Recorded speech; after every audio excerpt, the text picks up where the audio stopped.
It's dead. That was close. For a moment there, I thought we would all get flattened.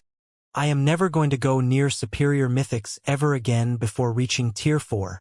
These aren't things Tier 3 players like ourselves can do anything against. After everyone saw Tedelia bisected, they slumped down to the ground and breathed out a sigh of relief, rendered speechless by this narrow escape from death.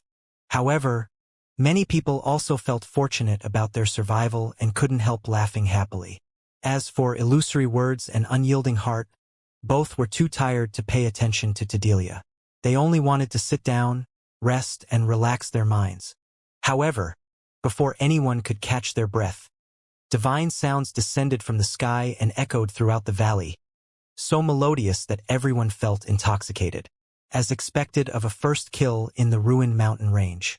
Even without divine providence, the loot's quality can actually trigger a divine hymn.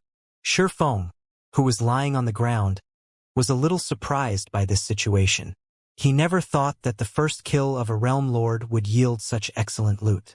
Initially, he had been thinking of using divine providence and personally dealing the finishing blow to Tedelia. However, the situation at the end did not permit him to do so.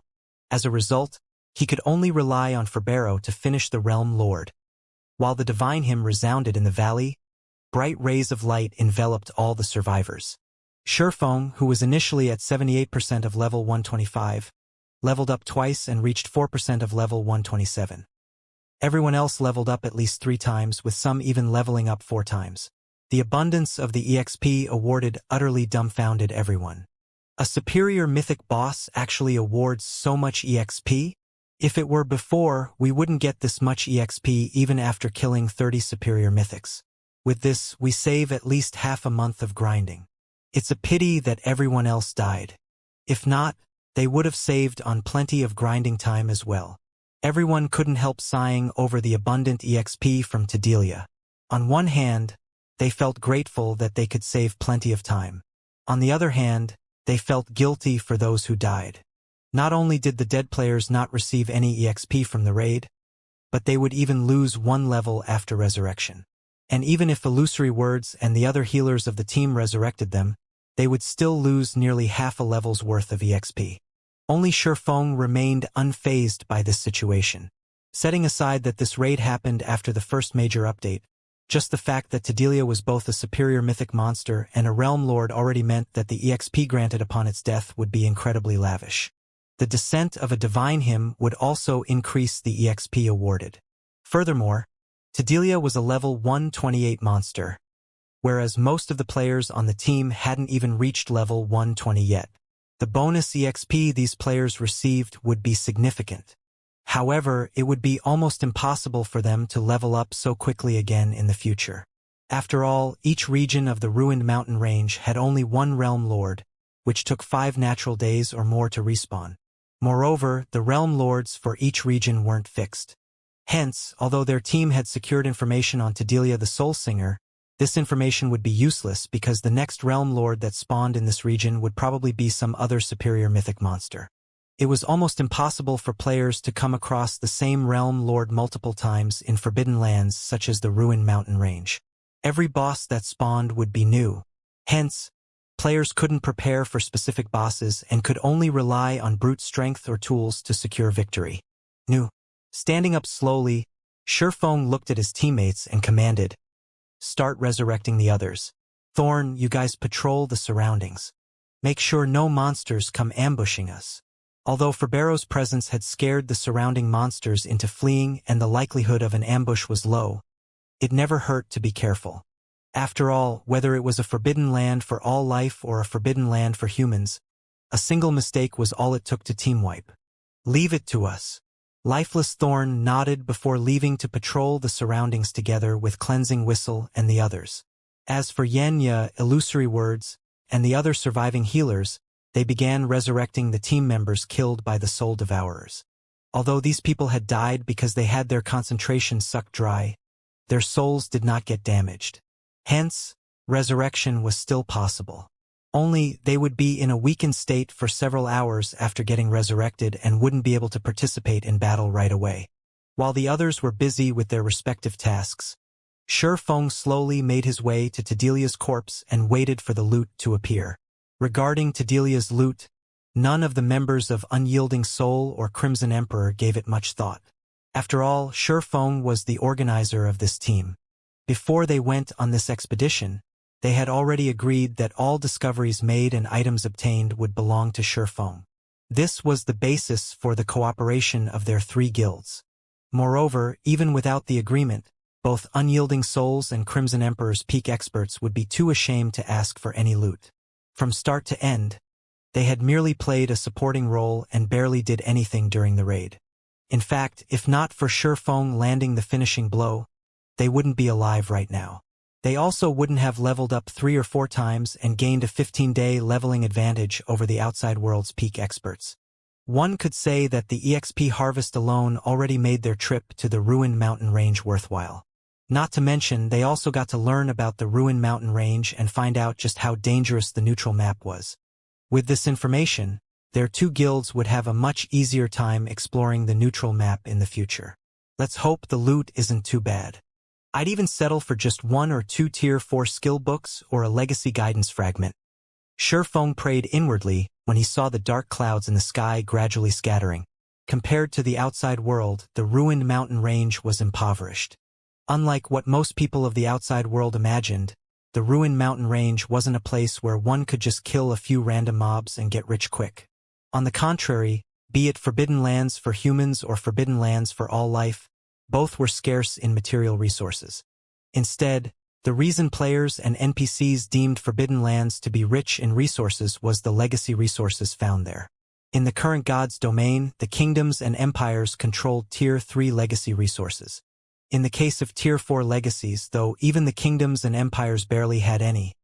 Some had none at all.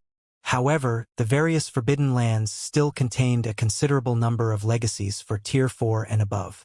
Hence, forbidden lands were far richer in legacies than the maps in the outside world. Meanwhile, after players reached Tier 4, there were 3 ways they could improve themselves. The first and simplest method was upgrading their weapons and equipment. Such items were readily available in the various kingdoms and empires. The second method was significantly more difficult, obtaining Tier 4 skill and spell books. After reaching Tier 4, aside from spending legacy skill points to obtain Tier 4 legacy skills, the only other way players could obtain Tier 4 skills was through skill books. However, the monsters in the various kingdoms, empires, and standard neutral maps almost never dropped Tier 4 skill books. Only the monsters in Forbidden Lands would drop these items. Moreover, only monsters at the mythic rank or above dropped them, and the drop rate was incredibly low. Tier 4 skills and spells were crucial in deciding a Tier 4 player's strength. Oftentimes, the result of a duel between Tier 4 players could be predicted based on the number of Tier 4 skills and spells the 2 sides held. This was because Tier 4 skills were magnitudes stronger than Tier 3 skills, with some capable of instant killing players of the same tier. Therefore, after reaching Tier 4, acquiring Tier 4 skill books was key to increasing a player's strength. The improvement players could gain from a Tier 4 skill could rival fragmented legendary items. Moreover, unlike fragmented legendary items, learned skills and spells didn't have a chance of dropping upon death. The third method to improve one's strength was also the most difficult one: obtaining legacy guidances for Tier 4 or above. After players reached Tier 4, levels would no longer be as important as before. Even if players reached level 150 and fulfilled the minimum condition for promotion to Tier 5, they wouldn't necessarily reach Tier 5. Getting promoted to Tier 5 was far more difficult than reaching Tier 4. For the Tier 4 promotion, players only needed to find their Tier 4 legacy land and learn a Tier 4 legacy skill within the allotted time. However, there were no such challenges for the Tier 5 promotion. Players weren't required to complete a troublesome promotion quest, nor did they need to search for some random location. Instead, getting promoted to Tier 5 was a very straightforward process. Players just had to raise their concentration to the Tier 5 standard, then reconstruct their own mana bodies, which would allow their essence to achieve a qualitative improvement. This was how one became a saint. Upon reaching Tier 5, players would no longer be an ordinary human. Their life rating would reach an extraordinary level. This was why very few players and NPCs would ever manage to reach Tier 5 in God's domain. Those who did would be dragons and phoenixes among men. The first step to reaching Tier 5 was breaking through the limits of one's mana body at Tier 3. While this might seem like an insignificant step, it would provide players with great help when they tried to reconstruct their mana bodies at Tier 4. The most difficult step was going from 0 to 1. Meanwhile, Violet Cloud had already taken the first step on the path to Tier 5. Meanwhile, legacy guidances could aid players in understanding the operating principles of mana because they recorded the comprehensions of ancient powerhouses on mana and the methods to utilize mana. Some even contained methods and experiences for constructing mana bodies. This was also why Shurfeng had chosen to receive the Crimson-Eyed Sword Saint's legacy guidance without hesitation. At Tier 3, despite receiving samples of mana bodies, players still faced incredible difficulty constructing their mana bodies. If players wished to get promoted to Tier 5, they would need to construct a mana body that was at least 10 times stronger. The difficulty of this feat was simply unimaginable. Hence, legacy guidances were incredibly important. Only by continuously learning about mana and mana bodies could players construct a mana body rivaling Tier 5 existences. Otherwise, they would remain at Tier 4 for the rest of their lives. However, obtaining legacy guidances was easier said than done. Legacy guidance fragments were no less rare than fragmented legendary items. Generally, only the bosses of Forbidden Lands at the Realm Lord status or higher would have a small chance of dropping this treasure. This was also one of the reasons very few independent players ever managed to reach Tier 5. After all, let alone soloing superior mythics of the same level, even soloing superior mythics of a lower level was impossible for Tier 4 experts. Normally, raiding such monsters required the cooperation of multiple Tier 4 players. Moreover, even if players killed a superior mythic, they wouldn't necessarily obtain a legacy guidance fragment. And even if a fragment did drop, how many people would get a share of it? In addition, the guilds would frantically contest for these bosses, which further increased the difficulty of reaching Tier 5 for independent players. Unless one possessed a sufficiently strong backer or heaven-defying talent, Tier 5 would forever be beyond one's reach. Meanwhile, as Shurfeng was praying and looking to the sky with an exhausted expression, dozens of dazzling items descended around him. The appearance of these items immediately attracted the ambient mana from several hundred yards around. When Shurfeng spotted a strange stone sculpture of a monster among these items, his eyes instantly lit up. He even rubbed his eyes, thinking that he had seen wrong. An ancient beast sculpture. Did this monster swallow an ancient god's treasury? While the strange beast statue held Shurfeng's attention, the other players patrolling and resting in the distance noticed the several dozen items falling from the sky. Their eyes immediately widened in shock. Crap! What's up with this loot? I've never seen so many epic items and legendary materials dropping at once. The boss is a level 128 superior mythic, so the epic items it dropped can definitely be used up to level 150. Despite making so many contributions to the guild, I only managed to get a pair of epic bracers that can be used up to level 130. With all those epic items, I could probably fully gear myself in epic items. Despite everyone being peak experts or better, they still grew envious when they saw Tedelia's loot. Rather, it was inevitable that they would be envious. Although epic weapons and equipment had become a lot more common in the current god's domain, the majority of them could be used only up to level 100. Those that could be used up to level 120 were few and far between. As for epic items that could be used up to level 150, even the various superpowers wouldn't have more than 30 pieces. This wasn't because the various superpowers were slacking on killing level 100 plus mythic monsters, but because mythic monsters only had a tiny chance of dropping epic weapons and equipment that could be used up to level 150. Now, however, Tedelia had dropped over 10 epic items. Needless to say, every one of these epic items would be good up to level 150. After all, Tedelia was a level 128 superior mythic. According to their past experiences, the epic items dropped by level 120 plus superior mythic bosses would almost certainly have their level limit set at 150. However, the epic weapons and equipment dropped were only the tip of the iceberg. What truly made everyone's eyes glow were the legendary materials in the loot.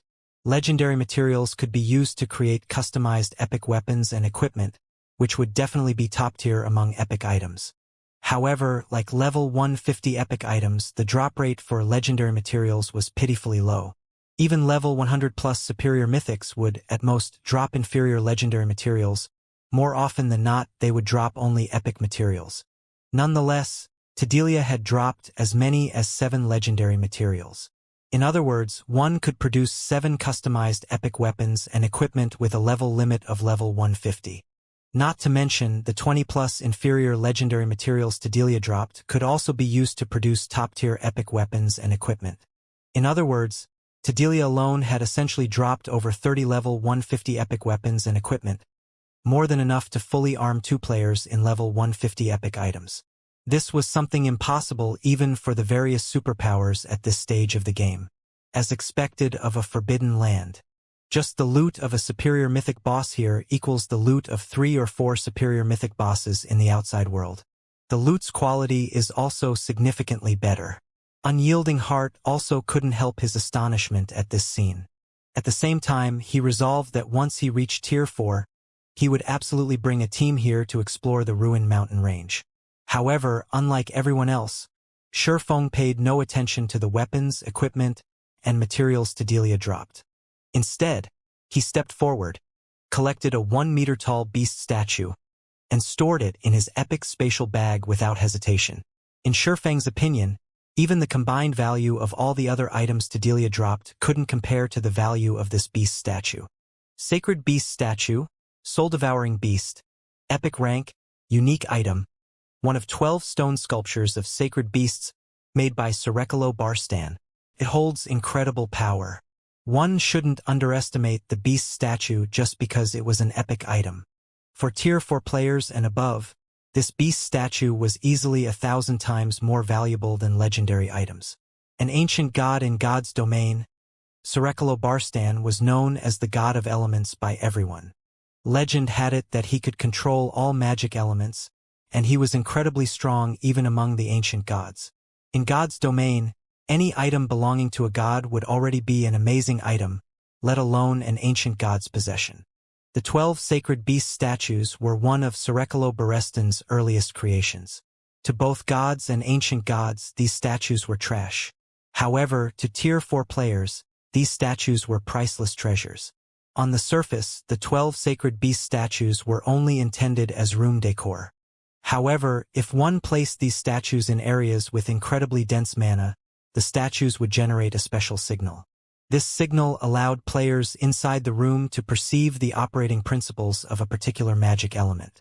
Although the granted perception was vague, it was still much better than blindly trying to feel and deduce the operating principles of the magic elements. Moreover, the effect stacked. With more beast statues collected, not only would one get to perceive more magic elements, but the intensity of the granted perception would also increase.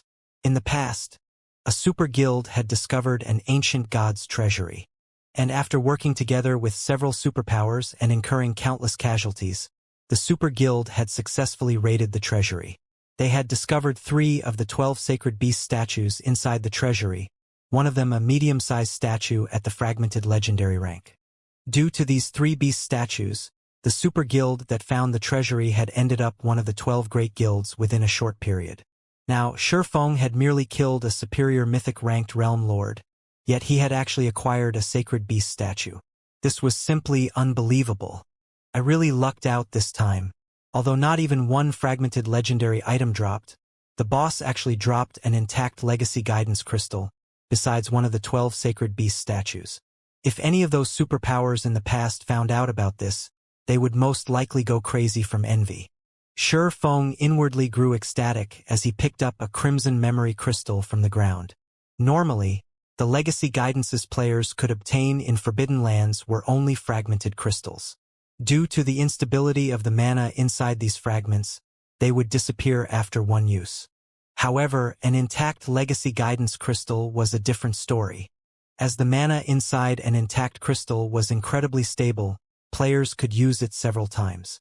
Moreover, each use cost only 100 magic crystals.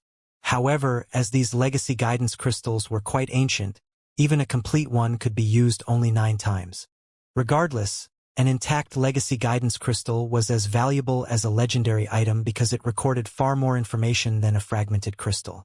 A single use of an intact crystal was easily worth 10 uses of fragmented crystals. In the past, some superpowers were even willing to exchange a legendary item for an intact legacy guidance crystal. However, nobody had ever taken up the offer. This was especially true for guilds and adventurer teams. After all, the legacy guidance crystal could lead to the birth of a Tier 5 player, which was way more valuable than a legendary item. In God's domain, unless Tier 6 God-ranked experts made an appearance, Tier 5 players would stand at the pinnacle of the game. The resources a Tier 5 player could acquire with their strength far exceeded the value of a legendary item. Several minutes later, Shifeng finished storing all of the dropped items in his spatial bag. He then let everyone rest for an additional 10 minutes before leading them toward the Earthfall secret land. Shifeng had no choice but to position the still weakened members at the center of the team. He also had Ferbero open up the path for them, clearing out the level 125+ Great Lords and Grand Lords that assaulted their team on the way. He had no intention of resting whatsoever. "Commander, aren't we in too much of a hurry?" Solitary 9 asked in a whisper as he looked at Shifeng, who still had a deathly pale complexion. The fight with Tedelia left everyone's concentration below the 10% threshold. They could fall unconscious at any time. Shifeng was no exception. Yet, after resting for just a short while, Shifeng had led them deeper into the ruined mountain range without hesitation. At this point, they had already been running for close to 2 hours, and everyone had constantly been fighting throughout this period. Moreover, the monsters they fought all had considerably high combat standards and high basic attributes. Although Ferbero took on most of the monsters for them, the occasional monster still slipped by. And if they weren't careful, they would be easily overwhelmed by these monsters. "I know, but we don't have much time left," Shifeng said while controlling Ferbero. Smiling bitterly, he continued, "At this point, I can no longer summon a second demon prince. If the duration of this one lapses before we reach our destination, we'll die a miserable death." Upon hearing Shifeng's words, Solitary 9 looked at the endless monsters around them and got goosebumps. At the same time, he subconsciously raised his shield and stood closer to Shifeng. If not for the demon prince, they would definitely be doomed. In fact, they wouldn't be able to cope with all these monsters, even with several Tier 4 experts on the team. After all, fighting in the ruined mountain range cost a lot of stamina and concentration. It was impossible for players to fight endlessly. "Move faster. We're almost there," Shifeng urged everyone through the team chat after taking a look at his map. At Shifeng's words, everyone hurriedly closed the distance to Ferbero. The team then broke out in a mad dash while blocking the attacks coming from the surrounding monsters. After frantically advancing for another dozen minutes or so, the team finally discovered a huge cave in the valley, with an entrance several dozen meters high. The cave exerted a mental influence that rivaled Tedelia's, making everyone feel discomfortable. Guild leader Black Flame, "Is this the place you were talking about?" Illusory Words asked anxiously. When she looked at the nearby cave, she got a sense of depression and uncertainty. A hint of fear had even appeared in her heart. If she was already experiencing such feelings even before entering the cave, it wasn't hard to imagine how dangerous it would be inside. Looking at the Godslayer's map, Shifeng said with certainty, "It should be here." But that mental influence. Unyielding Heart had goosebumps as he looked at the cave. If another monster like Tedelia emerged from the cave, they really would be on their way to the underworld. The mental influence is indeed considerable, but we went to great lengths to get here. We can't possibly give up now, can we? Shifeng also understood Unyielding Heart's worries. If they died now, it would indeed be a big loss. However, he had to obtain the Godslayer's treasure no matter what. In the worst-case scenario, he was even willing to use his final trump card. "Okay, let's go in and take a look." Unyielding Heart nodded. He, too, thought that Shifeng's words were correct.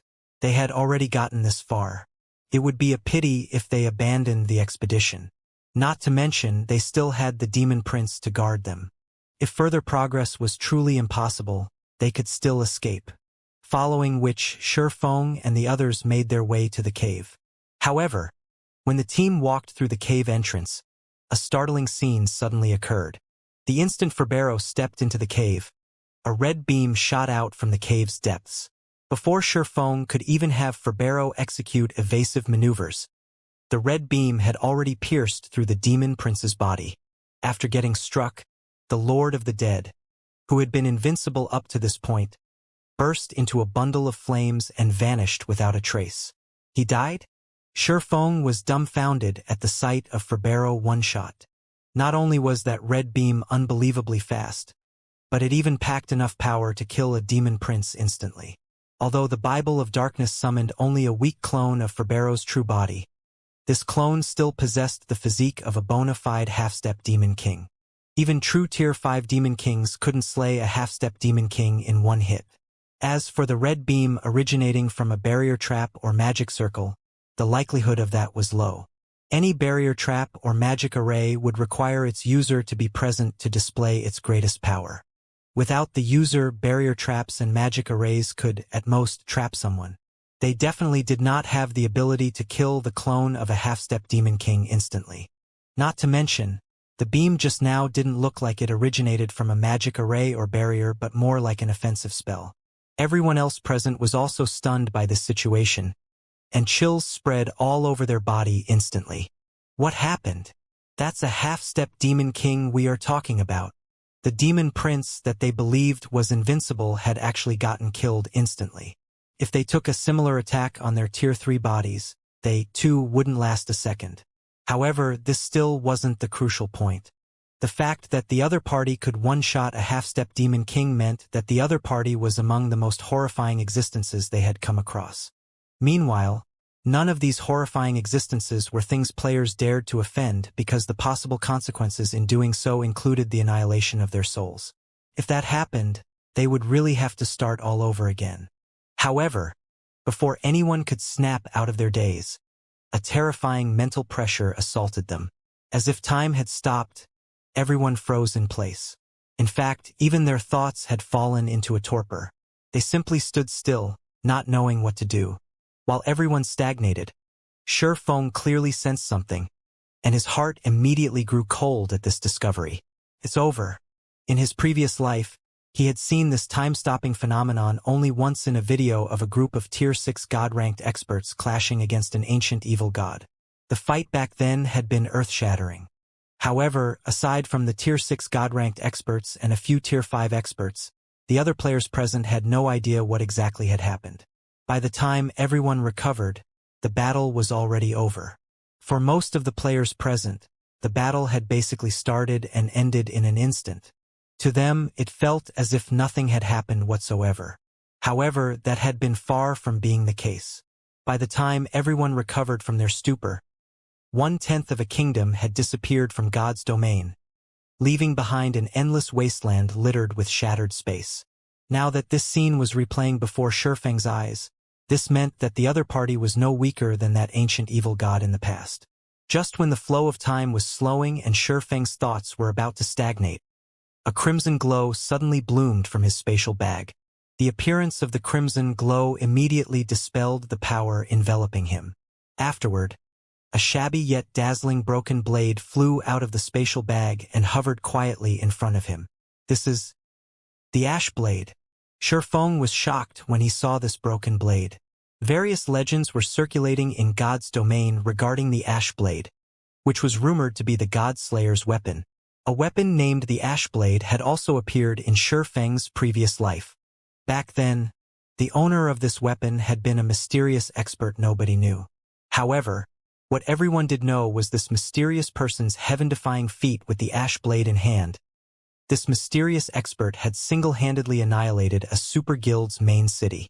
Moreover, the Ash Blade this person wielded was incredibly powerful. Even epic weapons would break after suffering 3 or 4 hits from the Ash Blade. Only fragmented legendary weapons could barely withstand its power.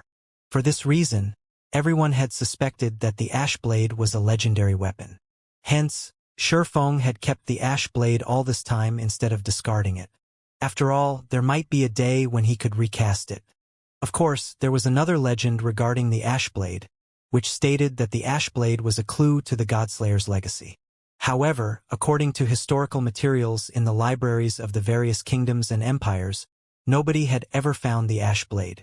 Only after that mysterious expert had appeared and thoroughly shattered the status quo of God's domain did everyone start paying attention to the Ashblade. How interesting! Out of the people that arrived this time, someone actually brought that item. It seems you are quite lucky. While Shifeng was surprised by the Ashblade, a deep and indifferent voice came from the depths of the cave. It used not the human language but divine language instead. Similar to the demonic language, despite Shifeng having no knowledge of the divine language, his brain still understood the meaning conveyed by the words. Before Shifeng could react to the divine words, an elderly man clad in a gray robe appeared before him. This elderly man's body was in a translucent soul state. Moreover, it was incredibly unstable, as if it would disappear at any moment. However, Shifeng could still feel great power coming from the old man, which awoke in Shifeng the urge to submit. The old man's information was thoroughly hidden. It was impossible to glean any information about him at all. Esteemed elder, we came here purely by mistake. We did not come here with any purpose. I hope you can forgive us, Shifeng said apologetically to the old man. He dared not display any disrespect to the elder before him. Although Shifeng wasn't aware of the old man's true identity, the fact that the old man could stop time meant that he was undoubtedly at the Tier 6 standard. Even if the old man was only a remnant soul now, he still wasn't an existence Shifeng could afford to offend. You don't have to lie. I know why you came here, the old man said as he looked at Shifeng quietly, his deep gaze seemingly seeing through Shifeng's soul. Not only did you acquire that map, but you even hold the Ashblade. In that case, you qualify to enter this place and know its secret. How much you can gain from this secret will depend entirely on yourself. I am only an observer and the protector of this place. I won't do anything to interfere with your progress. Shifeng felt deeply relieved when he heard the old man's words. As for whether the old man was lying to him or not, Shifeng didn't care. After all, even if the old man was lying to him, Shifeng couldn't do anything about it. Esteemed elder, may I know what will happen to my friends? Shifeng asked worriedly.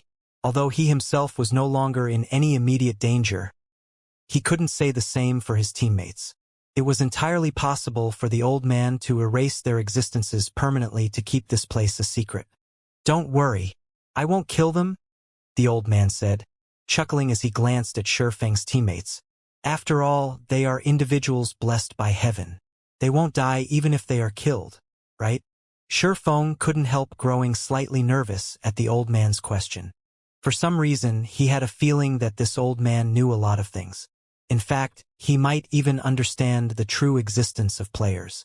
Otherwise, he wouldn't have asked such a question. This was the first time Shifeng had met such an NPC. All right, I'll stop messing with you. Since Shifeng didn't dare respond to his question, the old man dropped the topic. He then said, You hold the Ashblade, which means you are the chosen one. Hence, you may enter the cave. As for the others, they will be teleported out of this place. Of course, as you have been lucky enough to get selected, you can also bring 9 people with you. However, you'd best think about who to bring with you. The secret of this place isn't something heaven-blessed individuals like yourselves can imagine. A single mistake might even result in a true death for you.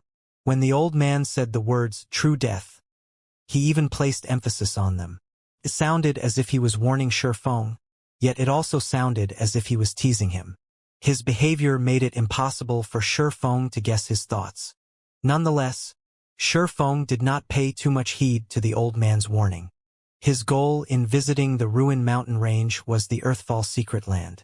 Although he did not know what kind of secret the secret land contained, from what he heard, the 3 super guilds that monopolized the secret land had acquired a lot of benefits. This meant that the secret land shouldn't be a very dangerous place. I've decided to bring the 4 of them. May I know if that is okay? Shifeng asked as he pointed at Lifeless Thorn, Solitary 9, Yenya, and Cleansing Whistle. Only 4. After taking a glance at Lifeless Thorn and the others, The old man looked at Shifeng in surprise and asked, "Are you sure you don't want to bring more? You should know that the cost of entering that place is extraordinary. The amount of time you can stay there is also very limited." "I'm sure." Shifeng nodded. Initially, he had considered bringing more people with him. However, with the possibility of this secret being much greater than he imagined, every additional person he brought along would be an additional risk. Hence, he decided to bring only Lifeless Thorn's group of 4. After all, the 4 of them had long since known many of his secrets. They could truly be considered his people already. However, the Azura Adventurer team's other members were not as reliable. "All right, this is your decision." The old man no longer pursued the matter and waved his hand at the 4 selected people. Apart from Lifeless Thorn, Solitary 9, Yenya, and Cleansing Whistle, all the others immediately transformed into streaks of light and flew out of the cave. The streaks of light then left the ruined mountain range, dodging the purple lightning decorating the neutral map sky. Meanwhile, Lifeless Thorn and the others suddenly jumped up in surprise. "What's going on?" When Lifeless Thorn and the others saw their current situation, they fell into a daze. Just a moment ago, there had been nobody standing before them. In fact, even Shifeng had been behind them. However, in the blink of an eye, not only did Shifeng appear in front of them, but the rest of their team also disappeared without a trace. It was obvious that there was a blank in their memories. He was now, a scary old man stood before them, and they couldn't read any information about this old man. "All right, stop looking around randomly. Your gazes are very annoying. Do you really think I can't sense them?"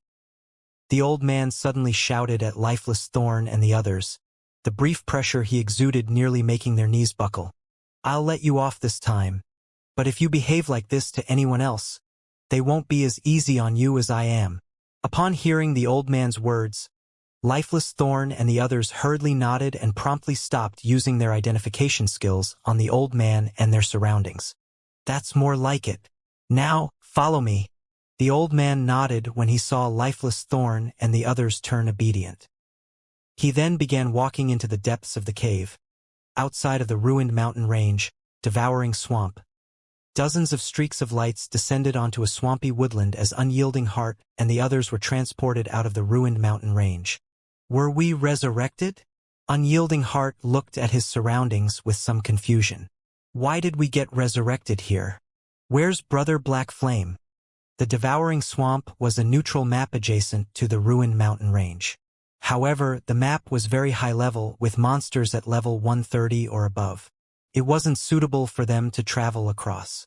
Hence, they had previously traveled through a level 120 neutral map to enter the ruined mountain range. "I don't think we got resurrected," Illusory Words said, shaking her head.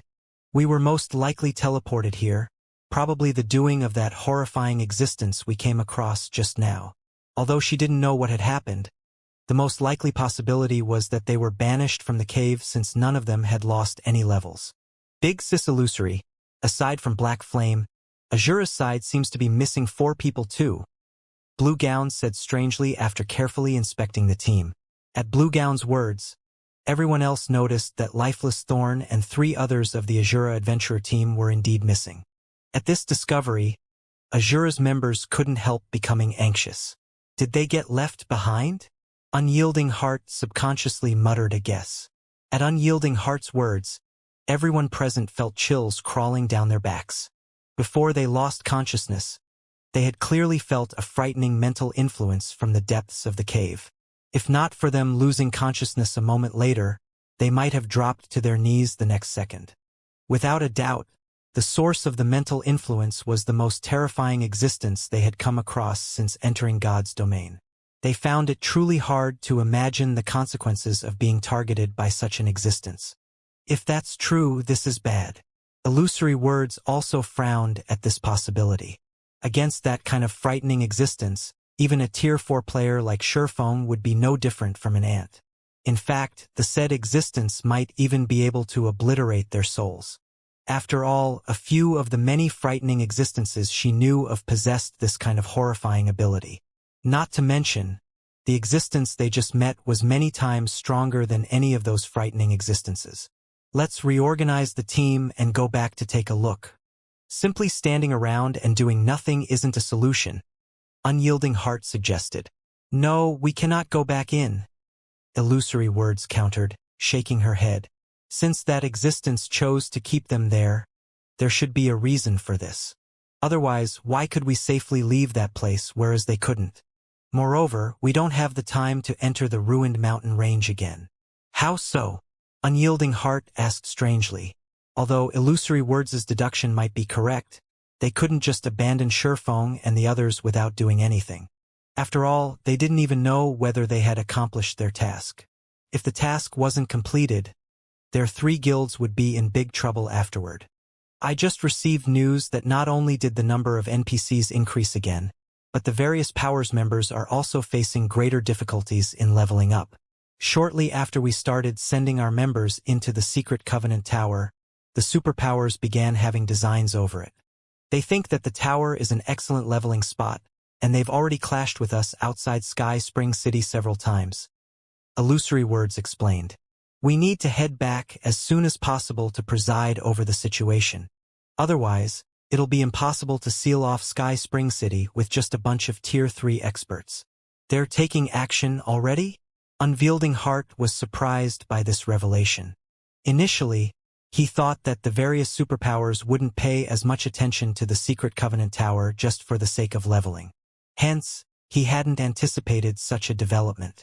However, the massive increase in the NPC population had undoubtedly increased the various powers' urgency and difficulty in leveling up. This made excellent leveling spots even more valuable than before. Now, just for the sake of leveling up quickly, many superpowers had already started targeting the Secret Covenant Tower.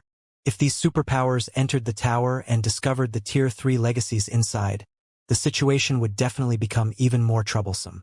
So, we need to return quickly to ensure nobody sneaks into Sky Spring City and the Secret Covenant Tower. Otherwise, the various superpowers would have already occupied the tower before Black Flame completes his task.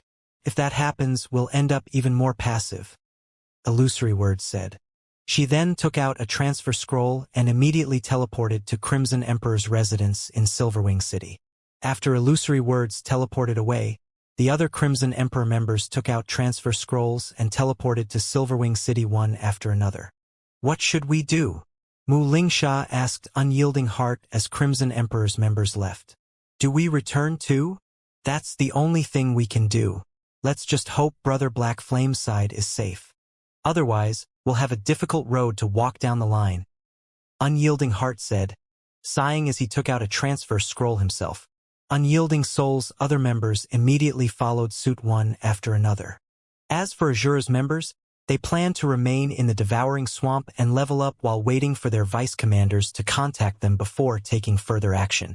During the time Illusory Words and Unyielding Heart had returned to Silverwing City to control the overall situation, Shurfeng and the others in the distant ruined mountain range had arrived at the deepest part of the cave. Is this the secret of this cave? Shock and surprise filled Lifeless Thorn as he stared at the icy cavern before him. The icy cavern was over 12 kilometers wide. Its interior was a snowy white world, with ice sculptures in the shape of humans, elves, half-orcs, giants, dwarves, and other races erected all over. Every one of these ice sculptures radiated an aura that was stronger than the demon prince Ferberos. Meanwhile, these statues numbered in the tens of thousands.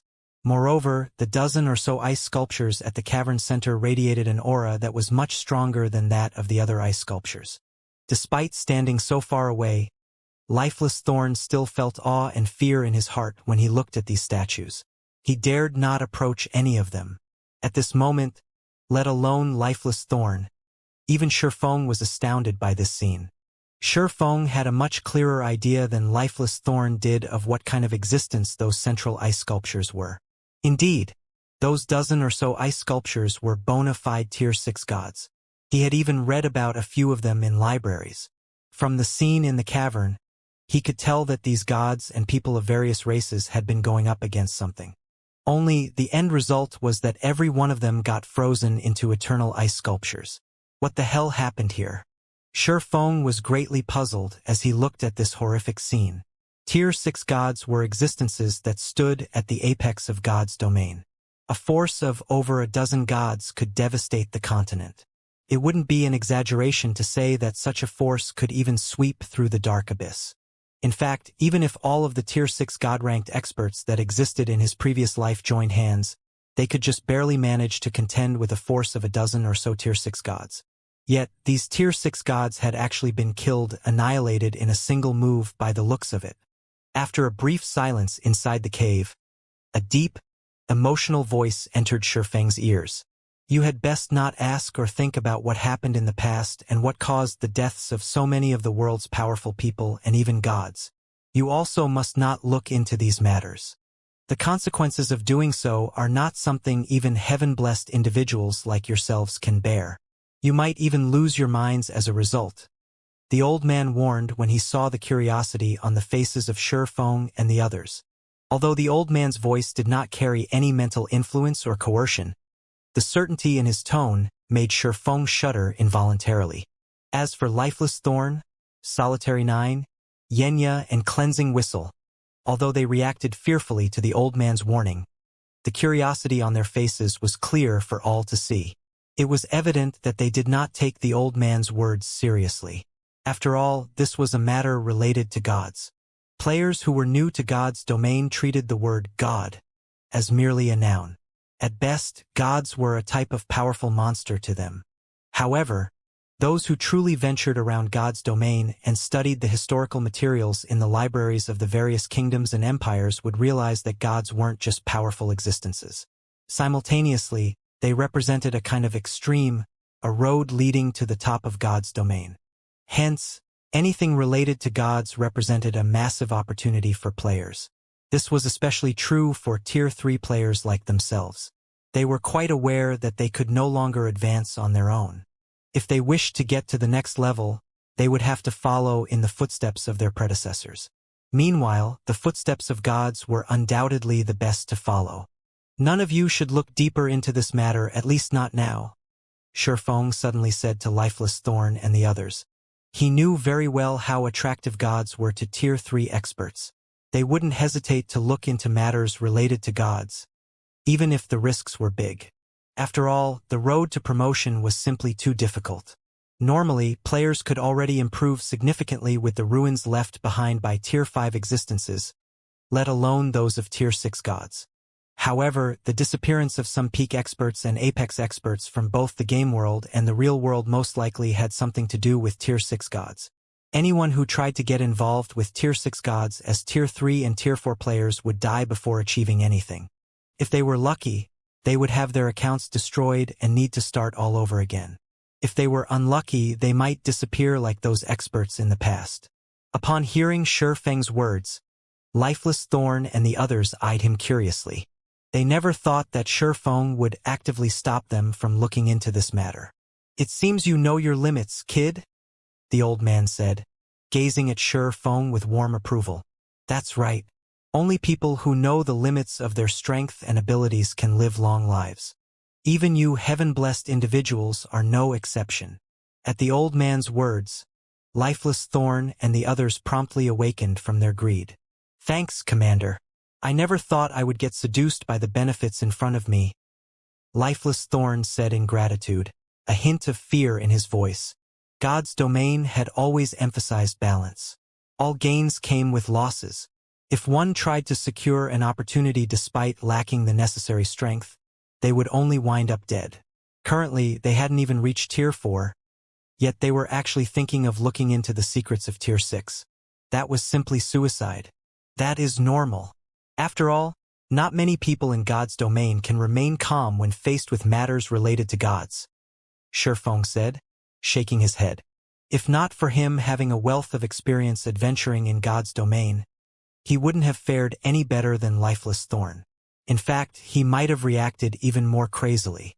In the current era where the gods had withdrawn from the world, even the various superpowers would go nuts over a clue related to Tier 6 gods. In fact, even Tier 5 NPCs would fight desperately to secure this clue. Alright, that's enough talking. After seeing that Shifeng and the others had calmed down, the old man beckoned to them and said, Come here. Next up is the moment you have all been waiting for. It is also the final wealth and treasure that person left behind for you heaven-blessed individuals. A treasure left behind by the God Slayer? Shi Feng grew a little excited at the old man's words. The God Slayer was a mythical figure in God's domain. Although it wasn't certain whether the God Slayer had become a god or not, it was certain that he was born a human. Meanwhile, the God Slayer was an existence that even gods feared. In fact, the number of gods the God Slayer had slain exceeded 10. However, for reasons unknown, the God Slayer had suddenly vanished into God's domain's history, leaving behind only a few clues pertaining to his existence. Normally, these clues were acquired from ancient ruins. It was almost impossible to find any records of the God Slayer in the various kingdoms and empires' libraries, as if the God Slayer's existence had been wiped out by history. Future generations couldn't look into the God Slayer's existence, even if they wanted to. However, there were a lot of negative comments about the God Slayer. Some people said that the God Slayer was a great sinner of God's domain, and others said that the God Slayer was the culprit behind the twilight of the gods. Shortly afterward, the old man led Shi Feng's group of 5 to the cavern's center, where the dozen or so frozen gods stood.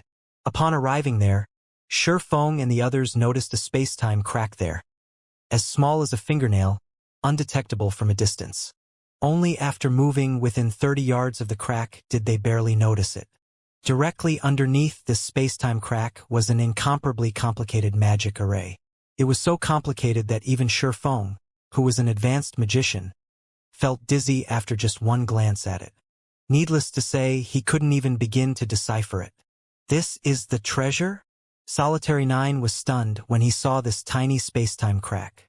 For a moment, he even felt that the old man had duped them. What possible use could they have for a fingernail-sized space-time crack? Even if this space-time crack led to somewhere, with how small it was, players couldn't enter it. That's right. This is the treasure, the old man said, chuckling. You might think that such a small space-time crack is no big deal, but what if I say that it connects to the past? Connects to the past? Solitary 9 was again stunned. Crossing timelines was simply impossible. It should still be impossible even in a virtual reality game like God's Domain. Esteemed Elder, are you perhaps saying that this space-time crack can allow us to travel to an otherworld? Lifeless Thorn asked, thinking that the old man did not understand what the words connects to the past meant.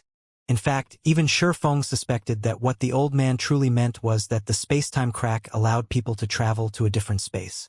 After all, there were plenty of foreign spaces and otherworlds in God's domain. No, it is really linked to the past. It isn't linked to an otherworld or a different space, the old man insisted, shaking his head. He could tell what Shi Feng and the others were thinking, and he said in a determined tone, I know you don't believe me. There is no way you can believe me either. After all, time travel is something even ancient gods are incapable of accomplishing. However, it is true. Moreover, this space-time crack is connected to the ancient era of God's domain. The old man's words dumbfounded everyone present. Connected to the ancient era of God's domain? Shi Feng felt his worldview crumbling, shocked beyond words. Could this be the Earthfall Secret Land's true secret? The ancient era of God's domain was an era of wonders. Various supercivilizations were intertwined during this era when gods still roamed the world. And because the twilight of the gods had yet to occur, the world of God's domain was incredibly rich in resources. The present era of God's domain couldn't hold a candle to the ancient era in this regard. I won't say anything more. Since this is your first time, you can enter it without any cost. However, you can only spend a limited amount of time inside. Moreover, the stronger you become and the greater your impact during the ancient era, the easier it will be for the world to notice your presence. If that happens, the world will reject your existence and expel you. What you can obtain during the ancient era will all depend on your own abilities, the old man said slowly. However, I have to warn you that the ancient era is not the paradise you imagine it to be. You will die a permanent death if you aren't careful. Before Shi Feng and his companions could ask any questions, the old man waved his hand. Immediately, Shi Feng and the other 4 transformed into streaks of light that plunged into the space-time crack, disappearing from the cavern. In a valley amid some lofty mountains, a team of nearly 5,000 people frantically fought a group of demons. The battlefield was crazed and spectacular and looked just like a battlefield in ancient times. Both sides suffered severe casualties, their blood staining the valley red. The smell of blood carried for tens of thousands of yards. Even those inured to battle would find this situation uncomfortable and unbearable. However, neither side showed any intention of stopping, both prepared to fight to the bitter end.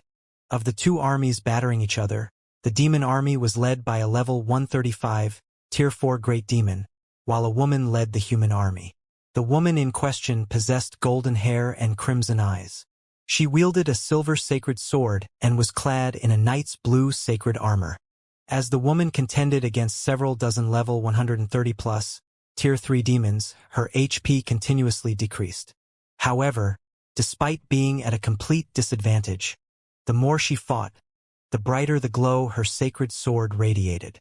The power she exhibited also kept increasing. Damn it!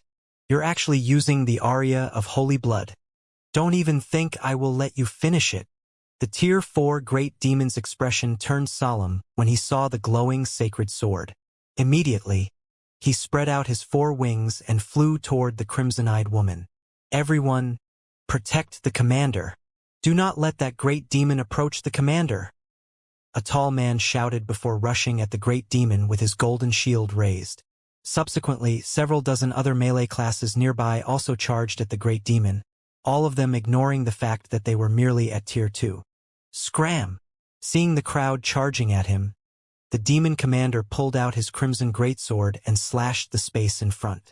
Over 100 crimson beams shot forth, tearing apart space as they advanced. The power they carried simply wasn't something even Tier 3 existences could dream of withstanding. Boom! The next moment, the several dozen Tier 2 melee classes were instantly vaporized, while the shield-bearing man was sent smashing into the mountain. Damn it! I'll kill you!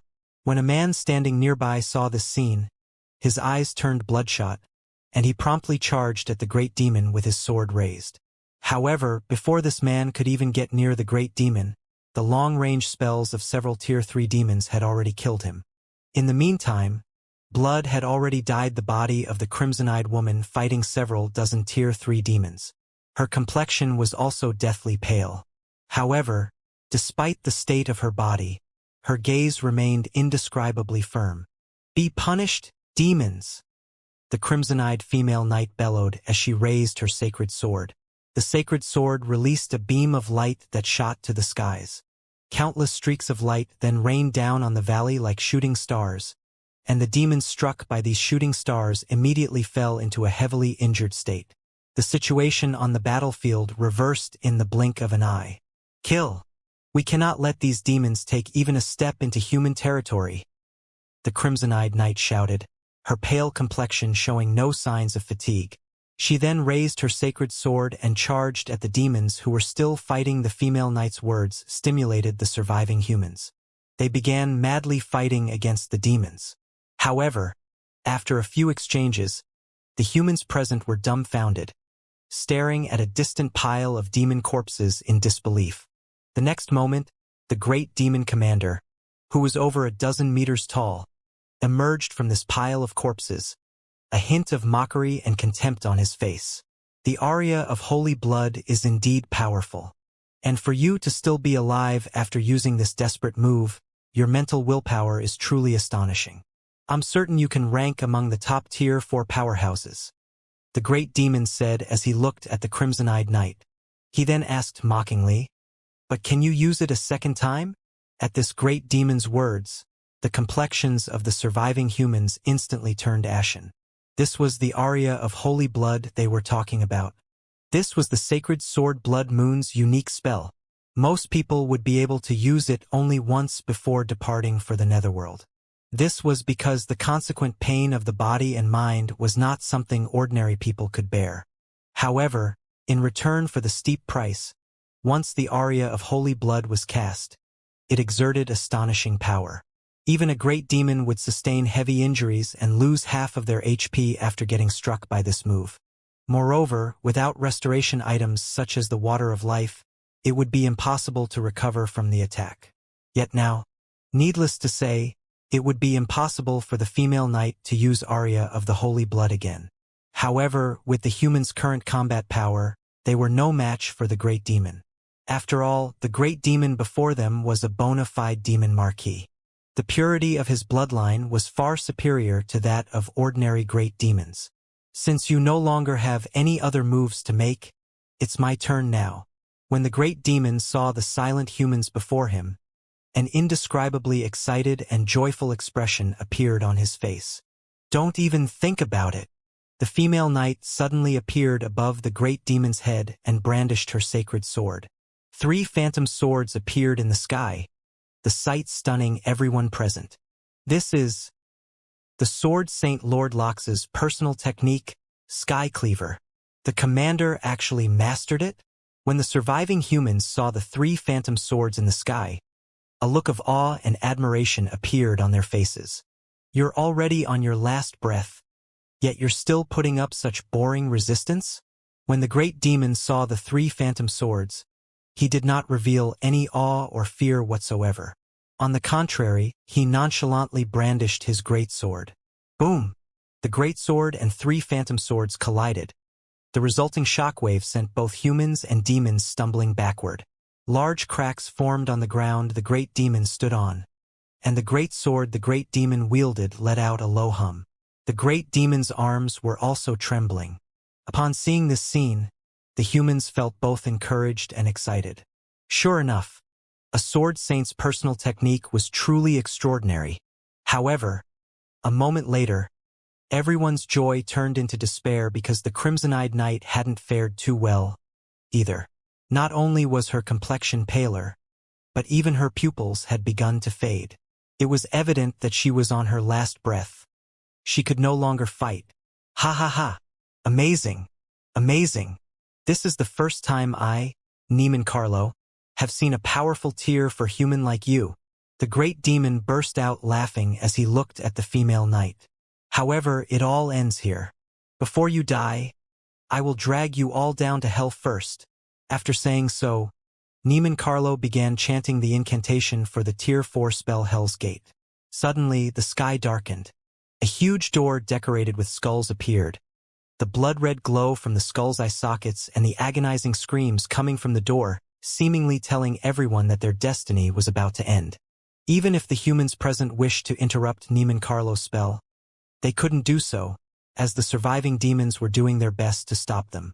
However, just as the formation of the Hell's Gate was about to culminate, a spatial tear over 1,000 yards long suddenly split the sky. The resulting spatial storm not only disrupted the mana in the sky but even shattered the magic array summoning the Hell's Gate. Afterward, several figures fell out of the spatial tear and crashed onto the battlefield in the valley, their landing sending clouds of dust into the air. So, this is the ancient era? The man standing in the lead of the group muttered in amazement as he glanced at the world around him. At the sudden appearance of Shurfeng's group of 5, the whole battlefield immediately went silent. The humans and demons all stared at Shurfeng's group with looks of surprise, confusion, or anger. Who are they? They came out of that large spatial tear, so they shouldn't be ordinary existences. Maybe they're guardians from the holy city. However, their auras seem weak. Those people are also only at Tier 3. They shouldn't be the holy city's guardians. Moreover, judging by their looks, they seem to be heaven-blessed individuals. The humans began a hushed discussion among themselves as they scrutinized Shurfeng's group. Initially, they had held hope that Shurfeng's group could save them. However, after noticing the 5 players' auras, they immediately fell into despair. The Crimson-Eyed Knight peered at Shurfeng's group with her blurry sight. It was evident that she, too, felt surprised and puzzled by the sudden appearance of Shurfeng's group. Humanity's heaven-blessed individuals? When the Great Demon Neiman Carlo saw Shurfeng's group, he too was shocked. How is this possible? Neiman Carlo wasn't particularly surprised to see more heaven-blessed individuals of the human race appearing in this place. What shocked him was the spatial crack that these humans had arrived through. That massive spatial crack had carried an extraordinary amount of power. Even he would lose his life if he accidentally came into contact with it. Yet, Shifeng's group had actually come out of it directly. Compared to the humans and demons originally fighting on this battlefield, however, the ones most surprised by the present situation were Shifeng's 5. How is this possible? Shifeng's heart surged with shock as he looked at a group of people standing among the human army. Why are there other players here? Aside from the many NPCs, the human army also had quite a number of players. Moreover, the average level of these players was incredibly high. Even the lowest leveled among them was level 128, while some had even surpassed level 130. Shifeng was certain that he had arrived in the ancient era of God's domain. After all, the environment here simply couldn't be found anywhere in the modern God's domain. The mana in this land was so abundant that it was close to condensing into a liquid state. He could even clearly feel the magic elements in the air. Like sprites, some of the magic elements were cheerful and lively, some were cold and lonely, some were hot and angry, etc. He could sense all of this with exceptional clarity. Moreover, the NPCs on this battlefield wore significantly different gear compared to the NPCs of modern times. Their weapons and equipment were of much higher quality. In the modern God's domain, NPCs were mainly geared with epic weapons and equipment. Very few possessed fragmented legendary items. After all, fragmented legendary items were incredibly rare and precious even to NPCs. However, that was far from the case for the NPCs here. Every NPC had at least 1 or 2 fragmented legendary items. The female knight leading the human army was even fully equipped in fragmented legendary items. The sword she wielded was also a top-tier fragmented legendary weapon. Moreover, what was even more incredible was that Shifeng had found someone he recognized. This person was none other than Yuluo, a captain of the Heaven's Blade adventurer team, based on Dragonheart Island. Only, unlike the Yuluo he had met on Dragonheart Island, the one he was looking at now was like a completely different person. Presently, not only had Yuluo reached level 129 already, but she even sported an epic staff and a full suit of epic equipment.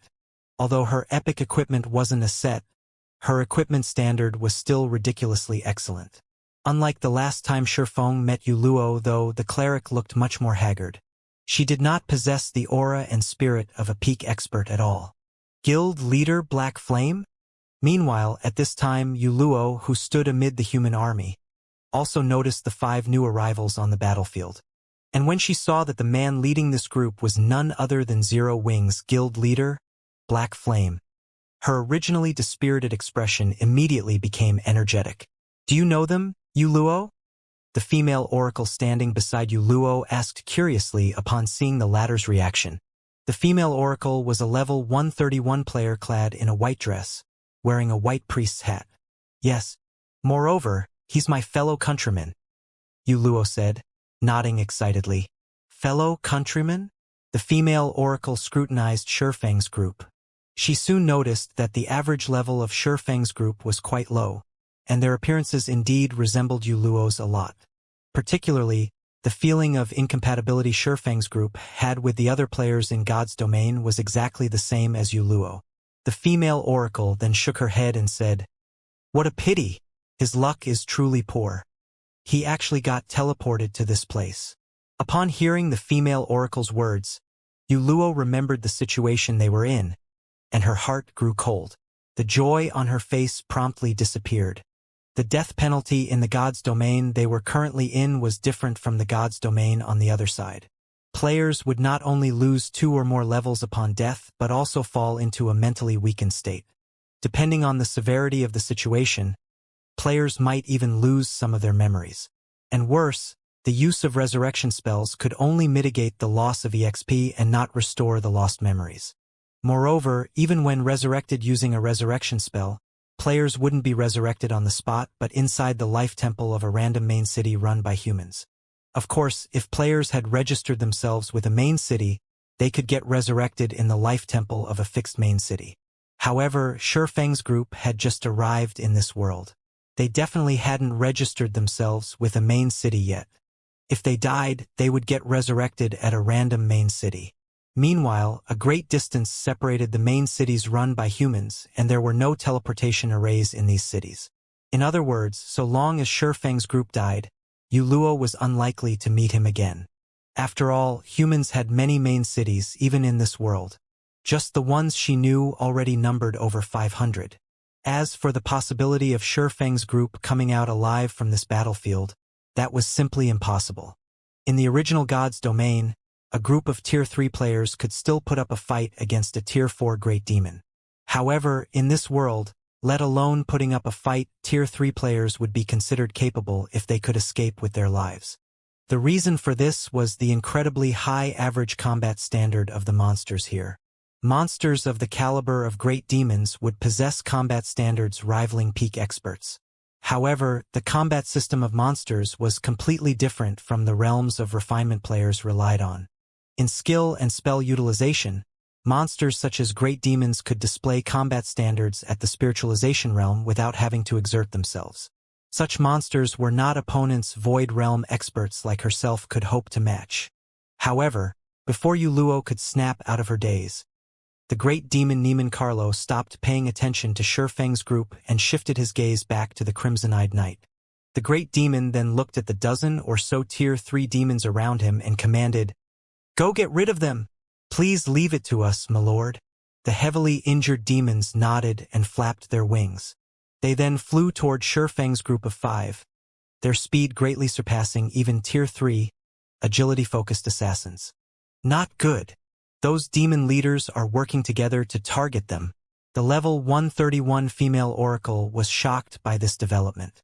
She never thought that Neiman Carlo would have his trusted subordinates deal with Shifeng's group. Although these demon leaders had been heavily injured by the aria of holy blood, individually, they were still stronger than Tier 3 experts. In addition, if over a dozen of them worked together, they could form a demonic array that greatly increased their combat power. "Big Sis Cloud, let's go save them quickly," Yuluo urged anxiously when she saw the demon leaders targeting Shifeng's group. She knew that Shifeng was incredibly strong. After all, he was someone the various superpowers on Dragonheart Island had labeled a peerless expert. His strength surpassed even that of domain realm monsters. However, not only did the demons of this world possess high combat standards, but their demonic arrays also operated like the humans' battle arrays. Even a peerless expert would fall in the face of such a group of demons. "Die, humans!" Runes suddenly lit up all over the demon leaders' bodies. The auras they radiated also intensified significantly until they were just short of rivaling ordinary great demons in terms of strength. Simultaneously, the weapons in their hands turned into brilliant rays of light. Tier 3 combination skill, Skyflower's Shadow. Immediately, countless red petals fell from the sky, heading toward Shifeng's group. Every flower petal tore space as they fluttered down, making it seem as if night was falling. "You used a good skill. I'll give you that. Unfortunately, you chose the wrong opponent." Shifeng snorted when he saw the red flower petals descending toward him. He then unsheathed the abyssal blade and unleashed his aura. Simultaneously, a mana domain spread out from his body, instantly covering a 1,000-yard radius and enveloping the entire battlefield. The next moment, Yuluo saw Shifeng execute an upward slash with the abyssal blade. Bronze combat technique, Sword's transmigration. As Shifeng swung his long sword, innumerable dazzling stars suddenly formed around him. Now that he had reached Tier 4 and had the assistance of a mana domain, this sword's transmigration was more than twice as strong as when he executed it at Tier 3. Boom! The next moment, the dazzling stars shattered the descending flower petals and attacked the demon leaders. Before the demon leaders could react, they were already flying back over 100 yards away, their HPs decreasing in large chunks. They even had difficulty standing up. "He's strong." He sent so many demon leaders flying with just one move. Could he really have been sent here from the Holy City? Tier 4. Crap. This aura definitely belongs to a Tier 4 class. He's a Tier 4 Sword Emperor. With that power, he's a powerhouse even among other Tier 4 classes. Everyone was momentarily stunned by this development. None of them thought that the seemingly ordinary Shurfeng would send over a dozen demon leaders flying in one move. Moreover, he was even a bona fide Tier 4 Sword Emperor, an existence capable of rivaling Tier 4 great demons. Yu Luo, your fellow countryman, is so strong. No wonder you were so excited to see him. I never thought he would be a Tier 4 Sword Emperor. With that kind of strength, he can definitely rank within the top 5, or maybe even top 3 in our city. The female oracle named Cooling Cloud exclaimed as she looked at Shurfeng. She, too, had not expected Yu Luo's acquaintance to be so powerful. A Tier 4 player. This was a goal players like herself struggled toward desperately. Unfortunately, the Tier 4 promotion quest was simply too challenging. Her one attempt had failed. In the main city she resided in, there were only 3 known Tier 4 players. Every one of them was a big shot in the city. They were existences far beyond Tier 3 players like herself. However, at this moment, let alone Cooling Cloud, even Yu Luo, who was familiar with Shurfeng, was wide-eyed in shock and incredulity. Tier 4. She had improved a lot after arriving in this world. However, Tier 4 remained a huge threshold to cross. Unless she could take one step further in her combat standard, she would be doomed to hover forever in the ranks of Tier 3. However, despite being at level 127, Shurfeng had already become a Tier 4 Sword Emperor. Moreover, he had accomplished this feat even before entering this unbelievable world. Meanwhile, as the humans were goggling at Shurfeng in shock, the great demon Niemann Carlo gazed at Shurfeng with a solemn expression, as if he was looking at a monster. "Who are you?" Niemann Carlo asked, a hint of fear appearing in his eyes. A heaven-blessed individual can't possibly wield such power. After Shurfeng unleashed his aura, let alone the demon leaders present, even a demon marquis like himself felt suppressed. In fact, even the mana flowing inside his body was significantly slower. Now, he could exhibit only 60% of his normal combat power at most. Generally, suppressing a Tier 4 existence's strength by even 10% was already a difficult feat, what more 40%. Yet Shurfeng had done it. "That's none of your business." Shurfeng paid no heed to the great demon's question. Instead, he smiled and said, "I will give you 2 options now. The first is for us to continue fighting and determine the victor through life and death. The second option is for you to get out of my sight, together with your people." As soon as Shurfeng finished speaking, a deathly silence fell over the battlefield. Yu Luo and the other players, in particular, gaped, their wide-open mouths forming an O. Is he crazy? Even if he's a Sword Emperor, Niemann Carlo won't spare him after being threatened in such a way. It's over. That Niemann Carlo will definitely go all out against us. Demons had always been arrogant in God's domain. They did not place other creatures in their eyes at all, even when dealing with the dragon race. Needless to say, the arrogance of a demon marquis was even greater. Even their commander, Angelica Teresa, would not dare utter such words to Niemann Carlo. After all, Niemann Carlo was truly powerful. His strength was outstanding even among Tier 4 demons. He had the potential to become a demon prince. Otherwise, he wouldn't have become the commander of a demon army. Sure enough, after the demon marquis heard Shurfeng's words, Niemann Carlo's complexion turned indescribably ugly. Simultaneously, everyone felt the ambient mana grow violent. However, just when everyone thought a bloody battle was about to begin, "We're leaving," Niemann Carlo said, his mouth practically twisting. After giving Shurfeng one last glare, he turned around with clenched fists and instantly disappeared, leaving behind only a group of demons exchanging stunned looks. What? He left? What's going on? Everyone in the human army was dumbfounded at Niemann Carlo's departure. After all, even with the assistance of a Tier 4 Sword Emperor like Shurfeng, their army was still in dire straits. Yet, Niemann Carlo had actually left without saying another word. He behaved nothing like a demon at all. Angelica Teresa, the commander of the Night Legion present, couldn't help looking at Shurfeng strangely. She never thought that Shurfeng's words would carry such great deterrence for the demons. The great demons here are actually so smart? Cleansing Whistle was also surprised when she saw Niemann Carlo leaving. She knew that Shurfeng possessed the Bible of Darkness, which could be used not only to summon demons but also to suppress hostile demons. This was why Shifeng could push back those demon leaders so easily. However, of those present, only Shifeng knew what exactly had happened. The Bible of Darkness held absolute control over demons. Although Niemann Carlo did not know Shifeng held the Bible of Darkness, the great demon still possessed an instinctive fear and dread of it. Moreover, Shifeng had repelled over a dozen demon leaders with a single move. This aggravated the fear in Niemann Carlo. Demons were very smart creatures. After the first major update took place, demons would almost never fight battles that they were not confident of winning. Even if Niemann Carlo were significantly stronger than Shifeng right now, the fear and dread he felt for the Bible of Darkness would deter him from casually starting a fight. After the demons left the battlefield, the surviving humans all breathed out a sigh of relief.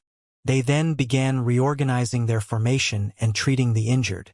A large number of people also gathered by Angelica Teresa's side with downcast and unreconciled expressions. This was because the female knight's mental state and soul had already reached the brink of collapse, despite her having a lot of HP remaining. This was clear even to the Tier 3 individuals present. "Commander, it's all our fault. If we weren't so useless, the commander wouldn't have had to use the aria of holy blood. Damn it. Someone in the city must have leaked information on our operation. Otherwise, Niemann Carlo couldn't have led an army to surround us." Both NPCs and players present expressed sadness when they saw Angelica's current state. It was evident the female knight was loved and respected by these people. Unlike players, it was incredibly difficult for NPCs to get resurrected. "Big Sis Cloud, what should we do now? The commander won't last at this rate," Yuluo said while frantically casting healing spells on Angelica. However, healing spells worked on only physical injuries. They had no effect on damage to one's mental state and soul. Commander Angelica Teresa was the only hope for their main city's survival. In this world, both NPCs and players had difficulty surviving because this world was several times crueler than the modern god's domain. It was also because of Angelica that Yuluo had managed to live well until this day. Yet now, there's nothing we can do. The aria of Holy Blood's backlash is too powerful. The fact that the commander managed to cast it once is already plenty amazing. Yet, after using the spell, she even used a taboo skill that placed a huge burden on the mental state. Now, even a Tier 4 Great Divine official can't save her, Cooling Cloud said as she shook her head, a gloomy expression appearing on her face. While the two Tier 3 healers, Yuluo and Cooling Cloud, were doing everything they could to save Angelica Teresa, Shifeng, who watched all of this from a distance, was filled with an indescribable sense of shock and surprise. "She's actually Angelica Teresa?" Shifeng couldn't help doubting his eyes for a moment as he gazed at the frail female knight. "What's the matter, Commander?"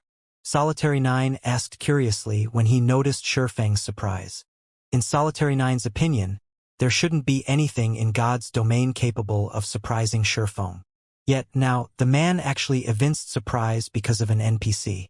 This was a truly strange situation. "Have you never visited a library to read about God's domain's history during your free time?" Shifeng rolled his eyes at Solitary 9. "She is the Angelica Teresa. She holds the title of Valkyrie and is one of the two founding elders of the Fire Dragon Empire. She's a founding member of one of the 4 ancient countries?" Solitary 9 did a double-take at Angelica Teresa when he heard Shifeng's words. The 4 ancient countries of the modern god's domain were the only 4 human empires that had existed since the ancient era. According to legend, the founding emperors of these empires possessed incredible power. In the case of the Fire Dragon Empire, though, a large part of the reason it survived the ancient era was the contributions of its 2 founding elders, and even gods feared these 2 founding elders. However, by the looks of it, she seems to be dying, Lifeless Thorn said in a quiet tone. "Maybe she just has the same name?" "No, she is definitely that person," Shifeng affirmed. The sacred sword Blood Moon is ranked 6th among God's domain's famed swords. It is said that this sword once belonged to Angelica Teresa, one of the Fire Dragon Empire's founding elders. While a person can have the same name, the chances are low that she would wield the same weapon. God's Domain's 36 famed swords were unique existences, and their owners were all historical figures in God's domain. In other words, it was precisely because of the people wielding these swords that the swords became unique existences known throughout God's domain. What should we do now, then? If she dies, will it alter God's domain's history? Solitary 9 asked anxiously. At this point, he still couldn't tell whether they had arrived in the real ancient era of God's domain or just a replica. If it was a fake, then good. If it was real, then the results would be very bad. No sooner had Solitary 9 finished speaking than the system's cold, mechanical voice entered Shifeng's ears. System. Warning. Warning, comma. System. You have triggered an optional inferior mythic world quest. Comma. Quest content. Assist Angelica Teresa to become Meteorite City's Lord. Rewards 1 unknown item and God's Domain World Authority +2. Penalties unknown. Comma. System. You have 30 seconds to consider. Quest will be accepted by default if no response is made. An inferior mythic quest? Shifeng couldn't help doubting his ears when he heard the system. As far as he knew, legendary main storyline quests were already the most challenging quests players could pick up. However, there were quests of a higher grade than legendary main storyline quests, mythic quests, which had always been a mystery of God's domain. Despite the rumors of mythic quests, nobody had ever personally verified their existence. Yet, he had now triggered an inferior mythic quest. Do I accept it? Shifeng hesitated. This was most likely the only opportunity he would ever get to challenge such a quest. After all, he had never even heard of anybody receiving a quest of this rank. He had most likely triggered such a quest only because he happened to visit God's domain's ancient era and came across a key historical figure. Moreover, by the looks of it, the other players around him had not received this quest. This meant he had satisfied some unknown conditions to trigger this quest. Only, the penalty for failing a legendary quest was already more than enough to end a player's career in God's domain. The penalty for failing an inferior mythic quest would most likely be several times greater. If he failed to complete the quest after accepting it. However, when he saw the reward of God's domain's world authority +2, greed momentarily overwhelmed him. In the present God's domain, everyone else was probably unaware of God's domain's world authority, as it was simply far too difficult to obtain. Normally, players had to have achievements that affected the entirety of God's domain to acquire this world authority.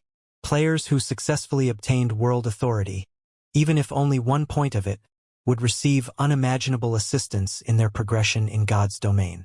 Just like the name suggested, gaining world authority meant one would become an existence with special rights in God's domain. The various superpowers were willing to go all out and risk incurring massive losses just to obtain the special rights the War God's Temple offered. After all, obtaining these rights meant one's guild could surpass other guilds by a large margin and solidify its position in God's domain. Individual players could also obtain special rights in God's domain. This was world authority. Obtaining even 1 point of world authority was equivalent to attaining God's domain's recognition. Players with world authority would then gain an unimaginable affinity with the world. On the surface, gaining an increased affinity with the world might not seem very useful. However, it would provide players with a clearer perception of the various magic elements and their operating principles. This was crucial for players aiming to reach Tier 6. In the past, for the sake of producing Tier 6 God-ranked players, the various super guilds were willing to do everything they could just to help a select few of their members gain world authority. However, even the 5 great super guilds had managed to gather only a handful of world authority points after struggling for 4 or 5 years. Nevertheless, it was also a fact that every player that obtained world authority points had reached Tier 6.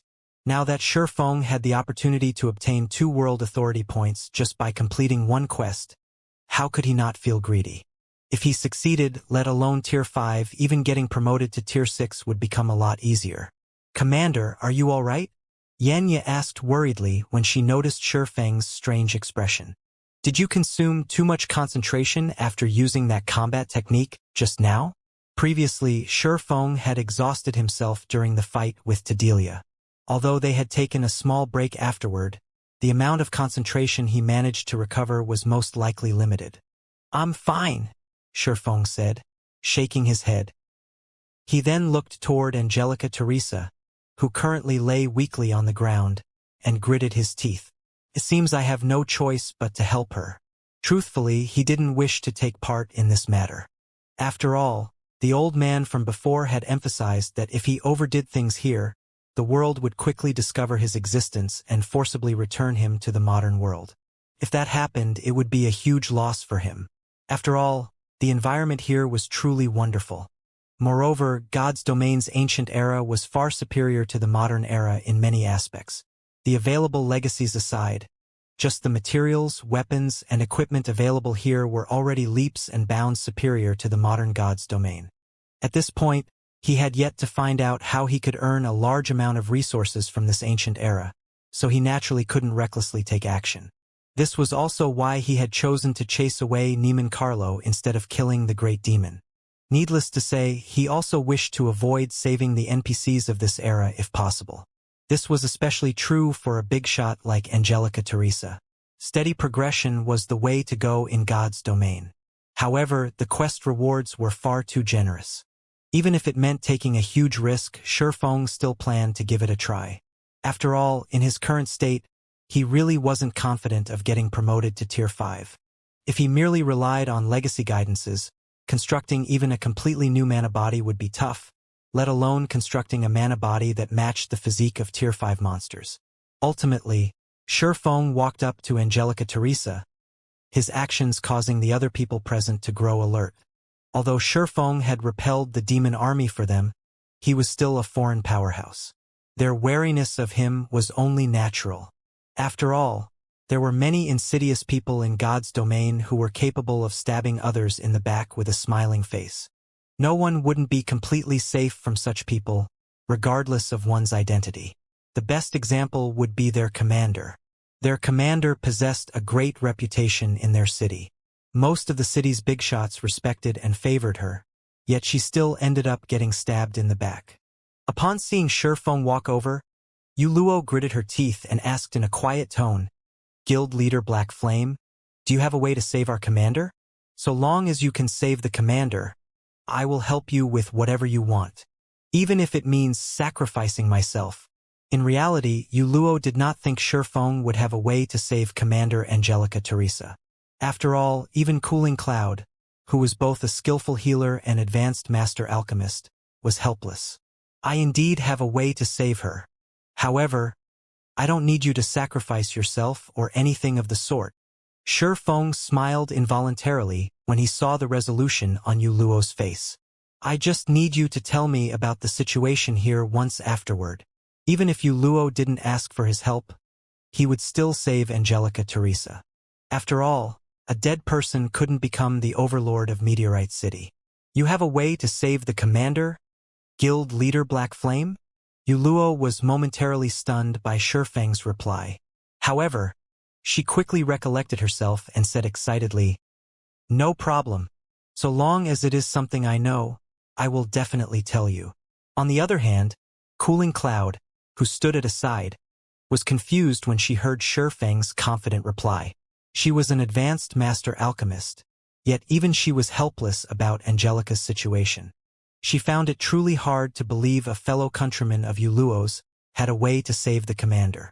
This wasn't because Cooling Cloud was belittling Shifeng and Yuluo, but because the knowledge Yuluo had shown regarding God's domain was simply too inadequate. Even her usage of skills and spells was crude.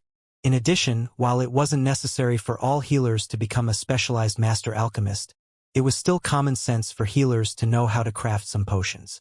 Yet Yuluo did not. Hence, Cooling Cloud concluded that Yuluo and Shifeng came from some backwoods. Otherwise, they shouldn't lack such common sense. However, Shifeng did not respond to Yuluo's question. He merely took out a translucent crystal from his bag and passed it to her. "Have her eat this. She'll gradually recover once she does," Shifeng said without further explanation. Yuluo was confused when she received the translucent crystal from Shifeng, not understanding how such a crystal could save Commander Angelica. However, when Cooling Cloud saw the crystal in Yuluo's hand, she was shocked. "A crystal of souls? How is this possible?" At Cooling Cloud's exclamation, the other healers present stared at Shi Feng as if they were looking at a monster. Big Sis Cloud, is this crystal of souls something amazing? Yu Luo asked, bewildered.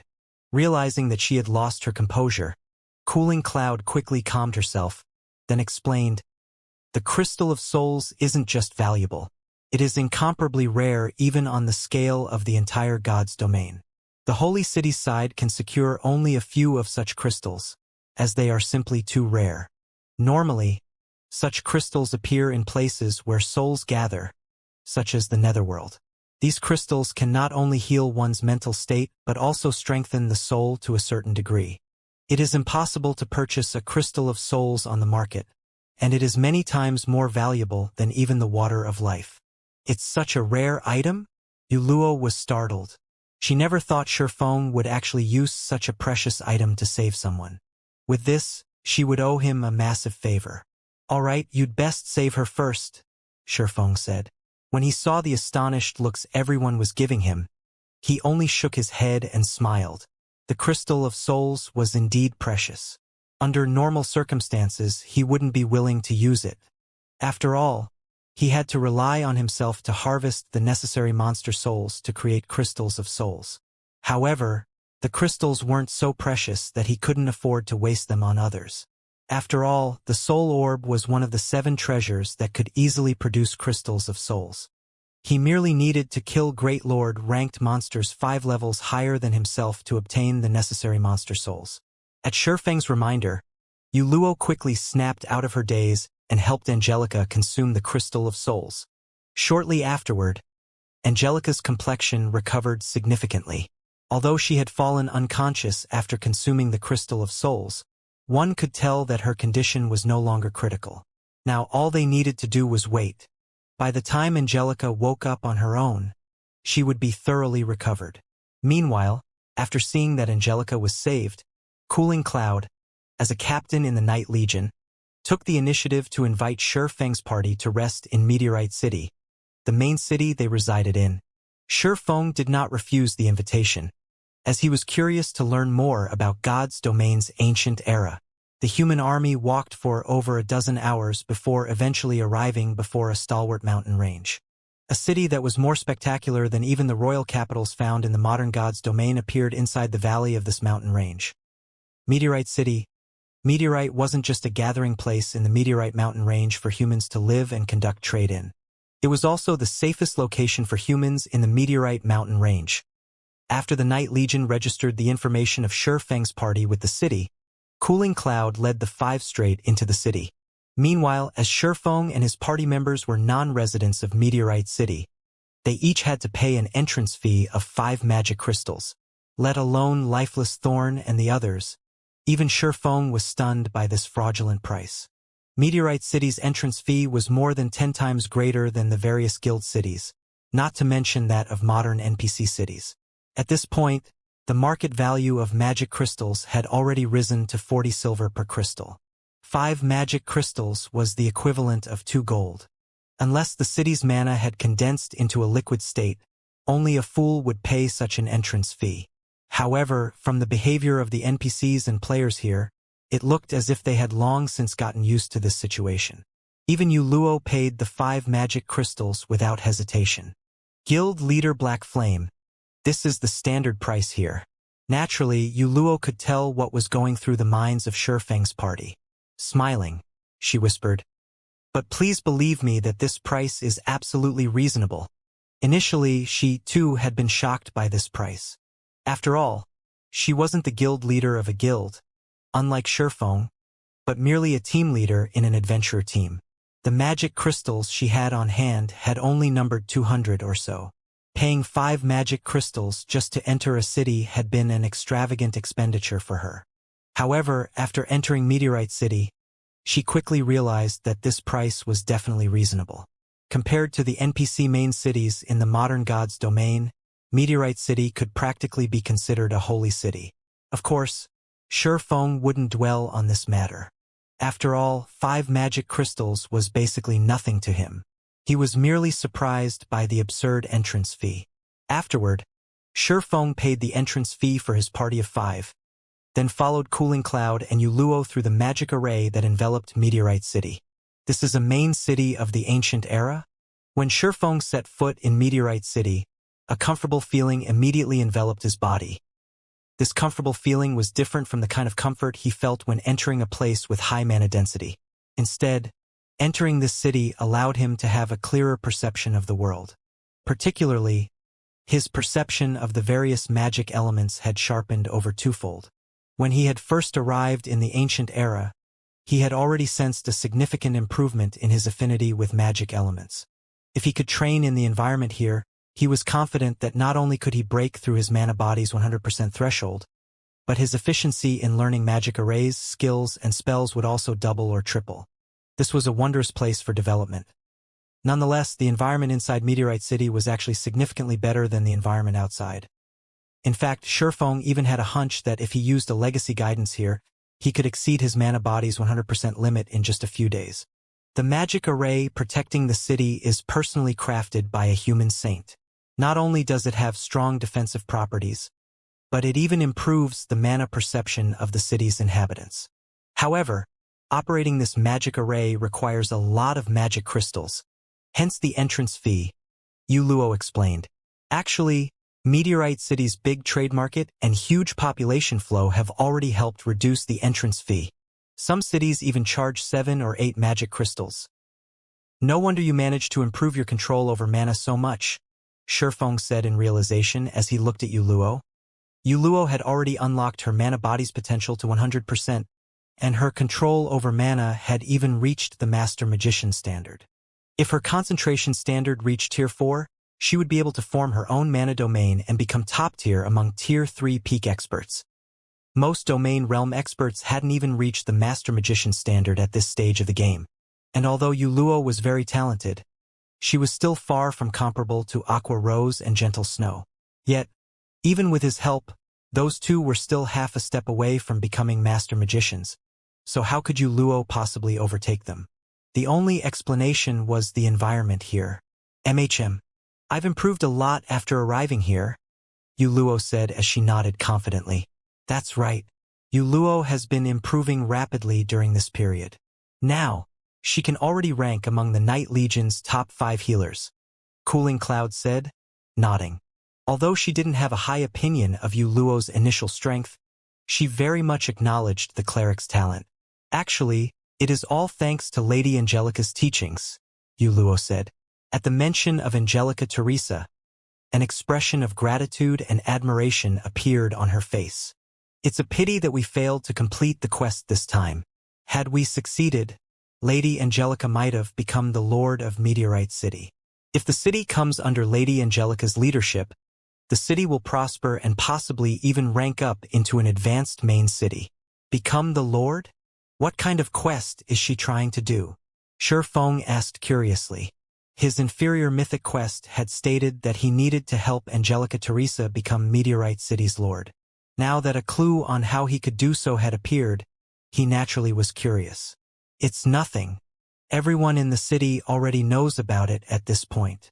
Since Shifeng expressed interest in this topic, Cooling Cloud explained slowly, Meteorite City has been developing for hundreds of years already, and its population and scale of operation have grown significantly. However, at this point, the city has reached a bottleneck. The old city lord also abdicated recently. As one of the candidates to replace the lord, Lady Angelica Teresa wishes to improve Meteorite City. Meanwhile, there are 2 ways to help Meteorite City develop further. The first is to expand the city. However, the city's magic array was personally established by the saint, and nobody in the city is capable of modifying it. The only way to modify the magic array is to go to the holy city and meet with the saint. The chances of success are dismal.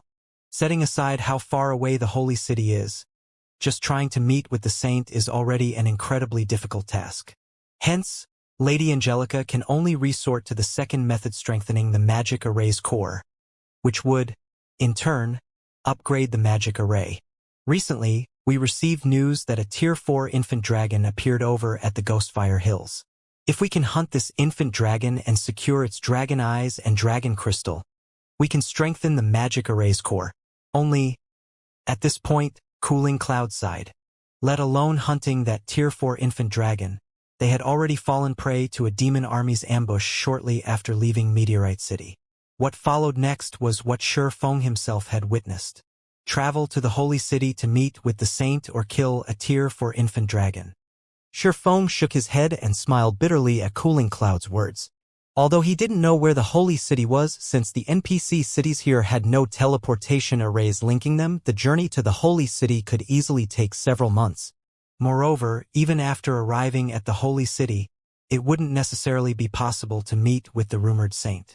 As for the other option of killing a Tier 4 infant dragon, that was even more ludicrous. A Tier 4 infant dragon was an existence above even demon princes.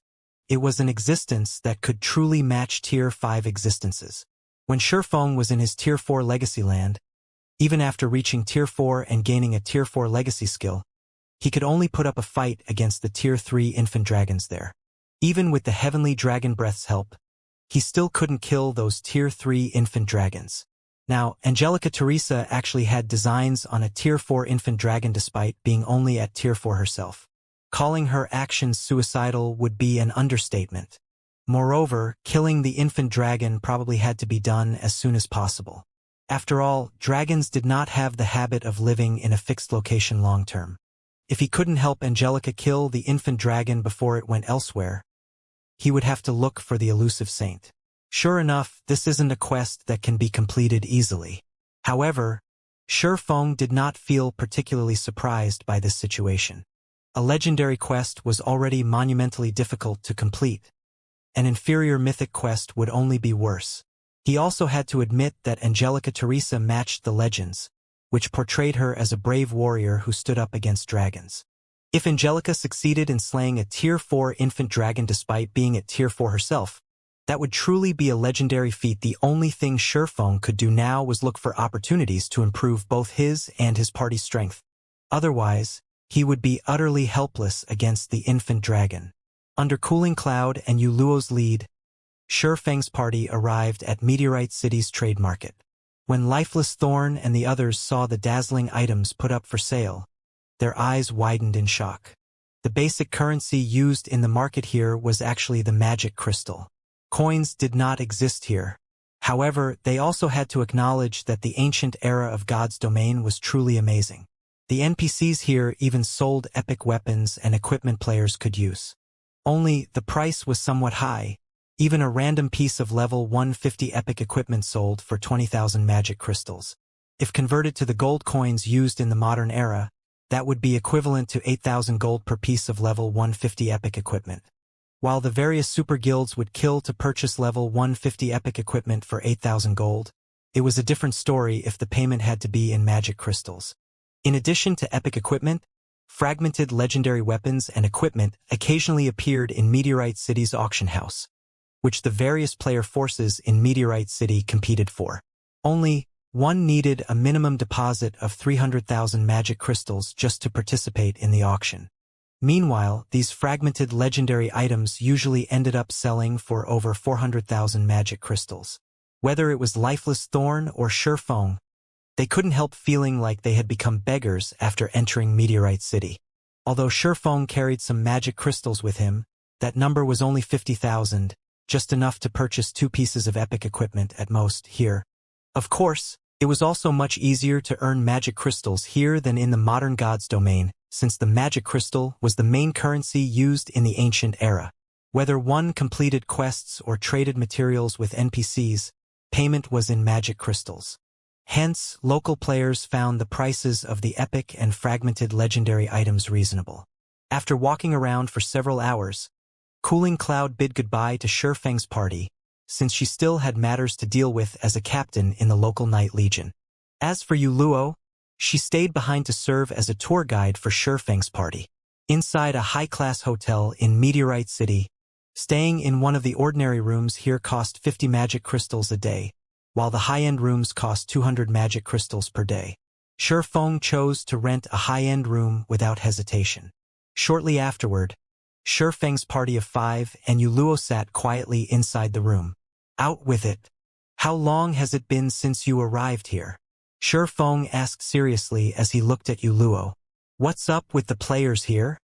At Shurfeng's question, an exceptional silence filled the room.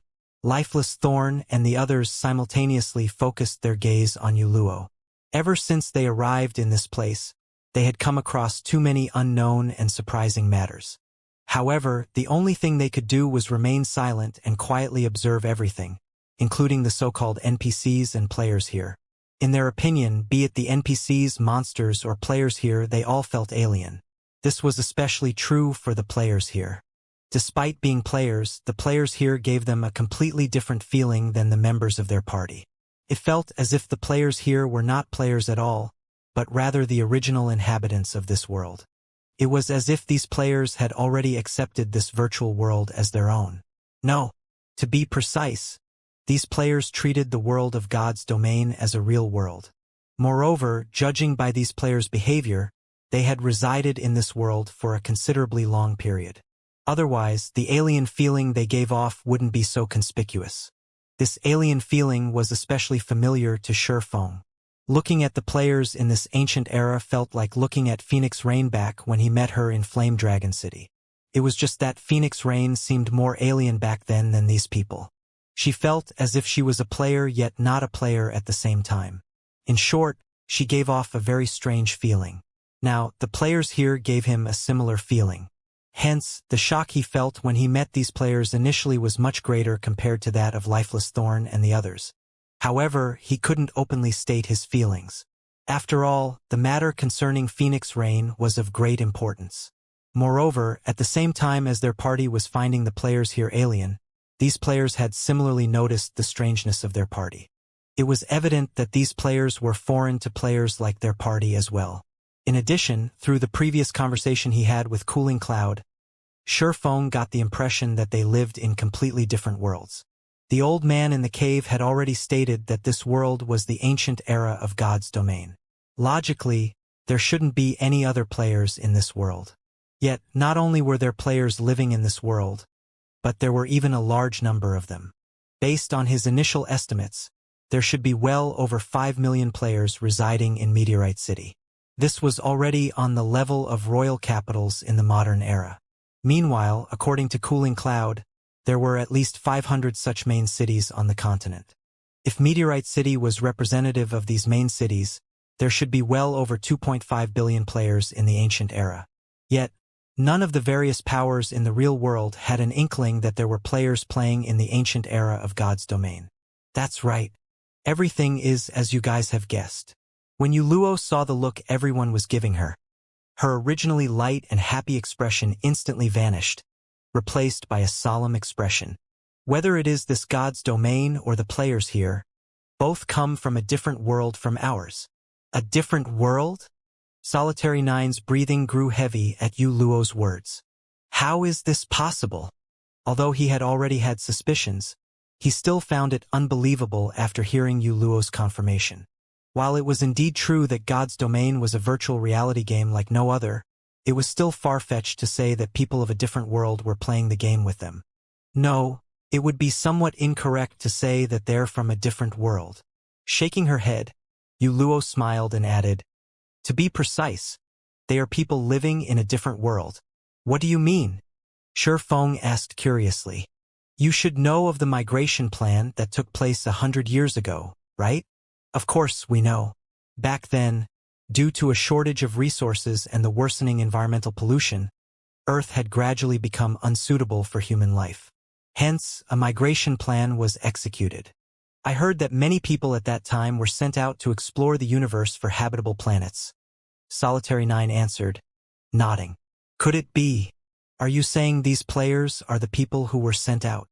"Yes, they are the descendants of those explorers," Yuluo said.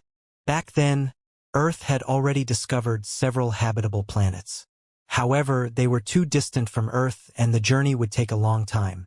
Hence, after gathering all of the world's power, several hundred interstellar spaceships with self-sustaining environments were constructed.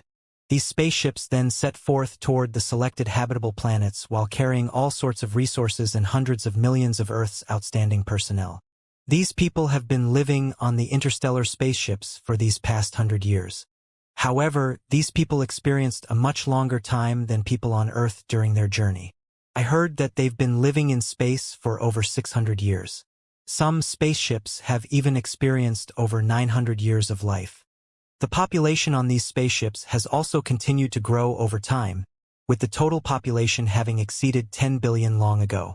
The original spaceships have also acquired resources from various planets on the way and modified and upgraded themselves. At this point, these spaceships can no longer be considered mere spaceships but more like interstellar continents. And they are still making their way to the habitable planets. However, as these interstellar continents had limited resources, the majority of their population can only reside in virtual worlds. Only a small minority has the privilege to roam the outside world. Hence, these people are accustomed to virtual worlds. The professional players of our worlds can't even compare to these people in this regard, as virtual worlds have long since become a part of these people's lives. After God's Domain's launch, the game became their everything. The understanding they have of God's domain far exceeds ours. When Luo finished speaking, silence enveloped the room for a long time. Solitary 9 and the others even had their mouths hanging wide open. They never thought that they would actually be ignorant of such a huge matter happening outside Earth. They also couldn't even begin to imagine how it felt to live out in the open universe for several centuries. I see. After hearing Luo's explanation, Shifeng came to another realization. During his previous life, right before he reincarnated, God's Domain had suddenly launched an expansion pack for seemingly no rhyme or reason. It was the most special expansion pack ever added to the game. Normally, the main God system would first implement a new expansion pack in the game before notifying players about it. However, news of this expansion pack had spread in the real world before its implementation. In fact, even its name had been revealed beforehand. War of Worlds. The description that came with this announcement also clearly stated that there would be several worlds attacking the main continent of God's Domain. For the sake of their own survival, these worlds would wage war with each other on an unprecedented scale. The winner would live, and the loser would die. This announcement had agitated countless people in God's Domain when it came out.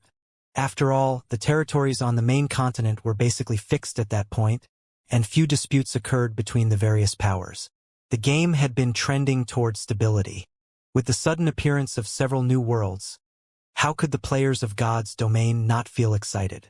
The various major powers, in particular, had immediately begun sharpening their blades after the announcement. So long as the new expansion pack took place, they would immediately invade these new worlds and start a new journey. However, as a consequence of the expansion pack, Shifeng found himself fired. Upon seeing the stunned expressions of the people around her, Luo revealed a bitter smile and said, "My arrival here was a complete accident. While exploring an underground space in Dragonheart City by myself, I got caught in a space-time storm. By the time I woke up, I was already in this place. Currently, I have spent 20 days here already. Although I want to go back, I haven't been able to return even after dying or jumping into other space-time storms.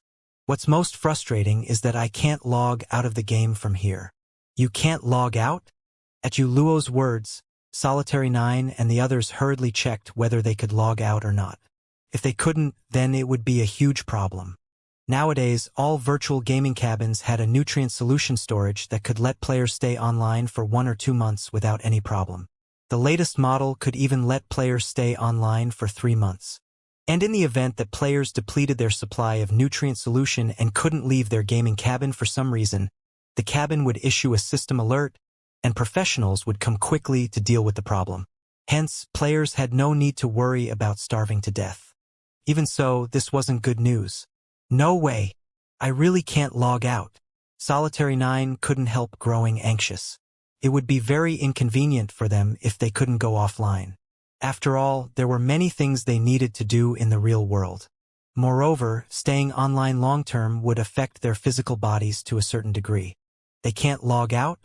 Looking at the logout button on his system interface, Shifeng found that it was still brightly lit, indicating that he could go offline whenever he wanted. Is it because of that world stone in my bag? After some thought, the only explanation Shifeng could come up with for this situation was the world stone. After all, this item could stabilize the principle of all things, which meant that he should be able to bypass the rules of this world. With this, it seems I don't need to be too anxious. While the ancient god's domain was indeed excellent, he also had many things he needed to do in the real world. He couldn't stay online long-term. With the world stone, he could now feel relieved. Shi Feng then conversed with Yu Luo about the basic information of this world, particularly about information relating to legacies. After the conversation, Lifeless Thorn and the others sighed ruefully. The ancient god's domain was indeed different. Compared to the modern god's domain, the players living in the ancient god's domain had a much easier time getting promoted. With a reliable team, players had no problem at all securing a complete Tier 3 legacy. In fact, with enough rare materials, one could even seek out a Tier 3 instructor to exchange for a complete legacy. The only limitation of this method was that players could only exchange up to 3 legacies. As for the promotion to Tier 4, while it was significantly more difficult than that to Tier 3, it was still much easier compared to the process in the modern god's domain. At the very least, players didn't have to seek out a legacy land in the middle of nowhere. They could simply head to a Tier 4 instructor and choose to challenge their Tier 4 promotion quest. They would then be teleported to a Tier 4 legacy space. However, the cost of this method was high. Each challenge required the payment of 15,000 magic crystals. The difficulty of the promotion quest was the same as in modern times. Players still had to learn a Tier 4 legacy skill or spell during the allotted time. Failure meant having to wait 20 natural days before they could re-challenge it. At this time, only 3 players in Meteorite City had successfully reached Tier 4. At this point, Shi Feng wished he could bring all of Zero Wing's Tier 4 Flowing Water Realm experts and above to this place. Even if it meant spending a lot of magic crystals, it would still be much better than searching for a legacy land. After all, searching for a legacy land was not only time-consuming, but success was also highly dependent on luck. If word of this matter got out in the modern god's domain, every power across the continent would most likely do everything they could to secure this opportunity. "Commander, can I borrow 10,000 magic crystals from you?" Lifeless Thorn asked as he looked at Shi Feng. "I'll pay you back double as soon as we return." "Commander, you can't play favorites." Solitary 9 objected hurriedly, knowing that Shi Feng did not bring a lot of magic crystals with him to the ancient god's domain. Every bit given away counted. Meanwhile, Yenya and Cleansing Whistle also stared at Shi Feng with eloquent eyes. "Relax."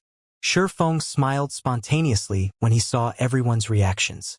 "Although I didn't bring a lot of magic crystals with me, I still have a way to let each of you challenge your promotion quests once. You can challenge yours as well, Yu Luo." "Me?" Yu Luo was stunned by Shi Feng's words. "But I don't have that many magic crystals." She too yearned to challenge her Tier 4 promotion quest.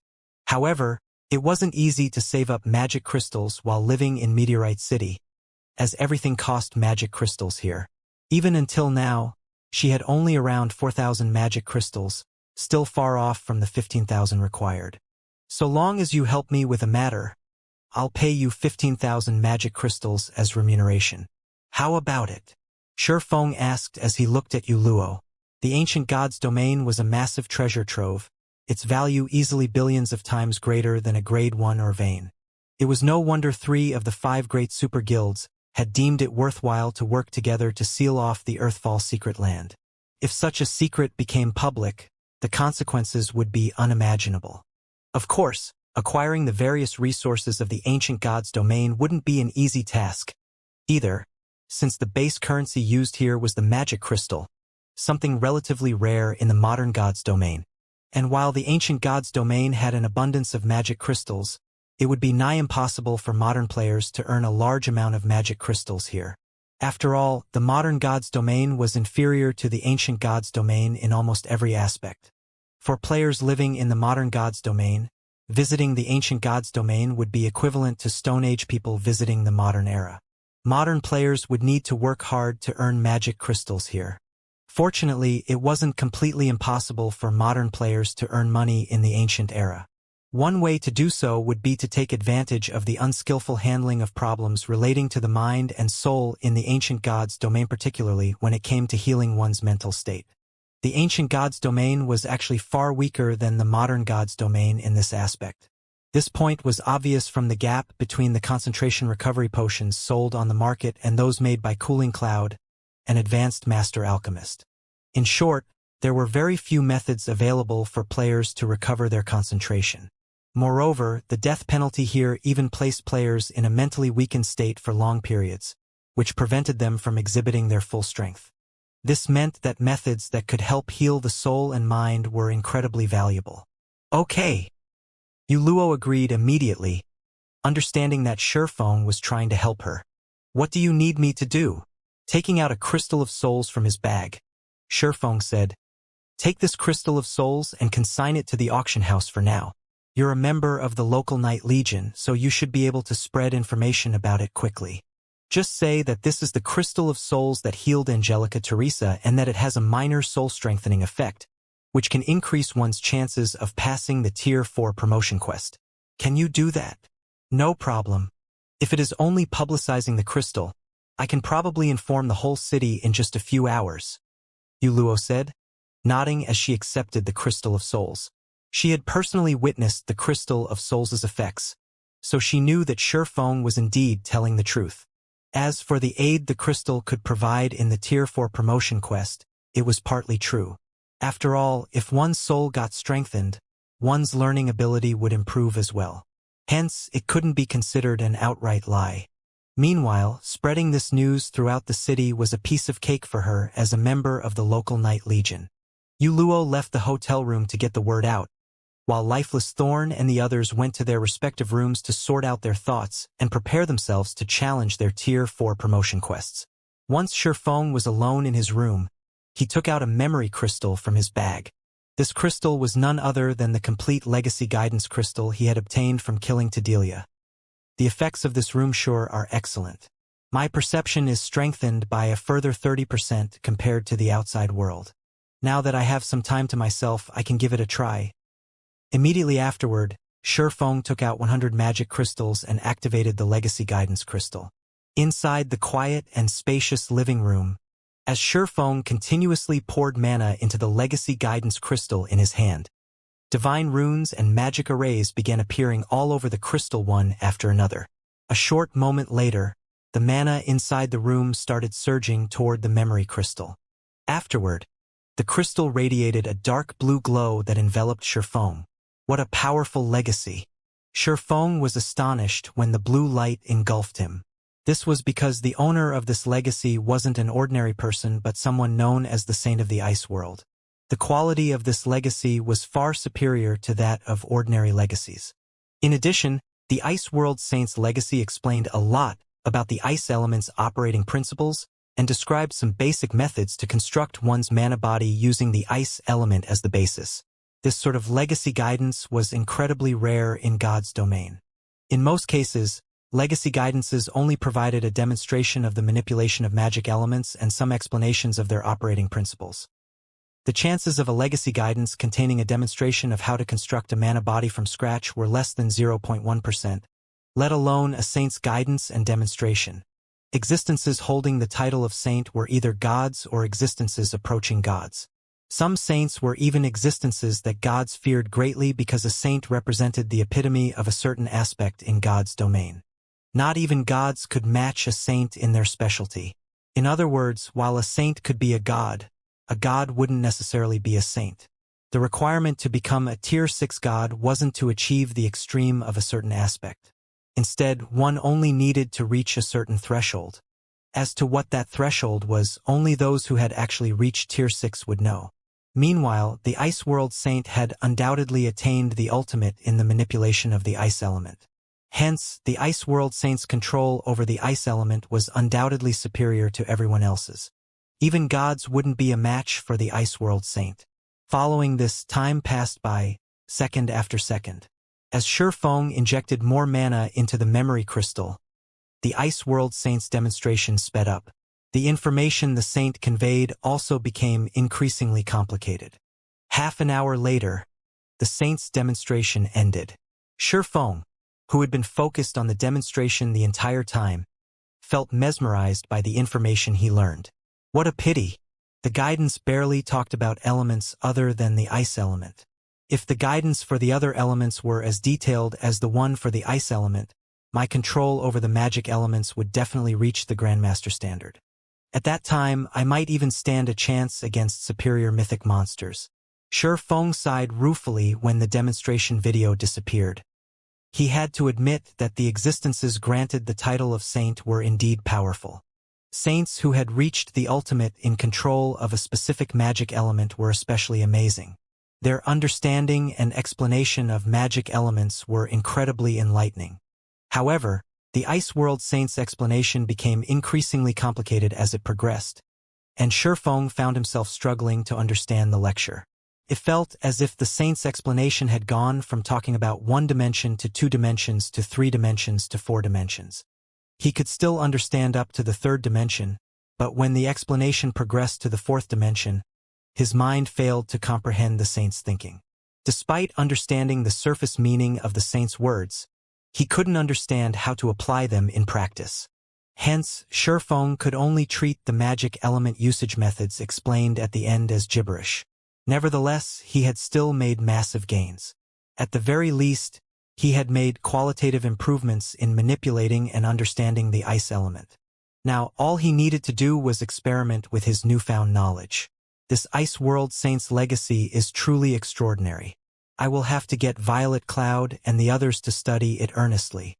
It would simply go to waste if given to someone without an affinity with the ice element.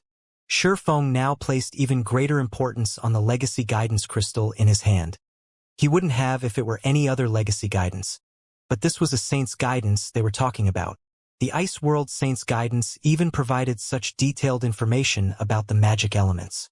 Giving this legacy guidance to someone without an affinity with the magic elements would be a complete and utter waste. In fact, had he used this legacy guidance crystal in the modern god's domain instead of the ancient god's domain, he would have wasted a precious opportunity. If the information he absorbed from watching the legacy guidance here consisted of only 20% of the total information, then he probably would have failed to comprehend even 5% of the information had he watched it in the modern god's domain. After all, he didn't possess much affinity with the ice element. He was much more attuned to the fire element. Fortunately, the environment in the ancient god's domain was excellent, and it drastically improved his affinity with and perception of the ice element. Now, he could perceive the ice element much more clearly than he could the fire element when he was in the modern god's domain. After absorbing the Ice World Saint's legacy guidance, Shi Feng took out a drop of soul water and drank it, boosting his concentration recovery and energizing his brain. Immediately afterward, he began attempting to break through his mana body's 100% threshold by constructing a new and simpler control array to link and control the various magic arrays all over his mana body. Previously, I insisted on using only 1 mana manipulation method to control the magic arrays of my body. On the other hand, the Ice World Saint constructed his mana body with the ice element and used several mana manipulation methods to gather and manipulate the ice element.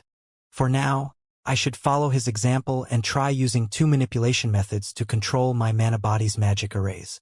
After thinking up to this point, Shi Feng began experimenting. Previously, he had been controlling the magic arrays on his mana body according to the mana body's construction because he believed this was the only way to manipulate the mana in his mana body.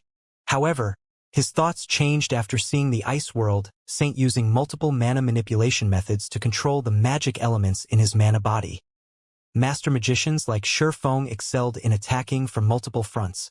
Since he couldn't break through the 100% threshold by attacking from only a single front, he would try attacking from multiple fronts simultaneously, which would allow him to maximize the effects of every magic array. Subsequently, the intensity of the mana Shi Feng's body radiated fluctuated repeatedly. Sometimes, his mana didn't even reach the standard of ordinary Tier 3 players. Sometimes, it would far surpass the times he had fully exerted himself. He experimented for 3 consecutive hours and tested several dozen mana manipulation methods. From his experimentation, he concluded that using multiple methods simultaneously to manipulate his mana body was incredibly difficult. Even with his current concentration standard, he could just barely implement 3 at a time. However, the benefits of a 3-fold manipulation method were also evident. He had directly broken through the 100% threshold and reached the legendary 112% mark. Unfortunately, when implementing a threefold manipulation method, his mind would be so occupied that he couldn't execute a bronze combat technique, much less a mana technique. Hence, to maintain his combat power, Shifeng had no choice but to abandon a threefold manipulation method for a twofold manipulation method.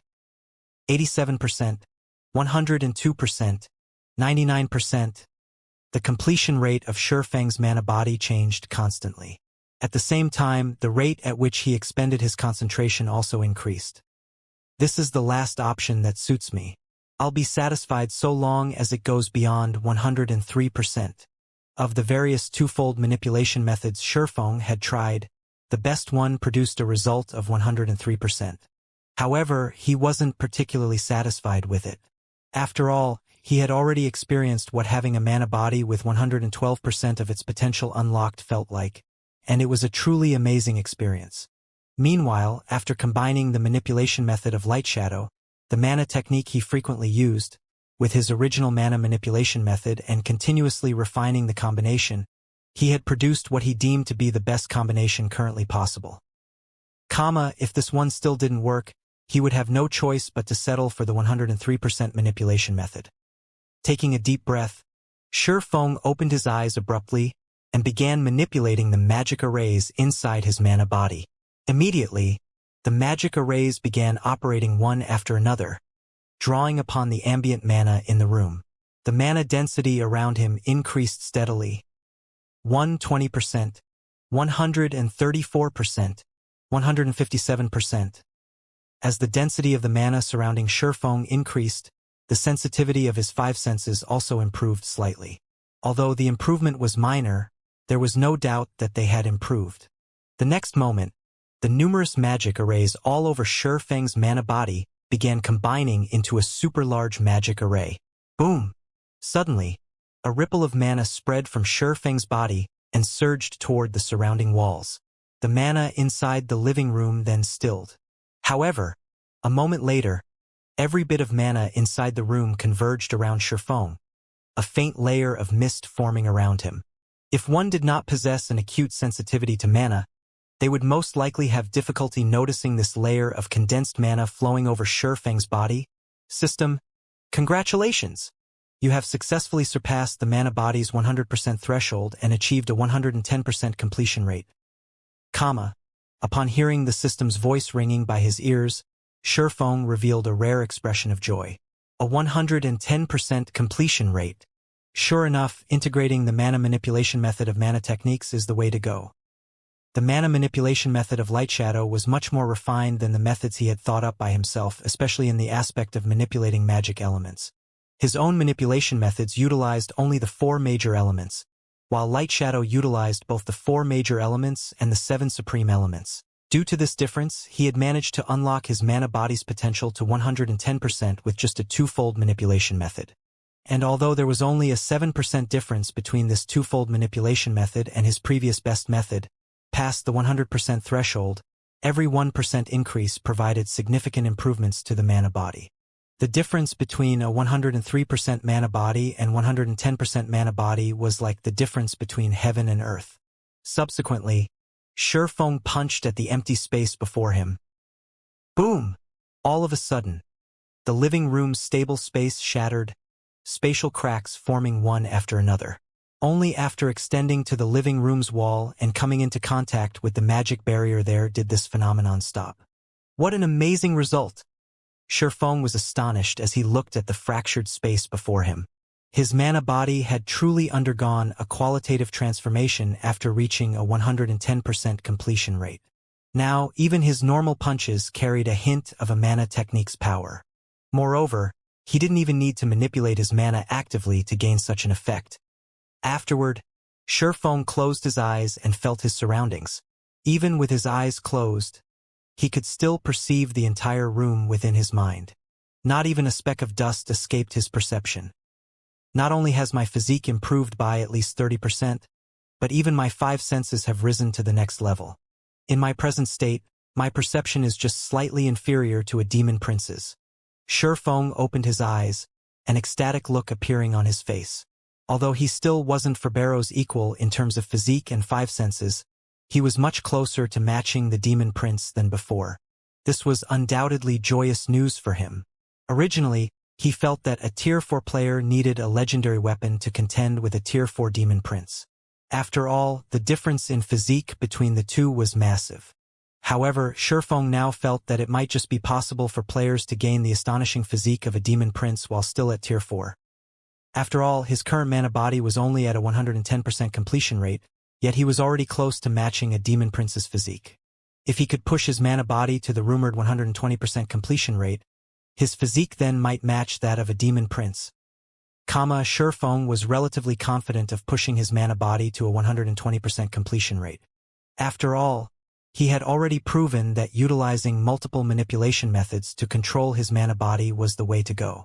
At the very least, he wouldn't be utterly clueless about how to develop his mana body, unlike before. All he needed to do was figure out how to improve on this aspect. Now that I've reached the limits of twofold manipulation, I'll need to raise my concentration standard so that I can execute threefold manipulation fluidly. This way, I'll have a high chance of achieving a 120% completion rate. At that time, whether it is that divine dragon's trial or that mysterious NPC, I won't be utterly helpless. At this point, confidence welled up within Shifeng. However, for safety's sake, I should first gather the Solomon's sword fragments. If I have the complete Solomon's sword, I won't have to fear going up against even true Tier 5 existences.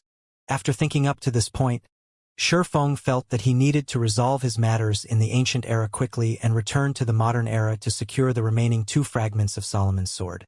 Previously, he still hadn't been particularly confident of securing the 2 remaining fragments. However, now that his epic mana body had reached a 110% completion rate, he could probably solo even superior mythic monsters of the same level. The reason for his confidence was the qualitative transformation his mana had undergone. Originally, the mana flowing inside his mana body was merely gaseous, albeit of incredibly high density. However, after his epic mana body had reached a 110% completion rate, the mana flowing within it had thoroughly condensed into a mist. Moreover, it had achieved this state without him needing to manipulate external mana. Since God's domain's foundation was mana, the strength of a player's mana had a huge impact on their combat power, especially when using skills and spells. A skill powered with mist-like mana wouldn't just be 30% or 50% stronger than a skill powered with gaseous mana. Instead, the two would be on completely different levels. Why were superior mythic monsters so much more powerful than mythic monsters of the same level? It was because their physique and the quality of the mana inside their bodies were superior to ordinary mythic monsters. Currently, although Shifeng's physique still wasn't a match for superior mythic monsters, the quality of his mana was already on par with theirs. That, combined with the weapons and equipment he possessed, made it entirely possible for him to offset the difference and fight against superior mythic monsters on an equal footing. As Shifeng was immersing himself in the effects of his improved mana, Luo suddenly contacted him. Guild leader Black Flame, information on the Crystal of Souls has already spread across Meteorite City. Many player forces and even NPC forces have expressed interest in the crystal. All of them are requesting to purchase it at a high price, Luo said excitedly.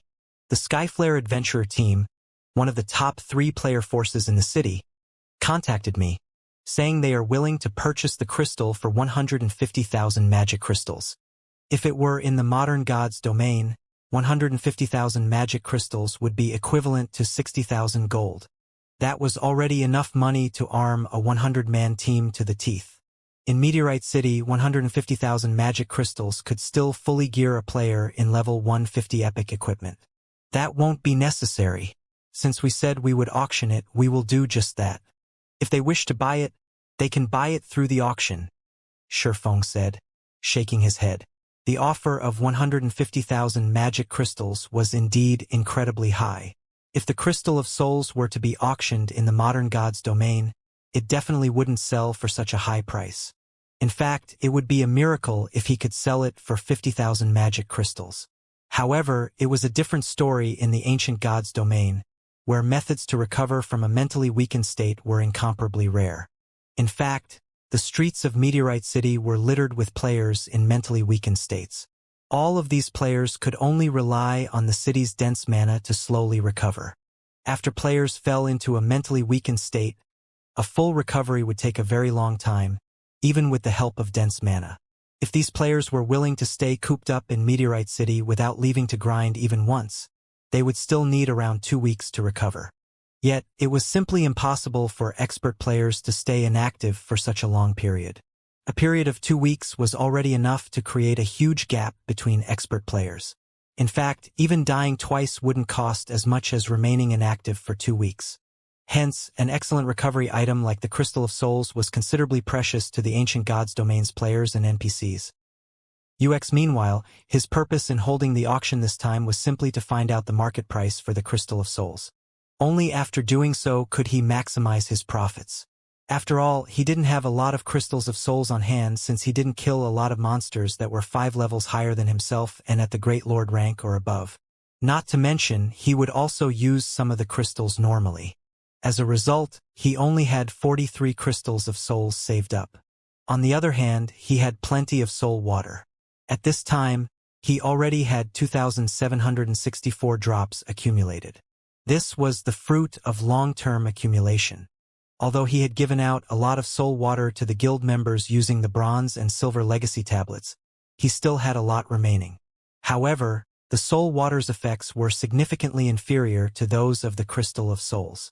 If the Crystal of Souls couldn't sell for a high price, then the soul water naturally wouldn't sell for much either. But now that Skyflare is also competing for the Crystal of Soul, both player and NPC forces will most likely step aside out of respect for Skyflare.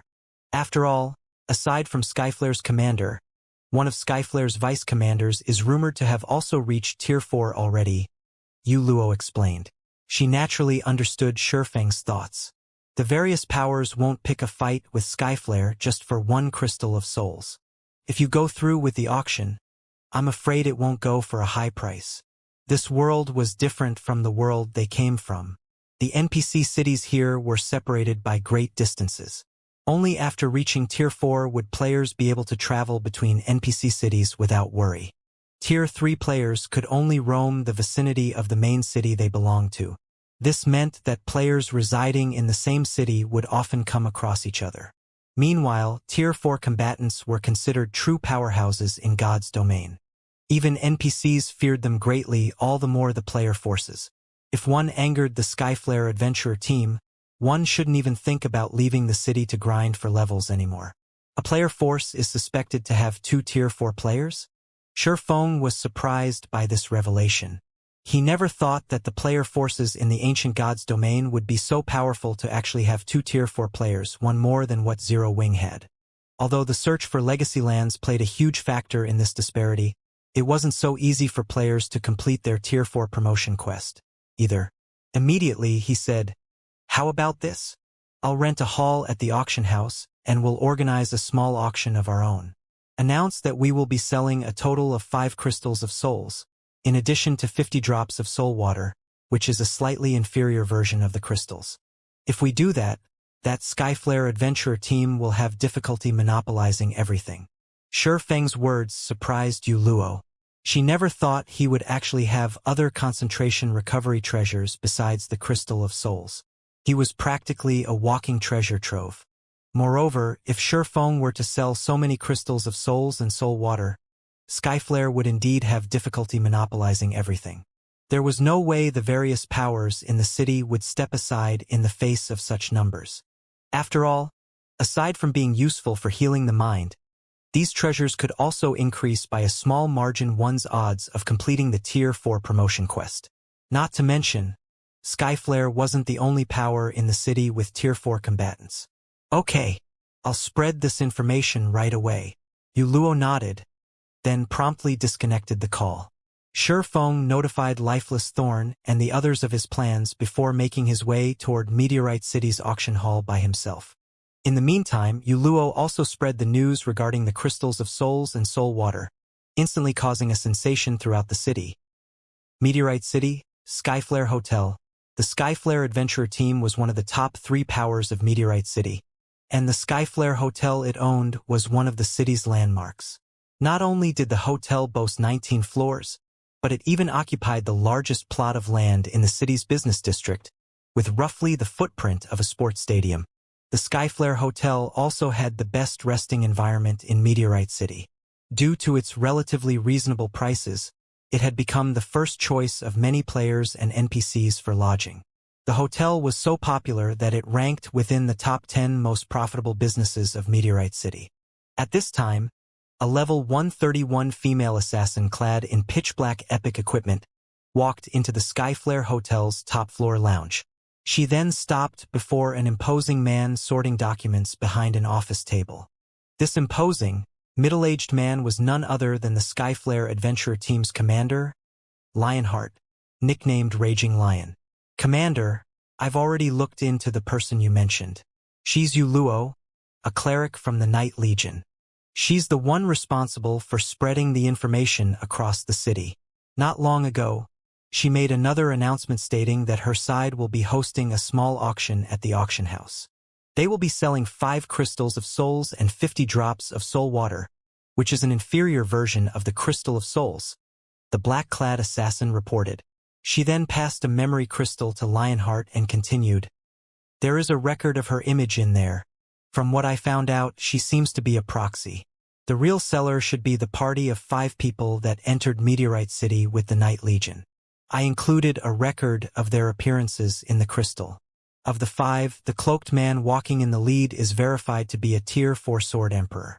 However, I did not find any records of him appearing within Meteorite City's vicinity." "Good job," said the Crimson Light armor-clad Lionheart, who had reached level 133. After glancing at the images recorded in the memory crystal, he nodded and looked toward the several vice commanders inside the lounge. He then asked calmly, "What do you guys think of this matter? They're simply picking a fight with Skyflare. We've already shown a lot of respect to that Sword Emperor by offering such a high price, yet they still refuse to reciprocate," sneered a gloomy man standing beside the French window. "I think we need to teach these outsiders a lesson. If they wish to mingle in Meteorite City, they need to know their limits. The treasure in question can increase the success rate of completing the Tier 4 promotion quest. We absolutely cannot let the other powers in the city get their hands on it." The 3 other vice commanders present nodded in agreement with the gloomy man, Wind Chaser. Although Wind Chaser was a cold and ruthless person, he was incredibly loyal to the Skyflare Adventure Team. Most importantly, Wind Chaser was a Tier 4 Nightwalker. When it came to assassination, he was undoubtedly the best player in Meteorite City. In terms of top combatants, the Skyflare Adventure Team was already the strongest player force in Meteorite City. Simply put, this was the best opportunity for the Skyflare Adventure Team to consolidate its grip on Meteorite City. Hence, how could they let other player forces gain an opportunity to rise up? Now that the several outsiders were showing no respect to their adventurer team, they definitely needed to teach these outsiders a lesson. It didn't matter even if the other party had a Tier 4 Sword Emperor on its side. After all, not only did Wind Chaser hold a peak hidden class, but he had even inherited a special mana technique. So long as he was hidden in the darkness, he could potentially one-shot even Tier 4 MTs, let alone a Tier 4 Sword Emperor. Well, let's go over and talk to him first. If we can agree on a good price, everybody can be happy. If not, it won't be too late to take action, Lionheart said after giving the matter some thought. Lionheart, too, agreed with Wind Chaser's opinion, especially about the Crystal of Souls, which could strengthen a player's soul by a small margin. After all, the strength of a player's soul would greatly affect their learning ability. Even a small boost to the soul would be a great help to players learning a Tier 4 skill or spell during their promotion quest. Hence, Skyflare had to obtain the Crystal of Souls. The 4 vice commanders present all nodded in agreement with Lionheart's decision. "Billow, find out that Sword Emperor's current location. I need to know right away," Lionheart ordered the black-clad assassin. "Commander, don't you know how I operate?" Smiling, the petite assassin named Crimson Billow added, "As soon as you told me to look into this matter, I set my sights on that Sword Emperor. Hence, I had people keep track of his every move. Currently, that Sword Emperor is at the auction house. By the looks of it, he plans to rent an auction hall to host a small auction." "Good." Lionheart nodded in satisfaction as he looked at Crimson Billow. "Billow, you and Chaser will follow me in secret. I'll meet with that Sword Emperor in person and find out his origins and purpose. Truthfully, he felt very curious about the Sword Emperor mentioned. Tier 4 players were still incredibly rare in the current God's domain.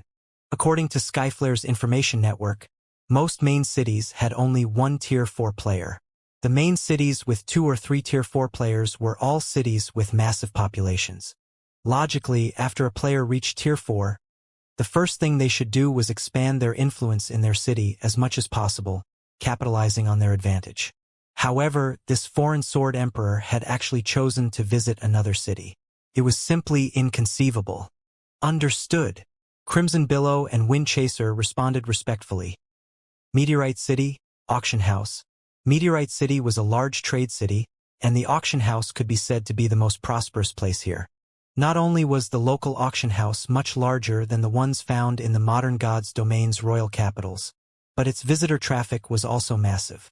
A huge variety of products was on sale, including mana ore, which was quite rare in the modern God's domain, sold by the stack at dastardly cheap prices. One stack of 200 mana ores cost only 49 magic crystals. If sold in the modern God's domain, it would be bought out instantly. After all, mana ore was a byproduct of certain ores, and the chances of acquiring it were low. Hence, the price of mana ore in the modern world was already close to 30 silver coins per piece. Even then, supply was still tight. It's a pity I can't travel freely between the two worlds. Otherwise, I could definitely make a killing, and Zero Wing wouldn't have to worry about lacking funds and resources anymore. Shifeng sighed ruefully as he looked at the available items in the auction house.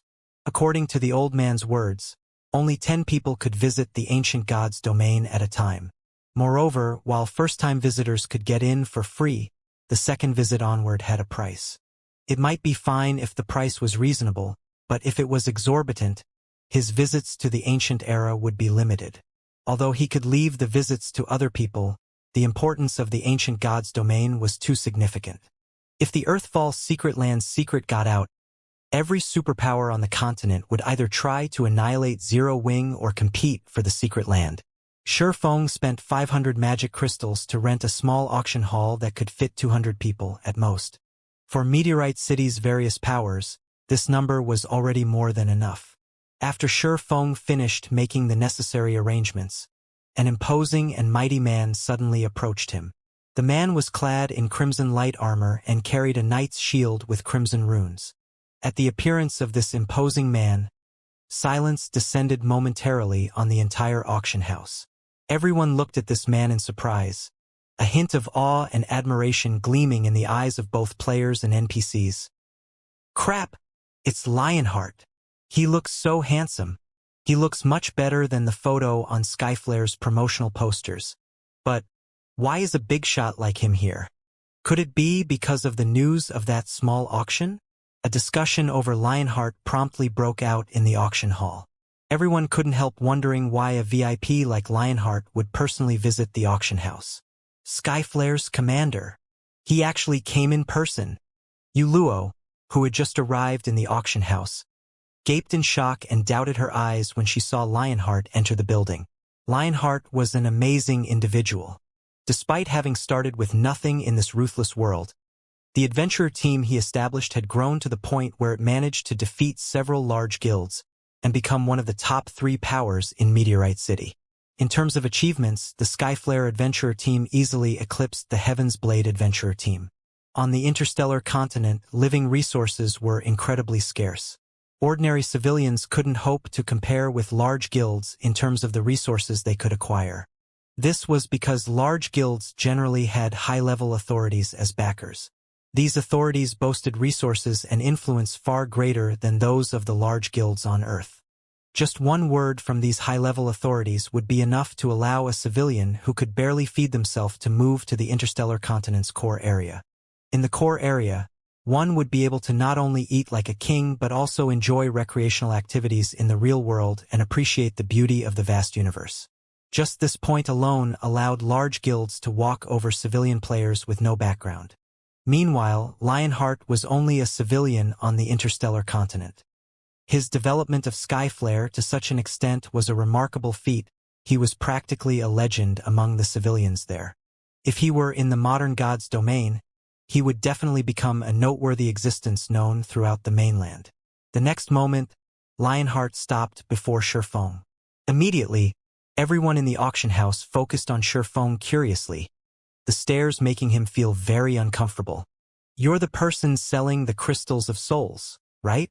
Looking at Shifeng, Lionheart went straight to the point, saying, "I am Lionheart, the Skyflare Adventure Team's commander. You should have heard of me already." "Of course I've heard of you. In fact, I've heard a lot about you." Shifeng did not deny Lionheart's statement. Calmly, he asked, "May I know what business you have with me?" Shifeng had gained plenty of information regarding Lionheart. The man was undoubtedly a powerhouse. Not only did he reach the domain realm, but he had even set foot onto the second step, the upper domain realm. The amount of time he had spent immersed in virtual reality games was much greater than that of the modern God's Domains players. Rumor had it that Lionheart's control over mana had already reached the advanced Master Magician standard, and that he was only half a step away from becoming a Grandmaster. In addition, Lionheart also possessed an ancient hidden class called the Blood Knight, which gave him the strongest defense among players. At this point, he was a complete monster when it came to defense. His terrifying defense was why the Skyflare Adventurer Team had managed to conquer plenty of powerful bosses. The Adventurer Team had even killed quite a few level 120 superior mythic bosses. Hence, Lionheart was also known as Meteorite's Wall by Meteorite City's players. "This isn't a place to talk. Why don't we find a place to sit down and have a proper conversation?" Lionheart suggested as he scrutinized Shifeng. When he saw Shifeng's special state, he was surprised and confused. However, he quickly set aside his surprise and treated Shifeng with the respect due a foreign Tier 4 expert. "Sure." Shifeng nodded. He then turned to the empty space a short distance behind Lionheart and asked, "Are those two coming along too?" "Those two?" Yuluo was confused when she followed Shifeng's gaze. After all, there was nobody there. Even when she pushed her perception as a Void Realm expert to the limit, she still couldn't sense any aura or presence of a living being. She didn't notice any unusual fluctuations in space, either. Experts at the Void Realm would be aware of even the slightest disturbances around them. At the end of the day, an assassin's stealth only turned them invisible to the naked eye. They remained physically present in the world. So long as they moved, no matter how slow, they would cause some air turbulence. Such unnatural changes wouldn't escape the perception of a Void Realm expert. Hence, even a Void Realm assassin generally couldn't get within 30 yards of other Void Realm experts undetected. Normally, they could operate only outside the 30-yard radius. As for assassins at the Domain Realm, while they could perform better, they still wouldn't be able to get within 20 yards of Void Realm experts undetected. And even if they did manage this feat, they would be able to maintain it for only a matter of seconds. However, the spot Shifeng was currently looking at was within 20 yards of himself. Moreover, the conversation between Shifeng and Lionheart had lasted more than a few seconds already. Even a Domain Realm expert wouldn't be able to stay hidden for so long. Upon hearing Shifeng's words, Lionheart was slightly surprised. Simultaneously, a hint of alertness and admiration appeared in his eyes. Amazing! As expected of a Tier 4 expert capable of moving between main cities. Part of the reason Lionheart had brought Windchaser and Crimson Billow with him this time was to test Shifeng's strength.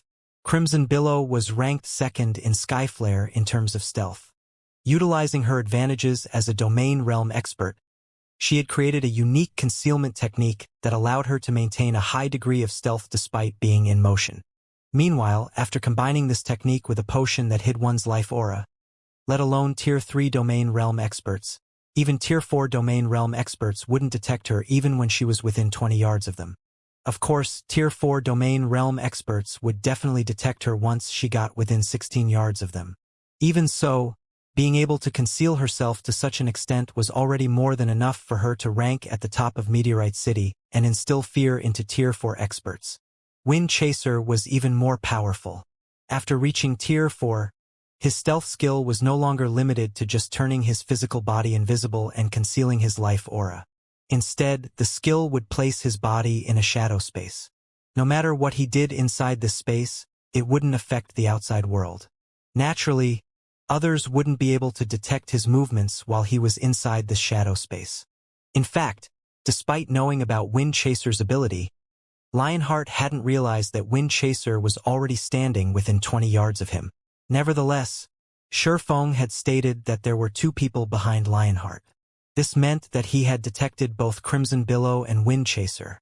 "Chaser, Billow, you two can show yourselves now," Lionheart said, smiling as he looked at the empty space Shifeng indicated.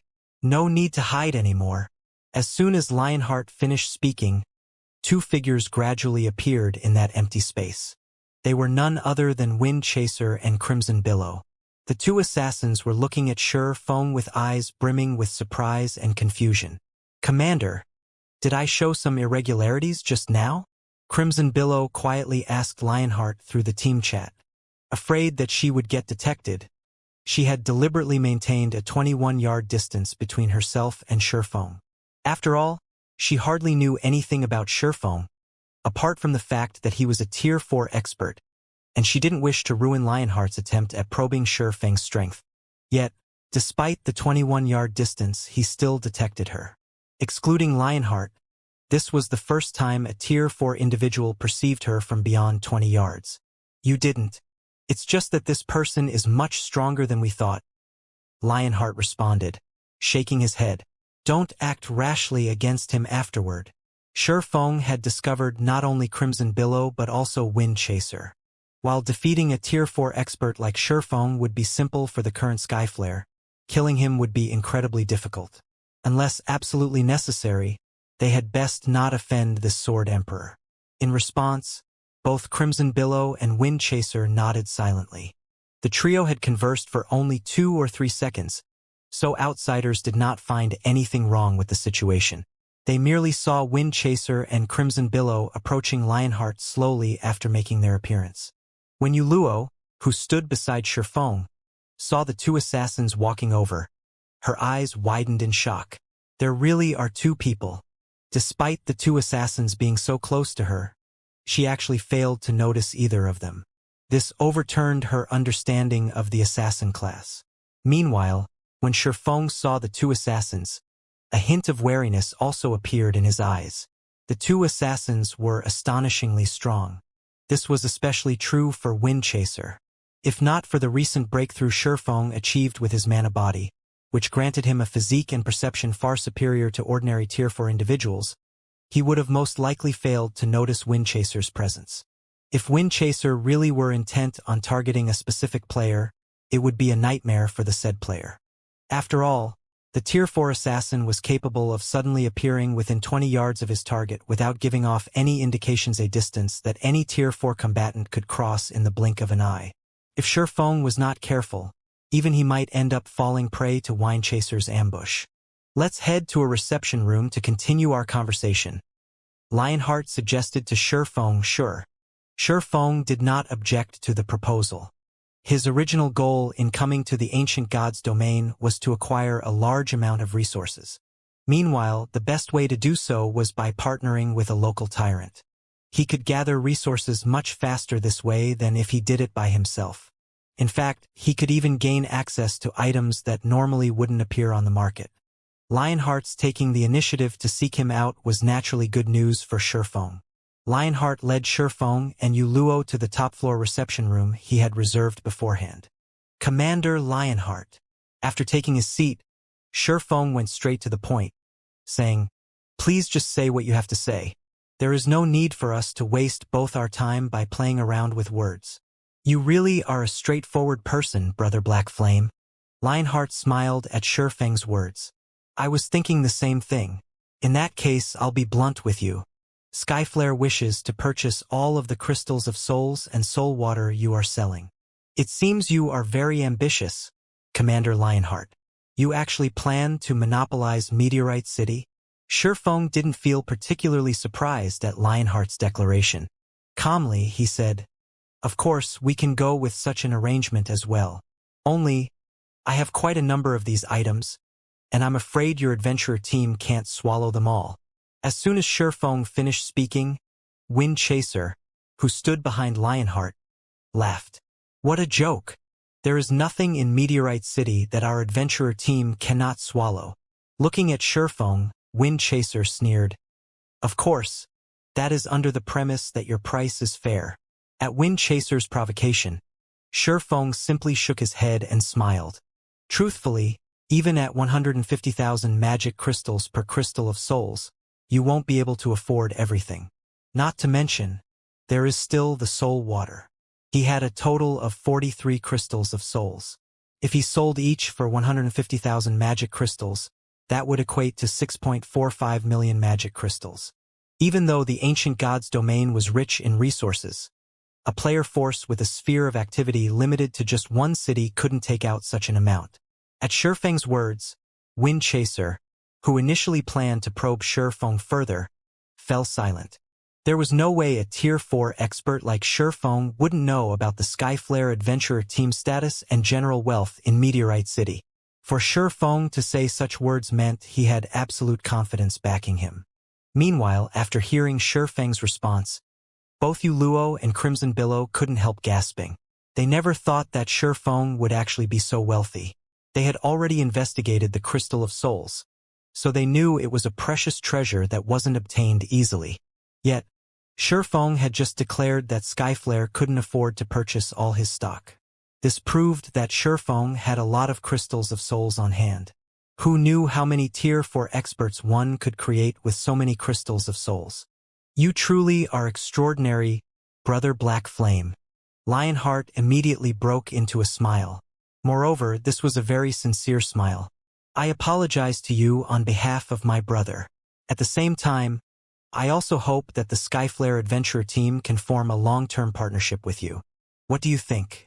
I admit that Skyflare cannot take out the necessary magic crystals to purchase all your crystals of souls. However, our adventure team still ranks within the top 3 of Meteorite City's player forces in daily income. We might not be able to swallow everything in one bite, but I'm sure we can do so after several or a dozen bites. Furthermore, I can assure you that not only will we purchase each crystal of souls for 200,000 magic crystals, but we will also ensure a weekly transaction of 3 million magic crystals at a minimum. May I know what you think of this, Brother Black Flame?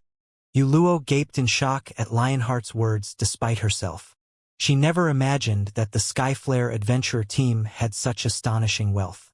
Even the superpowers in the modern god's domain were far from comparable to Skyflare in magic crystal acquisition.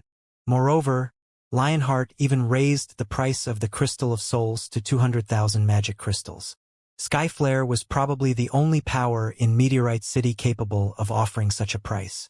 After all, a piece of fragmented legendary equipment cost only around 500,000 magic crystals, while fragmented legendary weapons cost around 1 million magic crystals. Lionheart's promise of a weekly transaction of 3 million magic crystals meant Skyflare was trading away 3 fragmented legendary weapons every week. Commander! At this time, even Wind Chaser was stunned by Lionheart's offer. The Skyflare adventurer team operated only in Meteorite City's vicinity, and there were only so many resources available in the area. If Skyflare really pushed through with this transaction, the adventurer team would have to tighten its belt and strictly limit its future expenditures. Okay, I can agree to those conditions, Shurfeng said, nodding. After giving the matter some thought, he felt that this price was probably the best he could get for the Crystals of Souls. Even if he could get a higher price at an auction, it wouldn't be much higher. However, before this, I wish to test you, Commander Lionheart. We can verify our transaction depending on your performance. What do you think? Test our commander? Shurfeng's words infuriated Wind Chaser. Crimson Billow's complexion also darkened, a hint of hostility appearing in her eyes as she looked at Shurfeng. Even super guilds would not dare say that they wished to test their commander's qualifications for cooperation, yet a person of unknown origin actually did so. Shurfeng was utterly looking down on the Skyflare adventurer team.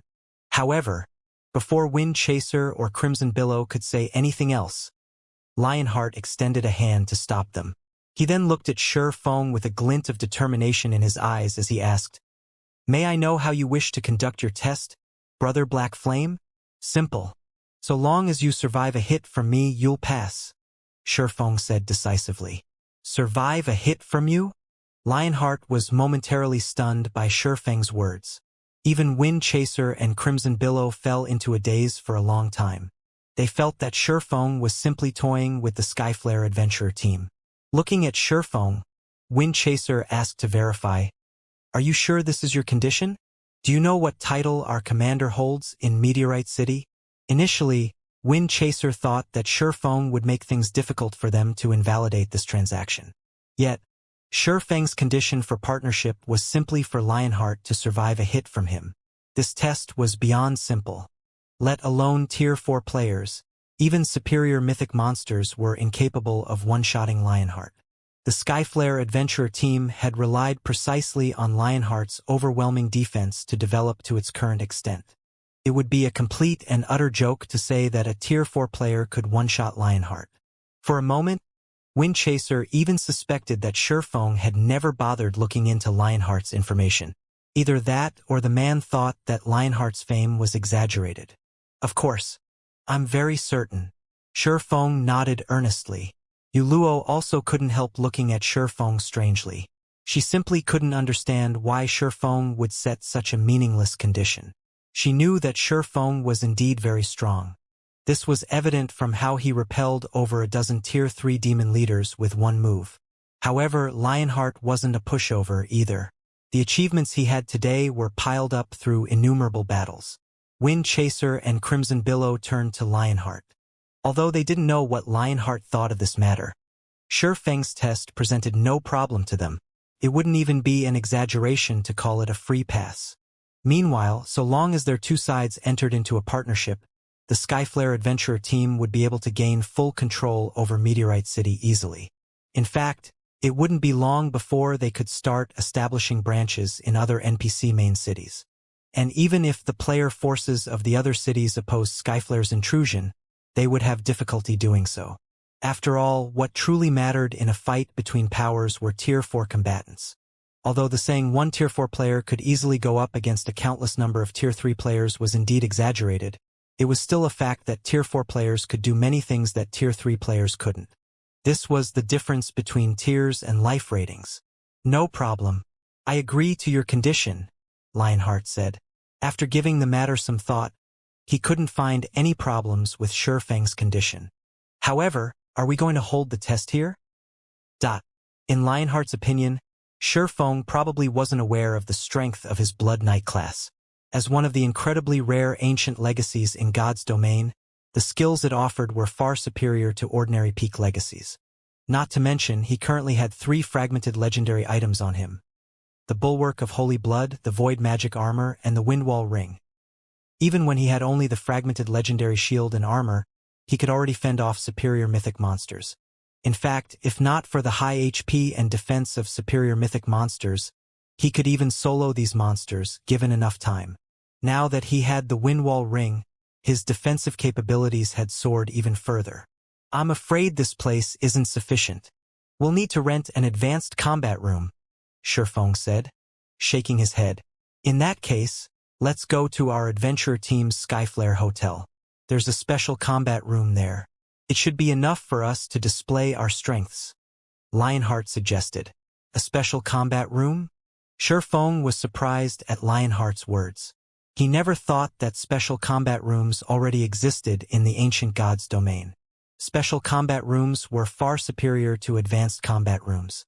They were perfect for practicing skill and spell usage. However, special combat rooms simply weren't something that could be acquired at this stage of the game. Let's go to the Skyflare Hotel then. Shifeng and Yuluo followed Lionheart's group to the Skyflare Hotel, which was only 1 block away from the auction house. The instant the group walked into the Skyflare Hotel, Yuluo grew a little excited. The Skyflare Hotel wasn't a place just anyone could enter and rest at. Aside from Skyflare's members and the members of partnered powers, who received a 50% discount, visitors would be charged the full price when staying at the hotel. Meanwhile, even the most basic room here cost 400 magic crystals per day. Even a Tier 3 Void Realm expert like herself wouldn't dare stay here for no good reason. Only when she needed to verify some theories and techniques she thought of would she make an exception and stay here.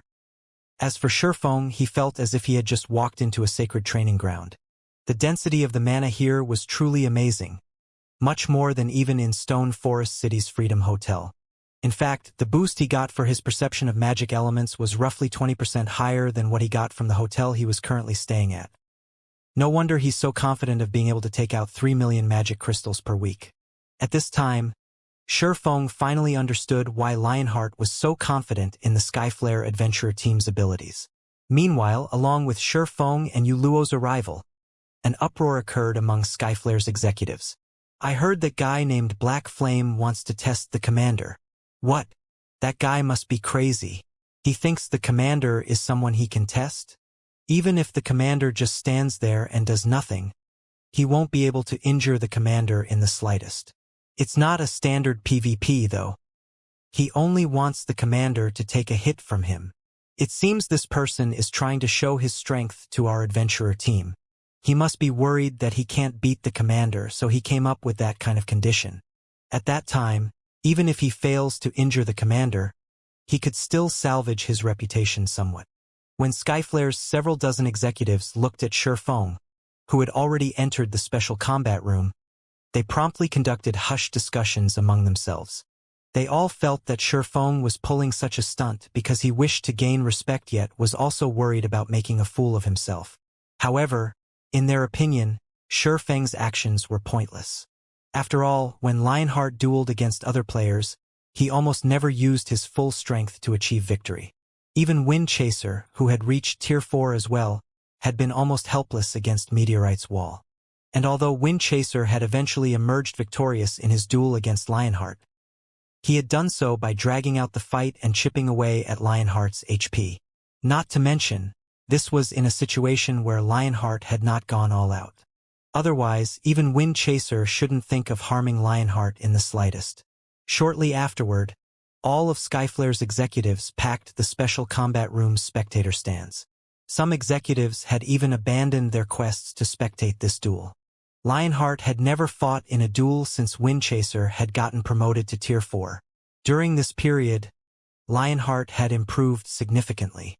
Not only did he gain a new Tier 4 legacy skill, but he had also obtained the fragmented legendary ranked Windwall ring, a defense-oriented ring. At this point, it wasn't an exaggeration to say that their commander's strength had already surpassed their imagination. While Skyflare's executives were eagerly waiting for the duel to begin, Shifeng and Lionheart were standing in the middle of the room's spacious battlefield.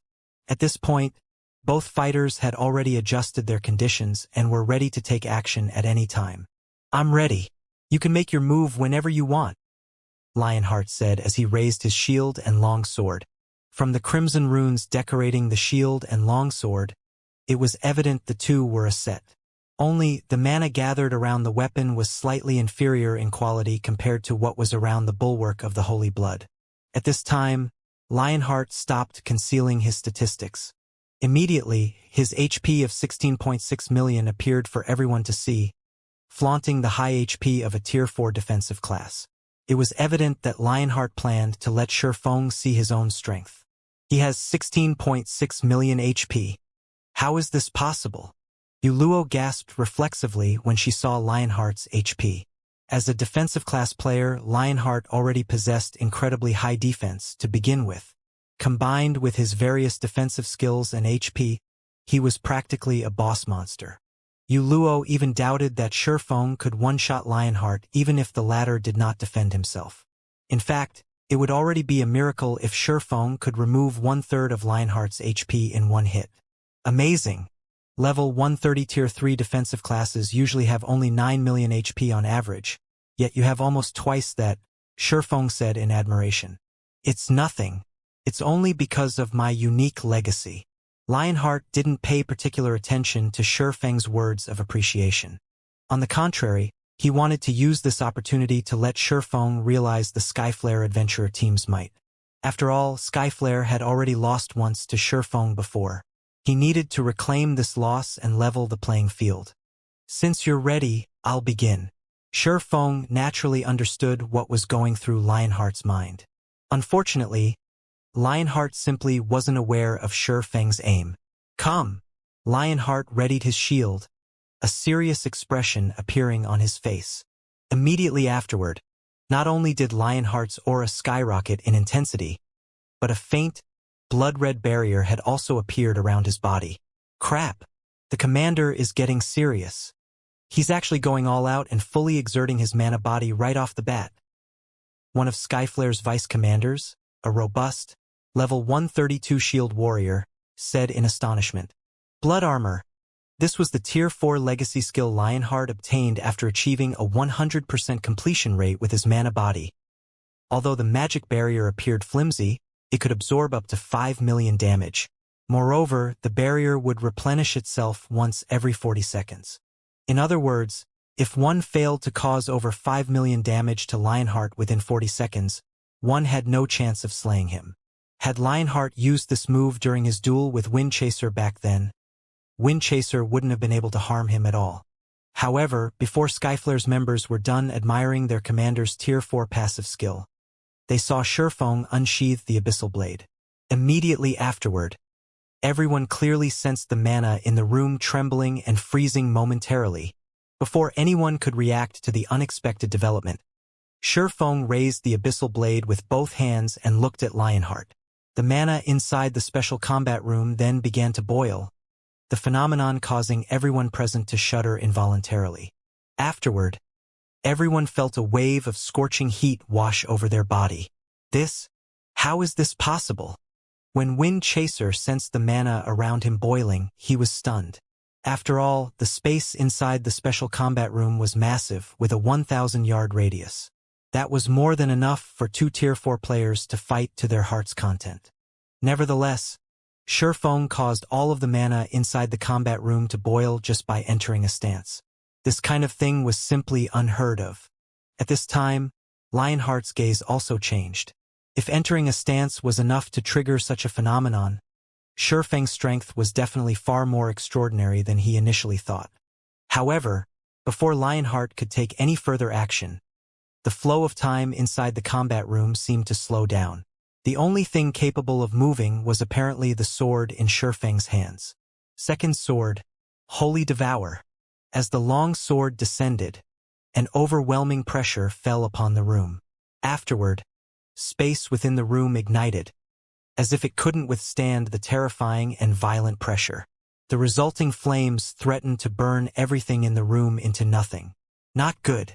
Holy Blood Wall. For Saint's Descent. Upon seeing the boundless flames approaching him, Lionheart hurriedly activated the defensive skill Holy Blood Wall, then stabbed his shield into the ground and activated his strongest Tier 4 defensive legacy skill. The next moment, a twofold magic array appeared before the bulwark of Holy Blood, which was followed by an illusory crimson shield that was over a dozen meters tall. Crimson runes flared all over Lionheart's body, solidifying the surrounding space until it was as sturdy as a steel wall. Meanwhile, the instant Lionheart used for Saint's Descent, the endless sea of flames devoured him like a giant beast. Boom! Accompanied by a thunderous explosion, the space within the special combat room transformed into a dark, empty void. A dark void enveloped the battlefield. Let alone Tier 3 players, even Tier 4 players couldn't survive in this space. Meanwhile, when Skyflare's executives, seated in the spectator stands, saw this scene, they were dumbfounded. How can one carry such destructive power? Even those Tier 4 NPCs aren't capable of exhibiting such power. Is he really just a Tier 4 player? He has such terrifying strength, yet we actually failed to find any information on him. Just who is he? After a moment of silence, Skyflare's executives began a heated discussion among themselves as they goggled at the battlefield's shattered space. At this time, they no longer underestimated Shurfeng in the slightest. Now, only shock and fear filled their hearts. With such terrifying combat power, Shurfeng was no longer an opponent vulnerable to Zerg tactics. Only powerful Tier 4 NPCs could match him. He was actually so strong. Su Luo's eyes were also wide with disbelief as she looked at the shattered space. Even Angelica Teresa's strongest attack would fall short of Shurfeng's from what she could tell. Angelica Teresa was a peak-rank Tier 4 existence and one of the top 5 powerhouses of Meteorite City. In addition, as an NPC, The items and basic attributes she possessed were also far superior to players. Yet, Shi Feng had actually executed an attack way stronger than even Angelica Teresa's strongest attack. Commander! The commander couldn't have fallen, right? After a while, Wind Chaser and the others snapped out of their daze and searched hurriedly for Lionheart's figure in the dark void. Out of the player attacks they had seen thus far, Shi Feng's was undoubtedly the strongest. Even Tier 4 NPCs were unlikely to be capable of executing such an attack.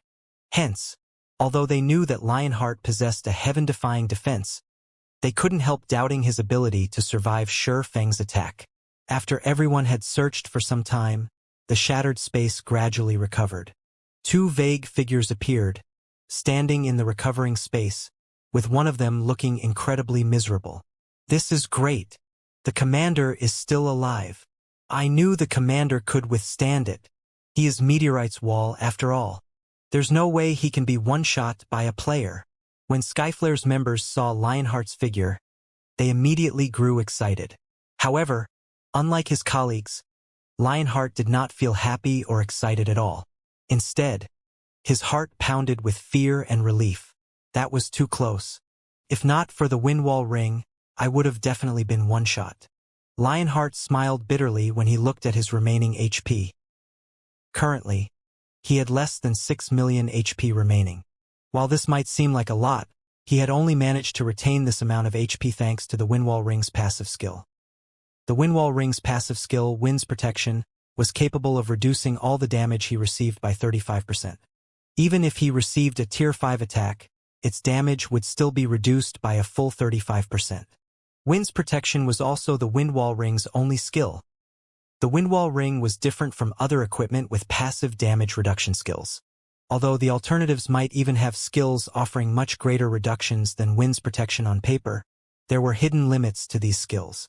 Generally, their upper limit was Tier 4. Once an attack reached the Tier 4 standard, their effect would be significantly weaker. And against Tier 5 attacks, their effect was practically negligible. However, that was not the case for the Windwall ring's Wind's Protection. The skill's description clearly stated that it could reduce the damage of even Tier 5 attacks by 35% and not 1% less. On the other side, after Shi Feng executed Holy Devour, his complexion had paled significantly. Is it still too much to execute this move?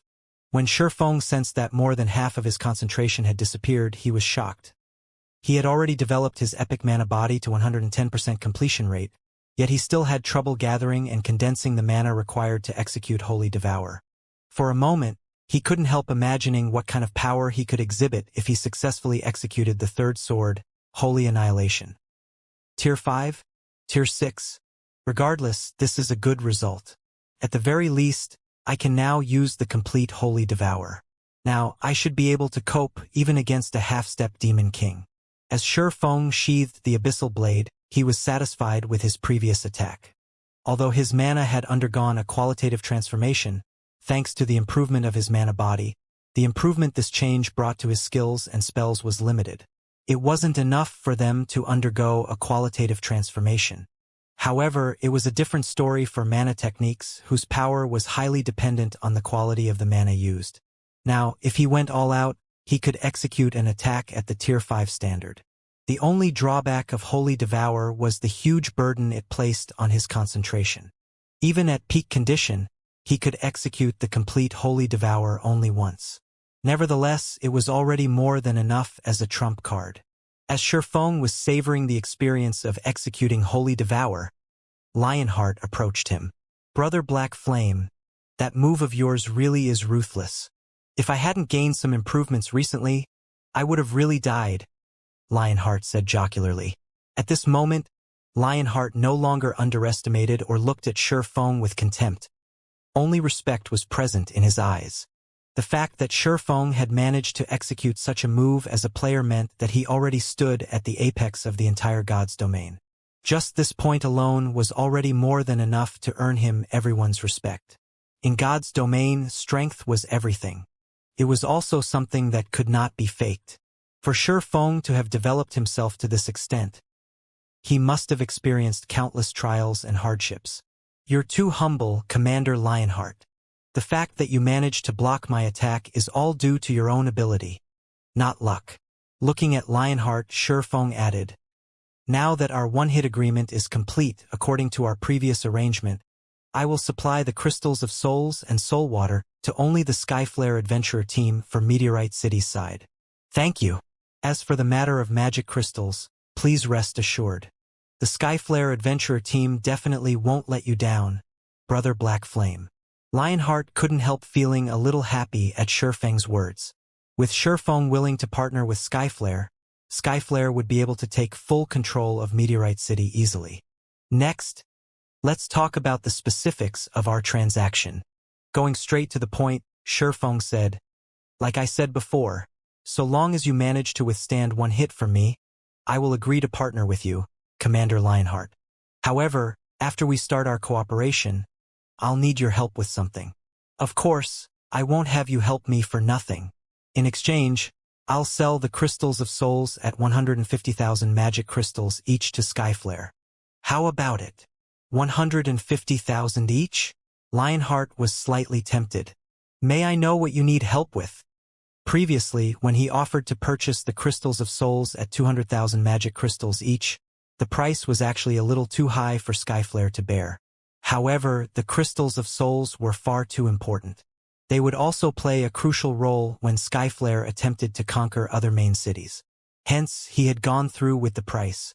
Lowering the price to 150,000 magic crystals each would definitely alleviate a lot of Skyflare's burden. Help me kill a boss, Shifeng said, smiling. The reason Shifeng wanted to test Lionheart wasn't just to experiment with the power of his upgraded mana body. He had also wished to see whether Lionheart could withstand the attack of a Tier 4 infant dragon. After all, if he didn't have anyone capable of tanking a hit from a Tier 4 infant dragon, slaying it would be utterly impossible. Since Lionheart clearly met this requirement, combined with the effects of the heavenly dragon's breath, challenging an unrestrained Tier 4 infant dragon was entirely feasible. Kill a boss. Lionheart was a little puzzled. He never thought Shifeng's request would be so simple. Is this boss very strong? Very strong. Not bothering to hide the truth, Shifeng said, it's a Tier 4 infant dragon. A Tier 4 infant dragon? Lionheart gasped at Shifeng's words. Immediately, he thought of something and asked, are you referring to the one Lady Angelica is trying to challenge? That's right. It's that one. Shifeng nodded. Actually, this matter is also beneficial to you as well, Commander Lionheart. After all, Meteorite City's promotion will attract more players and resources to the city. At that time, Skyflare can grow stronger together with the city. Lionheart nodded in agreement. In reality, he too wished for Meteorite City to grow stronger and become an advanced main city. However, the incredibly high difficulty of challenging a Tier 4 infant dragon made him decide to have Skyflare opt out of Angelica Teresa's expedition. After all, Skyflare already had 2 Tier 4 players under its command, and it had yet to stabilize its advantages. If Skyflare eagerly participated in the risky expedition and failed, the adventurer team would definitely lose a lot of its advantages. What do you think, Commander Lionheart? Shifeng asked. Previously, he didn't hold much hope for slaying the Tier 4 infant dragon. After all, a Tier 4 infant dragon was comparable to Tier 5 existences. It was much stronger than even a demon prince. Even though he could use the complete Holy Devour now, it wouldn't make any difference since he couldn't use the technique indefinitely. However, the story would change if Lionheart was present. The fact that Lionheart could survive a Tier 5 attack meant that he could defend against a Tier 4 infant dragon's attack. Okay. After thinking for a while, Lionheart gritted his teeth and agreed to Shifeng's condition. However, Brother Black Flame, as Skyflare has just gained some advantages, we cannot afford to invest everything into helping you. We can send only a 100-man team at most. In response to Lionheart's worries, Shifeng simply chuckled and said, that's already more than enough. In fact, it's fine so long as Skyflare can dispatch its 2 Tier 4 players, let alone a 100-man team. May I know when we will begin the operation? Lionheart asked. Raiding a Tier 4 infant dragon was an important matter. Preparing the necessary manpower and supplies would take a lot of time. We're not in a rush right now, I'm afraid it will still take several days before we can set out, Shifeng said, shaking his head. I'll notify you when the time comes. Commander Lionheart. Challenging a Tier 4 infant dragon with just 3 Tier 4 players would be outright suicide. It wouldn't matter even if they had a large number of Tier 3 players supporting them. Fortunately, the Ancient Gods domain did not require players to search for their legacy lands to challenge their Tier 4 promotion quests. So long as he had Lifeless Thorn and the others challenged their promotion quests and some of them succeeded, he would have a much greater chance of success. All right, if that's the case, I can make more preparations on my side. Lionheart breathed out a sigh of relief at Shifeng's words. Afterward, Shifeng signed a partnership contract with Lionheart to the effect that Skyflare would purchase crystals of souls from Shifeng at 150,000 magic crystals per crystal and soul water at 30,000 magic crystals per drop. For the first transaction, Skyflare purchased a total of 20 crystals of souls and 50 drops of soul water, the total expenditure amounting to 4.5 million magic crystals. When it came to magic crystals, Skyflare was wealthier than most superpowers operating in the modern gods domain. When the transaction was completed, Shifeng couldn't help his elation. After all, he now had the 8 million magic crystals required to construct the small mobile fortress. Afterward, all he needed to do was collect 2 million pieces of mana or 30,000 mana stones. In addition, he also had a chance to raid the Tier 4 infant dragon. Leaving the Skyflare Hotel, Shifeng looked at the additional 4.5 million magic crystals in his bag and smiled. Now that I have the money, it's about time to have Lifeless Thorn and the others undergo their promotion. Meteorite City, Silver Hotel. After Shifeng received 4.5 million magic crystals from Skyflare, he returned to the Silver Hotel with Yuluo. As for the small auction he initially planned to hold, Lionheart had announced to the public that Skyflare would monopolize all of the products. Hence, the commotion over the auction died down quickly. None of Meteorite City's various powers dared to voice their opinions on Skyflare's monopoly. After all, Skyflare was the sole power in the city with 2 Tier 4 combatants under its command. Previously, the powers with Tier 4 combatants still dared to stand up against Skyflare because Lionheart could not easily kill other Tier 4 combatants by himself.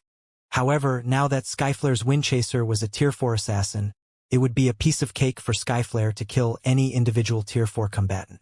Hence, even the other 2 of the top 3 player forces in Meteorite City decided to tolerate the situation.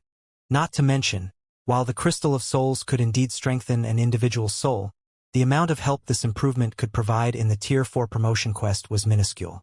Even if Skyflare obtained all 5 Crystals of Souls, the adventurer team would, at most, increase the number of Tier 4 combatants it had from 2 to 3. Meanwhile, back in his room, Shifeng promptly took out 75,000 magic crystals and distributed them to Lifeless Thorn, Solitary 9, Yenya, Cleansing Whistle, and Yuluo.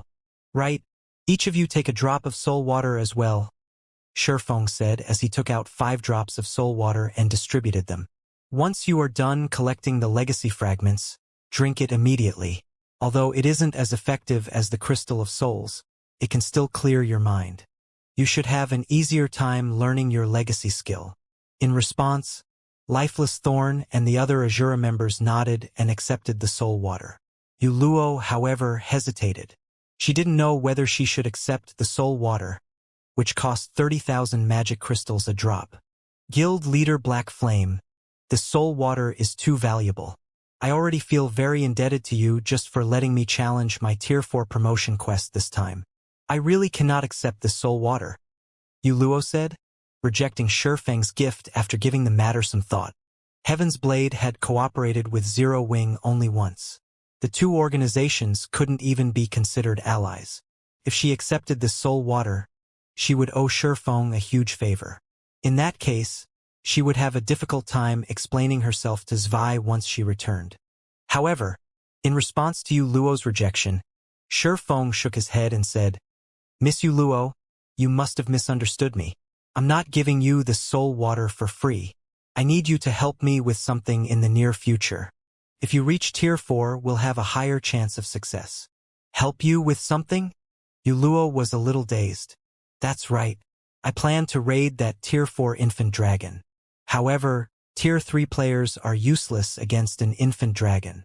Only Tier 4 players will matter. Meanwhile, as you've reached the Void Realm already, your control over mana should be excellent. Your concentration should also be only one step away from reaching the Tier 4 standard. With the Soul Water's help, you'll have a better chance of promoting to Tier 4, Shifeng said, nodding. Hence, this Soul Water is my investment in you. I'm not giving it to you for free, so you don't need to overthink things. The upcoming raid of the Tier 4 Infant Dragon wasn't something Tier 3 players could stick their hands into. Only Tier 4 players could be of help. A Tier 4 healer would be especially useful. Since Shifeng couldn't guarantee that Ye would succeed in her Tier 4 promotion quest, having a backup plan would naturally be better. Not to mention, he currently had over 2,000 drops of soul water on hand. He could still afford such a small investment. I understand. If I don't get promoted to Tier 4 this time, I will find a way to pay you back for this soul water, Yuluo said. With Shifeng's words, the burden she felt lightened considerably. Truthfully, she would be lying if she said that she did not want the soul water. After all, the Tier 4 promotion quest was no walk in the park. Meteorite City's peak experts demonstrated this point quite well. Among all the peak experts who had challenged their Tier 4 promotion quest, less than 10% succeeded. Not to mention, she was slightly weaker than them. However, if she had the soul water's mind-cleansing effect, she would most likely be able to stand on equal footing with the local peak experts. Yuluo accepted the soul water, a glint of determination appearing in her eyes. This was because this drop of soul water represented not just hope but also a burden. If she completed her Tier 4 promotion quest, then she would be able to repay all of the favors she owed right away. After all, Tier 4 Great Clerics were incredibly rare even in the Ancient Gods domain, let alone the Modern Gods domain. You guys can go now. Whether you can get promoted or not will all depend on yourselves now, Shifeng said after Yuluo accepted the soul water. He then instructed the group of 5, remember, act according to your strengths when choosing your respective Tier 4 skills. There is no need to learn the strongest one. Instead, learn the one you're most proficient at. He did not doubt the ability of the 5 people before him to collect the necessary number of legacy fragments. His only worry was their ability to learn a Tier 4 legacy skill within the allotted time. Afterward, under Yuluo's lead, Lifeless Thorn and the others departed for Meteorite City's Tier 4 instructors. Now, only Shifeng remained inside the hotel room. Let's hope a few of them can reach Tier 4. If that's the case, we'll have an easier time dealing with that infant dragon. Looking at the group of 5's departing figures, Shifeng inwardly celebrated the fact that he managed to get through his Tier 4 promotion quest previously. Immediately afterward, he sensed the state of his mana body and smiled. It's about time I grinded for some levels. If I don't get used to this mana body, I might cause the quest to fail.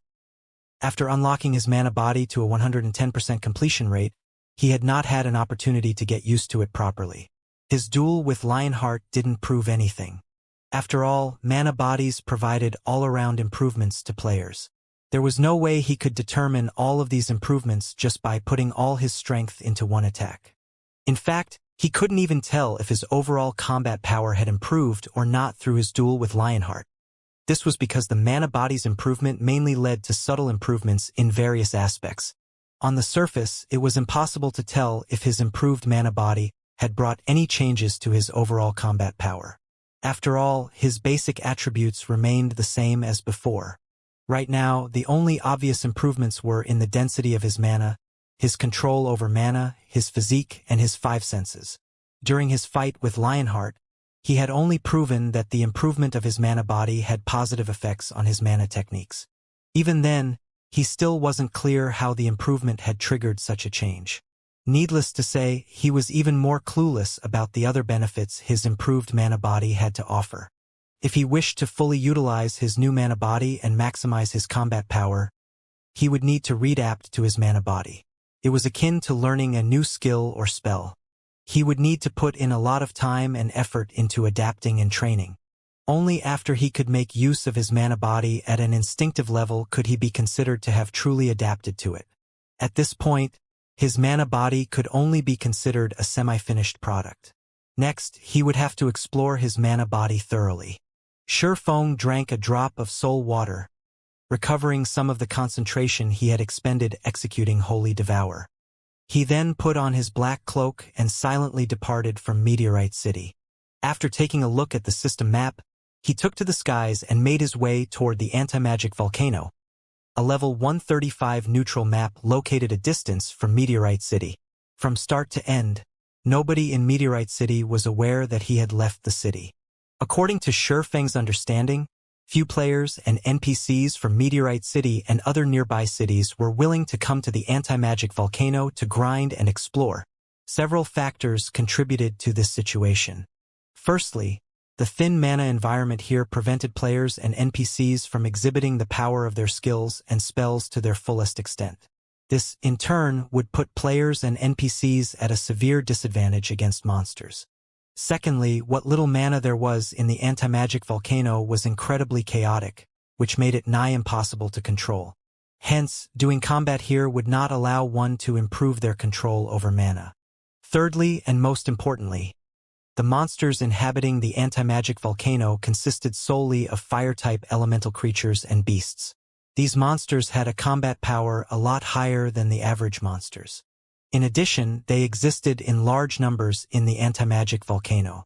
Even a 1,000-man team of Tier 3 players would have difficulty staying alive in this map, let alone grinding for EXP. However, unlike other players, Feng considered this neutral map the perfect leveling spot for him. This place really is amazing. There are actually so many great lords and grand lords here. As Feng looked down at the wandering monsters while hovering in midair, he couldn't help a little excitement. With this, I won't have to worry about not having enough crystals of souls. Volcanic Behemoth, Demonic Beast, Grand Lord, Level 139, HP 3,600,000,000, Infernal Warlord, Elemental Creature, Great Lord, Level 137, HP 1,320,000,000 Infernal Chieftain, Elemental Creature, Grand Lord, HP 3,100,000,000. Feng had to admit that the anti-magic volcano was a sight to behold. This neutral map teemed with Great Lord-ranked monsters.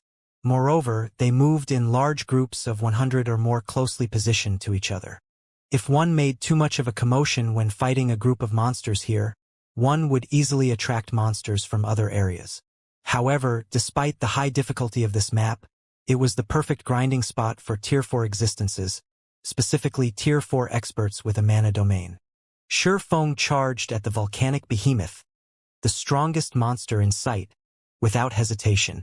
The next moment, when Feng got within 300 yards of the volcanic behemoth, the Grand Lord in question noticed his presence. Immediately, the 30-meter-tall beast covered in flaming scales let loose a deafening roar. The roar instantly attracted the wandering and resting volcanic beasts, and over 3,000 volcanic beasts converged on the volcanic behemoth's location in the blink of an eye. The majority of these volcanic beasts were level 135+ lords, with some of them great lords. Even a 1,000-man team composed of Tier 3 experts of the same level would falter when faced with so many volcanic beasts. After all, not only were these monsters moving in an organized manner, but the mana their bodies radiated also showed faint signs of synchronizing, which would double the power of the fire-type spells they cast. Suddenly, thousands of fiery attacks shot into the air, heading toward Feng. Although the attacks were not fully synchronized with each other, the sheer number still allowed them to exhibit power at the Tier 4 standard. That was more than enough to deter any ordinary Tier 4 combatant from tanking the attacks. However, when Feng saw the several thousand attacks coming at him, not only did he not show the slightest sign of fear, but he even displayed excitement. The next moment, Feng swung his hand and began manipulating his mana body's power. Suddenly, with Feng as the center, a ripple spread into the surroundings. At the same time, a storm brewed in the surrounding space, causing even space to shudder. Boom! Boom! Boom! For a time, explosions echoed throughout the sky in rapid succession. The sky itself transformed into a sea of flames as the storm annihilated the thousands of fiery attacks. Afterward, the volcanic beasts enveloped by the storm knelt on the ground one after another. Only the Great Lord-ranked volcanic beasts remained standing. However, standing was pretty much all they could do, as even moving their bodies took grueling effort. As for the volcanic behemoth, the leader of the volcanic beasts, it didn't fare that much better than the Great Lord-ranked volcanic beasts either. My mana domain has improved to such an extent? Feng was astonished when he saw the thousands of kneeling volcanic beasts, and the volcanic behemoth, which had great difficulty moving his current mana domain, was actually capable of suppressing even a Grand Lord to such an extent. Despite being a strength-based demonic beast, the volcanic behemoth had barely half of its mobility left. If he used his mana domain against agility-based demonic creatures, the suppression effect would most likely be even more prominent. After a moment reveling in the improvement of his mana domain, Feng stopped being polite with the volcanic beasts. Immediately, he activated Blade Domain and began slaughtering the volcanic beasts with the 7 summoned magic swords. All his attacks dealt damage in the tens of millions, with critical hits causing over 100 million damage. In the case of the Lord-ranked volcanic beasts, which had only several hundred million HP, they fell after just 2 or 3 hits. In the end, it took Feng less than half an hour to annihilate the 3,000-plus volcanic beasts. Even the volcanic behemoth failed to escape his grasp. Since Feng fought monsters of a higher level, his experience bar skyrocketed after the battle ended. Of course, as he had already reached Tier 4, monsters at the Lord rank and below granted him diminished EXP. Only those at the Great Lord rank and above granted him normal amounts of EXP. This could be considered one of the disadvantages of getting promoted to Tier 4. Even so, Feng still reached 34% of level 127 after the battle. His leveling speed was simply phenomenal. At this rate, he could easily level up twice by the end of the day.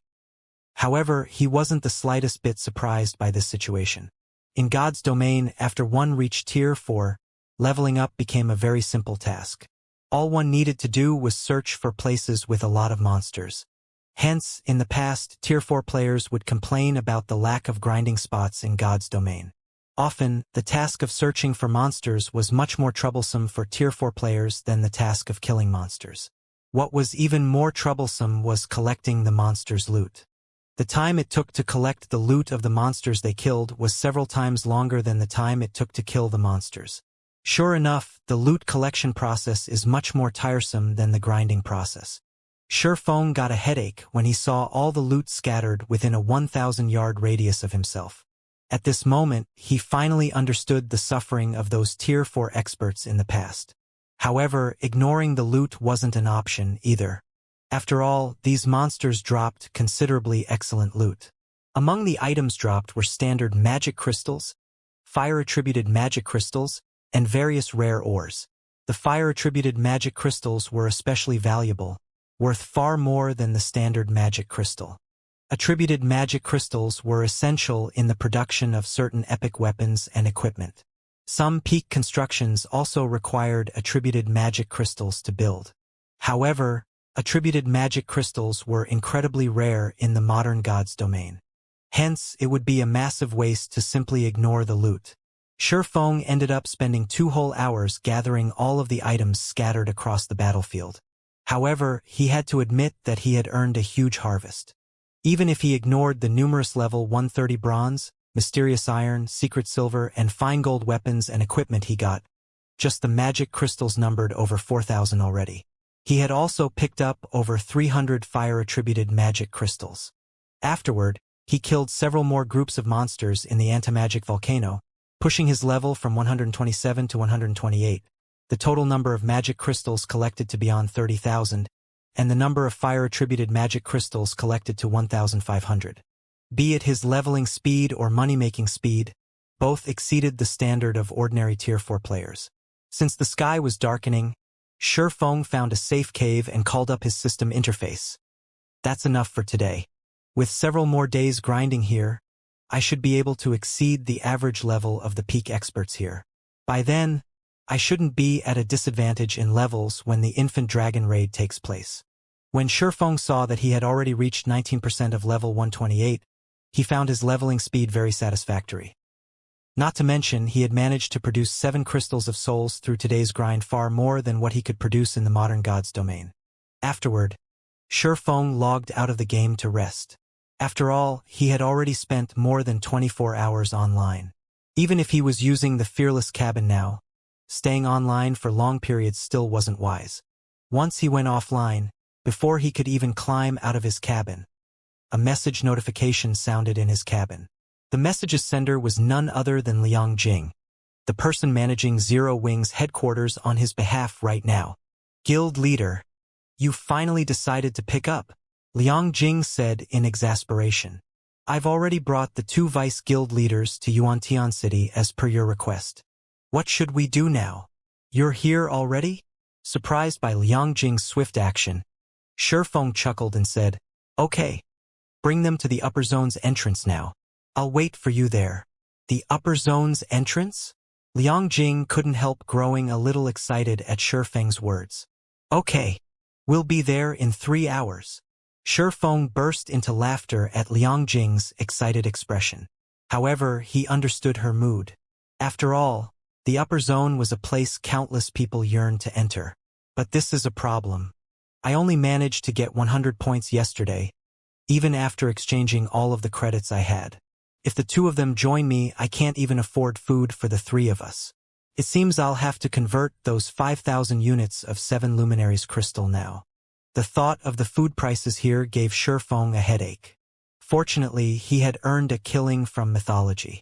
Otherwise, he would have to start begging for food. Shifeng tidied himself up and hurried to the Green God Tower. Upper zone, base layer. Shifeng enjoyed the scenery of the base layer as he strolled around the residential area he lived in. Contrary to his expectations, he did not see any of the paradisiacal sceneries depicted in the rumors spread in the outside world. Instead, what he saw were only high-rise buildings. The areas not occupied by high-rise buildings held facilities such as restaurants, training halls, and gyms. Moreover, compared to the outside world, almost all of the people gave the impression that they were incredibly busy, and they all had tense expressions on their faces. This could be considered natural. After all, the upper zone wasn't some kind of paradise. Instead, it was a place with far more intense competition than the outside world. From what Shifeng understood, Yuantian City's upper zone had a population of less than 300,000, nearly a quarter of which were employees of the Green God Company. As for the remaining inhabitants, the majority of them belonged to the various major corporations, and only a small portion were people who had entered the upper zone through special selections or reserved slots. Meanwhile, unlike what the general public thought, one wouldn't live a carefree life after entering the upper zone. On the contrary, one would face even greater pressure than when they lived in the outside world. The reason for this was the upper zone's ridiculously high cost of living. Just the matter of food already gave Shifeng a headache. Even the most basic meal cost 30 points, equivalent to 300,000 credits. Nobody would pay such an absurd price for food in the outside world. Yet, in the upper zone, this amount of money would buy only the most basic meal. This was still only a small problem in the upper zone. The truly troublesome aspect was the various training resources available here. Just living in the upper zone wouldn't be enough for a person to achieve longevity. One still needed to include various exercises and medicines into the equation, all of which cost a lot of points. Without sufficient wealth and resources, one couldn't live in the upper zone at all. Those born in the upper zone were allowed to live freely until the age of 12. Afterward, they had to undergo a series of tests until they reached 15. If they failed the tests, they would be banished from the upper zone. Moreover, passing the Green God Company's basic assessment would only qualify one to work at the lowest level of the Green God Company. Only if one conquered the mental path before the age of 20 or made a great contribution to the Green God Company would one gain authority and be considered an ordinary person in the upper zone. If one wished to live longer and better in the upper zone, and perhaps even gain influence and become someone respected by the major corporations, one would have to head to the middle layer. Otherwise, one would only be an ant living in the base layer. After all, the base layer's average lifespan might be 150 years, but that didn't mean every individual would live up to 150 years old. Moreover, there was also the matter of retaining one's youth and physical vitality. For residents living in the base layer, even if they could live a fulfilling life and constantly supplement themselves with the various resources available in the base layer, they could retain their youth until the age of 50 at most. Afterward, their physical fitness would decline. By the time they reached 100 years old, they would have entered old age.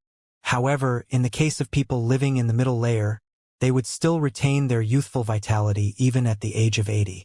Appearance-wise, they would look like they were just entering their 30s. In other words, the middle layer's residents got to retain their youth for nearly twice as long as the base layer's residents. And even at the age of 120, they would only be middle-aged and look like they were just entering their 40s. Who wouldn't go crazy at such a temptation? After strolling about for a while, Shifeng rode one of the upper zone's free levitating smart cars and arrived at the Green God Tower roughly 20 minutes later.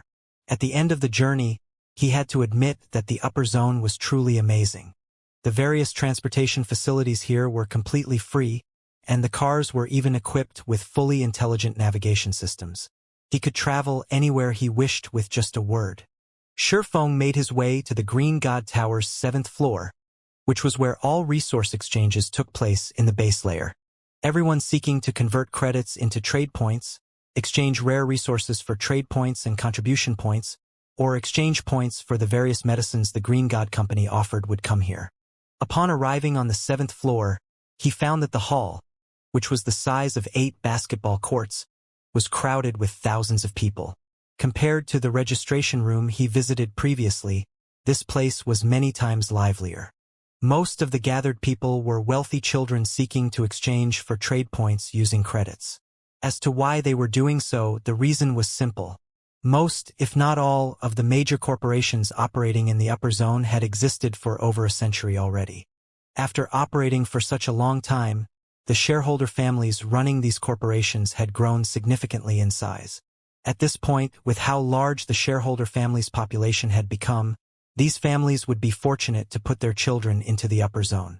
In addition, the resources the Green God Company sought were all incredibly rare and valuable. For the sake of their own future in the upper zone, the various corporations wouldn't let the children of their shareholder families casually exchange resources for points at all. Hence, aside from the designated heir or heiress of their respective families, the other children who had entered the upper zone would have to rely on themselves to secure resources in the upper zone. However, as most of these children were not particularly talented, they naturally didn't have the means to get the necessary resources or achievements to earn themselves a lot of trade points and contribution points. They could only visit the exchange center every day to exchange for trade points using credits. As a result, despite the Green God Tower's exchange center being open 24/7, there would almost always be people lining up before the credit area's exchange counters. If news of such a scene were to reach the outside world, jaws would definitely drop. After all, every one of the wealthy children lining up in the exchange center was a prince or princess of a major corporation. Normally, they would have numerous people at their beck and call. Yet, in the exchange center, they had no choice but to behave like normal people and stand in line themselves. And even more surprisingly, none of these wealthy children in the queue was making a fuss. Unlike the credit area, there was only one exchange counter in the contribution area. Usually, almost nobody stood before this exchange counter, and anybody wishing to use its services could do so without having to wait. However, when Shifeng approached the contribution area, 2 people were already standing before the exchange counter there. Moreover, he actually recognized both of them. One of them was none other than Feng, the heir of the 5 States Corporation. Out of all the corporation heirs Shifeng had met before, Feng had the most exaggerated physical fitness. Feng also did not behave like the typical princeling of a major corporation. The person standing behind Feng was the butler Zhuolinqiu. Young master, now that we've completed the Green God Company's assignment, I believe your total contribution points will reach 60,000 once the evaluation is complete and enter the top 10 rankings. If we factor in the corporation's decision to support you fully this time, I'm certain you'll be able to enter the top 3 in the contribution competition this time, Zhuolinqiu said excitedly. The contribution competition was held once every 3 months. The top 3 of the competition would gain the right to stay in the middle layer. Although the duration of the stay was only 3 short months, this was also one of the few ways the various corporations could gain access to the middle layer. Meanwhile, so long as Feng entered the middle layer, he could acquire resources that were far superior to what was available in the base layer. At that time, his status in the upper zone would immediately skyrocket. However, Han Yifeng remained indifferent to Zhuo Linqiu's words. Shaking his head, he said, "While I am confident of getting into the top 5, my chances of getting into the top 3 are still slim. The people currently ranked among the top 3 have held those positions for the past 2 years. According to rumors, those 3 people are close to gaining high-grade authority. They will definitely do everything they can to retain their positions, so it won't be easy to surpass them in contributions. In fact, despite not having put in any real effort, they have already accumulated over 100,000 contribution points. If we show signs of trying to compete for the top 3, it wouldn't be strange if their points suddenly doubled or tripled." At Han Yifeng's words, Zhuo Linqiu fell silent, acknowledging that the top 3 rankers were indeed a cut above everyone else. After all, those 3 people had already monopolized the top 3 positions of the contribution competition for the past 2 years. Trying to surpass them in contributions definitely wouldn't be an easy task. While Han Yifeng and Zhuo Linqiu were conversing, the staff member manning the exchange counter finished calculating Han Yifeng's contribution. "Sir, after including the assignment you completed this time, you now have 62,425 contribution points accumulated. You are currently ranked 7th in the contribution competition." 7th? Han Yifeng did not feel particularly happy to hear that he was ranked 7th in the competition. Taking the result in stride, after giving the staff member a nod, he promptly turned around to leave. The instant Han Yifeng and Zhuo Linqiu turned around, they noticed Shifeng making his way to the counter. Why is he here? Zhuo Linqiu rubbed his eyes in doubt when he saw Shifeng, who was dressed in white casuals. The upper zone was a place that countless people sought to enter but couldn't. The guild leaders of many superpowers didn't have the qualifications to enter the upper zone even now. Yet Shifeng, who was merely the guild leader of a pseudo-superpower, had actually entered it. This was simply incredible. At this time, let alone Zhuo Linqiu, even Han Yifeng revealed a rare look of surprise on his face. When Han Yifeng last met Shifeng in Fenglin City's Redstone restaurant, the latter was merely an insignificant minor character in his eyes. After all, Shifeng and his subordinates simply weren't capable of reaching the playing field Han Yifeng fought on. At best, he could only use Zero Wing as a pawn to hinder his opponents. Even when Zero Wing developed rapidly and became enemies with many superpowers, he still thought nothing of the guild. After all, what the various major corporations were truly competing for wasn't God's domain, but the upper zone's resources. Yet now, a minor character like Shifeng had actually set foot into the upper zone. This situation was as unbelievable as a fairy tale. Did the Boulder Corporation give him a reserved slot? Han Yifeng muttered in speculation. That should be the case. Otherwise, there's no way someone like him, with no background, can enter the upper zone, Zhuo Linqiu said, nodding in agreement.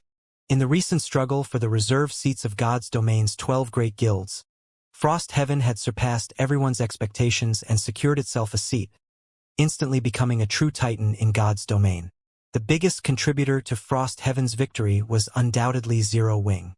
Hence, it wouldn't be strange for Frost Heaven to grant Zero Wing a few of the upper zone's reserved slots in gratitude. After thinking up to this point, Han Yifeng and Zhuo Linqiu calmed down. Meanwhile, as Shifeng walked over, he merely glanced at Han Yifeng and Zhuo Linqiu before continuing on his way. He did not take the initiative to say hello. After all, he wasn't exactly familiar with the two. He was also in a hurry right now. Zhuo Linqiu's expression turned ugly at Shifeng's response. He never imagined that Shifeng would actually show so little respect to Han Yifeng. The man didn't even bother saying hello and merely walked away like a stranger. Shifeng simply didn't place the Five States Corporation in his eyes. However, before Zhuo Linqiu could vent his anger, he was stunned to see Shifeng stop before the contribution area's exchange counter. What is he trying to do? Han Yifeng was confused when he saw Shifeng conversing with the staff member at the counter. That's the exchange counter for the contribution area. Did he come here to exchange for trade points because there was no line here? Sure enough, he is a minor character. He only knows how to head to places where he can gain advantages. He thinks he can save time by coming here, yet he is wholly ignorant of the rules. Zhuolinqiu sneered as he looked at Shifeng, who was still conversing with the staff, in contempt. However, no sooner had Zhuolinqiu finished speaking than the nearby staff member suddenly exclaimed in a loud and excited tone, "Congratulations, Mr. Shi! You have gained a total of 50,000 contribution points and 5 million trade points this time. You are currently ranked 10th in the contribution competition." 50,000 contribution points?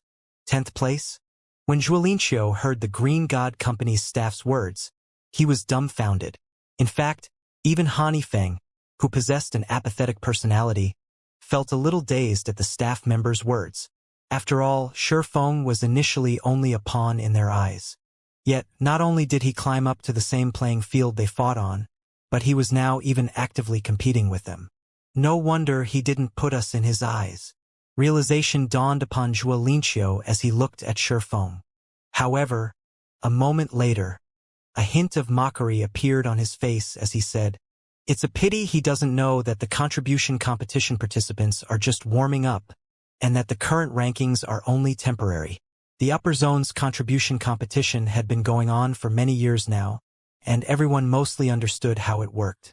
Those intent on participating in a particular season's competition generally wouldn't reveal their cards in the first 2 months of the season. This was because contribution points were basically trump cards for participants. Naturally, it would be best if participants hid their cards as deeply as possible and only revealed them at the last possible moment. Only then could these trump cards play a vital role. Moreover, there was an added benefit to accumulating contribution points in secret, deciding whether one would continue participating in a particular season's contribution competition or not.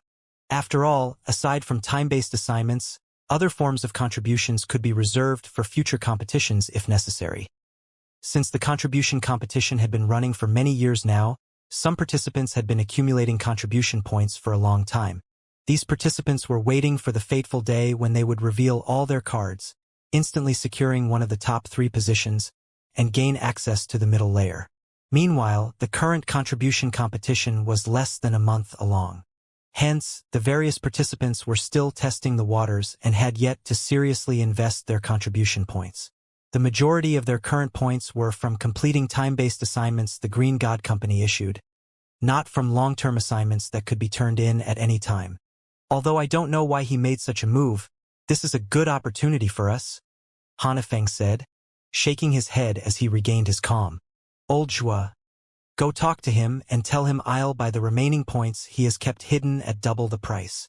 Double the price? Zhuolinqiu looked at Hanifeng in surprise. Young master, historically, purchasing points at 1.5 times their original value is already pretty high. After all, there is no way these people can secure one of the top 3 rankings. There's no meaning for them to hold on to their points. If other people were to find out that you're offering to purchase his hidden points at double the price, they'd most likely raise their own prices as well. There were many instances where multiple participants joined hands to compete in the contribution competition. After all, unlike contribution points gained through completing assignments, points gained through other sources could be freely traded in secret. When a competition was about to end, participants who were close to the top 3 positions would often purchase the hidden points of other participants. Naturally, as Hanifeng was aiming for one of the top 3 positions this time, he would also participate in this practice. The exchange rate would be based on the prices of the items sold by the Green God Company. Just do as I say. The Green God Company announced that the top 20 participants would receive a reward. So many people are trying to compete for the top 20 positions. It is only natural for the price of contribution points this time to be higher, Hanifeng said, shaking his head. According to the information he had obtained, the Green God Company intended to further squeeze the various corporations for their wealth. To do so, the company had intensified the competition by allowing the top 20 participants to exchange for a limited number of items exclusive to the middle layer. Once this information spread, the price of contribution points would definitely increase. However, while a price hike was inevitable, the increase wouldn't be exaggerated either. After all, there were only so many items the top 20 participants could exchange using contribution points. Beyond that purchase limit, whatever contribution points they had remaining would become useless. I understand. Zhuo Linqiu nodded and walked toward Shifeng. On the other side, Shifeng was currently ecstatic.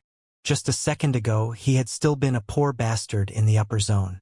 Now, however, he had 5 million trade points to his name, enough to purchase 5 ordinary housing units in the base layer. Of course, these points were still insufficient to purchase a large villa in the base layer.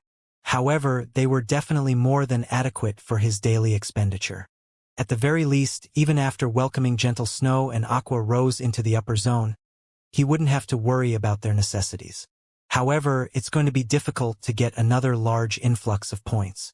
It seems I'll have to think of a long-term way to secure 7 luminaries crystals in bulk, Shifeng thought with a sigh. 5,000 units of 7 luminaries crystal was a significant amount, yet it was only enough to get him 5 million trade points and 50,000 contribution points. With just this many trade points and contribution points, let alone catching up with the top 3 rankers of the competition, he probably couldn't afford anything from the middle layer. However, for his present self, obtaining more 7 luminaries crystals wasn't much of a challenge. After all, he was currently in the ancient god's domain. The resources available in the ancient era were far more abundant than in the modern era. After verifying on his quantum watch that he had received the 5 million trade points and 50,000 contribution points, Shifeng planned to head for the upper zone's entrance to receive Gentle Snow and Aqua Rose. After all, this was the first time they were visiting the upper zone. Without anyone to guide them, it was very easy for problems to occur. There were many taboos in the upper zone. If they accidentally violated one of these taboos, there was a high chance they would be banished from the upper zone permanently. However, before Shifeng could leave the exchange counter, Zhuo Linqiu appeared beside him. Guild leader Shi, we meet again. Although Zhuo Linqiu felt displeased at Shifeng's earlier attitude, as Hanifeng's butler, he still greeted Shifeng politely. Master Zhuo, do you have business with me? Shifeng asked calmly as he looked at Zhuo Linqiu. Inwardly, though, Shifeng was a little surprised by this situation. Although he had expected Hanifeng to seek him out sooner or later, he never thought that the man would act so quickly. Kurue had informed him about the ins and outs of the contribution competition, so he knew that those competing for the top 3 spots would secretly purchase contribution points from other participants. Now that he had just exchanged for 50,000 contribution points in one fell swoop, those seeking the top 3 spots couldn't ignore his existence. Indeed, I do. Moreover, this is great news for you, Guild leader Shi, Zhuo Linqiu said with a faint smile. I believe you know about the matters regarding the contribution competition already, so I'll get straight to the point. Young Master Han wishes to purchase the contribution points you have yet to turn in. Moreover, young Master Han is willing to purchase them at double their market value. May I know what you think of this, Guild leader Shi? Double the market value? Shifeng was a little surprised when he heard Zhuo Linqiu's words. According to Kurue, the transaction price for contribution points would reach 1.5 times the market value at most. Moreover, that was when the contribution competition was incredibly intense. After all, unless one entered the middle layer, it didn't matter how many contribution points one managed to accumulate. Yet, Hanifeng was offering double the market value. Even if the Green God Company would allow the top 20 participants to exchange for 3 items from the middle layer this time, this was still a very high price. After all, the difficulty of getting into the top 3 was simply too great. Before Shifeng looked into the current top 3 participants, he had still been confident of getting into the top 3. However, after gaining an understanding of those 3 participants, all thoughts of entering the top 3 had disappeared from his mind. This was because those 3 people could instantly gain an additional 1 million contribution points if they grew serious. In other words, if he wished to secure one of the top 3 positions, he would need 100,000 units of 7 luminaries crystal at the very minimum.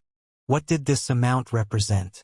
Even if he squeezed the 5 great super guilds and a dozen other superpowers dry, getting such a huge number of 7 luminaries crystals was impossible. Moreover, this was only the minimum requirement to compete for the top 3 positions. Hence, he had no choice but to wait for Zero Wing to grow stronger and set aside trying for one of the top 3 spots for the future. In the current competition, he simply had no chance whatsoever.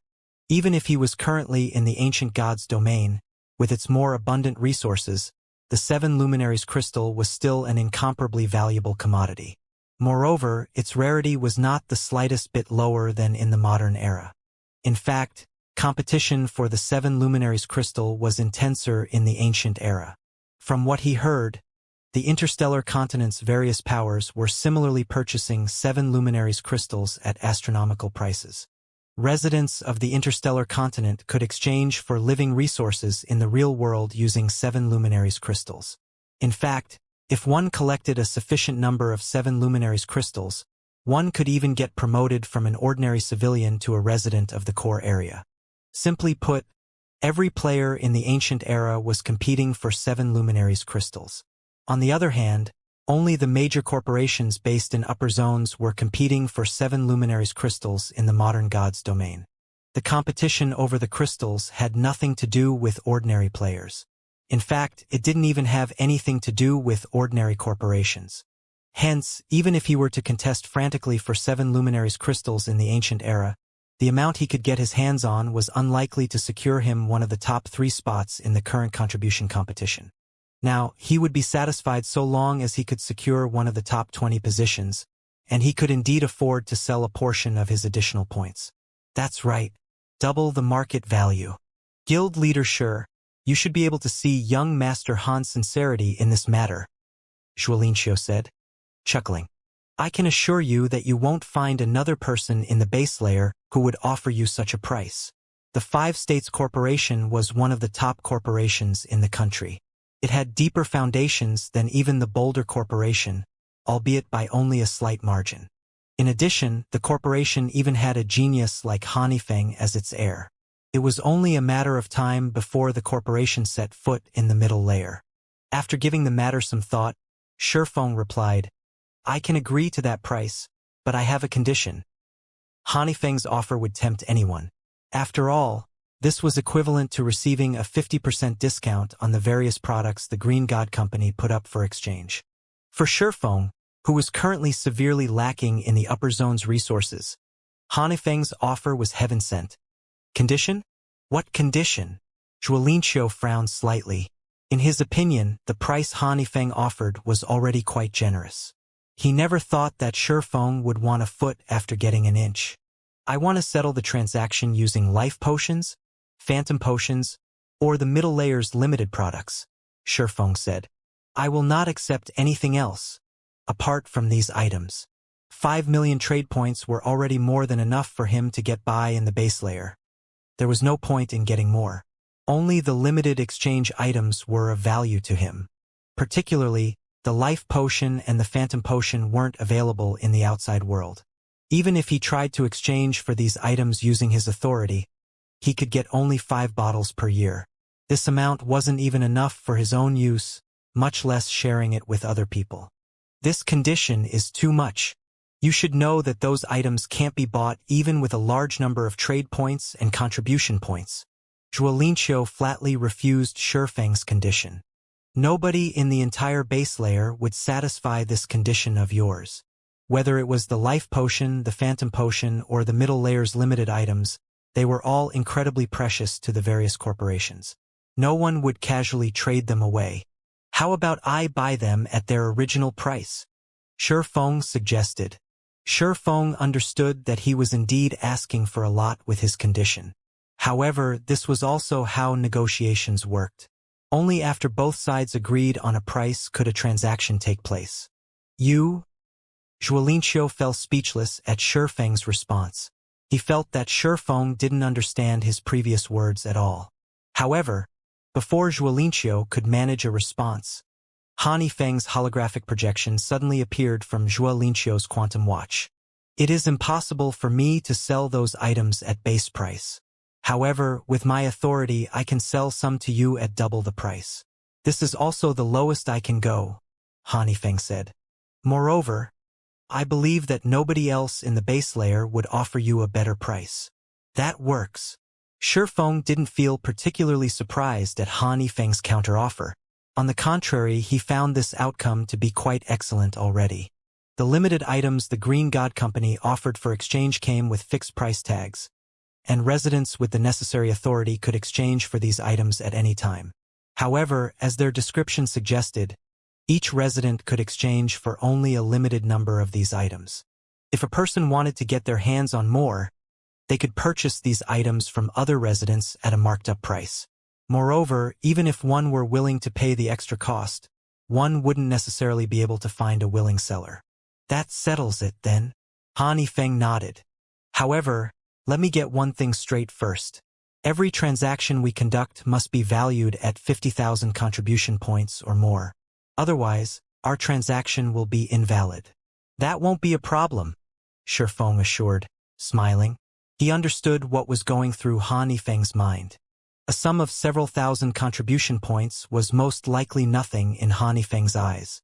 Moreover, such an amount wouldn't be of any help to him in the contribution competition. After all, if the top 3 participants were serious, they could easily add 1,000,000 points to their names. Hence, a transaction of 50,000 contribution points was most likely the lowest acceptable amount for Han Yifeng. Okay, so long as you've collected 50,000 contribution points, you can come and find me at any time, Han Yifeng said before disconnecting the quantum communication. After Han Yifeng finished speaking, Zhuolinqiu turned around and walked away, leaving Shifeng alone at the exchange counter. When Zhuolinqiu returned to Han Yifeng's side, he had a hesitant expression. Just speak your mind, Han Yifeng said as he looked at his old butler. Young master, I'm afraid the old master and the others will have big opinions about your decision to sell him those items at just double the price, Zhuolinqiu said worriedly. After all, those items are things the corporation went to great lengths to accumulate. They are meant to serve as the foundation for the family's younger generations. Foundation? Han Yifeng suddenly smiled. Unless we enter the middle layer, the 5 states corporation will be nothing but ants in the eyes of those above. Also, we have failed to enter the middle layer after all these years. If we don't fight now, when will we fight? Moreover, the family has already promised to assist me with everything they have. If they're not even willing to part with these items, how are we supposed to compete with the other participants? However, just Shifeng's 50,000 contribution points won't change anything, Zhuolinqiu said. I naturally know this. Shifeng is only one of the small sources for me to secure contribution points. At this point, Han Yifeng's eyes began glowing slightly. The old man has already met with the other corporations in the upper zone and made some promises to them. I believe he should have no problems securing 700,000 or 800,000 contribution points for me. Afterward, it'll depend on whether I can complete the Green God Company's bounty. So long as I succeed, I am certain I can enter the top 3. He was hell-bent on winning the contribution competition this time. Meanwhile, after Han Yifeng and Zhuolinqiu left the exchange center, Shifeng made his way to the item exchange counter. Compared to the contribution points counter, the item exchange counter had many more people lined up before it. After waiting in line for around 15 minutes, Shifeng exchanged for 5 phantom potions and 5 life potions, as well as 5 strengthening potions, which cost the same as the phantom potions and life potions. In the end, he spent a total of 75,000 trade points. In the outside world, that was already equivalent to 750 million credits. The strengthening potion was considered the least promising product in the upper zone because it had only one function, the strengthening of the user's physical fitness. However, residents in the upper zone would have their physical fitness automatically raised to a certain level, even without any training. If one combined this effect with daily exercise, they could elevate their physical fitness to astonishing levels. Hence, there was simply no need to spend 5,000 trade points to exchange for a strengthening potion. Nevertheless, Shifeng naturally believed it was better for him to raise his physical fitness as quickly as possible. After all, the stronger his physical fitness became, the easier it would be to improve his brain activity. Often, when Shifeng gained enlightenment and achieved a qualitative improvement in his techniques, he would find himself facing various problems stemming from his inadequate physical fitness. Had he been as fit as Han Yifeng during those times, he wouldn't have faced any problems at all. Hence, he felt that it wasn't a loss to spend 25,000 trade points for 5 strengthening potions. Not to mention, he could already be considered a wealthy person in the base layer. It's almost time to pick up Qingxue and Aqua. After taking a look at the time, Shifeng promptly departed the Green God Tower and hurried over to the upper zone's entrance. 2 hours later, a levitating car stopped at a designated parking lot before the gigantic metal door serving as the upper zone's entrance. For people, 1 man and 3 women then alighted from the car. They were none other than Lei Bao, Liang Jing, Bai Qingxue, and Aqua Rose. As to why Lei Bao had come along, it was as a precaution. After all, many powers were currently targeting Zero Wing. Meanwhile, Liang Jing, someone with little combat power, was unsuited for going out alone. Hence, Lei Bao would usually accompany her whenever she left Zero Wing's headquarters. Ordinary bodyguards would have little to no use against the opponents Zero Wing faced.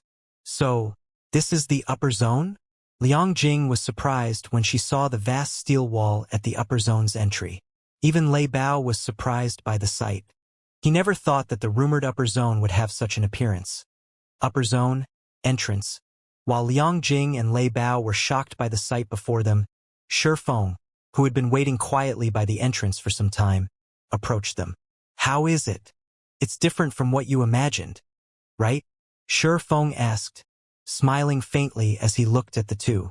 Their expressions and thoughts were exactly the same as his when he first arrived before the upper zone. Guild leader, how is the upper zone? Liang Jing asked as she looked at Shifeng. Is it as amazing as the rumors make it out to be? There were many rumors circulating in the outside world about the upper zones. Nobody was allowed to go near the upper zones without permission despite them being in the middle of bustling cities. Hence, while everyone knew of the upper zone's existence, no outsider truly understood them. In fact, there was not the smallest piece of official news on the upper zone in the world. The information everyone knew came only from rumors. Lei Bao couldn't help pricking up his ears at Liang Jing's question. To him, the upper zone was a place he never even dared to dream of visiting. After all, even world champions in fighting couldn't visit it. It's amazing, Shifeng replied with a smile. It's even more amazing than the rumors make it out to be. The people inside can constantly grow stronger physically without doing any training. So, is it true that even world champion level fighters are not a big deal in the upper zone? Lei Bao asked when he heard Shifeng's words. The fact that a place could automatically improve a person's physical fitness was simply unbelievable. This revelation thoroughly shattered his view of physical training. That rumor is slightly exaggerated, but it's not far off from the truth, either, Shifeng replied, not trying to conceal the truth. Even without physical training, the upper zone's residents can still achieve a physical fitness rivaling Henglian masters. With some systematic training, their physical fitness becomes even more astonishing. It's actually such an amazing place? Lei Bao was shocked. He had undergone plenty of intense training to achieve his current physical fitness, yet the upper zone's residents could easily accomplish a similar feat without any training. Who would possibly believe this? However, Lei Bao knew that Shifeng wouldn't lie to him, so this inflicted an even greater shock. All of a sudden, Lei Bao felt as if he had lived his life for nothing. He felt as if all his previous efforts were nothing but a joke. Master Lei Bao, no need to be discouraged. Looking at Lei Bao, who suddenly grew disheartened, Shifeng said, Zero Wing will also develop in the upper zone in the future. At that time, it won't be just Qingxue, Aqua, and myself who can enter this place. I will let many more people join us. Just like those international corporations, we will treat the upper zone as our headquarters. Although Shifeng did not speak loudly, both Lei Bao and Liang Jing gasped involuntarily at his words. At the same time, a hint of anticipation and excitement flashed in their eyes. If anyone else had made this statement, they would have most likely treated it as a joke. However, Shifeng was someone who constantly worked miracles, having single-handedly developed Zero Wing to its current scale. Moreover, he never did anything he was not confident of succeeding in. His declaration meant that he had some way to achieve this goal. Zero Wing will also develop in the upper zone in the future? Liang Jing couldn't help growing excited when she looked at the distant steel wall. If Zero Wing really accomplished this feat, it would truly become a powerful existence. At that time, even ordinary superpowers would be a joke to the guild. Lei Bao clenched his fists in excitement and anticipation. He felt that his decision to join Zero Wing was the wisest choice he had made in his life.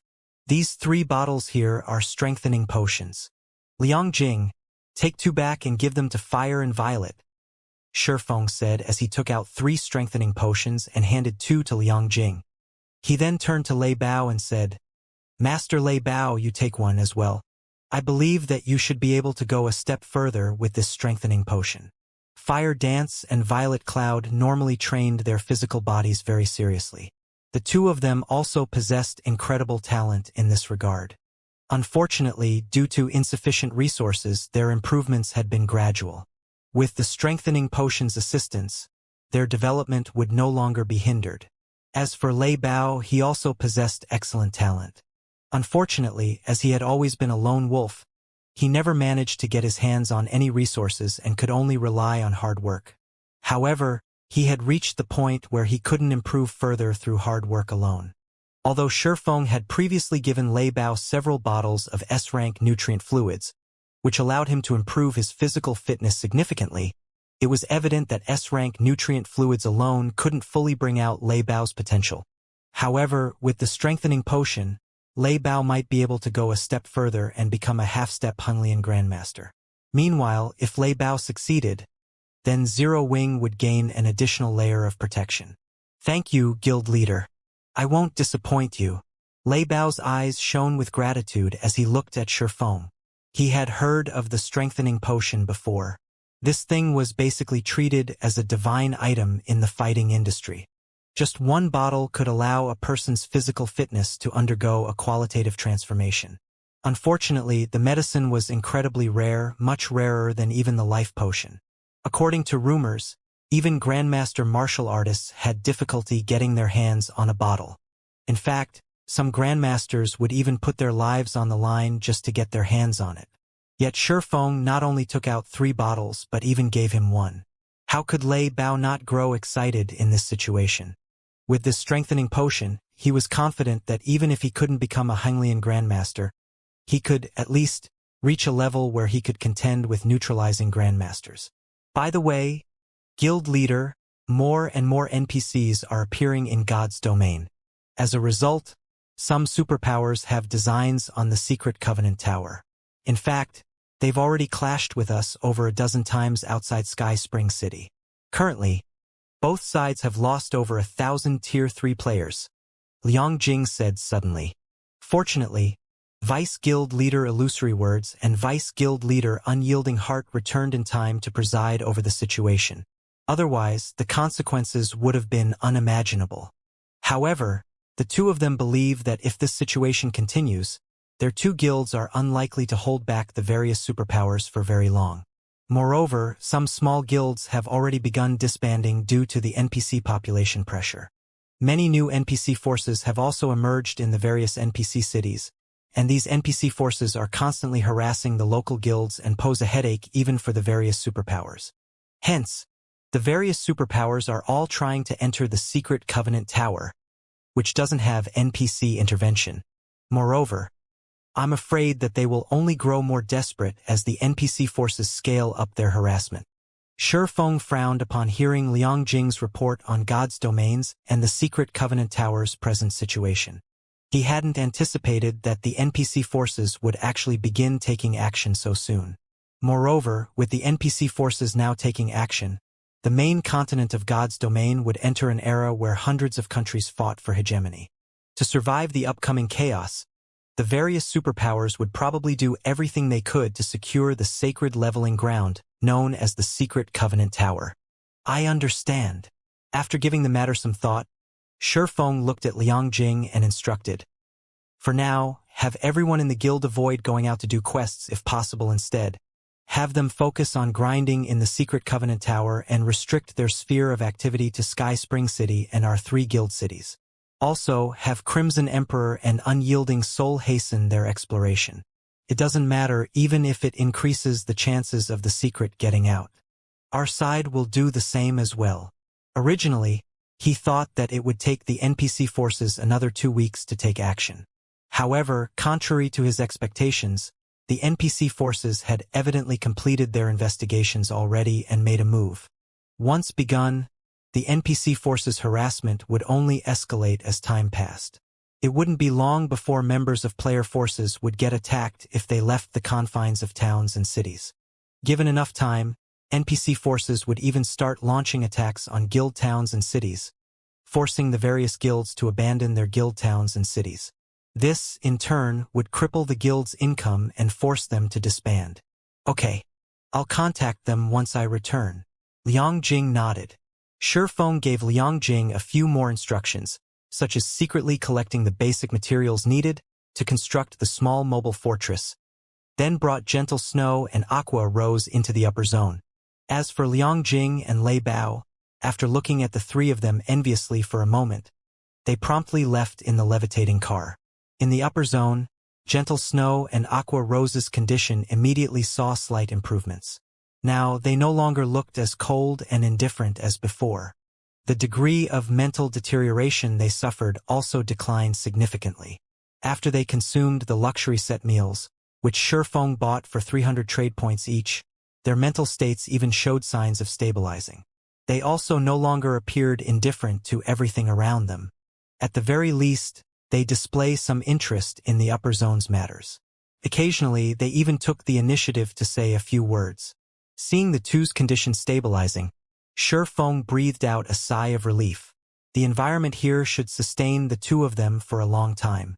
The next step is to figure out a way to consolidate my standing within the top 20.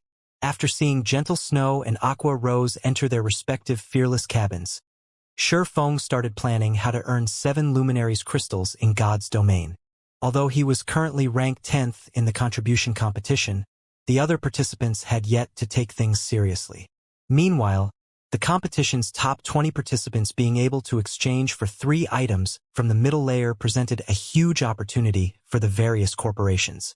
They would definitely do everything they could to enter the top 20.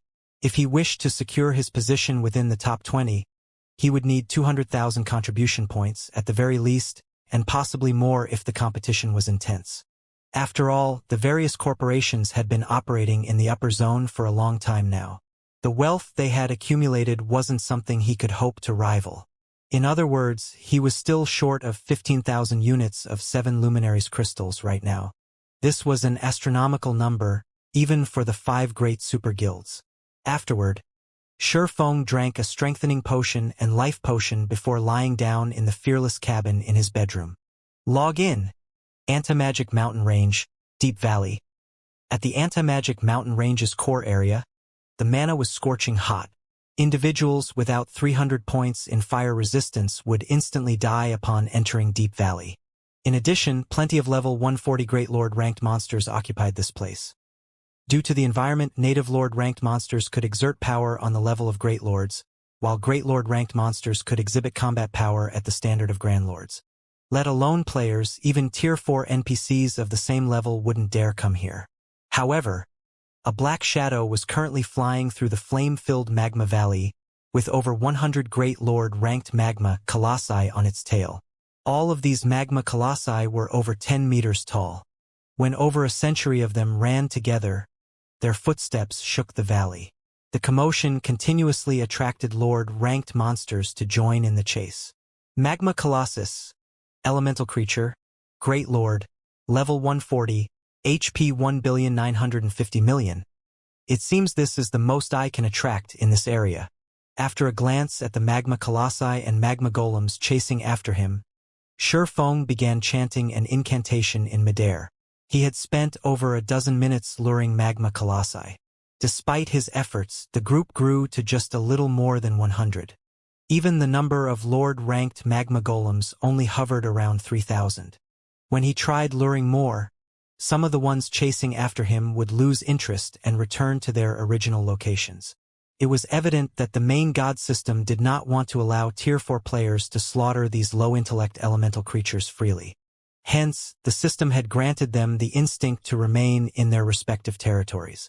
Meanwhile, as the Magma Colossi were about to get close enough to attack Shifeng, He completed the incantation for Flame Domain and released it. Originally, Flame Domain was only an AoE offensive spell. Its range and power weren't comparable to large-scale destruction spells. Even so, it still possessed incredible power. However, Shurfeng's mana domain, mana quality, and the environment here had buffed Flame Domain to the point where it rivaled Tier 4 large-scale destruction spells. Even though the Magma Colossi and Magma Golems possessed high elemental resistance as elemental creatures in front of absolute power, their HPs still fell rapidly. The monsters lost over 16 million HP every second. Moreover, the damage even increased by 20% every second. By the time Flame Domain's 7-second duration ended, the Magma Golems were already in tatters. They had clearly fallen into a heavily injured state. The Magma Colossi, though, fared much better, as they had lost only around 100 million HP and nothing else. If only I had a great wizard here. Just one Tier 4 curse would be enough to deal with the Lord-ranked rabble. Afterward, all I would have to do is focus on dealing with the Great Lords. Shurfeng felt a little frustrated as he looked at the heavily injured Magma Golems. He had been grinding for 6 consecutive days now, and he had basically wiped out the monsters in the Anti-Magic Mountain Range's outer and inner areas. Now, he was left with only the monsters in the core area to grind for EXP. However, the majority of the monsters here were only at the Lord rank, and they awarded him with barely any EXP when killed. Moreover, they took the most time to kill due to their numbers. Fortunately, he had quite a few AoE skills at his disposal. The 7 Luminaries Ring's Flame Domain was especially helpful. Without these skills, he would have collapsed from exhaustion just dealing with the Lord-ranked Magma Golems. The next moment after casting Flame Domain, Shurfeng followed up with Lightning Edge. This Lightning Edge was completely different from the Lightning Edge he had used in the past. When he executed the skill now, it looked as if he had summoned a raging river in the sky, one that covered 200 yards. When the raging river flowed across the crowd of monsters, the weakened Magma Golems were instantly killed. The power of the skill was not the slightest bit weaker than that of Tier 4 skills. Lightning Edge was capable of exhibiting such power now because Shurfeng had already upgraded it to the limits of Tier 3. The skill's current power was worlds apart from when it was still at Tier 1 and Tier 2. Of course, the amount of EXP Shurfeng had to invest in the skill was astronomical. This was also why, despite having grinded for 6 consecutive days, Shurfeng had only reached 53% of level 138. Otherwise, he would have long since shot past level 140. However, Shurfeng didn't really care about losing so many levels. After reaching Tier 4, levels were no longer that important to players. For Tier 4 players, reaching level 150 or even level 200 was a simple task. After all, they could earn EXP many times faster than Tier 3 players. In front of a Tier 4 player, Great Lord-ranked monsters that Tier 3 players had difficulty dealing with were no different from common monsters. They merely had more HP and took more time to kill. Despite this being the case, during Shurfeng's previous life, one would often see Tier 4 players stuck at around level 130, even though Tier 3 players had reached level 145 already. The reason for this was simple. After reaching Tier 4, players would no longer gain significant improvements by relying on epic weapons and equipment. Only fragmented legendary weapons and equipment could help. Meanwhile, apart from obtaining fragmented legendary items, one other way Tier 4 players could improve their combat power by a large margin was through Tier 4 skills and spells. Hence, after reaching Tier 4, anyone with brains would search for Tier 4 skill and spell books. This was especially true for Tier 4 magical classes. A Tier 4 spell book was more valuable than several pieces of top-tier epic weapons and equipment. Of course, due to the rarity of Tier 4 skill and spell books, not all Tier 4 players would be lucky enough to invest their EXP into nurturing their skills to Tier 4. Instead, most Tier 4 players would have to spend legacy skill points to learn Tier 4 legacy skills. Such players would be fortunate to have 3 or 4 Tier 4 skills in their arsenal. This was also why most independent players who reached Tier 4 would possess high levels, while the various large guilds' Tier 4 experts would have low levels. After all, the search for Tier 4 skill books required a lot of manpower. They were not items that could be found easily by relying on one person's strength. Lightning Edge was a Tier 4 skill Shurfeng had obtained from the Titan Library. Previously, when he was still at Tier 3, he couldn't gain EXP rapidly. Hence, he had always left the skill at Tier 2. Now that he had reached Tier 4, he naturally couldn't continue wasting the skill's potential. After all, the Titan library was a place players could enter only 3 times in their entire lifetimes. In other words, players could obtain 3 skill books at most from there. Most of the players that had visited the Titan library had left with Tier 4 skill books because the Tier 5 and Tier 6 skill books were not things ordinary people could obtain. Even now, Shifeng was not confident he could get his hands on a Tier 5 skill book. After all, the higher a player's tier was, the more challenging the trial they would face inside the Titan library. Back then, he had managed to reach the library's central area because he was only at Tier 2. If he had visited the Titan library when he was at Tier 3, he might not have reached the central area. Needless to say, now that he was at Tier 4, his chances of success were even lower. Hence, unless he spent his legacy skill points, he wouldn't be able to learn new Tier 4 skills for the foreseeable future. This fact remained true even though he was currently in the ancient gods' domain. Even during the ancient era, Tier 4 skill books were not common goods. Following this, Shifeng spent around 20 minutes finishing off the remaining magma colossi. After he defeated all of the monsters chasing him, his experience bar had gone up from 53% to 66%. Unfortunately, while these monsters awarded a lot of EXP, it would be some time before they would respawn. Apart from the generous EXP, the core area's monsters also awarded much more lucrative loot. Just killing this group of monsters netted Shifeng over 500 fire-attributed magic crystals, 4,000 ordinary magic crystals, and plenty of epic materials. As for the rest of the items the monsters dropped, Shifeng simply chucked them into his bag without checking.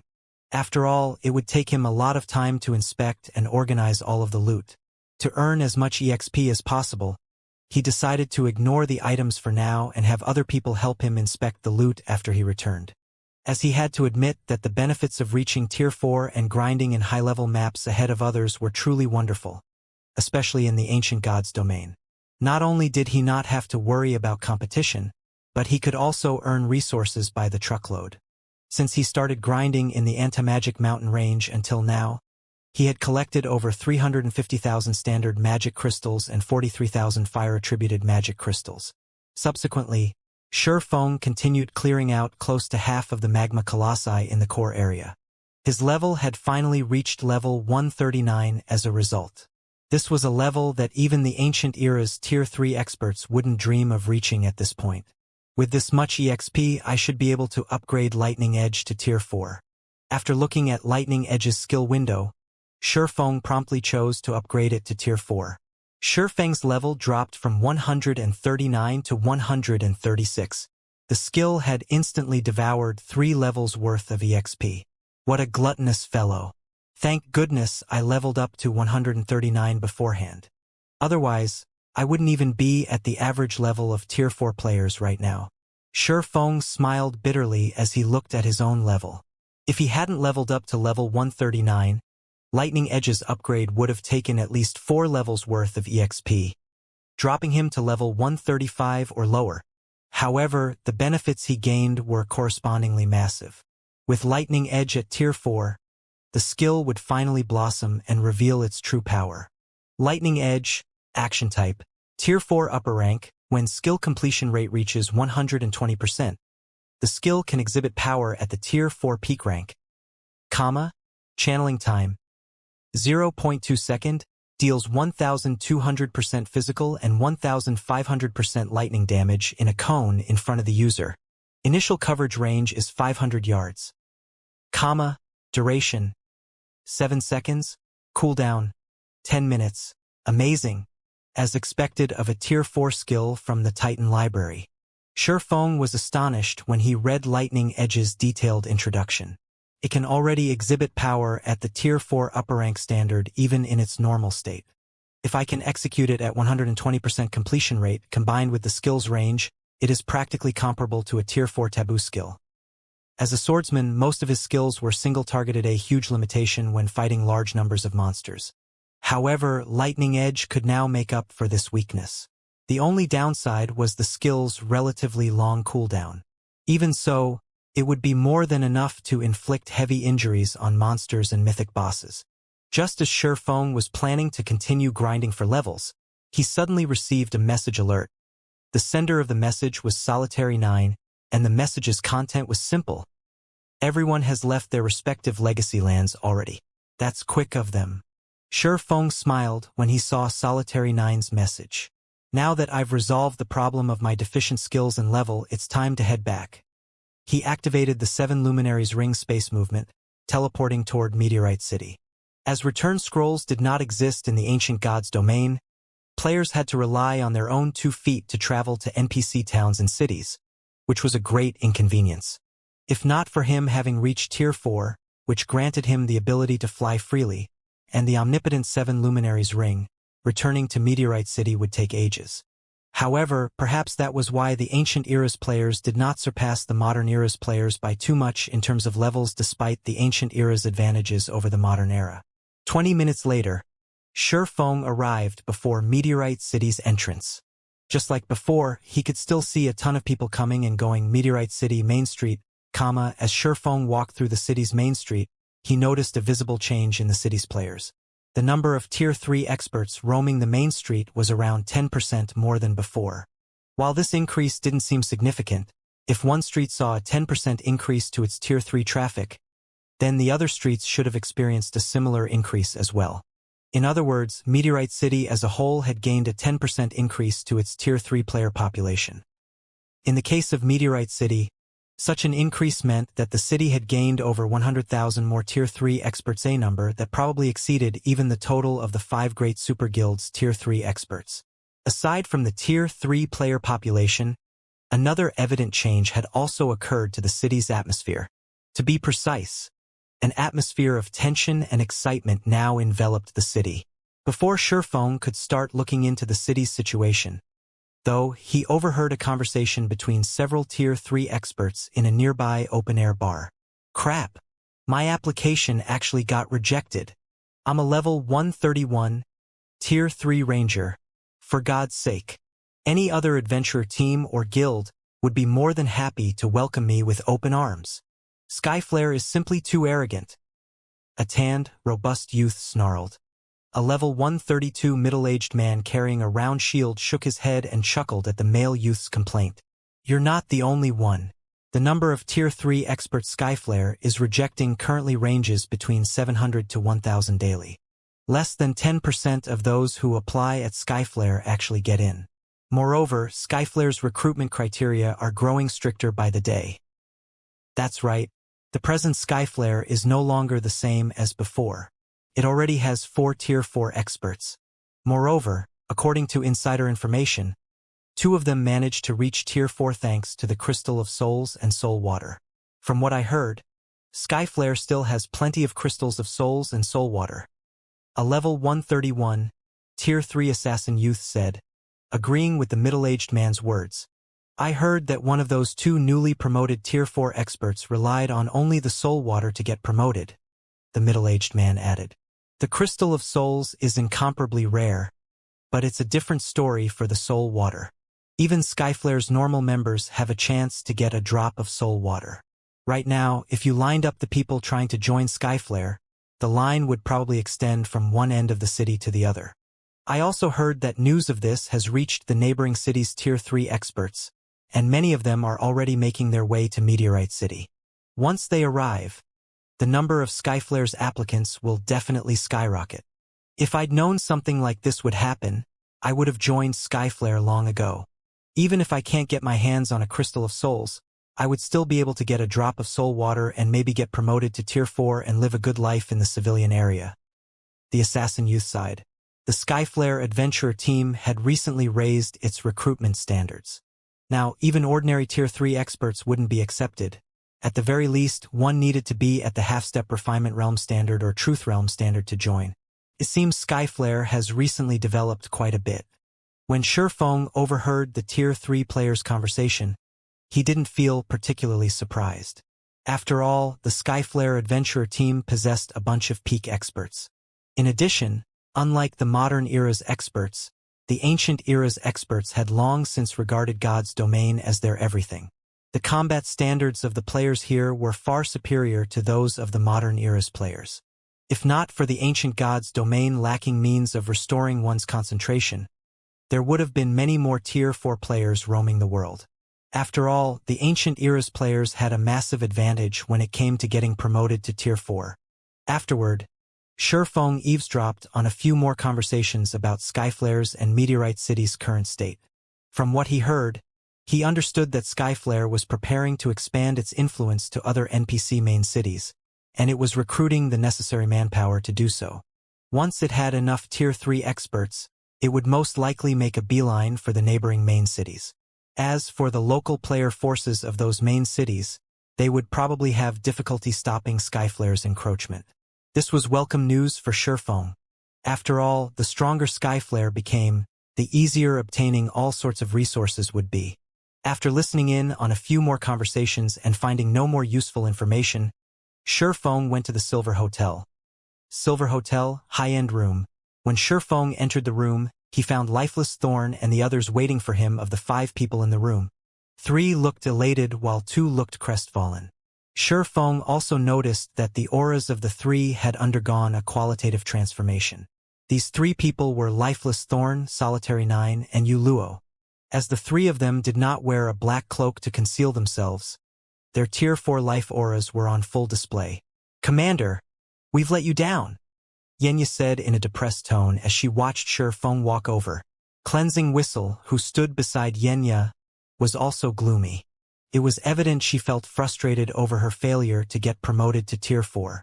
No need to be discouraged. Getting promoted to Tier 4 has never been easy. Even peak experts have a high chance of failure, let alone your present selves, Shifeng said in consolation. Moreover, now that you know where you're lacking, you can spend this time thinking of ways to address your flaws. I believe it won't be long before you too reach Tier 4 as well. Shifeng didn't feel particularly surprised by Yenya and Cleansing Whistle's failure. In fact, he wouldn't even have found it strange if Lifeless Thorn and Solitary 9 had failed. After all, the Tier 4 promotion quest truly was a difficult hurdle to cross, one players couldn't overcome just by relying on combat standards. It required players to comprehend Tier 4 skills and spells under time constraints. However, there was a massive difference between Tier 3 and Tier 4 skills. Learning a Tier 4 skill to 80% completion rate within a limited period was an incredibly difficult feat. In fact, a large part of the reason why Shifeng had managed to complete his own promotion quest was his extensive experience, having undergone it several times before. In comparison, Yenya and Cleansing Whistle did not have such experience. Hence, their failure was very normal. According to past statistics, 99% of the various superpowers core members failed their Tier 4 promotion quest when they challenged it for the first time. Most never reached Tier 4. Those capable of reaching Tier 4 had normally experienced 2 or 3 failures before succeeding, with some even having suffered 5 or 6 failures. Hence, Tier 4 could be considered an invisible barrier that thoroughly distinguished players from each other. It was also because of this invisible barrier that an insurmountable gap had formed between the various superpowers and ordinary powers. Upon hearing Shifeng's words, Yuluo nodded subconsciously in agreement, as she had very nearly failed her promotion quest this time. Were it not for the Soul Water's help, she definitely wouldn't have finished learning her Tier 4 spell within the allotted time. "Guild leader, can Whistle and I remain here then?" Yenya asked Shifeng. Unlike the modern god's domain, players here were not required to search for their legacy land when challenging their Tier 4 promotion quest. They could attempt their promotion so long as they paid the necessary magic crystals. The only problem was that players who failed their promotion quest had to wait 20 natural days before they could challenge it again. Shifeng was at a loss as to how to answer Yenya. "I can't say for certain. I don't mind letting you challenge your promotion quests again 20 days later.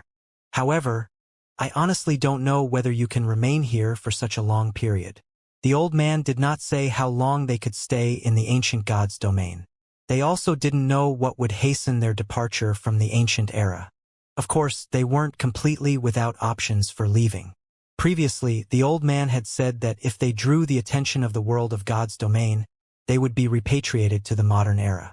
In other words, so long as they did something to make the world notice them, they would quickly be banished. One possibility Shifeng could think of was raiding the Tier 4 infant dragon themselves, without Angelica Teresa's help. Angelica Teresa was a historical figure in the modern gods domain. If the miracle of her slaying a Tier 4 infant dragon disappeared, the world of gods domain would most likely notice them. If even that didn't work, they could just cause a ruckus in the ancient era, such as killing important NPCs and affecting gods domain's history. The world would definitely notice them then. However, Shifeng didn't know when they could return to the ancient era again in that case. He also didn't know what kind of effects their actions would have on the world. Is that so? Yenya and Cleansing Whistle couldn't help feeling helpless when they heard Shifeng's answer. If they returned to the modern gods domain, reaching Tier 4 would become many times more difficult. After all, the task of searching for their Tier 4 legacy land was incredibly challenging afterward. Lifeless Thorn, Solitary 9, and Yuluo shared their experiences learning their respective Tier 4 skills and spells with Yenya and Cleansing Whistle. At the same time, the three of them also sought guidance from Shifeng regarding the combat methods of Tier 4 players. They were especially keen to learn how to utilize environmental mana in combat.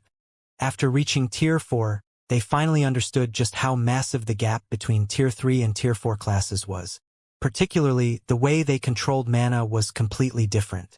As the first among them to reach Tier 4, Shifeng naturally had a better understanding in this regard.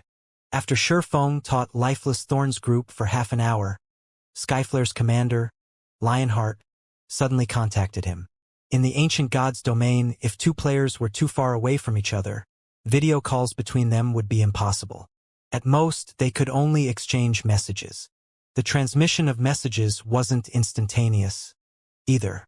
Depending on the distance, the transmission times would also vary. In the aspect of communication, the ancient gods domain was far inferior to the modern gods domain. However, it was this inferiority that made the ancient era feel more like a real world.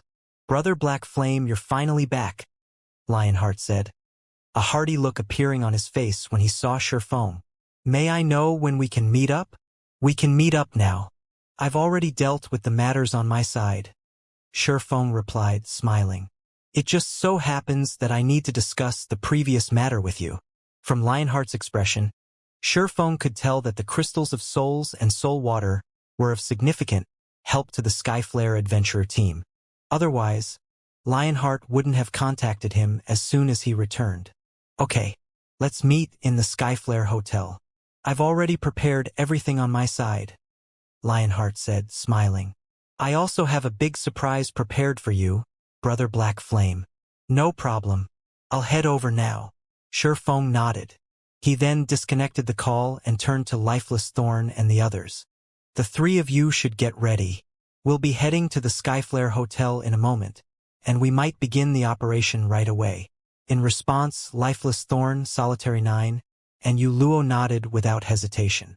They understood that they were what Shifeng had been waiting for all this time. Now that they had completed their promotion quests, it was indeed time to take action. As for Yenya and Cleansing Whistle, Shifeng decided to let the two of them remain in Meteorite City in the hopes that they could avoid the world's detection and challenge their Tier 4 promotion quests again 20 days later. Shortly afterward, Shifeng's four left the Silver Hotel and made their way to the Skyflare Hotel, Meteorite City, Skyflare Hotel. Due to the arrival of Shifeng's group of four, Skyflare's executives had decided to assemble in full. As a result, the conference room serving as the meeting venue seemed a bit crowded despite being the size of a basketball court. Over 100 Skyflare executives filled the conference room, every one of them at level 133 or above. Even the weakest among those present were at the Refinement Realm and Truth Realm standards. The number of peak experts exceeded 20. If Skyflare operated in the modern gods domain with such a force, it would be considered a top adventurer team that even the various superpowers would be wary of. After all, only the superpowers could match such a force. First-rate guilds wouldn't even dream of accomplishing a similar feat. In addition, among Skyflare's executives, 5 possessed incredibly strong life auras, proof that they had crossed the Tier 4 threshold already. Compared to the rumors floating around the city, Skyflare actually had one more Tier 4 player under its command. Of the 3 newly promoted Tier 4 players, one of them was the female assassin Crimson Billow. The remaining 2 were both vice commanders of Skyflare. One of them was Bloodblade, a level 135 male berserker, while the other was Fated Fern, a level 135 female oracle. "What do you think, Brother Black Flame?" Lionheart asked when he saw Shifeng enter the room. Pointing at the gathered Skyflare members, he chuckled and said, "These are the elites of Skyflare. Are they to your satisfaction?" "They are indeed excellent." Shifeng nodded in agreement as he scanned the crowd before him. Smiling, he asked, "Is this the surprise you told me about, Commander Lionheart?" Setting aside the 5 Tier 4 experts, just the 100-plus Tier 3 experts present already represented astonishing combat power. Many of these Tier 3 experts sported epic items, with some even boasting fragmented legendary items. It wouldn't be an exaggeration to say that the total number of fragmented legendary items that Skyflare had exceeded that of any individual superpower operating in the modern era. With such a well-equipped team at his command, Lionheart indeed had the qualifications to be proud. Of course not. Lionheart smiled, shaking his head. He then took out an ancient crystal from his bag and asked, "What do you think this is?" After a casual glance at the crystal, Shifeng immediately revealed a look of surprise on his face. A Tier 5 sealing crystal. Shifeng couldn't help doubting his eyes as he took in the dark gray crystal in Lionheart's hand. Tier 5 magic scrolls were incredibly rare in God's domain because Tier 5 skills and spells possessed astonishing power. The requirement for sealing them in a magic scroll was incredibly high. Moreover, even if one successfully stored a Tier 5 skill, one would be fortunate if the resulting magic scroll could exhibit half of the skill's original power. A sealing crystal, on the other hand, could perfectly seal skills and spells at the Tier 4 standard or above. Moreover, although sealing crystals were one-time use items, they did not impose any usage requirements. Players could freely use the stored skill or spell at 100% potential. Meanwhile, the darker the color of a sealing crystal, the stronger the skill or spell stored inside. Since Lionheart's sealing crystal was dark gray, the sealed skill or spell was at the Tier 5 standard at the very minimum. "That's right. This is indeed a Tier 5 sealing crystal," Lionheart said with a faint smile. "We got lucky and came across a visiting high noble from another city. After helping him complete an incredibly difficult quest, we were able to purchase this Tier 5 sealing crystal from him. I believe that with this Tier 5 sealing crystal, our operation will proceed much more smoothly. Indeed, if the skill or spell sealed inside is sufficiently powerful, it might be enough to land a heavy blow on the infant dragon," Shifeng said, nodding. While it was true that an unrestrained Tier 4 infant dragon was on par with Tier 5 monsters, that was true only for the average Tier 5 monster. A Tier 4 infant dragon still couldn't stop Tier 5 skills and spells that were above average in power. Hence, this Tier 5 sealing crystal could indeed serve as a trump card in the upcoming raid. "Skyflare will assist you with everything it has this time, Brother Black Flame. I have gathered all of Skyflare's top experts. We have a total of 124 people, 5 of whom are at Tier 4. We have also finished distributing the teams. For the following operation, we will all listen to your command, Brother Black Flame," Lionheart said proudly. "If you have anyone you wish to include in the team, you can freely make adjustments to the team as well." "I really have to thank you for this, Commander Lionheart," Shifeng said gratefully. While he was somewhat confident of dealing with the Tier 4 infant dragon, he had never actually killed an unrestrained Tier 4 infant dragon. Hence, it wouldn't be strange if their team suffered annihilation. For the Skyflare adventurer team to give him its full support for such a risky operation required a lot of courage and determination. "Nonsense. We are only helping each other, Brother Black Flame. If this operation succeeds, Skyflare will also greatly benefit from it, so how can we not give it our all?" Lionheart said. "If there are no problems on your side, we can take action at any time." Lionheart understood that their operation this time carried great risks. However, he had decided to go through with it not because he was betting on the low odds of success but to tie Shifeng to his boat. Both the Crystal of Souls and Soul Water were of considerable help to players in completing their Tier 4 promotion quest.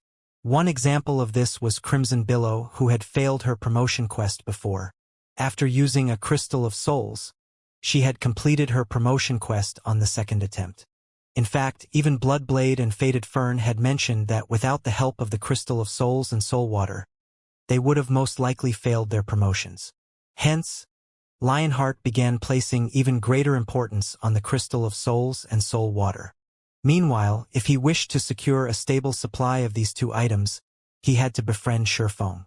As for the Infant Dragon raid itself, Lionheart didn't really care whether it succeeded or failed. So long as he could tie Shurfeng to his side, he would make a profit.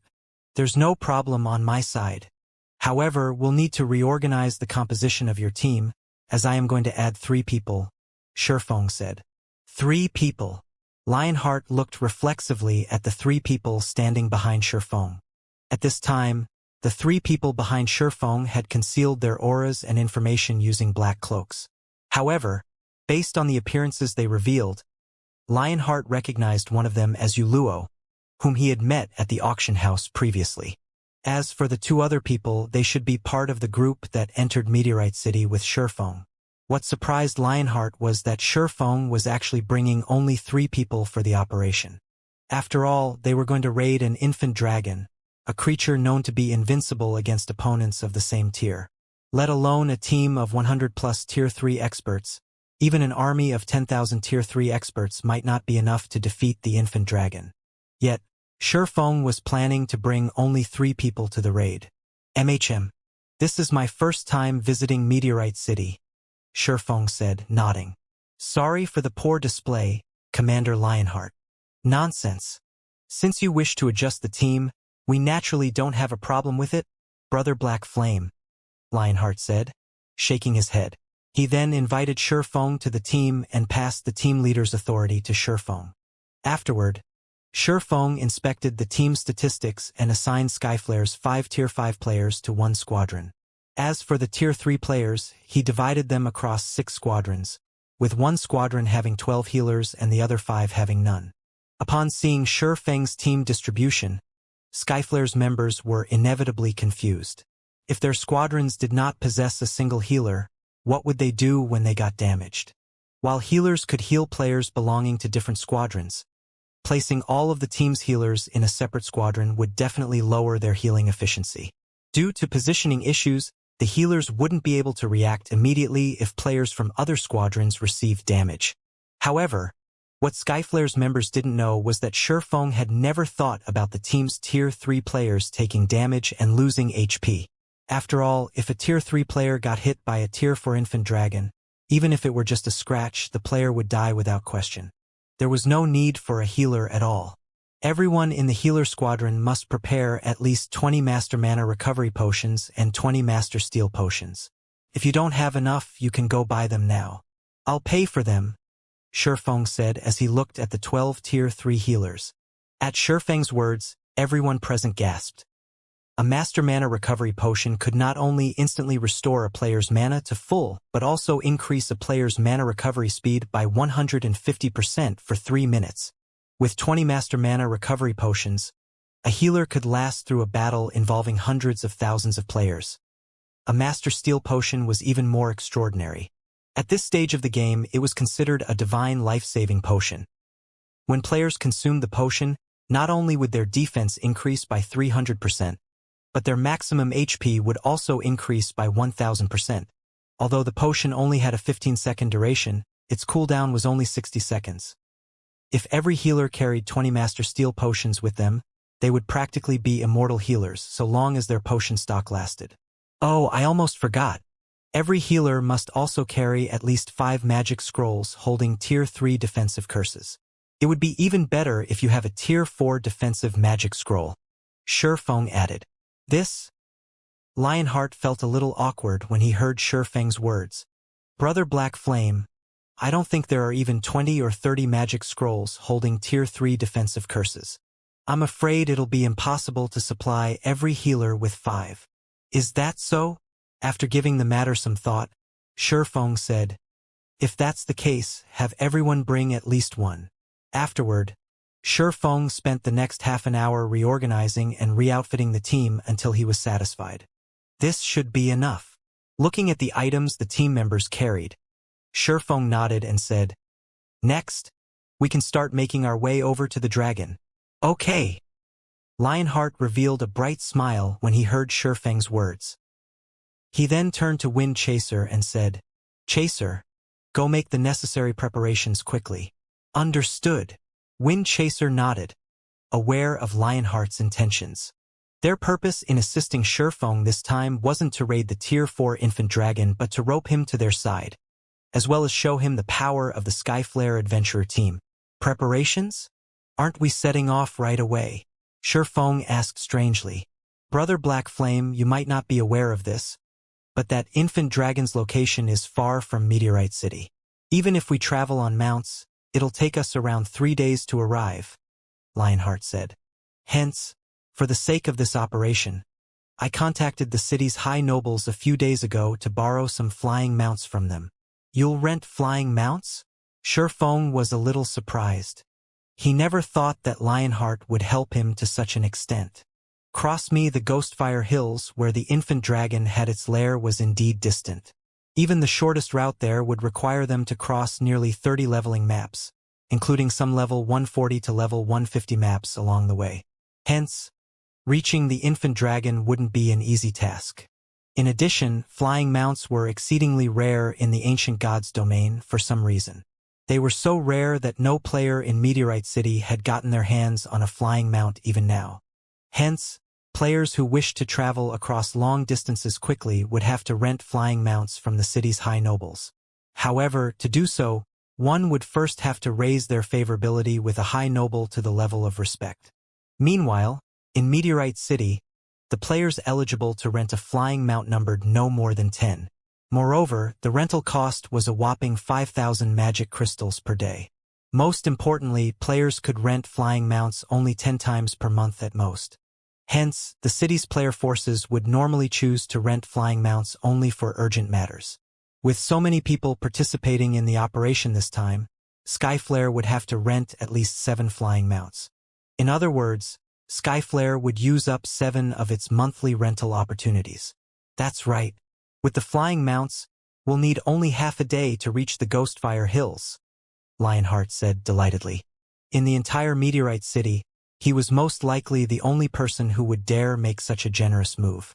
However, Shurfeng shook his head in response and said calmly, "There's no need to rent flying mounts from those high nobles. You'll be wasting your rental opportunities. We can just fly there right away." "Fly there right away?" Lionheart parroted Shurfeng's words in confusion. "MHM." Shurfeng nodded. Smiling, he said, "I have a flying tool so we can fly there right away. There's no need for you to trouble yourself." After saying so, Shurfeng led Lionheart and the others to the Skyflare Hotel's rooftop. Skyflare's bewildered members followed after Shurfeng, trying to figure out what kind of means Shurfeng had that could fly their whole team to the Ghostfire Hills. After all, their team had over 120 people. It would take 7 flying mounts just to transport their whole team simultaneously. However, as Skyflare's executives were whispering among themselves, Shurfeng opened the lid of a pouch hanging at his waist. The next moment, a metallic behemoth over 100 meters in length emerged from the pouch, thoroughly blocking out the sky above everyone. "A flying ship? How is this possible?" Skyflare's members gaped in shock as they looked at the Crimson Dragon flying ship in the sky, unable to get their minds around this scenario. "This must be an illusion," Bloodblade declared, his eyes filled with disbelief. "This must be fake. How can a flying ship appear in the hands of a player?" In an era where players didn't possess even flying mounts, a flying ship was basically an item of legends. In fact, he had only ever seen flying ships mentioned in books before. Not a single flying ship had ever appeared even in a trade city like Meteorite City.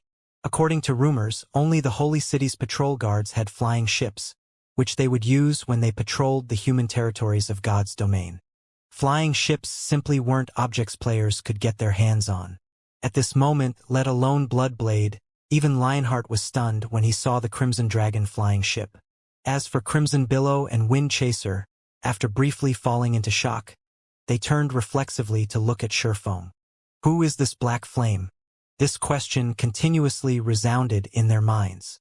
They had conducted plenty of investigations into Shurfeng and his entourage. After all, they were planning a long-term partnership with him, so they had to gain some understanding of him. Only, the more they looked into Shifeng, the more they found him unfathomable. They simply couldn't see through his depths. Initially, they merely assumed Shifeng was a Tier 4 expert from another NPC city. However, after they saw the effects of the Crystal of Souls and Soul Water he took out, they knew that they were definitely mistaken. After all, none of the neighboring NPC cities offered such items. From then onward, they felt that Shifeng was someone extraordinary, potentially the executive of a major power from a distant NPC city. Otherwise, he couldn't have casually taken out such precious items. Not to mention, he also possessed incredible strength as an individual. This was one of the reasons their commander, Lionheart, wished to display Skyflare's strength to Shifeng and rope him to their side. After all, partnering with a major power of such caliber would be of great benefit to the Skyflare adventurer team.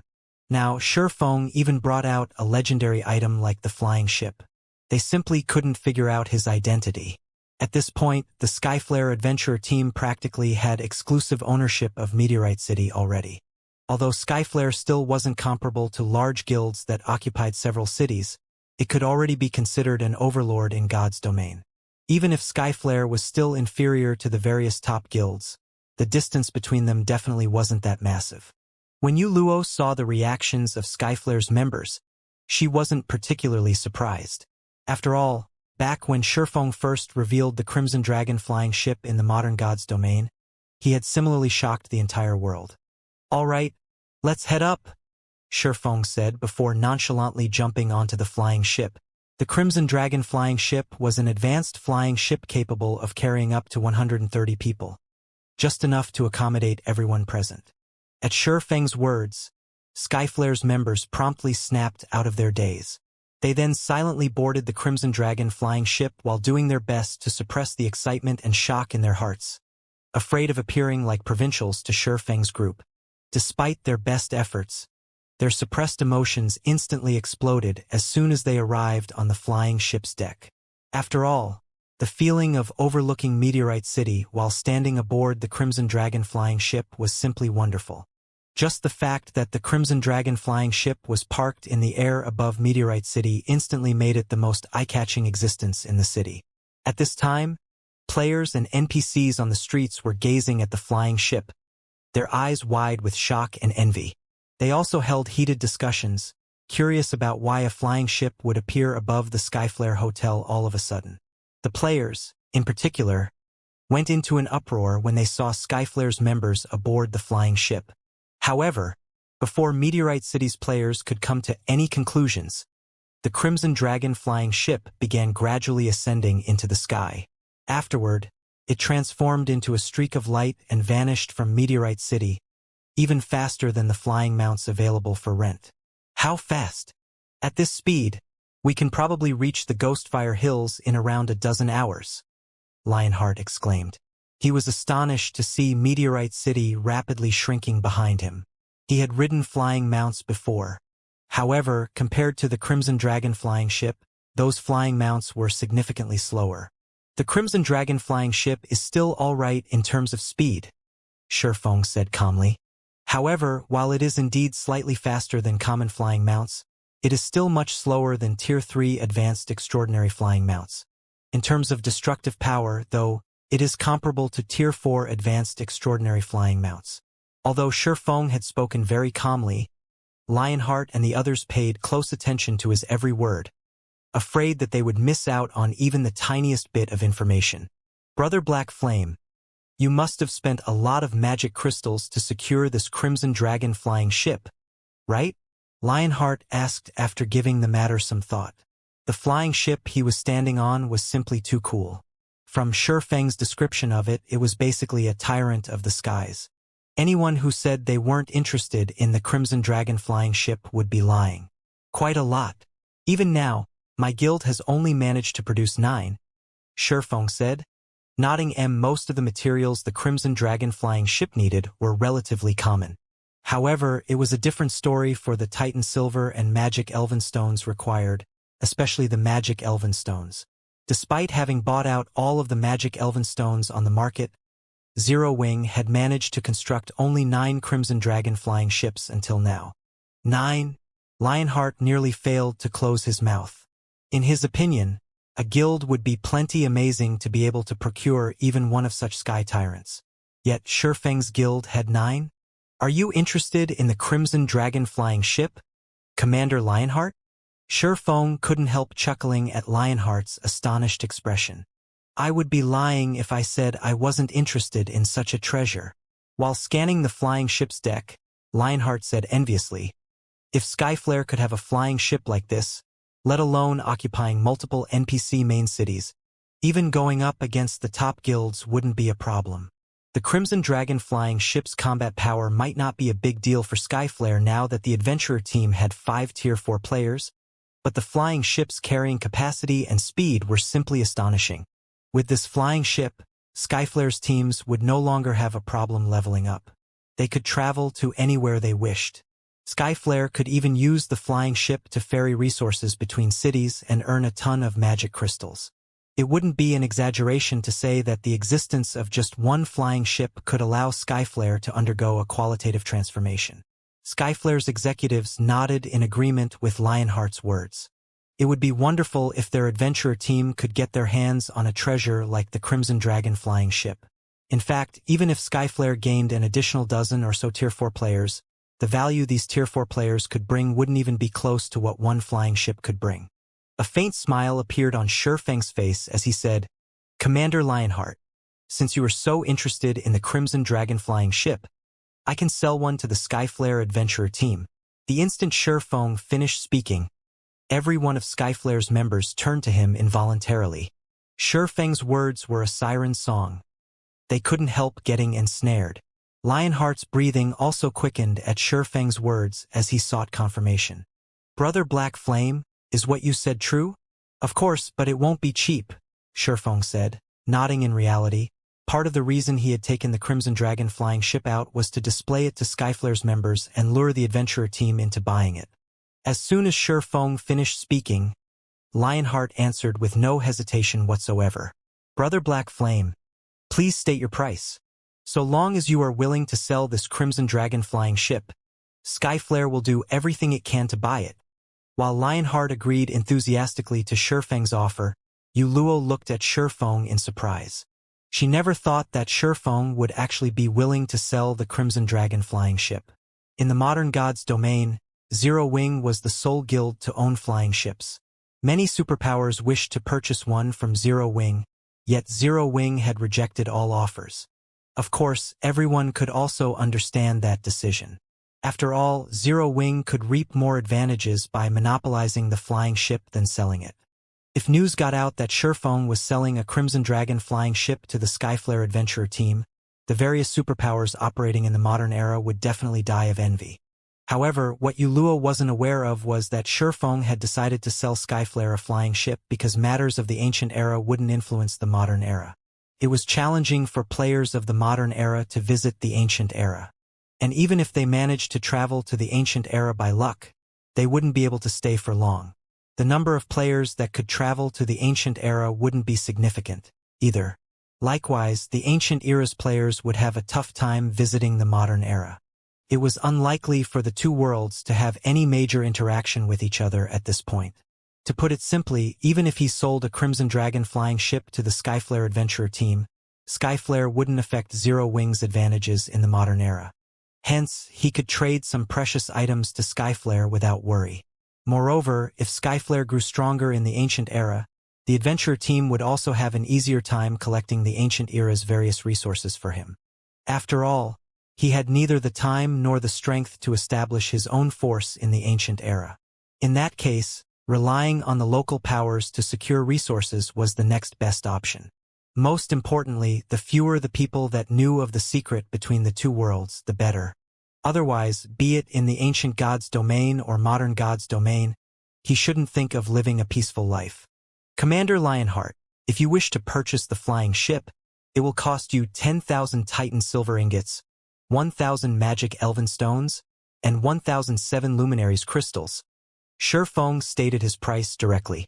For the time being, He could already secure more than enough magic crystals through exchanging the crystals of souls and soul water. Compared to magic crystals, he prioritized obtaining materials that were rare in the modern god's domain and 7 luminaries crystals. Se rare. Moreover, trying to obtain these rare materials with the crystal of souls and soul water would be difficult since crystals of souls and soul water were non-essentials. After all, they merely increased players' chances of completing their Tier 4 promotion quest by a little. More precisely, the crystal of souls and soul water merely helped players complete their Tier 4 promotion quests ahead of time.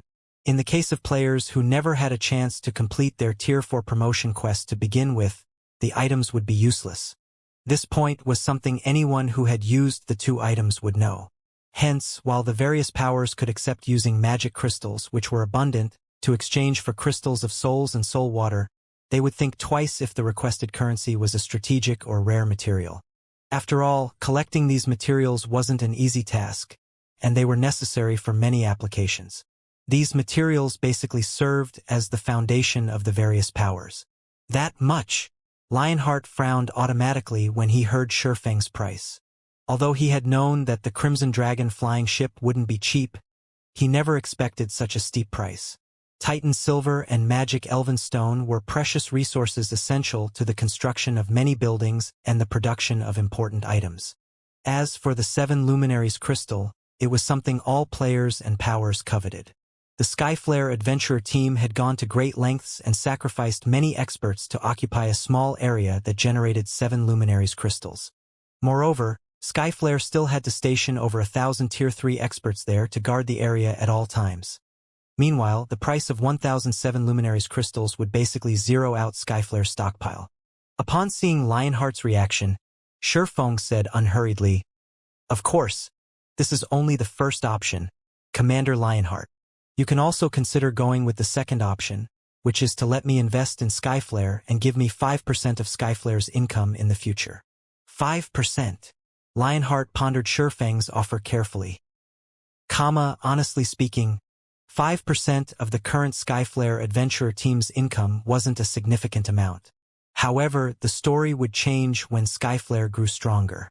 In the long run, the income Skyflare lost would definitely far exceed the price of Shurfeng's first offer. "Commander, my suggestion is to go with the first option," Windchaser whispered as he looked at Lionheart agonizing over Shurfeng's offer. "Although we'll be broke for some time after buying the flying ship, Skyflare's value will far exceed those resources in the future." Now that Skyflare already had 5 Tier 4 players, its future was promising. Giving away part of its income for just one flying ship was unnecessary. The other Skyflare executives also looked toward Lionheart, their eyes clearly conveying agreement with Windchaser.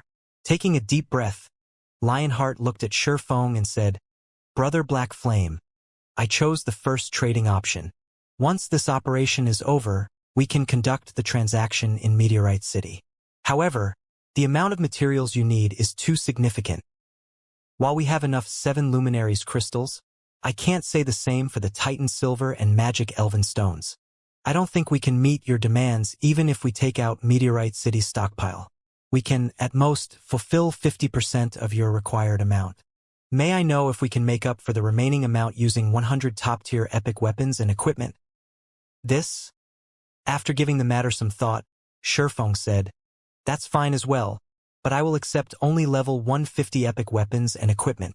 In Meteorite City, the total value of 5,000 Titan silver ingots and 500 magic elven stones was equivalent to 80 top-tier epic weapons and equipment at most. Moreover, acquiring so many top-tier epic weapons and equipment wouldn't necessarily be possible. After all, while many NPC merchants in the ancient gods' domain sold epic weapons and equipment, there was still a limit. This was especially true for top-tier epic weapons and equipment. Their rarity in the ancient era was not the slightest bit lower than in the modern era. Often, acquiring these items meant raiding mythic bosses and even superior mythic bosses. Bosses of such caliber were incredibly limited, and one would be fortunate to find even 20 of such bosses within Meteorite City's vicinity each week. Moreover, even if Skyflare now had many Tier 4 experts, raiding superior mythic bosses still carried great risks. Lionheart's offer of 100 top-tier epic weapons and equipment to make up for the difference was definitely favorable for Shifeng. Shifeng understood Lionheart's reason for doing so. In fact, if he were in Lionheart's shoes, he would go with such an option too. After all, the risks that came with giving away Skyflare's shares were massive. However, Shifeng didn't really mind Lionheart's choice either, since his initial goal was to obtain a large amount of Titan Silver, magic Elven Stones, and 7 Luminaries crystals. The second option wasn't actually a good option for him. After all, the number of times he could enter the ancient god's domain was limited. For Zero Wing, which was currently in dire need of resources, such a long-term investment wasn't desirable. This outcome was undoubtedly the best for Shifeng. Moreover, exchanging half of the required Titan Silver and magic Elven Stones into top-tier epic weapons and equipment was also a good deal for him. After all, the current Zero Wing hardly had any level 150 epic weapons and equipment. With these top-tier epic weapons and equipment, Zero Wing's executives would also have an easier time completing their Tier 4 promotion quests. That won't be a problem. Lionheart nodded. Simultaneously, he revealed a bitter smile. For the sake of purchasing 1 Crimson Dragon flying ship, he had basically emptied out Skyflare's coffers. After this transaction, Skyflare would severely lack for not only magic crystals and various strategic resources but also weapons and equipment. However, despite knowing this, all of Skyflare's executives revealed ecstatic expressions on their faces. They also continuously admired and inspected the Crimson Dragon flying ship. It was as if they could already imagine the beautiful future that awaited Skyflare once they obtained the flying ship. The Crimson Dragon flying ship flew for a dozen hours or so. After passing through numerous large maps, it finally arrived at a dusky land. Despite flames burning everywhere, this land was heavily forested. As soon as everyone entered this map, they immediately felt their stamina and concentration depleting. In response, Crimson Billow drank a fire resistance potion. However, she still sensed her stamina and concentration decreasing gradually and couldn't help feeling a little surprised. Fire resistance has no effect on the flames here. At this rate, I'm afraid we'll run out of stamina and die if we stay here for more than a dozen hours.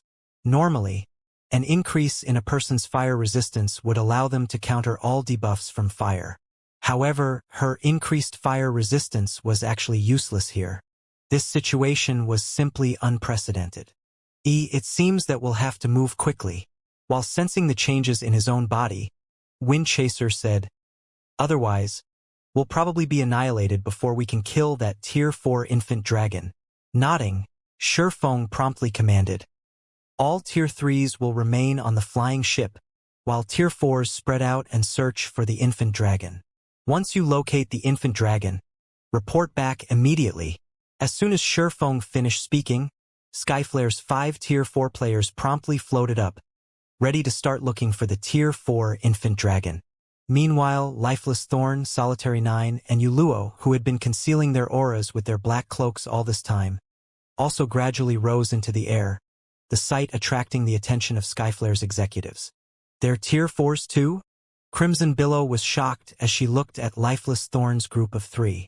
Although Shifeng had already surprised her plenty of times, she still found it astonishing that the 3 players who had tagged along with Shifeng were also Tier 4 players. After all, Tier 4 players were still rare in the entire God's domain. On average, a main city would only have 1 or 2 Tier 4 players. Yet, it was revealed that not only Shifeng but even the people following him were Tier 4 players. Since when were Tier 4 players as common as cabbages? It seems Black Flame has far more secrets than we think. Fortunately, we chose to partner with him. I really don't want to imagine what would have happened had we chosen to make an enemy out of him," Windchaser said, smiling bitterly. Yuluo aside, Lifeless Thorn and Solitary 9 were part of the group that entered Meteorite City with Shifeng. Now that 3 out of the group of 5 were confirmed to be Tier 4 players, it wouldn't be strange that the other 2 players were hidden Tier 4s as well. To think that we were actually planning to use force if negotiations failed. In retrospect, Windchaser found their thoughts laughable. Subsequently, after Shifeng's group of 9 searched for about half an hour, Crimson Billow's voice suddenly appeared in the team chat. I found the infant dragon. It's resting inside a cave in the Southwest Valley, in a cave on the southwestern side of the Ghostfire Hills. After Crimson Billow sent the infant dragon's coordinates, Shurfeng had quickly gathered everyone. Now, all 128 members of the team were sneaking deeper into the cave. The flames seemed to be getting stronger and stronger, Yu Luo said worriedly when she sensed her stamina and concentration depleting at a quicker rate. Moreover, the burning sensation is also growing stronger, the deeper we go. At this rate, I'm afraid the burning sensation will grow so strong that we won't be able to focus during the battle. Indeed, the burning sensation here is getting worse. Wind Chaser nodded in agreement. Under this burning sensation, I'm afraid ordinary refinement realm experts won't be able to exhibit combat standards at the refinement realm. Previously, the illusory flames merely ate at his stamina and concentration. However, he now felt as if his whole body was scorching. Although the pain was subtle, it would still impact the performance of people with weak minds. Combat techniques, skills, and spells required precision control. Even a slight deviation could result in a massive difference in the combat power one could exhibit. After observing the environment, Lionheart suggested to Shurfeng, "Brother Black Flame, this cave is indeed extraordinary. I think our best option is to take the fight out of the cave. Otherwise, we'll have difficulty exerting our strength." "I'm afraid that won't do." Shaking his head, Shurfeng said with certainty, "We must finish the infant dragon in this cave. Moreover, this is most likely our only chance. Outside this cave, we'll have trouble even touching the infant dragon." Dragons were the rulers of the sky. On paper, fighting the infant dragon outside the cave might seem to be to their team's advantage. However, doing so would actually place their team at a disadvantage. This was especially true for the team's Tier 3 players. Without the help of special skills, Tier 3 players couldn't fly by themselves. Hence, if they fought the infant dragon outside, the team's Tier 3 members would get sidelined. As for utilizing the Crimson Dragon flying ship to fight the infant dragon, that was simply a joke. Against a Tier 4 infant dragon, even an advanced flying ship wouldn't last more than 3 or 4 hits. In fact, it wouldn't be strange if the Crimson Dragon flying ship fell after just one attack. After all, the flying ship was merely capable of withstanding the attacks of ordinary Tier 4 mythic monsters. Its defenses would crumble instantly before a Tier 5 attack. Shortly afterward, Shurfeng and the others came across Crimson Billow, hiding underneath a rock. At present, though, Crimson Billow had a wilted expression on her face. "What happened?" Lionheart asked strangely when he saw Crimson Billow's condition. "It's nothing." Shaking her head, Crimson Billow smiled bitterly and said, "I'm just wondering whether we can really win against that infant dragon. Although it is an infant dragon, our team isn't a pushover, either. How would we know we can't win if we don't give it a try?" Bloodblade said confidently as he looked at Crimson Billow's defeated expression. "Don't forget that we have 9 Tier 4 players this time. That infant dragon is also only at Tier 4. However, after Bloodblade finished speaking, the cavern at the end of the road appeared in front of everyone, and a creature with a pale golden body over 100 meters long entered their sight. Infant Golden Dragon. Dragon, Mythic, Level 140, HP 112 billion. How is this possible? Everyone gasped involuntarily when they saw the infant dragon's statistics. Even Lifeless Thorn and Solitary 9, who had seen a half-step Demon King before, were astonished. The infant golden dragon's stifling aura aside, just its HP of 112 billion was already plenty mind-boggling. With 112 billion HP, the infant dragon would recover 2.24 billion HP every 5 seconds, or roughly 400 million HP every second. Even assuming each of their Tier 4 players could cause 50 million damage per second, after excluding the 2 Tier 4 healers, they could deal only around 350 million damage per second with the remaining 7 Tier 4 players. Moreover, this was all under the premise that the infant dragon didn't possess a powerful defense and wouldn't put up any resistance. Not to mention, the infant dragon before them was part of the Golden Dragon tribe. Its bloodline was of a much higher purity than ordinary dragons. Among the dragon race, the Golden Dragon's bloodline was second only to divine dragons. It's no wonder they say dragons are invincible among existences of the same tier. With such HP, even if we can survive this infant dragon's attacks, I doubt we can actually kill it. Wind Chaser couldn't help feeling shaken. Although HP wasn't everything, it could still provide an intuitive gauge of an existence's general strength. With how much HP the infant dragon possessed, it was easy to imagine how terrifying its basic attributes were. They were definitely at least 2 or 3 times higher than those of the average superior mythic monster of the same level. What did that mean? With an attack from a superior mythic monster of the same level, a Tier 4 player would still receive significant damage even if they merely defended themselves. However, if a Tier 4 player tried defending against one of the infant golden dragon's attacks, they would be fortunate to retain a scrap of HP to keep themselves alive. If they were unlucky, they would be one-shot. In other words, if their team wished to fight the infant golden dragon, they couldn't allow even a graze from it. Otherwise, lives would be lost. At this moment, Lionheart and the other Skyflare executives finally understood why Shurfeng didn't assign healers to any of the Tier 3 combat squadrons. After all, Tier 3 players would be no different from ants in the upcoming battle. They were insignificant existences that would disappear upon coming into contact with even the slightest shockwave. Hence, there was naturally no need to assign healers to them. An infant golden dragon? Shurfeng also smiled bitterly when he saw the mountain-like dragon before him. No wonder this quest was evaluated at the inferior mythic rank. This Tier 4 infant golden dragon's combat power reached the Tier 5 intermediate rank. Even Ferbero in his heyday wouldn't be a match for this infant dragon. In other words, the infant dragon simply wasn't an existence Tier 4 players could hope to confront. Possibly, only Tier 4 experts wielding legendary weapons and geared in legendary equipment could hope to defeat the infant golden dragon. Otherwise, the best option for players coming across this infant dragon was to obey their instincts and flee immediately. Brother Black Flame. At this time, Lionheart couldn't help but look at Shurfeng and shake his head. Although I don't want to say it, I'm afraid there really is no hope of killing this infant golden dragon. After seeing the infant golden dragon for himself, he finally understood that the records in books weren't entirely trustworthy. After all, the infant dragon before him was many times more terrifying than what was described in the library books he read. It simply wasn't an existence Tier 4 players could hope to fight. At the very least, it is absolutely impossible for their present selves. Most likely, only Tier 4 NPCs would have a glimmer of hope. No, that's not necessarily true, Shurfeng said, shaking his head.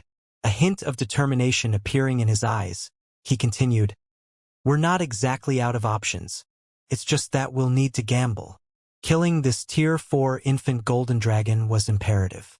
However, it wasn't just for the sake of completing his inferior mythic quest, but because he couldn't continue staying in the ancient god's domain. After all, his initial goal in visiting the Earthfall secret land was simply to acquire the necessary resources for constructing the small mobile fortress. Now that he had achieved his goal, he couldn't remain here, as there were still many things he needed to attend to in the modern god's domain. Meanwhile, killing the infant dragon before him was his best chance to attract the world's attention and get the world to banish him from the ancient god's domain. Gamble? Lionheart was slightly surprised by Shurfeng's words. He simply couldn't see how they could possibly defeat the infant dragon before them. I will start chanting an incantation in a moment, and it will most likely cause quite a commotion. So, I will need you to erect a magic barrier now to prevent the infant dragon from noticing it, Shurfeng said, taking a deep breath. As for the subsequent battle, I will need you, Commander Lionheart, to act as support. Both Yuluo and Fated Fern will be tasked with healing you. 9. You'll protect the healer squadron. As for the healer squadron, use everything you have to heal my summoned creature. Do not stop for even a moment. Summoned creature? Lionheart and the others were confused by Shurfeng's words. They found it hard to imagine that any summoned creature could stop the infant golden dragon for even a moment. Despite their doubts, everyone still obeyed Shurfeng's commands. The next moment, over 100 people each took out a magic array scroll from their bags and instantly erected a barrier to isolate the tunnel from the cavern. With this magic barrier present, The infant golden dragon wouldn't detect anything they did inside the barrier, even if it was awake right now. Brother Black Flame, everything is ready. You can begin whenever you want, Lionheart said. Looking at the advanced magic array, he couldn't help feeling a little heartache. However, to avoid disturbing the infant golden dragon, they had no choice but to use it. Meanwhile, after Shifeng personally verified that everything was set up correctly, he took out the Bible of Darkness and began chanting an incantation. Originally, he had not planned to use the Bible of Darkness. After all, the cost of using it at Tier 4 was far too great. He estimated that after a few more uses, his soul would get devoured by the power of darkness. However, if he wished to slay the infant golden dragon now, he could only take the risk. Immediately after Shifeng began chanting, the mana inside the barrier gave off a bone-chilling sensation, the complete opposite of the burning sensation it gave off previously. Before anyone could react to the change, the barrier's interior suddenly went dark. Everyone could feel endless loneliness, coldness, and despair coming from the darkness around them. Standing in this dark environment didn't feel the slightest bit better than standing in the infant dragon's presence. As Shifeng continued incanting, the infant golden dragon slumbering outside the barrier suddenly opened its eyes as if startled awake. Its massive eyes then looked directly at the barrier-enveloped tunnel vigilantly. How is this possible? Faded Fern, who was hosting the magic barrier, was stunned by this development. The advanced magic array they used, spatial wall, could thoroughly isolate an area from the outside world. Even if a large explosion went off inside the barrier, nobody in the outside world should be able to notice it. Nonetheless, the infant dragon had clearly noticed them. What a despicable dark energy! Looking at the empty tunnel before it, the infant golden dragon bellowed. It seems you humans have fallen as well. To think you would actually come seeking death together with a demon. The infant dragon's bellow instantly extinguished the advanced magic barrier like a storm blowing out a candle. Simultaneously, the figures of Shifeng and the others appeared before the infant dragon. Brother Black Flame? Seeing that the infant dragon had already stood up, Lionheart raised his shield anxiously. He then sent a sidelong glance at Shifeng and asked, "Are you still not done?" The power of the dragon before them far exceeded his expectations. Normally, even mythic monsters couldn't destroy the spatial wall so easily. Yet the infant dragon had accomplished this feat with just one roar. He simply didn't dare imagine how powerful an actual attack from the infant dragon would be. "I'm done. I made it just in time," Shifeng said, a smile appearing on his pale face. As soon as Shifeng finished speaking, a dark void appeared in the cavern's ceiling. A stone door even larger than the infant golden dragon then fell out of this void. Before the players and infant dragon could react to this turn of events, the stone door gradually opened. The demon gate inside the cavern opened. However, when the door was only partly open, a cold voice suddenly came from beyond it. Shifeng's group and the awakened infant golden dragon shuddered involuntarily upon hearing this voice. A little golden lizard and a heaven-blessed individual. Wait. No, you're not an existence of this world. Interesting. How interesting. Oh, the Bible of Darkness is actually damaged? Wonderful. This is truly wonderful. The demonic words that came out of the door echoed in everyone's mind. Although the voice spoke in a calm tone, the aura escaping the door paralyzed everyone momentarily. The infant golden dragon glared at the door in fear. A Tier 5 demon king? Shifeng was astonished when he sensed the frightening aura from the demon gate. According to his expectations, he would already be fortunate if he could summon even a demon prince. After all, the Bible of Darkness had yet to reach its perfect state. However, the existence behind the demon gate was undoubtedly much stronger than a demon prince. In fact, none of the Tier 5 existences he had come across thus far had exuded such a powerful aura. This book isn't suitable for a little guy like you. Give it to me. Only if it is in my hands can I truly descend onto this land. At the Demon King's words, Shifeng suddenly sensed his control over the Bible of Darkness waning, and the Bible actually started flying toward the demon gate. Seeing this, Feng couldn't help being shocked. He never thought that a demon could resist and manipulate the Bible of Darkness's power. Hurriedly, he used all his strength to wrestle back control over the Bible of Darkness. "Stop wasting your energy, little fellow. I will be taking this damaged Bible of Darkness. However, you can also rest assured. Once my clan and I thoroughly descend upon this world, I will make sure to spare you." At these words, the Bible of Darkness struggled even harder to break free from Feng's grasp. In fact, his connection with the Bible of Darkness was even severed completely, and the only thing he could do now was hold on to the book with brute force. "Despicable human, you actually dared summon that thing here," the infant golden dragon bellowed. Evidently, it had figured out the identity of the existence beyond the demon gate. "I will not let you succeed. Die!" After letting out a roar, the infant dragon suddenly widened its mouth. Immediately afterward, a threefold magic array took shape before it. "Not good. It's using dragon breath. Everyone, dodge quickly," Feng shouted, surprised by the infant dragon's actions. A Tier 4 dragon breath would undoubtedly carry power at the Tier 5 intermediate rank standard. Let alone Tier 3 players, even Tier 4 players would die if they faced it. The only way they could survive this attack was to dodge it. However, the infant golden dragon was simply too fast. Before anyone could react, the threefold magic array had already taken shape.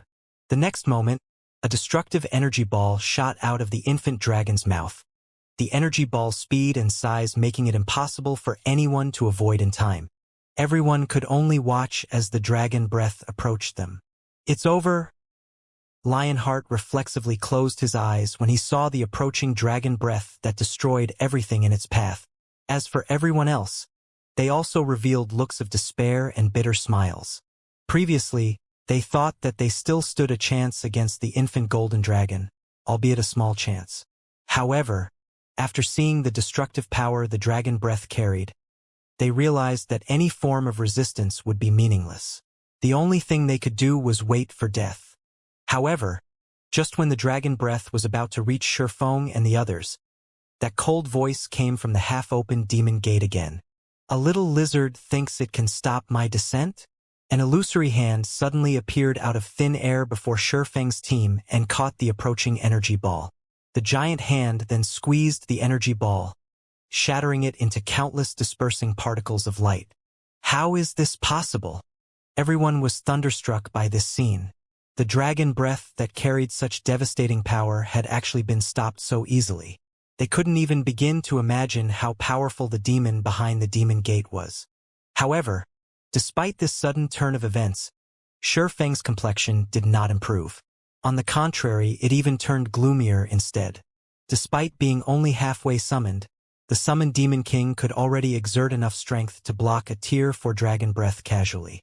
The Demon King's strength was definitely at the Tier 5 peak rank. This meant that the existence beyond the Demon Gate wasn't just an ordinary Tier 5 Demon King. It was a Tier 5 Great Demon King. If Feng allowed a Great Demon King to descend onto God's domain, even if it was the ancient God's domain, it would still spell disaster for the entire continent. Rico, however, before Feng and the others could recover from their surprise, the infant golden dragon suddenly appeared above them. At this time, golden runes covered its body, and the aura it exuded was significantly stronger than before. Can still become stronger? When Feng looked at the infant golden dragon in the air, he was genuinely shocked for the first time in a long while. After all, the infant golden dragon was much stronger than he expected. Comparable to Tier 5 existences? What a joke. The aura and power the infant golden dragon currently displayed had already more than doubled. It was definitely much stronger than ordinary Tier 5 existences. In fact, he doubted he could survive one attack from it even if he activated his berserk skill. Despicable demon. You can't use your full strength while behind that door. I refuse to believe you can keep blocking my attacks. So long as your summoner dies, you will have to remain in that endless abyss forever. The infant golden dragon glared at the demon gate, a hint of disdain and mockery in its eyes. It then opened its mouth and launched another dragon breath. This dragon breath was much more terrifying than before. As soon as the infant dragon inhaled, Shi Feng and the others sensed the mana within the cavern disappear completely. In addition, the Tier 3 players even had their mana rapidly sucked from their bodies. And although the Tier 4 players managed to prevent their mana from getting plundered, their ability to manipulate mana was greatly hindered. Now, they couldn't even exhibit half of their usual combat power. This is that infant dragon's true strength? Bloodblade fell into despair as he looked at the massive figure in the air. Seeing it now, he couldn't help but find their previous notion of challenging the Tier 4 infant dragon laughable. The infant golden dragon was much stronger than what its HP portrayed. It simply wasn't an existence Tier 4 players could hope to challenge. This moment drove home to Shi Feng why the quest he received was of the inferior mythic rank. He also understood why humans capable of slaying dragons were highly praised in God's domain. It would already be a miracle if a human could fight a dragon of the same tier and level to a standstill, let alone kill one. This was especially true for dragons that had reached Tier 4 or above. It wouldn't even be an exaggeration to refer to such a feat as a myth. Roar. Accompanied by a deafening roar, a dazzling energy sphere carrying devastating power descended toward the team. Little lizard, you have truly angered me now. The infant golden dragon's efforts to prevent the great demon king beyond the demon gate from descending enraged him. Suddenly, boundless power of darkness flooded out of the demon gate. A gigantic hand 5 times larger than the one before emerged from the ground. The hand was so massive that the infant dragon looked like a toy in comparison. Boom! Not only did the gigantic hand shatter the dragon breath instantly, but it even grabbed the infant dragon. And despite the infant dragon struggling desperately to break free, the giant hand remained unfazed as it smashed the infant dragon into the ground. Boom! A crater with a radius of 1,000 yards and a depth of 100 meters appeared on the cavern floor. Apart from the Tier 4 players and the Tier 3 healers who had consumed Master Steel potions, the other players in the cavern were instantly killed by the resulting shockwave. Although Shi Feng and the Tier 4 players remained alive, they had lost over 2/3 of their HPs. As for the surviving healers, their HPs had also fallen to a critical level. They had very nearly lost their lives. Meanwhile, after the dust in the vast cavern dissipated, the giant hand was nowhere in sight. The only thing in the crater was the infant golden dragon. Presently, however, the infant dragon had both its wings broken, with blood flowing out from all over its body. Its life aura had also weakened significantly, and its HP had even fallen to just 63%. Given the infant dragon's current state, it was evident that the great demon king's attack had heavily injured it. How strong? So, this is the strength of a Tier 5 great demon king. Shi Feng was dumbfounded by this outcome. The infant golden dragon had put its all into the last attack, and the attack's power had definitely reached the Tier 5 advanced rank standard. Yet, it still suffered a brutal beating. The difference in strength between the infant dragon and great demon king was clear for all to see. In fact, if not for the demon gate severely dampening the great demon king's strength, the infant dragon would have most likely died from that one attack.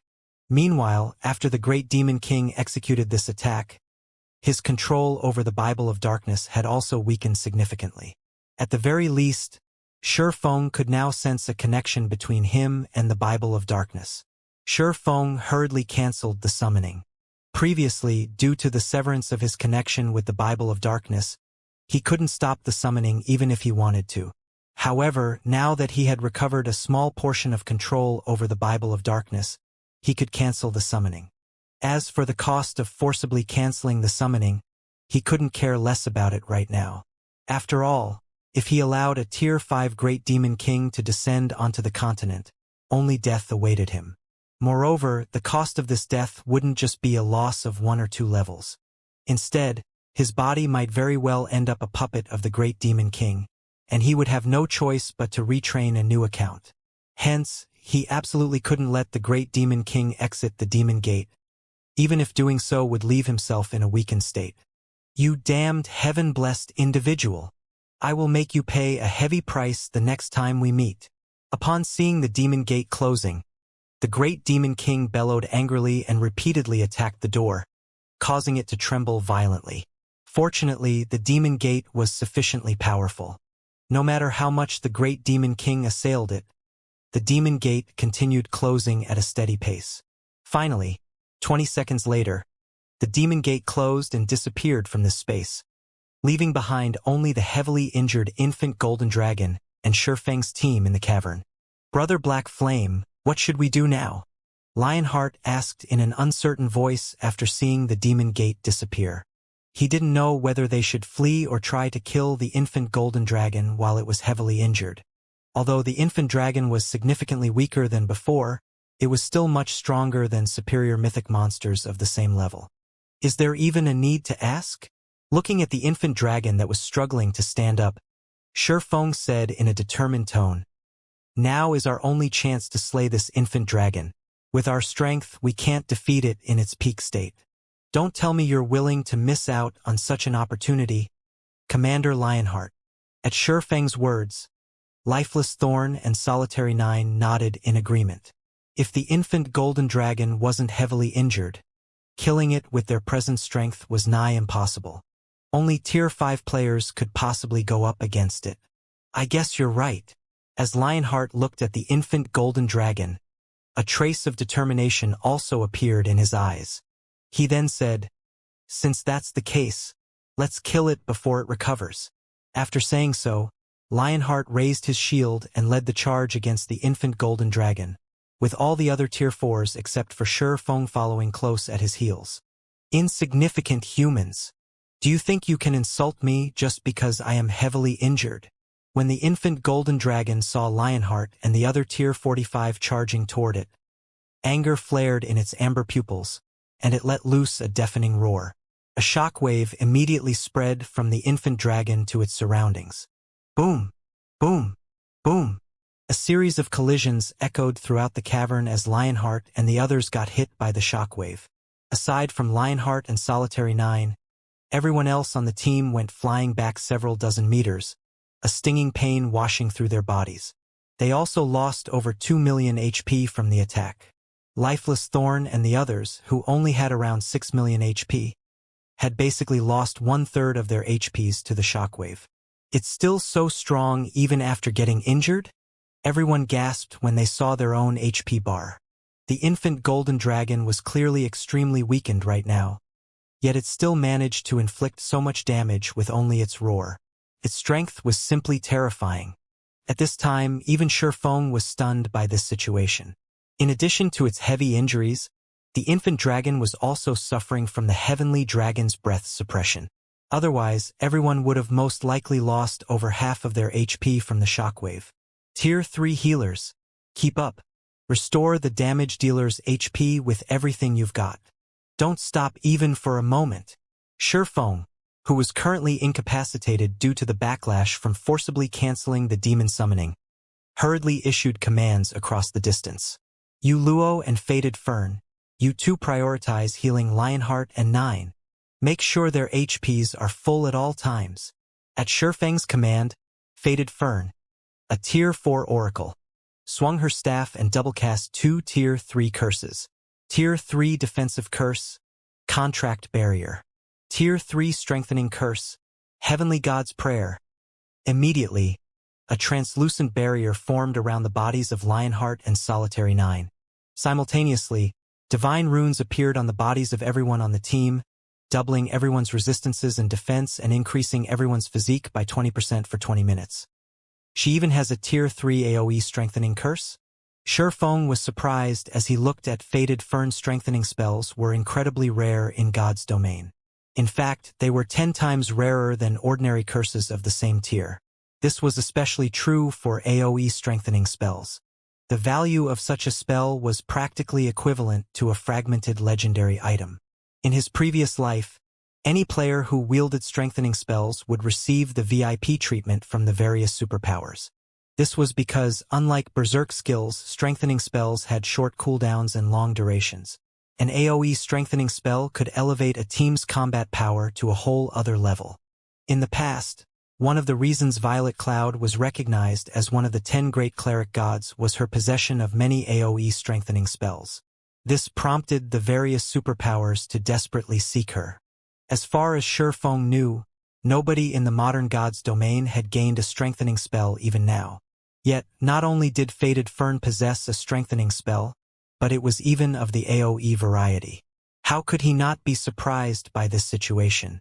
Meanwhile, after Fated Fern cast Heavenly God's Prayer, the team's overall combat power evidently rose by a slight margin. Good. Let's continue. After seeing the barrier protecting his body, Lionheart charged forward once more. This time, the infant dragon no longer attacked with its roar. Instead, it swept its tail at the approaching players. However, despite seeing the tail that shattered even space itself bearing down on him, Lionheart did not back away. Instead, he raised his shield and stood his ground. He then activated the Tier 3 defensive skill, Blood Cloud. A crimson barrier appeared before his body, one capable of absorbing 6 attacks. Although the barrier could fully nullify only attacks at the Tier 4 standard and below, it could still diminish the damage of Tier 5 attacks. Boom! The blood cloud instantly exploded upon coming into contact with the infant dragon's tail.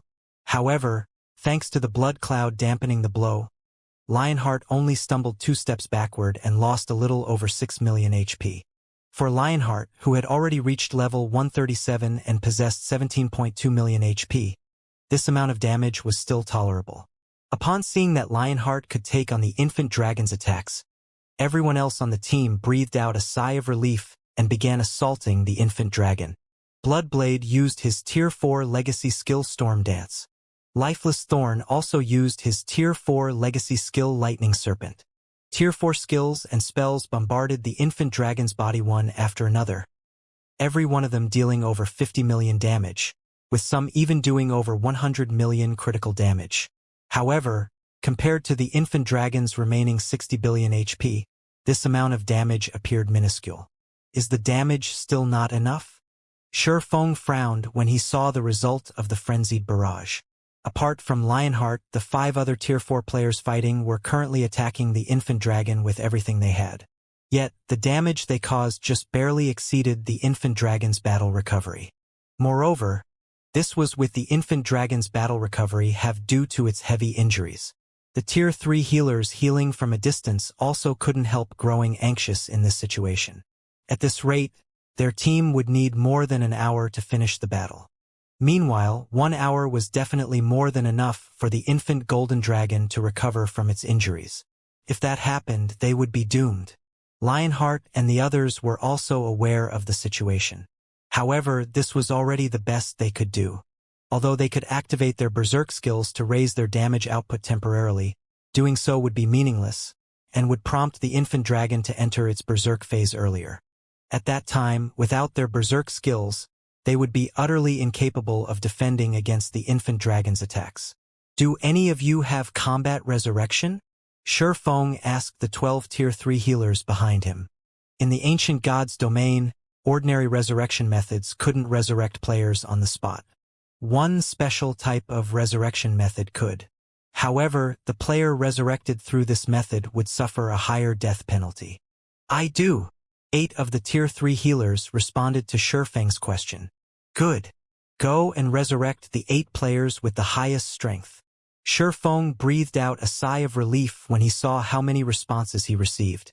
The next moment, the 8 healers with combat resurrection resurrected 8 of Skyflare's fallen members. Take these spears and divide them among yourselves. After looking at the 8 resurrected players, Shi Feng took out the 600+ thunder spears stored in his bag. Drink a master strength potion and activate your berserk skills. Afterward, use everything you have to throw these spears at the infant dragon. It's best if you can use up all these spears before your berserk skills run out. Don't hold back. Yes, sir.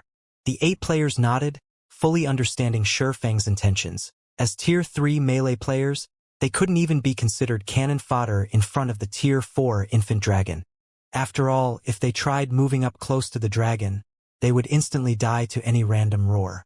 The only way they could contribute to the raid was by relying on external items. Only then would they have a chance of dealing damage to the infant dragon. The 8 players consumed the master strength potions they had prepared beforehand, which increased their strength attribute by 70% for 3 minutes. They then activated their respective berserk skills, further improving their basic attributes. In terms of strength, the 8 of them could already rival mythic monsters of the same level. After seeing the infant dragon swing its tail, exposing its back, Shifeng ordered, "Attack! Aim at the dragon's injuries or the reverse scale on its back." At Shifeng's command, the 8 melee players promptly threw the thunder spears they held with all their might. Whoosh! Whoosh! Whoosh! The next moment, 8 lightning arcs cut through space and landed on the infant dragon's injuries and reverse scale. Roar! The infant dragon roared in pain at the attacks. Simultaneously, damages exceeding 50 million appeared above its head one after another. There was even one critical hit that dealt over 130 million damage. The 8 melee players' attacks were not the slightest bit weaker than those of Lifeless Thorn and the other Tier 4 combatants. Only the frequency of their attacks was slightly inferior. Good. Next volley. Seeing that the attacks were highly effective, Shifeng promptly called for another attack. In response, the 8 melee players each took out another thunder spear and hurled the weapons at the infant dragon. When the attacks connected, the infant dragon's HP bar finally shrank, albeit slightly. As expected of the commander, "We have a chance now." Solitary 9 couldn't help growing excited when he saw the rate of the infant dragon's HP decrease accelerating. Crimson Billow, who was frantically attacking the infant dragon, looked toward Shifeng in surprise despite herself. He still has a trump card? She never thought that Shifeng could actually add 8 more Tier 4 combatants to the fight. Now, with their damage output, killing the infant dragon within a short period was entirely possible. The infant golden dragon's HP continuously decreased over time. 60%, 40%, 30%. The speed at which the infant dragon lost HP was nothing like before. Only, in exchange for this boost in DPS, the supply of thunder spears declined rapidly. In just 2 minutes, the 8 Tier 3 players had already used up more than 400 thunder spears. "Everyone, be careful. It's going berserk," Shifeng warned when he saw that the infant dragon's HP bar had fallen to a critical level. As soon as Shifeng finished speaking, the infant dragon suddenly let out an angry roar. Simultaneously, the dragon's body gave off a dazzling golden glow, and its eyes turned bloodshot. It had evidently entered a berserk state. "All right, since Brother Black Flame has let us see his cards, let's show him ours as well." Glancing at Faded Fern, Lionheart shouted, "Fern, it's your turn now. Leave it to me." Faded Fern smiled. She then took out the Tier 5 sealing crystal from her bag and began chanting an incantation. Immediately, as if time had frozen, silence fell over the entire cavern. The only exception to this phenomenon was the gradually shattering crystal in Faded Fern's hand. Before the infant golden dragon could smash its claw at Lionheart, a magic spear several hundred meters long suddenly appeared above the infant dragon and struck its head. Tier 5 spell, Destruction Spear. Boom! The infant dragon's titanic body instantly collapsed to the ground, the impact creating a crater several dozen meters deep. The space surrounding the crater even turned into a dark void. The next moment, a damage value exceeding 10 billion appeared above the infant dragon's head. In addition, not only did the infant dragon's berserk state get interrupted, but the infant dragon was even powerless to push itself off the ground. The power of the destruction spear stupefied everyone present. Even Shifeng never thought that the sealing crystal would hold such a powerful spell. The destruction spear was just slightly inferior to the Great Demon King's attack from before. "Good. Everyone, attack with everything you've got," Shifeng shouted. Ignoring the fact that he was still in a weakened state, he activated Power of Darkness, which allowed him to move his body. He then charged straight at the incapacitated infant dragon. As for everyone else, they, too, activated their berserk skills at Shifeng's command, instantly doubling their basic attributes. Damages exceeding 100 million appeared above the infant dragon's head one after another. 10%, 6%, 3%. Just as the infant dragon was about to recover from its incapacitated state, Shifeng activated Divine Providence before using his strongest trump card. Tier 3 skill, Blade Awakening. Tier 4 skill, Lightning Edge. The next moment, Feng, who had entered a transcendent state, brandished the abyssal blade. A river of light then descended upon the infant golden dragon's body. 135, 474, 514, 129, 435, 471, minus 264,854,214. A series of damages exceeding 100 million appeared above the infant golden dragon's head in rapid succession, the attack thoroughly plundering its remaining HP. The infant golden dragon uttered a mournful cry as its titanic body crashed to the ground. Subsequently, an unprecedented silence descended on the cavern. We did it! We succeeded! Everyone heaved a deep sigh of relief when they looked at the infant dragon's corpse lying on the ground. Simultaneously, an indescribable sense of joy and excitement also appeared on their faces. After all, they had just created a miracle of full dragon-slaying battle. Even if their opponent was merely a Tier 4 infant dragon, they had still slain a real dragon. The next moment, before the survivors of the team could recover from their joy, brilliant flashes suddenly enveloped their bodies as their experience bars filled up rapidly. The amount of EXP the infant golden dragon awarded was leagues above the EXP from ordinary mythic bosses. Even Feng leveled up 3 times consecutively, reaching 32% of level 140. As for everyone else, they gained even more levels from the raid, with Lionheart reaching level 141 and Yuluo reaching level 139. Lifeless Thorn and Solitary 9 even went from level 127 to level 138. The amount of EXP everyone received stupefied them. Nobody thought that killing a level 140 infant dragon would grant so much EXP. Of those present, only Feng and Lionheart did not place much concern on their levels. After all, as veteran Tier 4 players, they knew very clearly how easy it was for Tier 4 players to gain levels. In fact, they could most likely attain level 150 in 10 days, reaching the minimum requirement to challenge their Tier 5 promotion. However, players would not necessarily be able to get promoted to Tier 5 just by meeting the level requirement.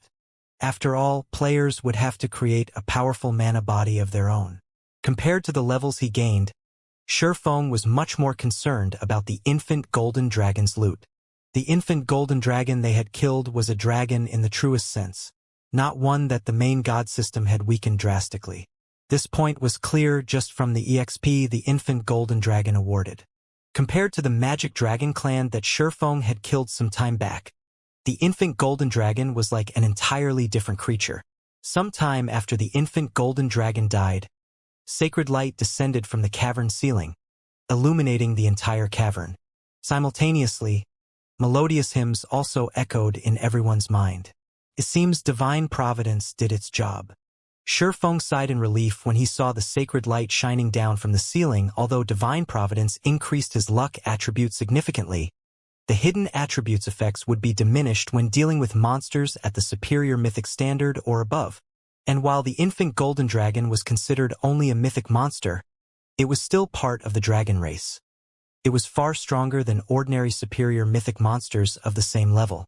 Hence, the fact that he managed to trigger a divine hymn was truly a stroke of luck.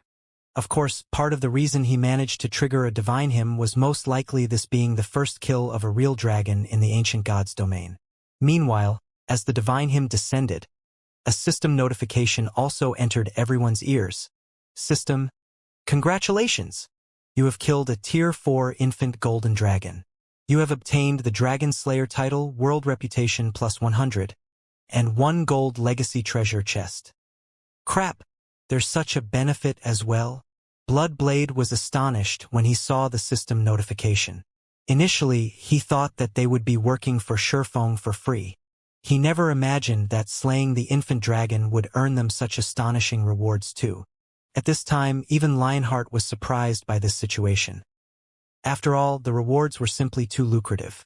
Firstly, the Dragon Slayer title would allow them to enjoy the status of a high noble in the various cities of God's domain. In fact, their authority would be even greater than the typical high nobles, close to reaching that of a city lord. Not to mention, with the Dragon Slayer title equipped, their basic attributes and physique would increase by 20% when dealing with dragon-type monsters in the future.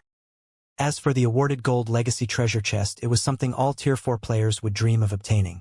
The Gold Legacy Treasure Chest had a considerable chance of awarding a legacy book, which would grant the user with a significant number of legacy skill points when used.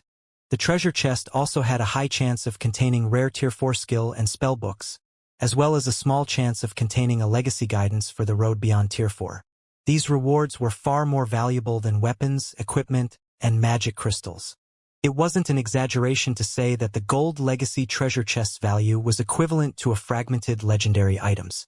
For some people, the treasure chest was even better than a fragmented legendary item. Meanwhile, aside from the reward notification, Surefoam, Lifeless Thorn, Solitary 9, and Uluo received a second system notification. System warning. The world of God's domain has noticed your existence as an outsider. You will be expelled from the world in one natural day. Sure enough, it was a success. Surefoam revealed a faint smile upon seeing the system warning if killing the infant golden dragon and altering a small portion of God's domain's history could not get him out of the ancient God's domain. He would really have a headache. After all, he had already achieved his original goal in coming here, and he still had many matters he needed to deal with in the modern God's domain. He simply couldn't afford to waste time here.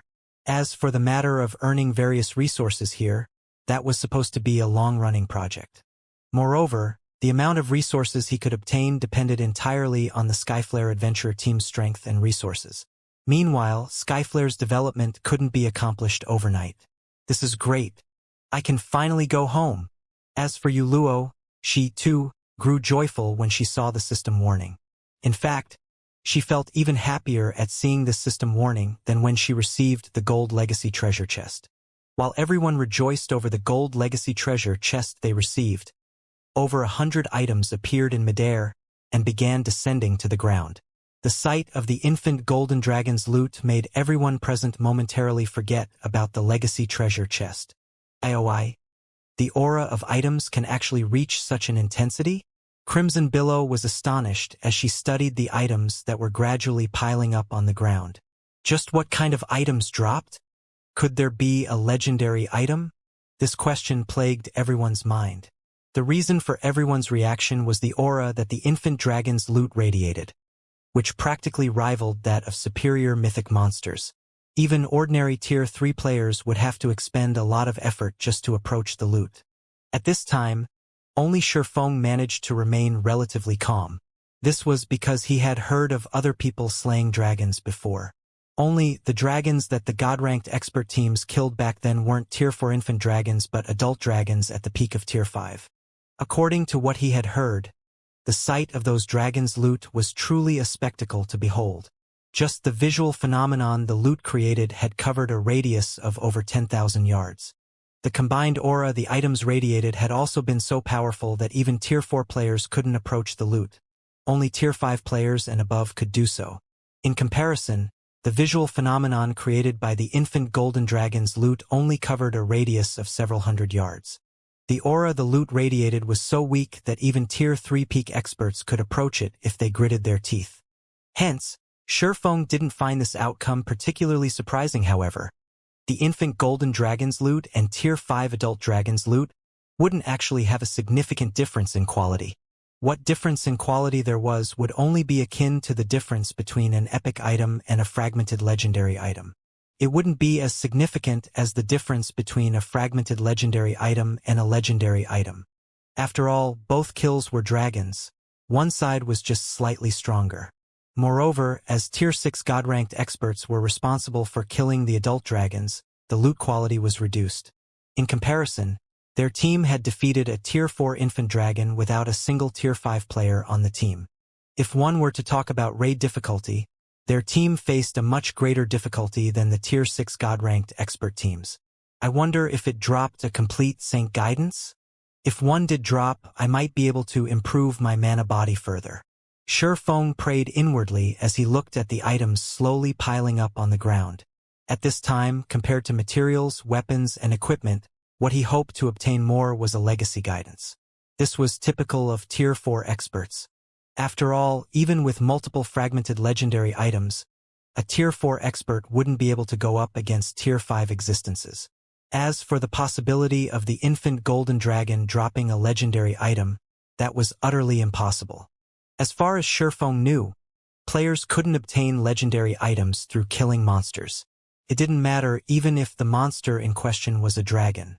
At best, monsters would only drop fragmented legendary items that could be repaired into legendary items. Thus, every legendary item was incredibly precious, and a Tier 5 expert would be fortunate to obtain even one. After another dozen seconds or so passed, all of the items finally landed on the ground. Shifeng immediately approached the mountain of loot and began sorting through it. The spectating Skyflare members couldn't help drooling, wishing they could help Shifeng with the loot. Guild leader Black Flame has really hit the jackpot this time. I wonder if a legendary item dropped? If he gets a legendary item, his combat power would most likely skyrocket and approach the Tier 5 standard. Wind Chaser sighed as he enviously watched Shifeng collect the loot. He finally understood how big a gap divided Tier 4 and Tier 5 existences. It was even larger than the gap between Tier 3 and Tier 4 existences. Ordinary weapons and equipment couldn't make up for this gap. Only the rumored legendary weapons and equipment might work. If Shifeng could get himself a legendary weapon now, he would truly become an invincible existence. After all, no Tier 4 player could go up against Tier 5 existences yet. Meanwhile, after working non-stop for 10 minutes, Shifeng finally finished sorting through the loot. Once he organized the loot, he had to press his hand against his chest to suppress the excitement in his heart. The loot dropped this time was simply too amazing. It was definitely the most amazing loot he had ever seen. This included even the loot he had seen in his previous life. Setting all else aside, just the golden longsword sitting in his bag had very nearly made him faint from happiness. This weapon was one of God's domain's 10 great legendary weapons as well as one of God's domain's 36 famed swords. It was also the prototype of the weapon Voidbreaker and could cut all existences. Its name was the Light of Two Worlds, also known as the World-Breaking Gold. The golden longsword covered in crimson divine runes sitting inside his bag was definitely the dream weapon of all swordsmen. So, that's why the Light of Two Worlds was rumored to have been destroyed and no longer existed in God's domain in the past. Shifeng couldn't help his elation as he inspected the longsword in his bag.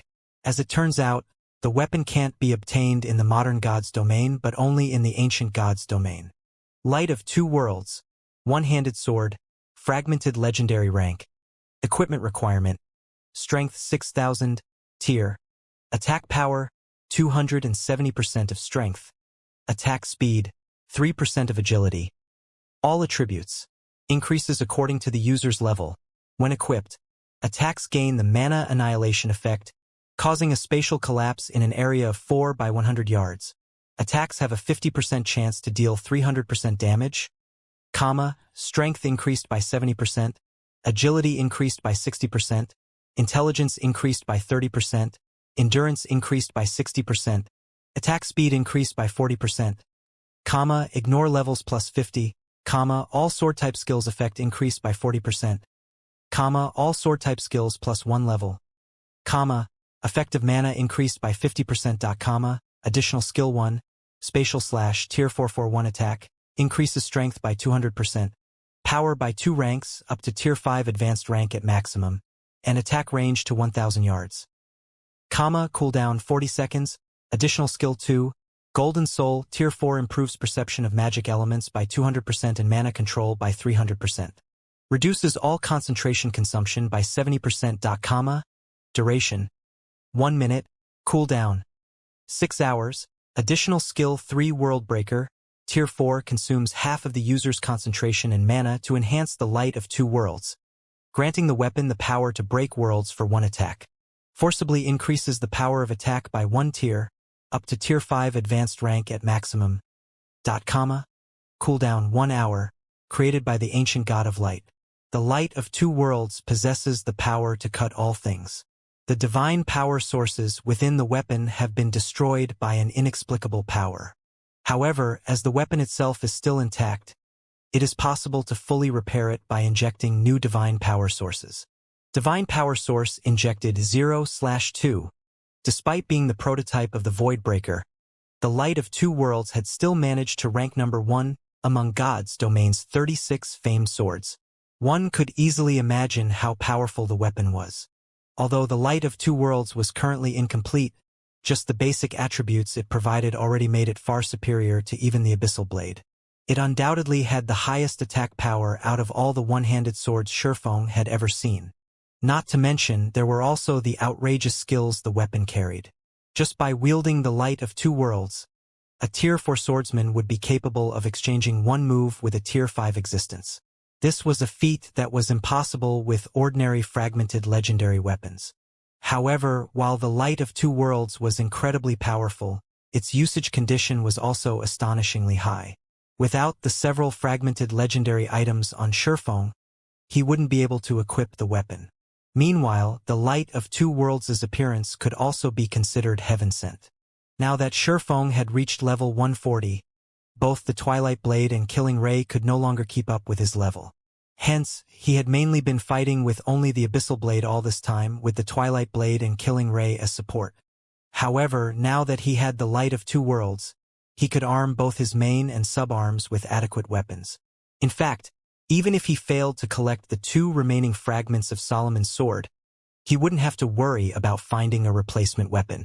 Moreover, even if he did manage to complete Solomon's sword, the complete Light of Two Worlds wouldn't be the slightest bit inferior to it. The only problem was that divine power sources were incredibly hard to find. In fact, Shurfeng had only ever heard rumors of divine power sources. He had never actually seen one before. This was because divine power sources were far more valuable than god crystals. They were the power sources of gods, and they carried incredible strength. The value of a divine power source was comparable to a legendary item. Meanwhile, the Light of Two Worlds actually required 2 divine power sources. It seems I'll need to have the guild investigate divine power sources. Looking at the Light of Two Worlds, Shurfeng inwardly resolved to repair the weapon, no matter the cost. Legendary weapons were far too rare in God's domain. Now that one had appeared before him, it would be a huge waste if he did not try to repair it. Meanwhile, after seeing Shurfeng had finished sorting through the loot, Lifeless Thorn and the others approached him with curious eyes. "Commander, did anything good drop this time?" Looking at Shurfeng, Solitary 9 asked in a whisper, "Did a legendary item really drop?" They had just defeated an unrestrained Tier 4 infant dragon. If Shurfeng said nothing good dropped, nobody would believe him. Solitary 9 was very curious to find out just how excellent the infant golden dragon's loot was. After all, there was still no news of any player obtaining a legendary item, so nobody could tell how powerful legendary items were. If a legendary item had truly appeared among the items dropped, they would have hit a huge jackpot. "Aren't you guys taking legendary items too lightly? There's no way a legendary item can drop from a monster." Shurfeng smiled and shook his head when he saw the excited expressions of Solitary 9 and the others. He then said vaguely, "However, while there is no legendary item in the loot, there are several items whose value is comparable to legendary items. To me, at least, these items are almost as valuable as actual legendary items." He had no intention of telling everyone the specifics of the items dropped this time. This was because the loot was truly astonishing. Aside from the Light of Two Worlds, there were 2 other items that could easily cause a sensation among God's domain's various powers. One of the 2 was a magic array design. Although the design only recorded a master magic array, this master magic array was more valuable than even some grandmaster magic arrays. This was because this magic array existed only in the ancient God's domain. The 12-array magic world. This magic array could increase the density of all mana within its area of influence by 200% and players' mana perception by 100%. Although it only had 2 specific functions, if brought back to the modern God's domain, it would definitely stand at the peak among all magic arrays in existence. As for the second item, it was a mysterious flame. Be it in the ancient God's domain or modern God's domain, mysterious flames were incredibly rare items, especially Tier 3 mysterious flames and above. A Tier 3 mysterious flame was just as rare as a fragmented legendary item. Meanwhile, the mysterious flame the infant golden dragon dropped was the Tier 4 mysterious flame Hellfire. A Tier 4 mysterious flame was something Shifeng had only ever heard about in God's domain. According to rumor, after reaching Tier 4, mysterious flames would all possess astonishing power and a variety of incredible effects. Take the Soul Fire, for example. It was a mysterious flame capable of annihilating a player's soul, leaving the said player with no choice but to delete their accounts and restart from scratch. Such a feat was impossible for most Tier 5 existences. Moreover, even if a Tier 5 existence had the ability to wipe out a player's soul, it would only work on low-tier players. As players reached higher tiers, their souls would also grow stronger and become more resistant to destruction. After a certain point, even a Tier 6 god wielding the power to annihilate the immortal souls of players wouldn't be able to force the said player to delete their account. Nevertheless, the Tier 4 Soul Fire could easily annihilate even the souls of Tier 3 players. Only after reaching Tier 4 would players become somewhat resistant to the Soul Fire's strength. This was also why the corrosive effect of the mysterious NPC's soul chain had weakened considerably after Shifeng had reached Tier 4, allowing Shifeng to live for much longer. Now, he had obtained a complete Tier 4 mysterious flame. It was different from the incomplete soul fire that he had gained through the mysterious NPC's soul beast. The other dropped items were similarly very precious. Out of the 100+ items dropped, over 30 were legendary materials such as dragon claws, dragon teeth, dragon scales, and dragon blood. There were also over a dozen master recipes and epic equipment forging designs. The rest were mainly inferior legendary materials and level 150 epic weapons and equipment. Two materials stood out among all that bounty, both inferior divine artifact ranked materials: the Dragon Eye and the Dragon Crystal. These were the quest items Angelica Teresa needed. Meanwhile, after hearing Shifeng's words, Lifeless Thorn and Solitary Nine stopped asking questions. They understood that the items dropped this time were extraordinary and could not be revealed. Moreover, Shifeng had already answered the main question plaguing their minds. There was no legendary item among the dropped items. You Luo, you guys start resurrecting the others. We'll return to Meteorite City afterward, Shifeng said to the team's healers as he looked at the dead Skyflare members' corpses scattered around the cavern. Once everyone was alive again, Shifeng opened a spatial gate in the direction of Meteorite City. Thanks to the spatial gate, the return trip, which should have originally taken a dozen hours or so by flying ship, only took 4 hours, astonishing Skyflare's members. If not for the spatial gate's long cooldown and short duration, it would have definitely been considered a godly skill in God's domain. After returning to Meteorite City, Shifeng completed all his transactions with Lionheart. Aside from the Crimson Dragon flying ship, Lionheart also purchased an additional 20 crystals of souls and 100 drops of soul water, which netted Shifeng an additional 6 million magic crystals. Lionheart also used 3 million pieces of mana ore, which was treated as equivalent to 750,000 magic crystals, to exchange for another 5 crystals of souls. Although the mana ore's price had been slightly inflated, this was unavoidable as purchasing mana ore in bulk was incredibly difficult. Purchasing too many would naturally raise the ore's market value. However, for Shifeng, getting 3 million pieces of mana ore for the price of just 750,000 magic crystals was already a bargain. After the transactions with Lionheart, Shifeng passed 30 crystals of souls and 1,000 drops of soul water to Yenya for her to conduct future transactions with the Skyflare Adventurer team. At the same time, he also tasked her with secretly purchasing some of God's domain's rare items. Finally, after settling all his business affairs, Shifeng handed the Dragon Eye and the Dragon Crystal to Angelica Teresa, who was still recuperating from her injuries. As soon as he handed over these 2 items, not only did Angelica's favorability of him increase by 100 points, but she also gave him a Tier 5 legacy guidance she had obtained from a sword saint. Shifeng was a little surprised by this reward. Is this the hidden reward for not bringing Angelica Teresa on the raid? While the infant golden dragon had indeed dropped a lot of excellent items, it hadn't dropped any legacy items. This situation had rendered Shifeng quite speechless at the time. Now, Angelica Teresa directly handed him the legacy guidance he wished for dearly. After the conversation with Angelica, Shifeng immediately received a system notification. System, congratulations! You have completed the inferior mythical quest World's Choice. You have gained World Authority +2. System, you have obtained World Authority. World Authority currently at level 1. Please feel the specific effects of World Authority on your own. As soon as the system notification appeared, an indistinct chain became visible around Shifeng's body from the void. A moment later, this chain suddenly disintegrated, and he immediately felt the world around him becoming much clearer than before. He could even sense that his intimacy with the world of the ancient god's domain had improved slightly. The world was no longer as hostile toward him as before.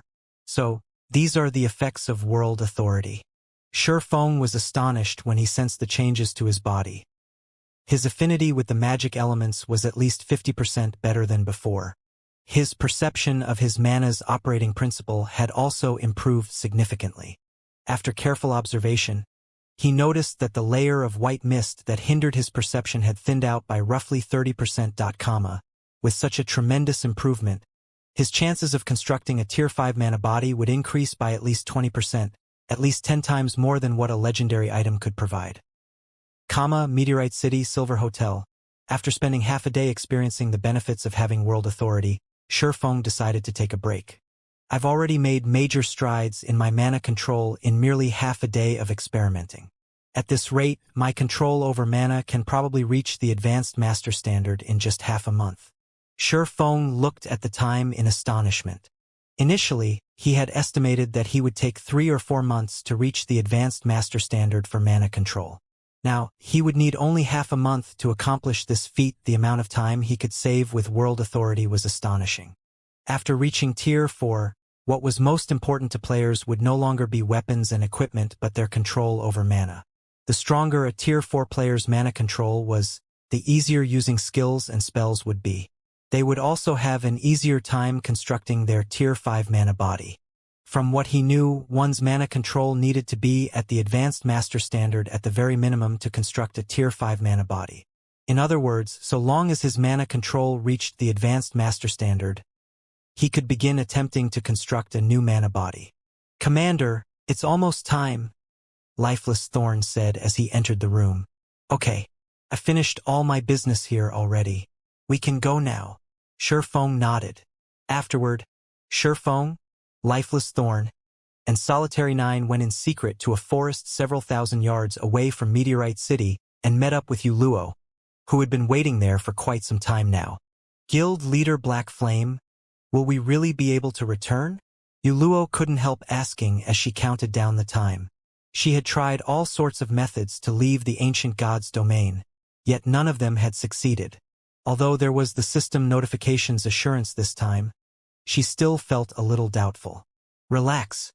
The system won't lie to us," Shifeng said, chuckling when he saw the anxious look on Yuluo's face. Shortly after Shifeng finished speaking, the system's timer of 1 natural day struck 0. Immediately, the space around the 4 shattered, forming 4 small space-time tiers. An invisible force then pushed them into these space-time tiers. In the blink of an eye, Shifeng's group of 4 disappeared from the quiet forest as if they never existed here in the first place. This place was a vast, blue ocean with nary a cloud in the sky. At this time, a tear in space spanning over 1,000 yards suddenly appeared above the ocean, its appearance kicking up strong winds that disrupted the peace of this place. A moment after the spatial tier formed, 4 figures flew out of it and plopped into the ocean. Their impact on the water generated waves dozens of meters tall, the commotion attracting the attention of the dozen or so ships sailing nearby. "The mana here is so thin. The sense of rejection is gone. I think we're back." While standing on the ocean's surface, Lifeless Thorn, Solitary 9, and Yuluo grew excited when they sensed the familiar low mana environment and the lack of rejection from the world. Although the ancient god's domain had plenty of benefits that the modern god's domain did not possess, they had played in the modern god's domain for most of their career in god's domain. Most of the people and matters they knew of were found here. Naturally, they were glad to return to the modern god's domain. Meanwhile, the appearance of Shifeng's group also gave the players on the nearby ships a huge shock. "Crap! Who are they? How can they stand on water?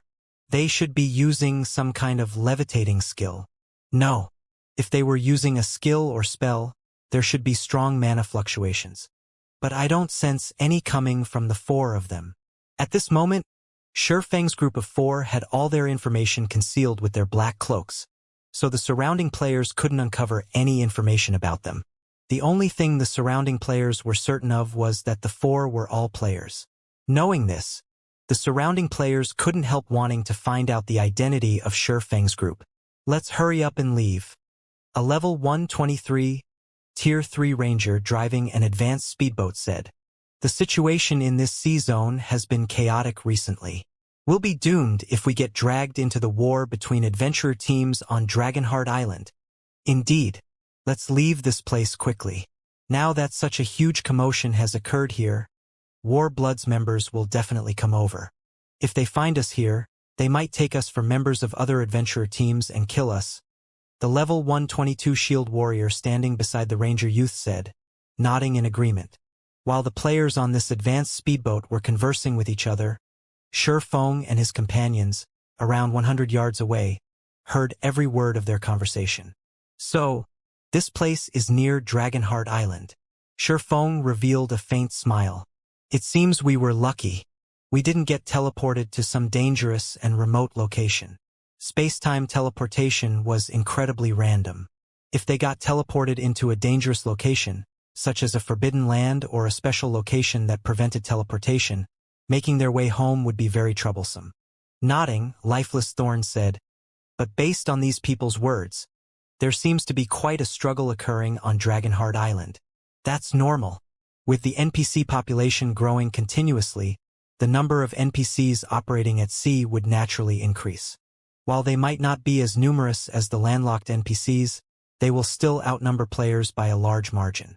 And with the participation of NPCs, the various powers will definitely struggle even more desperately among themselves for resources," Shurfeng said, unsurprised by Dragonheart Island's current state of affairs. This was because he had received some news from Liangjing a few days ago. According to her, God's domain was truly messed up right now, and NPC forces had even begun taking action against the guild towns of players. Although the NPC forces did not directly assault guild towns, they still created a lot of trouble inside the guild towns. They forced the guilds running these towns to submit to them and pay a ton of resources and coins in tribute. Otherwise, they would continue their harassment until the guild town imploded. In Shurfeng's previous life, many unrated guilds and third-rate guilds had no choice but to submit to these NPC forces' extortion. After all, if these guilds lacked the income from their guild towns, they would truly be doomed. Now that God's Domain's first major update had arrived ahead of schedule, once the NPCs began taking action with full force, even first-rate guilds and superpowers would have no choice but to pay tribute to the NPC forces to buy time to develop themselves. After all, in God's Domain, players were merely a minority. One could also say that players were outsiders.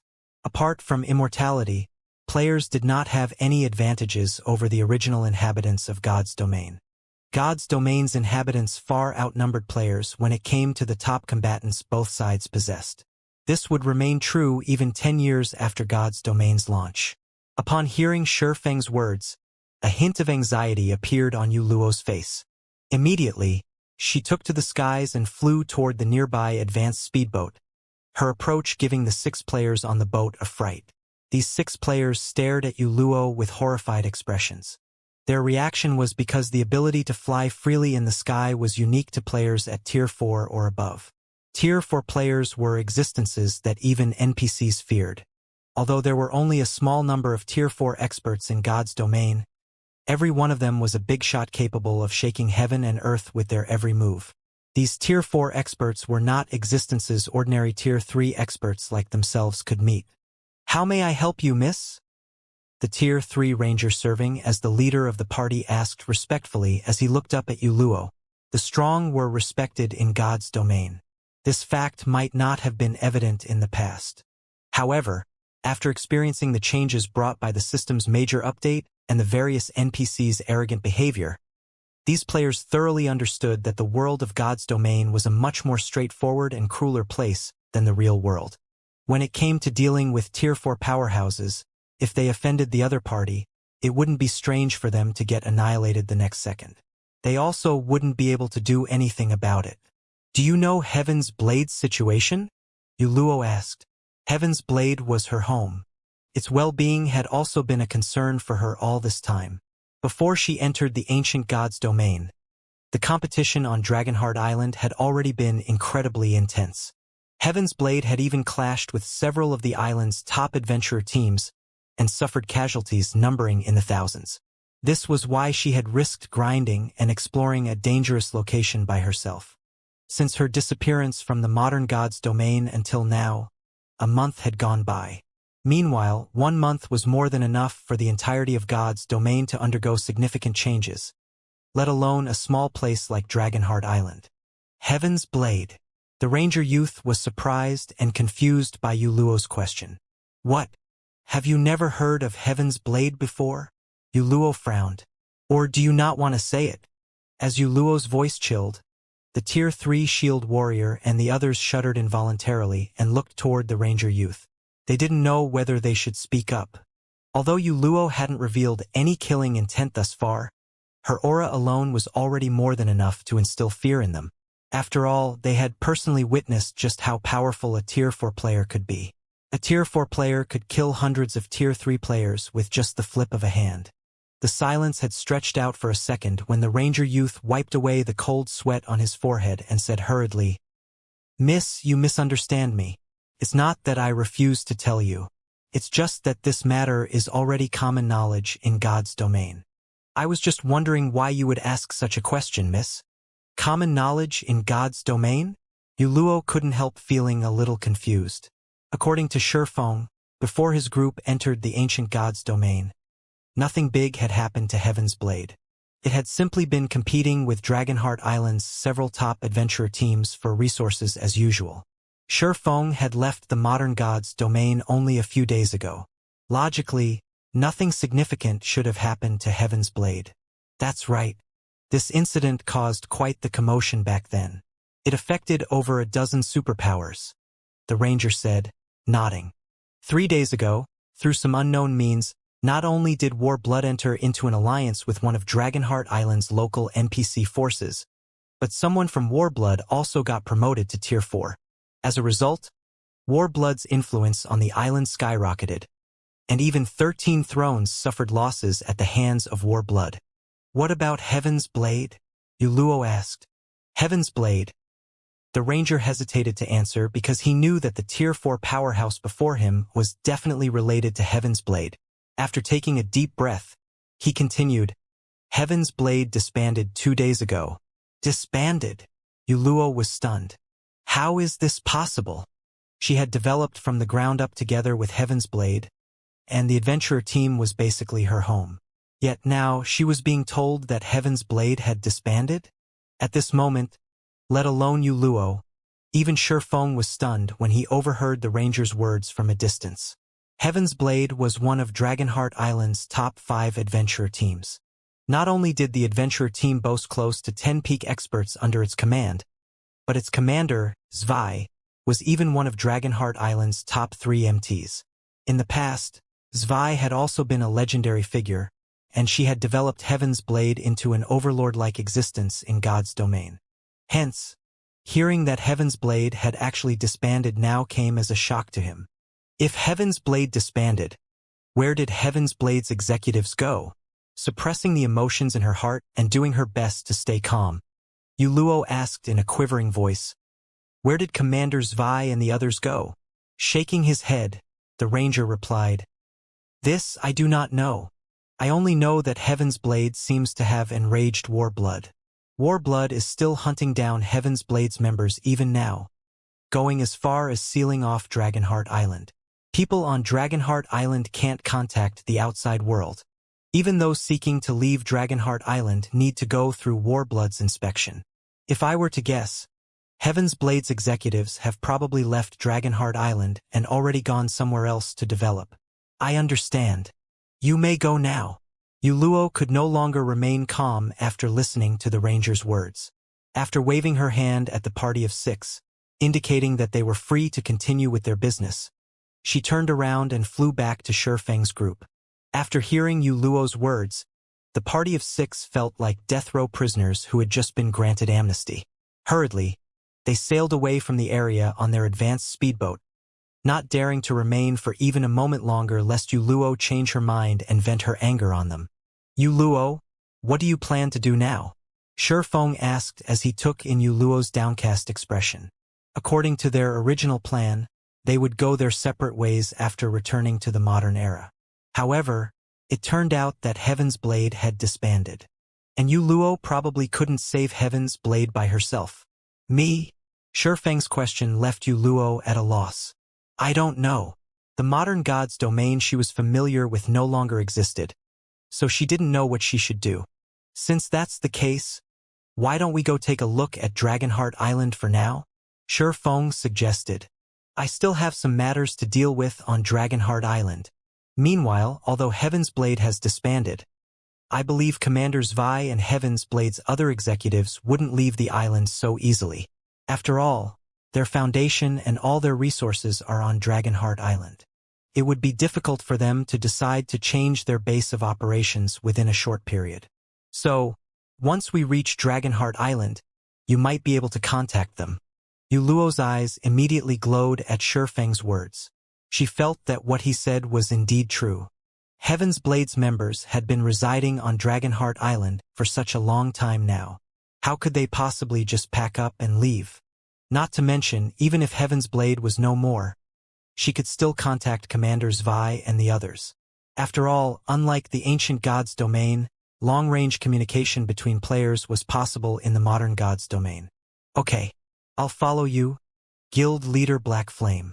Yuluo nodded. Afterward, Shifeng opened a spatial gate and teleported toward Dragonheart Island. The waters surrounding Dragonheart Island, over 1,000 ships were currently scattered around the islands surrounding Dragonheart Island, all bearing the mark of the Warblood Adventurer team. Any ship traveling to Dragonheart Island had to submit to Warblood's inspection. In addition, as Dragonheart Island was enveloped by a sealing magic array, communication between the island and the outside world was impossible. Teleportation into and out of the island was also blocked. At this time, Dragonheart Island was practically Warblood's territory. Damn it! Warblood is too vicious. We clearly aren't Heaven's Blade's members, yet they charged us 3 magic crystals and 20 ancient bronze just for leaving Dragonheart Island. A level 114, Tier 2 berserker driving a speedboat cursed angrily as he watched the departing speedboat belonging to Warblood. Shoo! Keep your voice down. They still haven't gone far. A level 120, Tier 3 elementalist on the same speedboat hurriedly covered the angry berserker's mouth. He then warned, Warblood has the final say on everything on Dragonheart Island right now. Even the superpowers have no choice but to go along with Warblood's whims. We are leaving Dragonheart Island to sell our haul this time. We'll be finished if we get targeted. I wonder what Heaven's Blade did to anger Warblood to such an extent? Even now, Warblood is still hunting for Heaven's Blade's members. The captured members are even sent to be imprisoned by NPCs. A level 117, Tier 2 Oracle mused when she saw that Warblood's speedboat was already more than 300 yards away. Isn't that obvious? Warblood's clearly trying to get Heaven's Blade's lands near the World Tower, the Berserker said indifferently. They are discovering more and more treasures in the World Tower's underground floors right now. The 4th underground floor is especially amazing. However, the abnormal energy in the 4th floor is overwhelming, and the food needed to recover from this energy is incredibly expensive and uneconomical. The only other way to recover quickly is to rest in the special region around the World Tower. Meanwhile, Heaven's Blade owns a total of 5 plots of land in that special region, including the sole large-sized plot in the special zone and a medium-sized plot. Warblood is currently in a frenzy to expand its influence. So how can it possibly let such a fat piece of meat get away? Indeed, the lands around the World Tower are in high demand right now. Since Warblood has already forced Heaven's Blade to disband, it naturally won't let go of Heaven's Blade's lands. The reason Warblood is capturing Heaven's Blade's members is simply to force Heaven's Blade's commander to submit and give up those lands, the Elementalist youth said, nodding. However, I doubt Heaven's Blade will give up so easily. After all, so long as Heaven's Blade has those 5 plots of land, it can make a comeback anytime. When the players aboard the speedboat spoke of the World Tower, they couldn't help a sense of yearning for it. Before the players on Dragonheart Island began exploring the World Tower's 4th underground floor, they hadn't placed much importance on the lands around the World Tower. After all, those lands were absurdly expensive. Moreover, they were far from Dragonheart Island's business district. Naturally, nobody had been willing to purchase them. However, after players began exploring the 4th underground floor, they found that it actually housed Tier 4 legacy lands. As a result, the 4th underground floor was now a bone of contention for all superpowers in God's domain. Unfortunately, there were only 34 plots of land around the World Tower, which weren't even enough to divide among the local player forces, let alone the foreign superpowers. Moreover, it turned out that not only did Heaven's Blade own 5 plots of land in that special zone, but the adventurer team had even gotten its hands on the best one. How could this not make the various superpowers and war blood go crazy? Before the party of 6 could continue their conversation, a loud explosion suddenly sounded in the distance. Immediately, the party of 6, together with the other players in the vicinity, turned to look toward the origin of the explosion. The next moment, what entered everyone's eyes was a group of around 30 cloaked players summoning 2 flying mounts. The 2 Tier 3 peak experts leading the team worked together and rapidly finished off 20 Tier 3 Warblood experts. Afterward, they each hopped onto a flying mount and broke through Warblood's encirclement together with their team. It's Heaven's Blade's remnants. Activate the magic array. Don't let them escape. When the nearby Warblood members saw this scene, they promptly sprang into action. Suddenly, the several dozen Warblood speedboats positioned around the 2 flying mounts set up a sealing barrier. It was evident that Warblood's members were prepared for Heaven's Blade's members. The next moment, before the 2 flying mounts could ascend 200 yards into the air, they were trapped within a magic barrier covering over 1,000 yards. The translucent barrier had visible runes decorating it. One could easily tell that it was an advanced magic array at a glance. If trapped by this barrier, even Tier 4 mythic monsters would need a lot of time to break out of it, let alone Tier 3 players. Damn it! The female Guardian Knight leading Heaven's Blade's team cursed when she saw the barrier, a trace of frustration appearing in her eyes. She then turned to the man standing at the front of the other flying mount and asked, "Vice Commander Shadow, what should we do? It'll take us at least 3 minutes to break out of this barrier. That's more than enough time for Warblood's members to surround us." At the Guardian Knight's words, the man named Divine Shadow standing atop the flying serpent frowned. It was clear that he hadn't expected Warblood to use such a powerful move against them. "We have no choice but to fight. I'll activate my Berserk skill and distract them afterward. In the meantime, you guys figure out a way to escape this place," Divine Shadow said as he looked at Warblood's approaching experts. He then turned to the female knight Cleansing Flame and added, "Remember, do everything you can to leave, even if it means escaping by yourself. Only if you escape will Heaven's Blade have hope." "Yes, sir," Cleansing Flame answered, a solemn expression appearing on her face. Now that Heaven's Blade had already disbanded and Warblood was even hunting down Heaven's Blade's members on Dragonheart Island, Heaven's Blade's only hope of making a comeback was to seek help from the outside world. With the deeds of the Special Zone's lands in her hands, it was entirely possible to recruit the help of a super guild if they paid a certain price. However, before Cleansing Flame could control her flying serpent to head for the barrier's edge, a powerful voice echoed in the ears of Heaven's Blade's members. "Escape? Do you think it's that easy? None of you should think of leaving today." Before Divine Shadow and Cleansing Flame could react to the situation, a man suddenly appeared in front of them. This crimson-eyed man wore a dark red robe and held a crimson wooden staff. His entire being also gave off an indescribably evil feeling. Just by hovering in the air, this evil-looking man exerted a powerful pressure on Heaven's Blade's members. Divine Shadow and the others felt as if a mountain were weighing down their bodies. They could also feel the mana surrounding them growing hostile. "Autumn plant." A hint of confusion appeared in Divine Shadow's eyes when he saw the crimson-robed man. "Impossible. Shouldn't you be leading a team to the 4th floor? The evil man blocking their team was none other than Autumnplant, one of Warblood's 4 great vice commanders, as well as Warblood's sole Tier 4 member. As a great wizard, he was an existence capable of destroying half of a small island with one attack. Previously, Autumnplant had even single-handedly wiped out tens of thousands of 13 Thrones' experts using a single Tier 4 large-scale destruction spell. Over 20 of the casualties were Void Realm experts, and 3 were Domain Realm experts. As a result of this severe loss, 13 Thrones had no choice but to back off from competing with Warblood. After this battle, Autumnplant had also been crowned the undisputed #1 player on Dragonheart Island. Meanwhile, it was because they had caught wind that Autumnplant had left for the World Tower's 4th underground floor that they had attempted to escape Dragonheart Island. Yet now, ha ha ha, if I didn't visit the 4th floor, would you remnants be willing to come out? Autumnplant sneered contemptuously as he looked down on Divine Autumn and the others. You tricked us. Divine Shadow clenched his fists in anger. He never thought that he would fall for Autumnplant's trap. We've always been rivals in the past.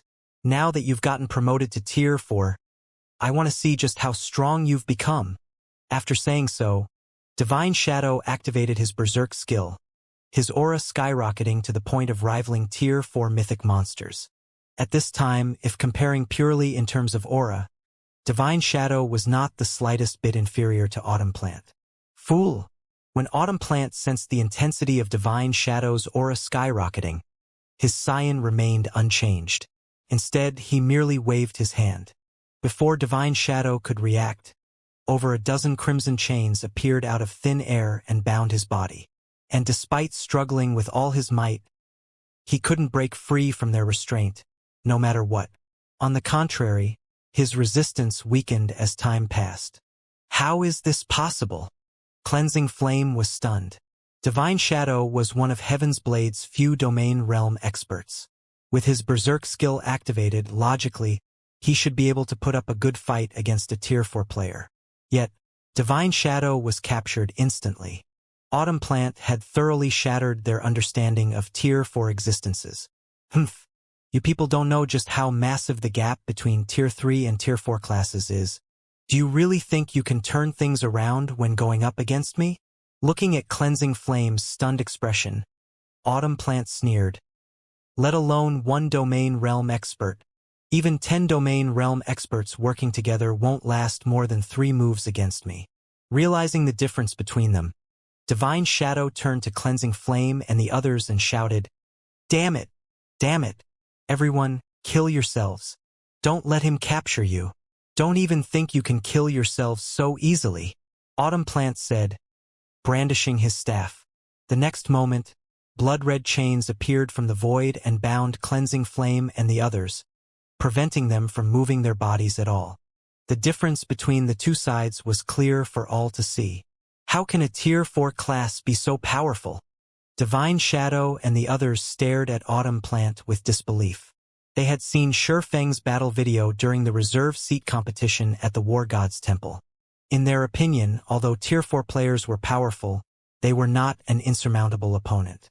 However, they actually couldn't offer even the slightest resistance to Autumnplant. The strength Autumnplant displayed far surpassed Shurfeng's.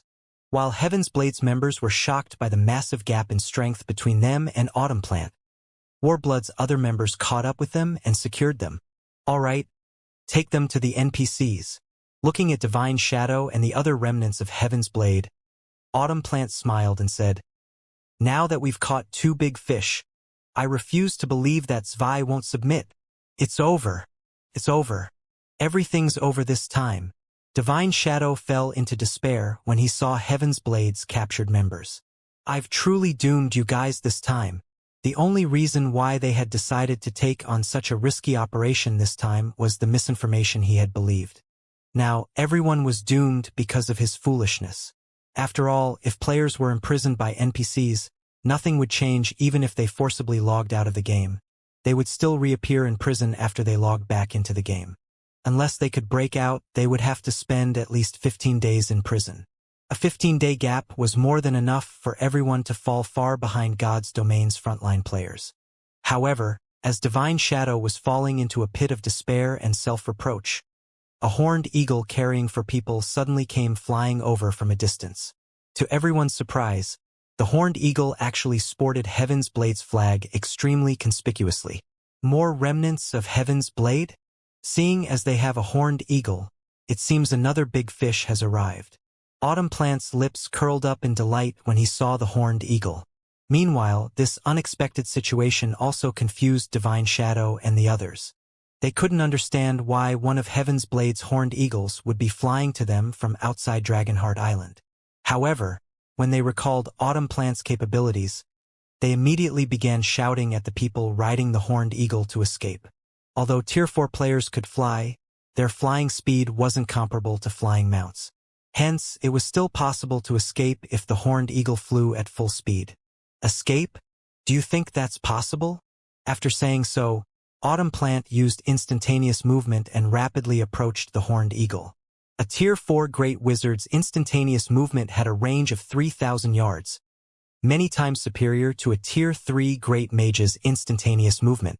When Divine Shadow and the other Heaven's Blades members saw Autumn Plant teleporting away, their eyes turned bloodshot, and they desperately tried to stop him. Unfortunately, none of them managed to break free of their restraints, and they could only watch helplessly as the scene before them continued playing out. Damn it! At this moment, Divine Shadow couldn't help wondering why Autumn Plant had managed to get promoted to Tier 4. In terms of combat standards, Autumn Plant couldn't even rank within Dragonheart Island's top 20. The only advantage he had was his race as a half-elf, which granted him a slightly better affinity with mana. However, the promotion quest of half-elves was also much harder than that of humans. For the sake of balance, races with strong talents in God's domain would often find their talents becoming shackles that prevented them from advancing. Hence, not many players were willing to convert to other races. Only those with incredible willpower would take this risky path. As proof of the limitation of other races, Autumn Plant had gotten promoted to Tier 3 slightly later than players of similar levels and combat standards. Yet, he was actually the first to reach Tier 4 on Dragonheart Island. This situation was simply unbelievable, no matter how Divine Shadow looked at it. In reality, though, Autumn Plant's promotion to Tier 4 was a complete accident. It wasn't something he had actively sought to accomplish. Instead, his promotion was related to the legacy of his hidden class. Vice Commander, we don't have many horned eagles. Aside from the two of the other Vice Commanders remaining on Dragonheart Island, the only other horned eagle I can think of belongs to the missing team leader, Yuluo, Cleansing Flame said worriedly as she looked at the approaching horned eagle. Could that person flying toward us be team leader Yuluo? It should be, but it's useless to say anything now, Divine Shadow said, smiling helplessly. If we can't do anything against Autumn Plant, what more can Yuluo do? At this time, he no longer held any hopes of Yuluo escaping. It might have been a different story if Yuluo were a scout class, but as a cleric, she wouldn't notice Autumn Plant's rapid approach before it was too late. That's right. Now that Autumn has taken action, they can't escape. You should just obediently follow us back and persuade your commander. At this time, a blue-clad woman suddenly appeared beside Divine Shadow and the others, giving Cleansing Flame and the others a scare. This female ranger was none other than Inkfeather, another one of Warblood's 4 great vice commanders. I never thought that Warblood would send 2 of its vice commanders just to stop us. What an honor, Divine Shadow said provocatively as he looked at Inkfeather. Shadow, there's no point in inciting me. Sneering, Inkfeather said, even without Autumn here, do you think you can escape me? You should know very well that if we were to fight, I would have a greater chance of winning.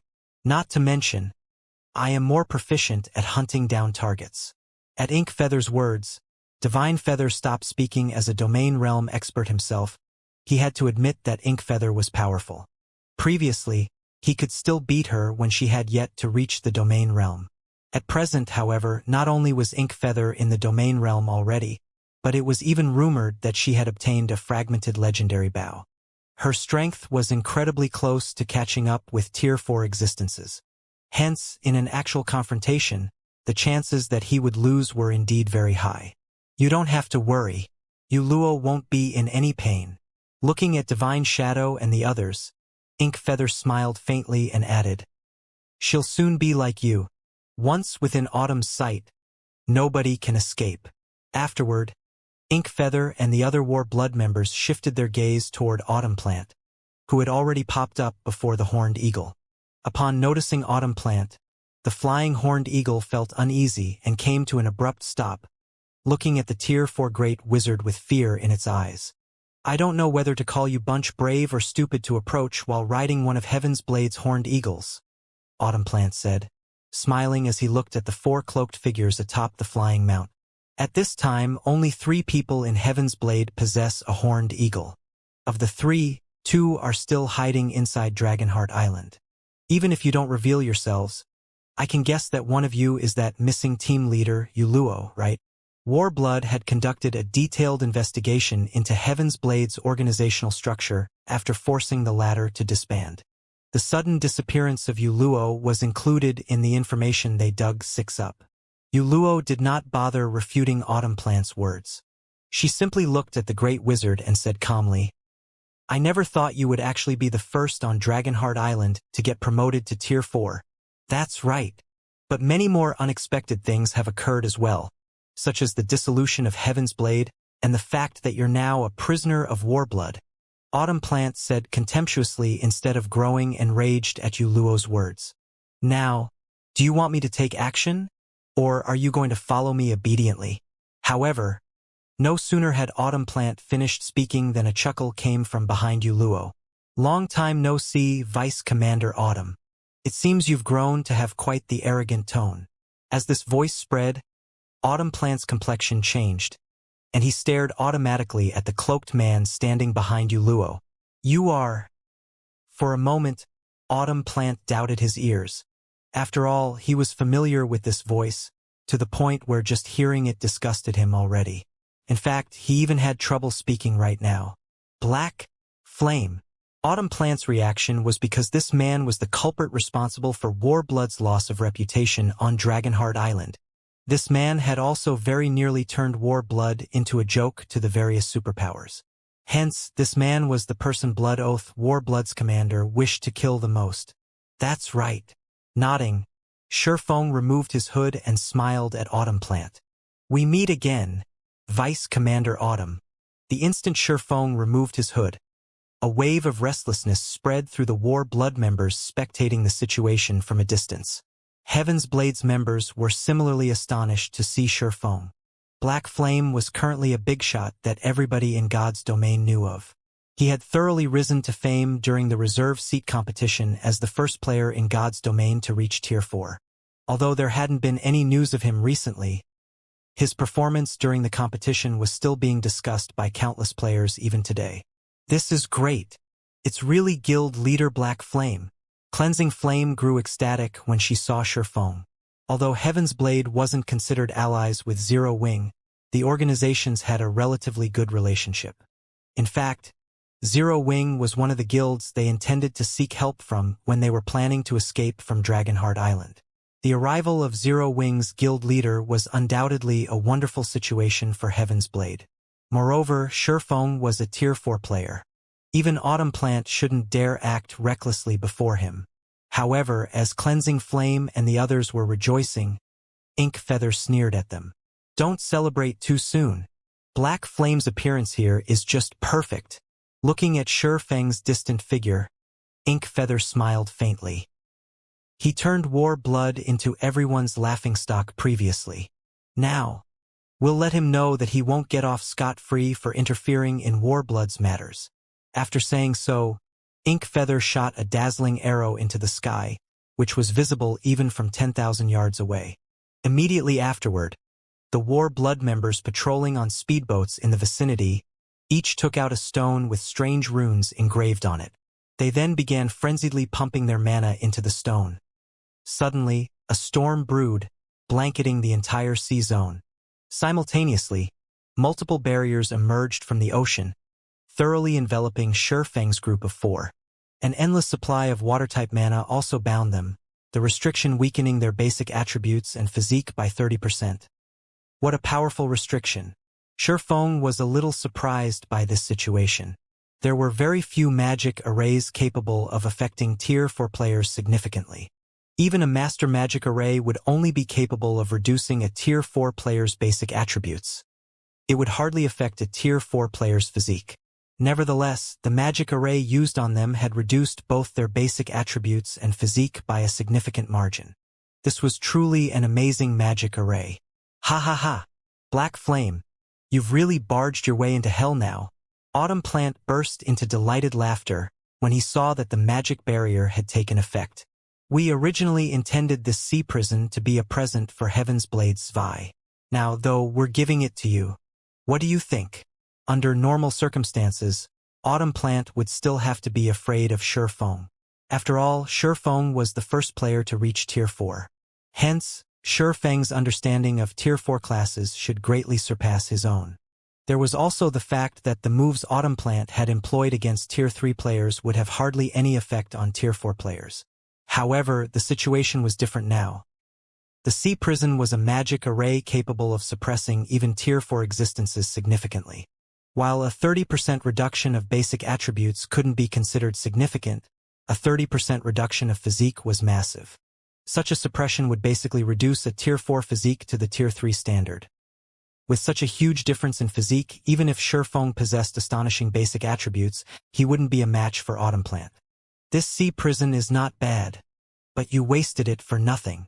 After observing the runes on the barrier, Shurfeng found that this ancient magic array's current performance could only be considered half-baked at best. At the very least, it needed over a dozen master magicians to exhibit its capabilities fully. What arrogance! Upon seeing Shurfeng's nonchalant behavior, Autumn Plant brandished his staff. Death is already knocking on your door. I want to see just how long you can keep up your facade. After saying so, Autumn Plant summoned several dozen crimson chains that shot at Shurfeng. Tier 4 legacy spell, Bloodbound Lock. However, just as the crimson chains were about to reach Shurfeng, a ripple of mana came from his body and stopped all of the chains cold 1 meter away from him. Afterward, a voice entered Autumn Plant's ears. This binding spell is pretty good. Unfortunately, you used it on the wrong person. As soon as Shurfeng finished speaking, the war blood members spectating from a distance couldn't help gaping in shock at the scene playing out before them, their minds refusing to accept this was true. Even Heaven's Blade's members felt as if they were dreaming when they saw this scene, having personally experienced the power of those crimson chains. Those chains carried immense power. Even a mythic monster should be incapable of struggling free of them. Moreover, evading those chains was also impossible. Nevertheless, the crimson chains Autumn Plant summoned actually failed to get within 1 meter of Shurfeng. Moreover, they hadn't seen Shurfeng make any movements. From their perspective, the chains seemed to be afraid of Shurfeng and did not dare move closer to him. Impossible. This is absolutely impossible. Autumn Plant was dumbfounded as he looked at the scene before him. In fact, compared to the surrounding spectators, he was even more confused by this situation. After all, as the summoner of these chains, he knew that he had not held back in the slightest. There's no way he can stop a Tier 4 spell without using any skill or spell of his own. This is absolutely impossible. Glaring at Shurfeng, Autumn Plant demanded, "What did you do?" Had Shurfeng used a skill or spell to stop his spell, Autumn Plant would have found this situation reasonable. However, Shurfeng clearly did not do anything. The man simply unleashed his mana to the surroundings, yet that actually rendered the chains summoned by Bloodbound Lock incapable of getting close to him. At this moment, let alone Autumn Plant, even Yuluo, Lifeless Thorn, and Solitary 9 were surprised by this situation. They knew that Shurfeng was incredibly strong. After all, he had very nearly killed Lionheart in one move. However, they never thought that he could actually stop a Tier 4 binding spell just by unleashing his mana. This situation had thoroughly shattered their understanding of Shurfeng. Can't you see it very clearly? Looking at Autumn Plant's horrified expression, Shurfeng said calmly, "As a Tier 4 Great Wizard, you should be well aware that a spell's performance is dependent on the difference between the quality of the spell's mana and that of the target's mana. Do you think a fragile rope can restrain an elephant?" After obtaining level 1 world authority, aside from a slight improvement in his affinity with and control of mana, he had also gained a significant boost in his understanding of the operating principles of mana. Hence, he was now capable of condensing mana of much higher quality and in much greater quantity. Now, the mana he could conjure was at least 50% stronger than what he could with just a 110% completion rate mana body. Thanks to this improvement, all mana that entered his mana domain was subject to his control. Autumn Plant's attempt to bind him with a Tier 4 binding spell that hadn't even reached a 100% completion rate was a complete and utter joke. Rather than relying on such a spell, Autumn Plant would be more effective if he tried to attack Shurfeng with his staff. What do you mean? Shurfeng's words confused Autumn Plant. A spell's performance was indeed dependent on the quality of its mana and of its target's mana. However, he was currently a Tier 4 Great Wizard. The spell he used was also at the Tier 4 standard. How could his spell not have any effect against a player of the same tier? What do I mean? Shurfeng shook his head in disappointment. He had already given Autumn Plant a clear explanation, yet the latter still failed to understand the cause of his failure. All right then. I'll just let you feel it yourself. As soon as Shurfeng finished speaking, a ripple of mana spread out from his body. The space within a 1,000-yard radius of Shurfeng darkened. When looking at this darkened region from a distance, one would even see space within this region warping. Caught within Shurfeng's mana domain, Autumn Plant suddenly felt his mind turning sluggish. He also felt as if his body had fallen into a mire, as the ambient mana had undergone a complete change. At this point, the mana around him couldn't even be considered mana. Unlike normal mana, this mana felt dark, murky, and silent. Surrounded by this mana, Autumn Plant very nearly retched in disgust, his complexion turning incomparably pale. No, this is impossible. How can you have such mana? When Autumn Plant looked at Shurfeng now, his eyes were filled with fear and madness. He simply couldn't fathom how there could be such a person in this world. Meanwhile, upon seeing Autumn Plant rambling on like a lunatic while looking at Shurfeng, Inkfeather immediately contacted him. Autumn, what happened on your side? Inkfeather stared at Autumn Plant's crazed behavior in confusion. Do you need our help? Autumn Plant had clearly been normal just a second ago. However, as soon as the dark space appeared, he began behaving abnormally. No! Run! Run quickly! Autumn Plant urged frantically when he received Inkfeather's call. He's not human. He's not human at all. Not human? What do you mean? Inkfeather grew even more confused at Autumn Plant's words. His mana is too terrifying. We are absolutely no match for him. Autumn Plant exclaimed with a horrified expression. You need to escape quickly. Immediately notify the commander and have him contact Secret Hand. Only Secret Hand can go up against him. Notify Secret Hand? Is there a need to go that far? At this point, Inkfeather suspected that something was wrong with Autumn Plant's mental state. Their opponent was only a Tier 4 Sword Emperor. Even if Shurfeng was indeed the first player to reach Tier 4, there shouldn't be any need to seek help from the Secret Hand Association, the largest NPC force based on Dragonheart Island. After all, Warblood still had plenty of trump cards in reserve. Even if they couldn't get rid of Shurfeng shouldn't think of breaking out of the sea prison. Hostile players caught inside the sea prison would have their stamina and concentration drained rapidly. Even a Tier 4 player wouldn't last more than 10 minutes within it. And if a player's stamina and concentration zeroed out, they wouldn't be able to move their body at all. They might even die outright. Hence, even if their team was no match for Shurfeng in a frontal confrontation, they could still whittle him to death inside the sea prison. When Inkfeather showed no intention of listening to his words, Autumn Plant felt like he was about to go crazy. No! Listen to me. You don't know just how P-11.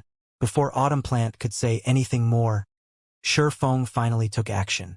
The swordsman unsheathed the abyssal blade, raised the magic weapon slightly, and executed a vertical slash at the space in front of him. First sword, light shadow. Suddenly, an illusory greatsword several hundred meters long appeared in the sky and fell toward Autumn Plant, leaving a dark void that divided the world into two in its wake. Before anyone could react, the sea prison trapping Shifeng's group split in half, and a massive void spanning over 1,000 yards opened up in the ocean. Seawater then flooded into the dark void, creating spectacular waterfalls. Surging waves carried the nearby ships toward this spatial tear, and the ships that fell into the void had their crews instantly vaporized. The 1,000-plus war blood members maintaining the sea prison's magic array spat out blood on the spot and fell into a mentally weakened state. It was evident that they had suffered a severe backlash from the barriers breaking. Meanwhile, a dark void had replaced the area Autumn Plant originally occupied. As for Autumn Plant himself, he was nowhere in sight. No, this is impossible. Ink Feather and the other war blood members were thunderstruck by the scene before them. The sea prison was an ancient magic array capable of trapping even superior mythic monsters, yet it had shattered from just one attack. Moreover, this same attack had also annihilated Autumn Plant, a Tier 4 great wizard. How could they possibly believe this? Shifeng and Autumn Plant were both Tier 4 players, so how could there be such a huge disparity between them? Not to mention, Shifeng had executed his attack while under the sea prison's suppression. Even if Autumn Plant truly wasn't a match for Shifeng, he shouldn't be utterly powerless to resist the attack. Nevertheless, let alone putting up a fight, Autumn Plant couldn't even escape. Divine Shadow and the other Heaven's Blade members also couldn't help gaping in shock at this scene. After watching Shifeng's heaven-splitting slash, they finally understood the true strength of Tier 4 existences and why God's Domain's NPCs would behave so fearfully and respectfully toward Tier 4 existences. Shifeng had transformed the terrain with just one attack. If a full-blown fight ensued between two Tier 4 existences, the effect the fight would have on the surroundings would be unimaginable. Vice Commander, what should we do now? The sea prison is already broken, and Vice Commander Autumn has been killed. I'm afraid that a level 122, Tier 3 assassin asked worriedly as he looked at Ink Feather. Have everyone retreat, Ink Feather said, gritting her teeth. Also, notify the commander of everything that happened here. Black Flame is no longer someone we can handle. We need Secret Hand's assistance. Understood. The Tier 3 assassin breathed out a sigh of relief when he heard Ink Feather's words. If they were to fight Shifeng, they would die without question. Subsequently, Warblood's members frantically retreated to Dragonheart Island, many of them even using Tier 3 instantaneous movement scrolls or other life-saving scrolls. Their reaction was because they knew very clearly just how terrifying a Tier 4 player could be. While more than 3,000 yards might separate them from Shifeng right now, the swordsman could probably close the distance in just a few seconds if he flew at full speed. Black Flame. Warblood will remember this transgression. We will be waiting for you on Dragonheart Island, Ink Feather bellowed.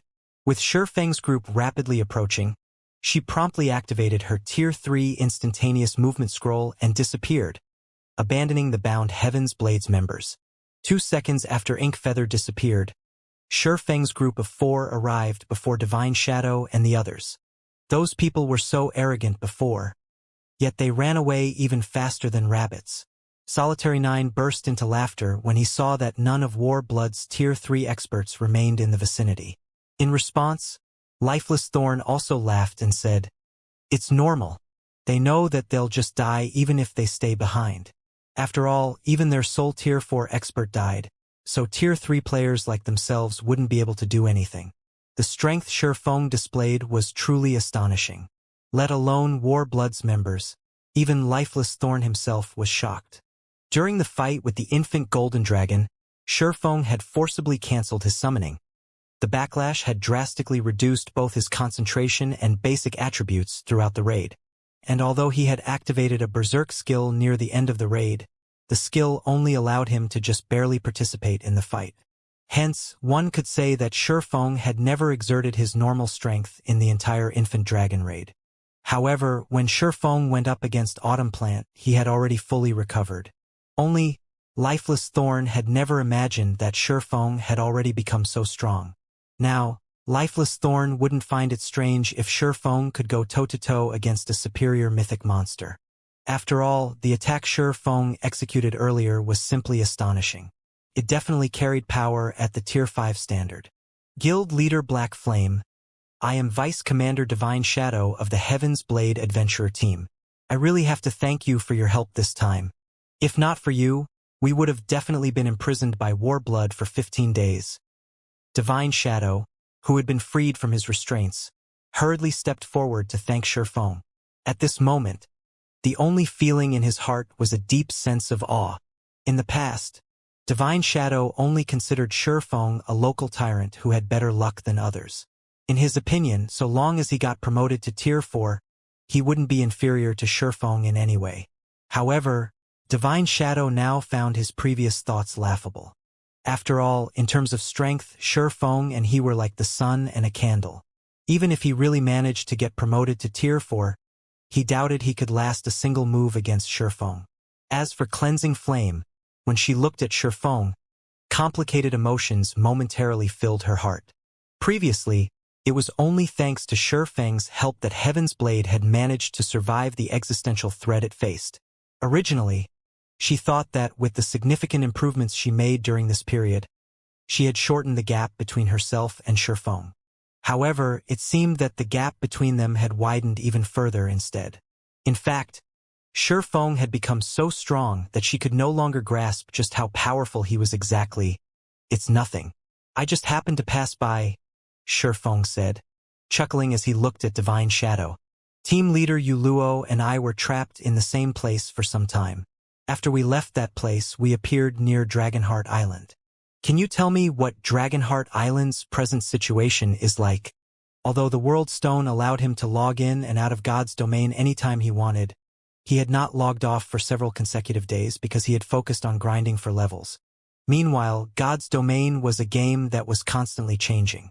Several days was more than enough time for significant changes to sweep through the entire God's domain, let alone a small area like Dragonheart Island. Dragonheart Island was a location he had paid constant attention to as well as one of Zero Wing's development focuses. The World Tower on Dragonheart Island was incredibly special. Even Tier 5 players could benefit from it because there were plenty of ancient ruins hidden inside. In addition, once communication between the two main continents of God's domain increased in frequency, Dragonheart Island would become an important trade hub. Hence, he had established roots on Dragonheart Island a long time ago. However, due to the many matters he had to deal with on the eastern continent, he had no choice but to leave Dragonheart Island's matters to someone else. As a result, Zero Wing had never been able to develop properly on Dragonheart Island. Now that his strength had undergone a qualitative transformation and he also possessed massive wealth, he would naturally have to write Zero Wing's development on Dragonheart Island into his agenda. After all, Dragonheart Island had plenty of rare and precious resources. In fact, the rare basic materials that he needed for the construction of the small mobile fortress could all be found on the island. This was also one of the reasons why he had decided to head to Dragonheart Island directly. I see. Realization dawned upon Divine Shadow when he heard Shurfeng's words. He now roughly understood why Yuluo was with Shurfeng's party. He then shook his head and sighed. Guild Leader Black Flame, Dragonheart Island has already become Warblood's private playground. Outside forces are unable to interfere with Dragonheart Island's affairs at all. Even Heaven's Blade has been forced to disband because of Warblood. Is it because of an NPC force? Shurfeng asked. Somehow, Blood Oath actually managed to partner up with the Secret Hand Association, Dragonheart Island's strongest NPC force. Because of this, even Dragonheart Island's local superpowers have to abide by Warbloods will to avoid getting targeted. Divine Shadow answered, his heart brimming with hatred toward Warblood. If not for the Secret Hand Association, Warblood couldn't have forced Heaven's Blade to disband no matter what. Even if Warblood had Autumn Plant, it would still be incredibly difficult for one Tier 4 player to deal with the entirety of Heaven's Blade inside the vast World Tower. Naturally, it was also impossible for one Tier 4 Great Wizard to besiege a fortress. However, it was a different story for NPC forces. Even the weakest NPC force operating on Dragonheart Island had several Tier 4 NPCs under its command, what more the Secret Hand Association. According to the information Heaven's Blade found, the Secret Hand Association had as many as 14 Tier 4 NPCs. Moreover, some of these Tier 4 NPCs even held considerably high positions in Dragonheart City. Hence, it was a piece of cake for the Secret Hand Association to deal with a player force like Heaven's Blade in Dragonheart City. Most importantly, after the system's major update, NPCs no longer had any restrictions placed on them. While NPCs might still hesitate to take action inside an NPC city, once outside the city, NPCs could freely attack players. Therefore, any player force that dared to oppose Warblood would have their members hunted by the Secret Hand Association outside Dragonheart City. However, getting hunted and killed by the Secret Hand Association's NPCs still wasn't the worst part. In fact, getting killed would have been preferable. After all, these NPCs could actually imprison players for up to 15 natural days. Let alone Tier 3 peak experts, even Tier 3 Apex experts couldn't afford such a penalty. I see. No wonder Warblood dares to be so arrogant. After hearing Divine Shadow's explanation, Shurfeng more or less understood his frustration. Even in his previous life, such occurrences had been prevalent after God's Domain's first major update. Now that most players had yet to reach even Tier 3, they would find it even more impossible to oppose NPC forces. Guild Leader Black Flame, now that you've killed Autumn Plant, I'm certain Inkfeather will relay this matter to Blood Oath. Since they know they're no match for you, they will definitely contact Secret Hand. However, Secret Hand should take some time to react. Hence, my suggestion is that we leave Dragonheart Island's vicinity during this time. That way, those NPCs won't be able to do anything against us. Although the Secret Hand Association was powerful, so long as they left the association's sphere of influence, the association's NPCs would most likely stop pursuing them. At worst, they would no longer be able to mingle on Dragonheart Island. However, God's Domain was a massive world. They could easily head to other locations to grind for levels. It wouldn't be too late for them to seek payback once they raised their strength. No, I won't be leaving with you. I still have some matters I need to deal with on Dragonheart Island, Shurfeng said, shaking his head. Smiling, he continued, Moreover, I have a debt to collect from Warblood. After Shurfeng finished speaking, Yuluo added in a determined tone, That's right. I'm also going to Dragonheart Island to meet with the commander.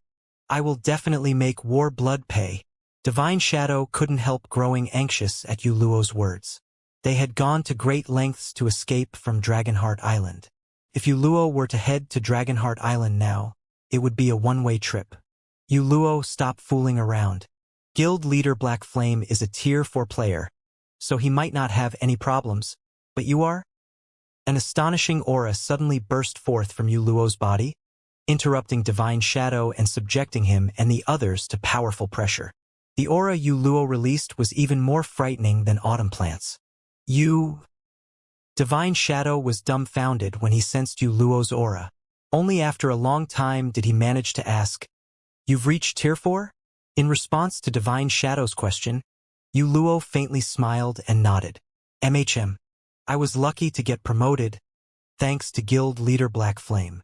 Despite Yuluo's humble response, her affirmation still dumbfounded Divine Shadow.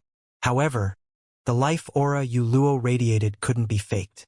Basic attributes couldn't make up for the difference in life rating he sensed. Team Leader Yuluo, you're amazing. Cleansing Flame was similarly stunned by the revelation. After snapping out of her daze, she exclaimed joyfully, Now that you've gotten promoted to Tier 4, that makes you Dragonheart Island's second Tier 4 expert. If the commander finds out about this, she'll definitely be tickled pink. The current era no longer belonged to Tier 3 players but to Tier 4 players.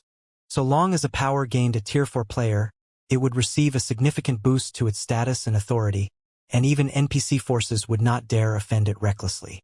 When Divine Shadow remained in a daze even after a long time had passed, Yuluo smiled and prompted, Vice Commander Shadow, may I return to Dragonheart City together with Guild Leader Black Flame now? You are now a Tier 4 player, so I naturally can't stop you. There is also no need to stop you, Divine Shadow replied, sighing. He never thought that after not seeing each other for only a month, Yuluo would have already grown into an existence he had to look up to. He then continued, However, I will return with you. Things on Dragonheart Island have changed significantly after the major update. You can avoid a lot of unnecessary trouble if you have me guiding you. Vice Commander, I'll go with you too. Currently, after the Commander, I have the highest status in Dragonheart City out of everyone in Heaven's Blade. With me around, those NPCs shouldn't make too much trouble for us. Cleansing Flame volunteered. Status? Trouble? Uluo was confused by Cleansing Flame's words. Since when did players require a certain degree of status to enter Dragonheart City? On the other hand, Shifeng understood what Cleansing Flame meant. After the system's first major update, aside from NPCs becoming the majority in God's domain, NPCs would also start behaving more realistically. This was especially true for the various NPC forces. Although NPC forces were powerful, most of them still operated under the banner of specific kingdoms, empires, or neutral cities like Dragonheart City. Hence, ostensibly, these NPC forces wouldn't dare mess around with players in NPC cities. However, that did not stop these NPC forces from abusing their positions to harass player forces. One example would be imposing pointless inspections on players trying to enter or exit the city, which wasted their time. Hence, a player's status in NPC cities became very important. However, the status mentioned here was different from the noble ranks players gained. Having status in an NPC city meant obtaining a position carrying actual power in the city. As for the noble ranks players gained previously, they were merely empty titles after the major update took place. Noble ranks no longer granted players actual power in an NPC city, only benefits such as the ability to recruit personal guards. Take Shifeng's visit to the Twin Towers Kingdom's capital city, for example. The way the senior administrator of the city hall there referred to him was completely different from how most NPCs referred to him before the major update. The senior administrator hadn't addressed Shifeng with honorifics such as Bronze Legatee, Lord Earl, etc. Instead, the NPC merely addressed him as Sir. Only after Shifeng had taken out the War God's Temple certification did the NPC change his address to Lord Guild Leader. This was because he was the guild leader of a guild the War God's Temple recognized officially. In NPC cities, his status was roughly equivalent to the deputy city lords. Without the War God's Temple certification, though, Shifeng would merely be an insignificant existence to the senior administrator. Of course, had Shifeng revealed his Tier 4 ranking, he would similarly receive different treatment. Only, compared to that of players holding actual positions of power, his treatment would still be slightly inferior. After all, no individual Tier 4 player would dare cause a ruckus in an NPC city unless they were tired of living. Hence, so long as an NPC wasn't an adventurer that frequently operated out in the fields, they wouldn't fear Tier 4 players at all. Alright, you can come with us. Divine Shadow couldn't help feeling a little helpless as he looked at Cleansing Flame. However, what she had said was also true. Previously, if not for Cleansing Flame holding the position of a squadron captain in Dragonheart City's Dragonheart Knight Legion, they would have had trouble even stepping out of the city's entrance, let alone escaping Dragonheart Island.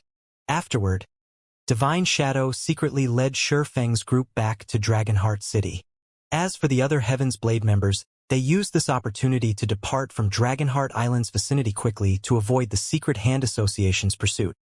Dragonheart Island, Dragonheart City. Due to the system's major update, Dragonheart City had become much livelier. Now, NPCs of foreign races were everywhere in the city's port, and previously scarce Tier 3 NPCs crowded the port. Most of these NPCs were at level 130, with some even reaching level 150. They were practically comparable to the Tier 3 NPC guards of Dragonheart City. Meanwhile, Dragonheart City's player population had also increased significantly. This was especially true of Tier 3 independent experts. Roughly 30% of the Tier 3 independent experts operating in the major sea zones surrounding Dragonheart Island gathered here. As for the reason, firstly, Dragonheart City's trade market was much more prosperous than other locations. Here, one could purchase many items that normally couldn't be found in the outside world. For example, Dragonheart City's auction house sold epic weapons and equipment usable by players. The only problem was that the currency used here was not the standard coins but ancient coins. Secondly, the World Tower's fourth underground floor had Tier 4 legacy lands. Moreover, aside from independent experts, many of God's Domain's superpowers had also dispatched their members to develop on Dragonheart Island. Because of this situation, Dragonheart City most likely housed the largest number of Tier 3 players out of the various cities in God's Domain. This was also one of the reasons why Shifeng decided to visit Dragonheart City in person. However, before Shifeng and the others could enter Dragonheart City, they came across Inkfeather once more. At this time, Inkfeather and several hundred other War Blood members were carefully inspecting the players trying to enter the city. Even Blood Oath was standing by the entrance and quietly observing the moving crowd. His appearance at the entrance garnered a lot of attention from the surrounding players. What's going on? Why is Blood Oath here? I heard that someone killed one of War Blood's executives in the nearby waters. Blood Oath must have come to deal with those offenders personally. Crap! Who's the daring bastard that killed War Blood's members? The players began a quiet discussion among themselves as they looked at Blood Oath. They admired the person who dared kill War Blood's executive. After all, even the superpowers had to behave themselves around War Blood on Dragonheart Island. Otherwise, they would meet a tragic end. A single death definitely wouldn't be enough to compensate for the offense of killing one of War Blood's executives near Dragonheart Island. Hush! Keep your voice down. Don't you see that man beside Blood Oath? A level 122, Tier 3 ranger said, berating his guildmates. Pointing at a stalwart man clad in silvery knight armor standing beside Blood Oath, the ranger said, "That person is Sabrid, one of the Secret Hand Association's Tier 4 NPCs. He is also one of the vice-commanders of the city's Knight Legion. If he hears you, you'll be locked up for several days." At the ranger's warning, his party members promptly stopped speaking. The name Sabrid was one they were very familiar with. This NPC was precisely why the various superpowers seeking to establish roots on Dragonheart Island had suffered severe losses. These foreign superpowers had many of their Tier 3 experts caught and jailed in Dragonheart City's prison for 3 days. The reason for their imprisonment was that they had offended Sabrid. Damn it! Blood Oath actually managed to get Sabrid here in such a short time. Divine Shadow's complexion darkened when he saw the knight standing beside Blood Oath. That Sabrid will definitely cause all sorts of problems for us to prevent us from entering the city, and so long as we show even the slightest sign of aggression, he'll abuse his authority to have guards capture us. Before Divine Shadow could finish explaining, Blood Oath noticed Shifeng's group, and a sly smile appeared on his face. "Lord Sabrid, I found those troublemakers," Blood Oath said to Sabrid as he pointed at Shifeng's group. "It's those people. That man standing in the lead even let Heaven's Blade's remnants get away, disrupting Warblood's expansion plans completely. Is that so?" Sabrid, who looked to be in his early 40s, looked at the location Blood Oath indicated. Narrowing his eyes, he said to the soldier standing beside him, "Bring them to me. If they resist, you know what to do, right? Leave it to us, Vice Commander." The level 150, Tier 3 soldier smiled and nodded. He then led a team of around a dozen guards and approached Shifeng's group. Upon seeing the squad of NPC soldiers walk out of the entrance, the War Blood members standing by the gate looked at Shifeng's group triumphantly. The soldier squad consisted of 12 level 150, Tier 3 NPC soldiers. These NPCs were already close to 30 levels higher than the current average level of Tier 3 players in God's Domain. In addition, these NPCs also possessed the identity of Dragonheart City's soldiers. After the major update, the NPC soldiers of NPC cities were no longer as rigid as before, enforcing all rules thoroughly and behaving impartially in their judgment. Instead, these NPC soldiers had become humanized, bending the rules to their liking. They could be strict with some and lenient with others. Meanwhile, so long as their actions fell within the permissible range of the rules, players would be utterly helpless against them. Vice Commander Feather. "Let's see how Black Flame can continue acting arrogantly," Snowy Afterglow, who had reached level 123, said to Inkfeather as he watched the NPC soldiers approach Shifeng's group. "Even if he's Tier 4, he will still have to behave here. Black Flame isn't a simple person. If he can restrain his temper, With his status as a Tier 4 player, these soldiers won't dare make things too difficult for him, Inkfeather said, shaking her head. Everything will depend on Black Flame's subsequent actions. Forbearance was a basic quality leaders of guilds possessed. As the guild leader of Zero Wing, Shifeng naturally possessed this quality too. If Shifeng decided to behave this time, the means they could use against him wouldn't be very effective. If they failed to exact their revenge on Shifeng now, the only thing they could do was ambush him outside Dragonheart Island. He has always been arrogant. I doubt he'll tolerate this humiliation, Snowy Afterglow said. Even if he can, so long as he dares show even a little bit of resistance or behave disrespectfully to Lord Sabrid, we'll be able to take care of him. Let's hope so. Inkfeather also hoped that Shifeng would choose not to tolerate the NPC guards' harassment. That way, they would have an easy time dealing with him. While the soldiers were approaching Shifeng's group, the surrounding players who saw this scene couldn't help stopping to spectate the situation. What's the matter with these soldiers? They can actually leave the entrance on their own initiative.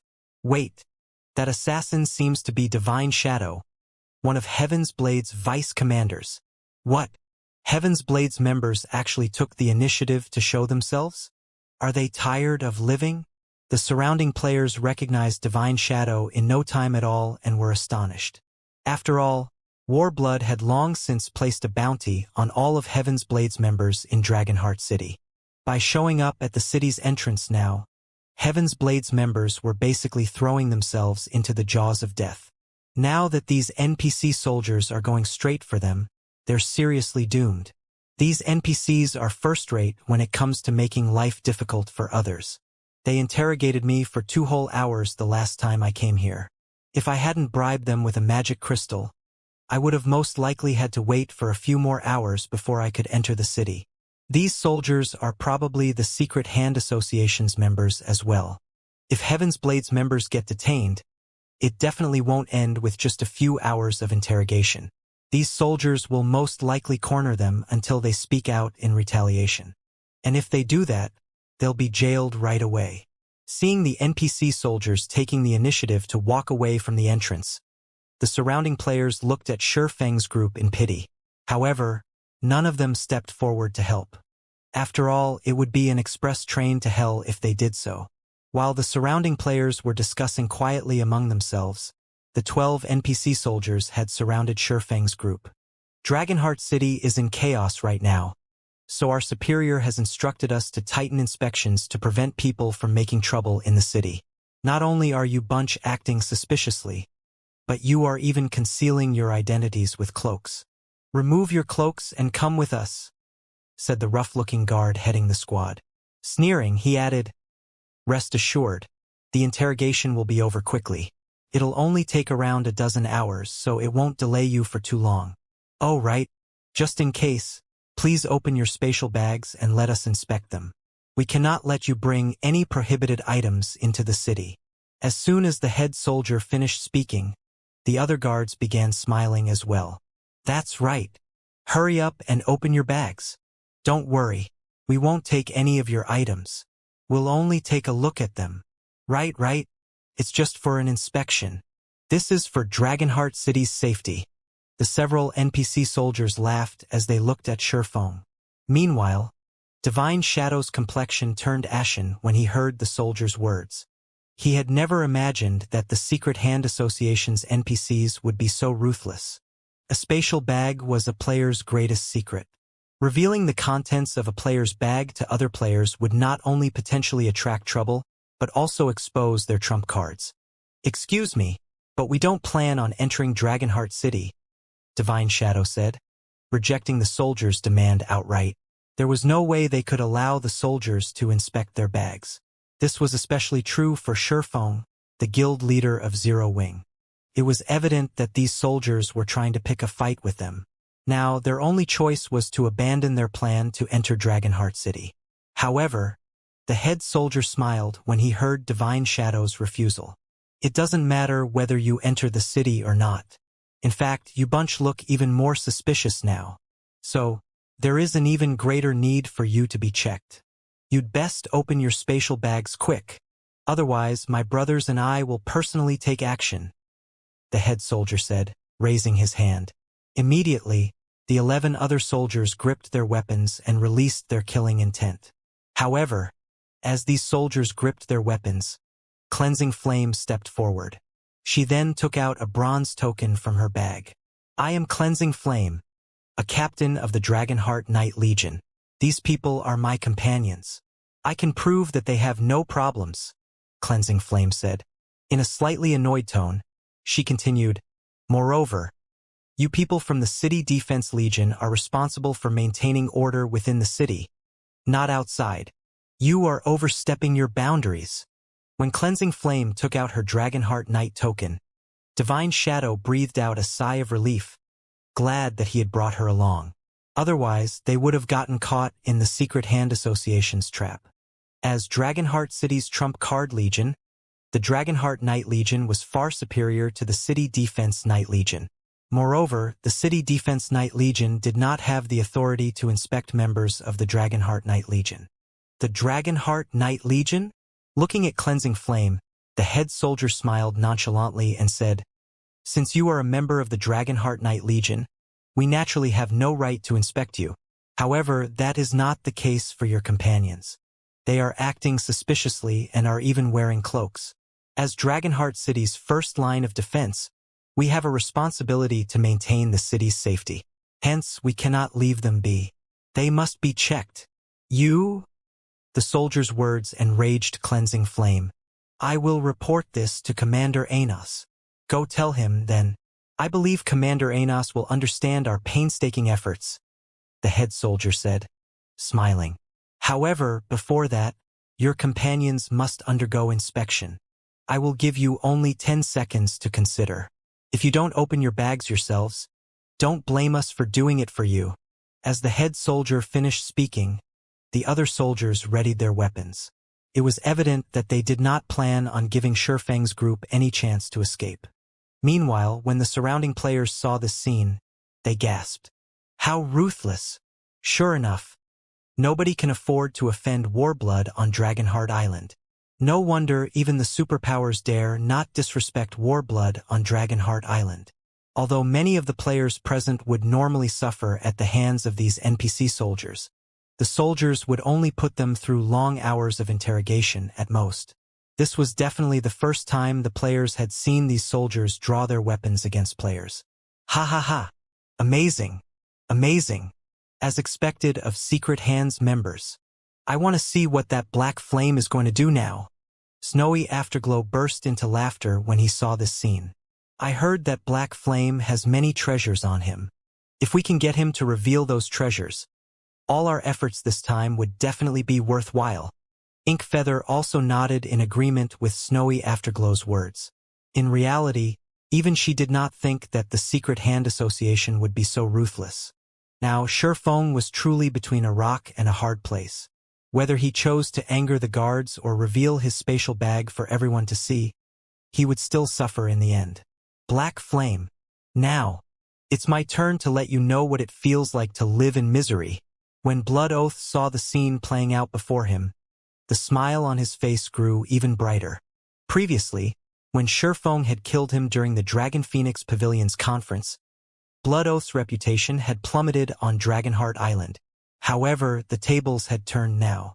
After partnering with the Secret Hand Association, Blood Oath had always hoped that Shurfeng would come to Dragonheart Island. To ensure this happened, he had even had his subordinates provoke Zero Wing frequently. Now, his chance for vengeance had arrived. This was also only the first step of Blood Oath's vengeance. Even if Shurfeng agreed to the soldiers' demand, he still had plenty of things prepared for Shurfeng afterward. It wouldn't matter even if Shurfeng was a Tier 4 player. Dragonheart City was different from the average NPC city. In terms of combat power, Dragonheart City was even stronger than the capital cities of some empires. Moreover, as Dragonheart City was a neutral city, the identities and positions one held in kingdoms and cities did not matter here. Only Dragonheart City's identities and statuses. This was also why the various superpowers had no choice but to submit to Warblood. While everyone was secretly discussing the situation, Divine Shadow whispered to Shurfeng, I'm sorry for this situation. Guild leader Black Flame. I'll hold them back afterward, so run away when you get the chance. These soldiers won't dare abandon their post, so as long as you leave Dragonheart Island's vicinity, they won't continue chasing you. Their only way out of this situation now was to flee. Confronting these NPC soldiers would only mean death for them. If they did that, they would be playing into Blood Oath's hands. Hence, Divine Shadow decided to exchange his own life for everyone else's freedom. No, that won't be necessary, Shifeng said, shaking his head. Leave the rest to me. Guild leader Black Flame? Divine Shadow was a little confused as he looked at Shifeng. There was clearly no room for reconciliation between them and the NPC soldiers. Aside from escaping, he simply couldn't figure out how they could get out of this situation. At this moment, let alone Divine Shadow, even Yu Luo found this situation strange. She couldn't understand what Shifeng could possibly do in this situation, either. When the head soldier saw Shifeng stepping forward, he grinned and asked, "What? Have you made up your mind?" Shifeng was the person Vice Commander Sabrid had singled out. No matter what Shifeng's answer was, the head soldier would have ways to make things difficult for him. Made up my mind? Chuckling, Shifeng said, "Indeed, I have made up my mind." Good. Nodding, the head soldier said, "Then, open up your spatial bag." As soon as the head soldier finished speaking, Shifeng made his move. The next moment, a fleeting flash appeared before Shifeng, and the head soldier's body got bisected. The soldier's 20 million HP instantly fell to zero, the two halves of his body spraying blood all over the place as they fell to the ground.